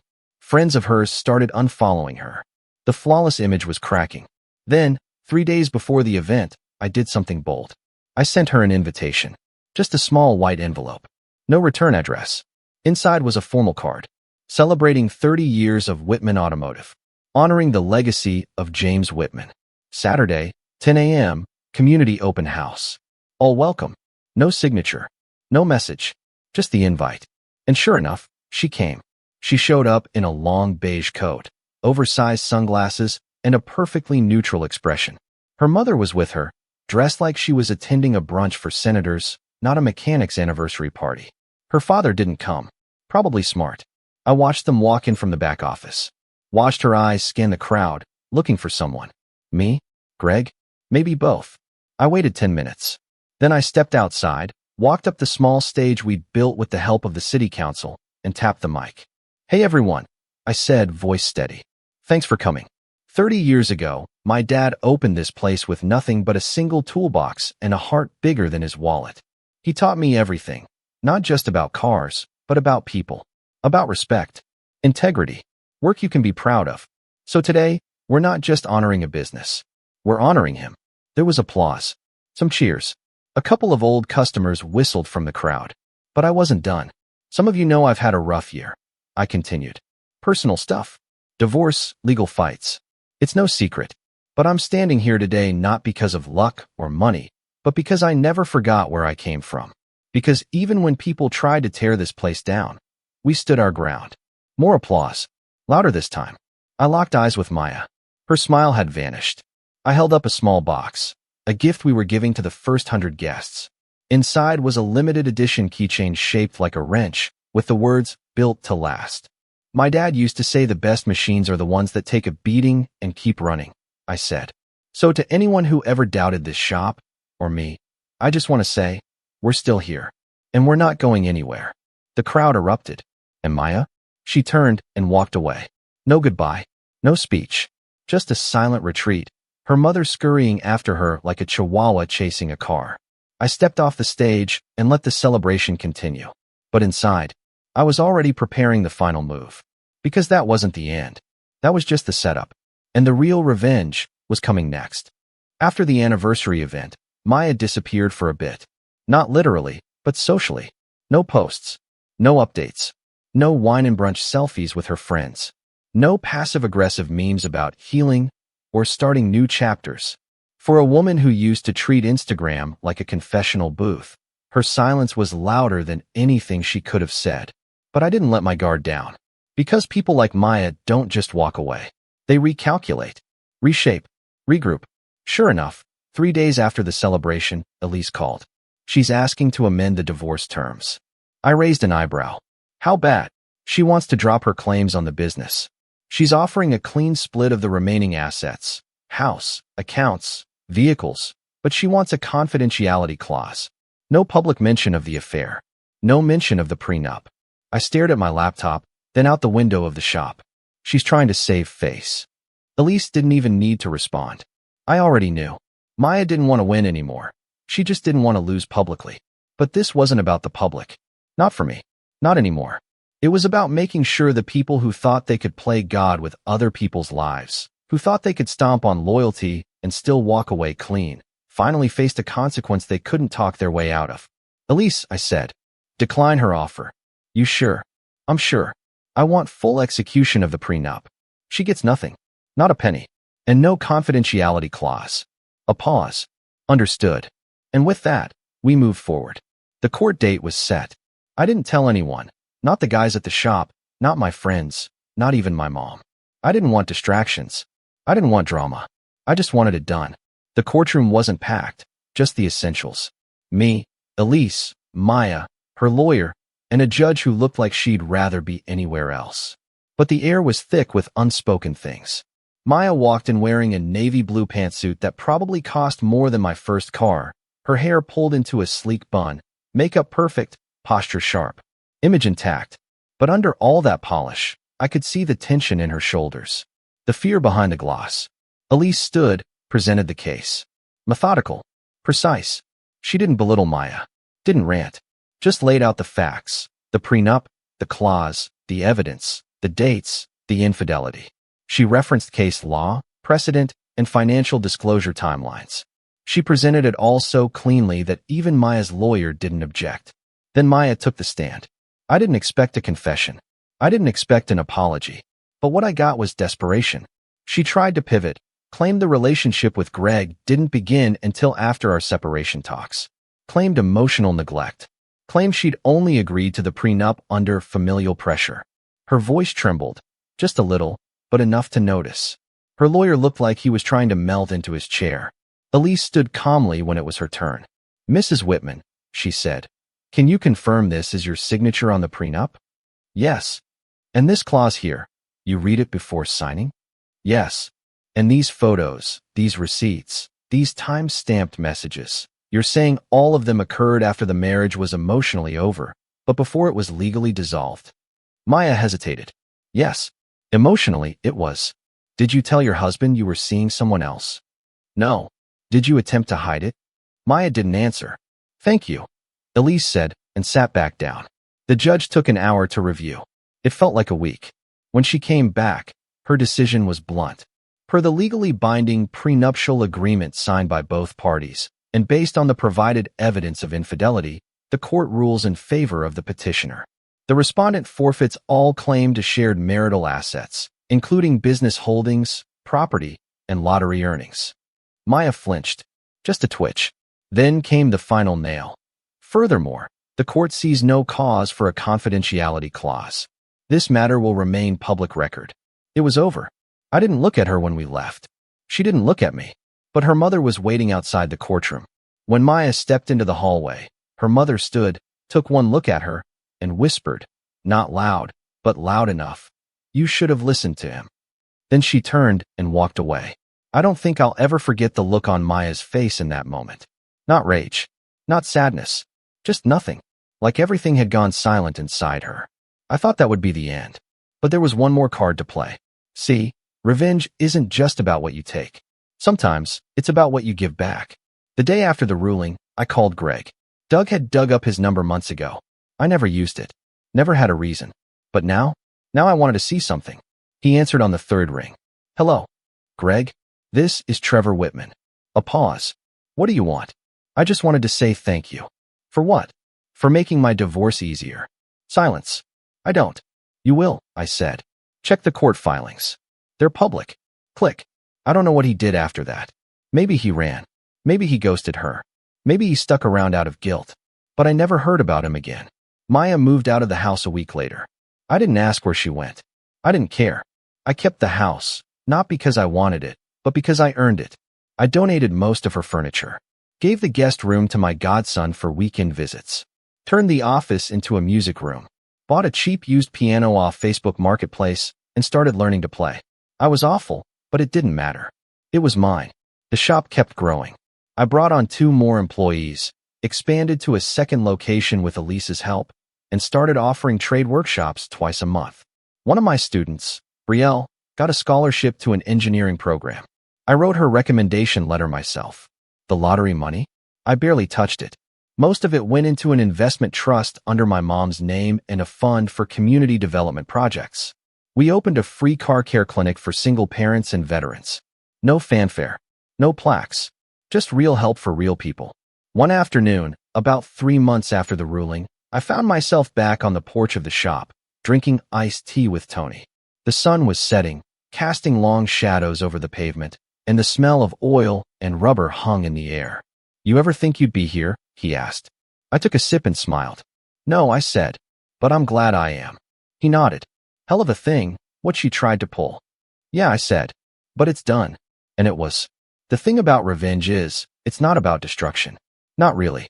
It's about restoration. Reclaiming what was taken. Finding your footing. Standing tall again. Not because you crushed your enemies, but because you remembered who you were before they tried to bury you. Maya tried to burn everything down. I rebuilt from the ashes. And I made sure the world knew who started the fire. I didn't just survive the storm. I built my shop out of its wreckage.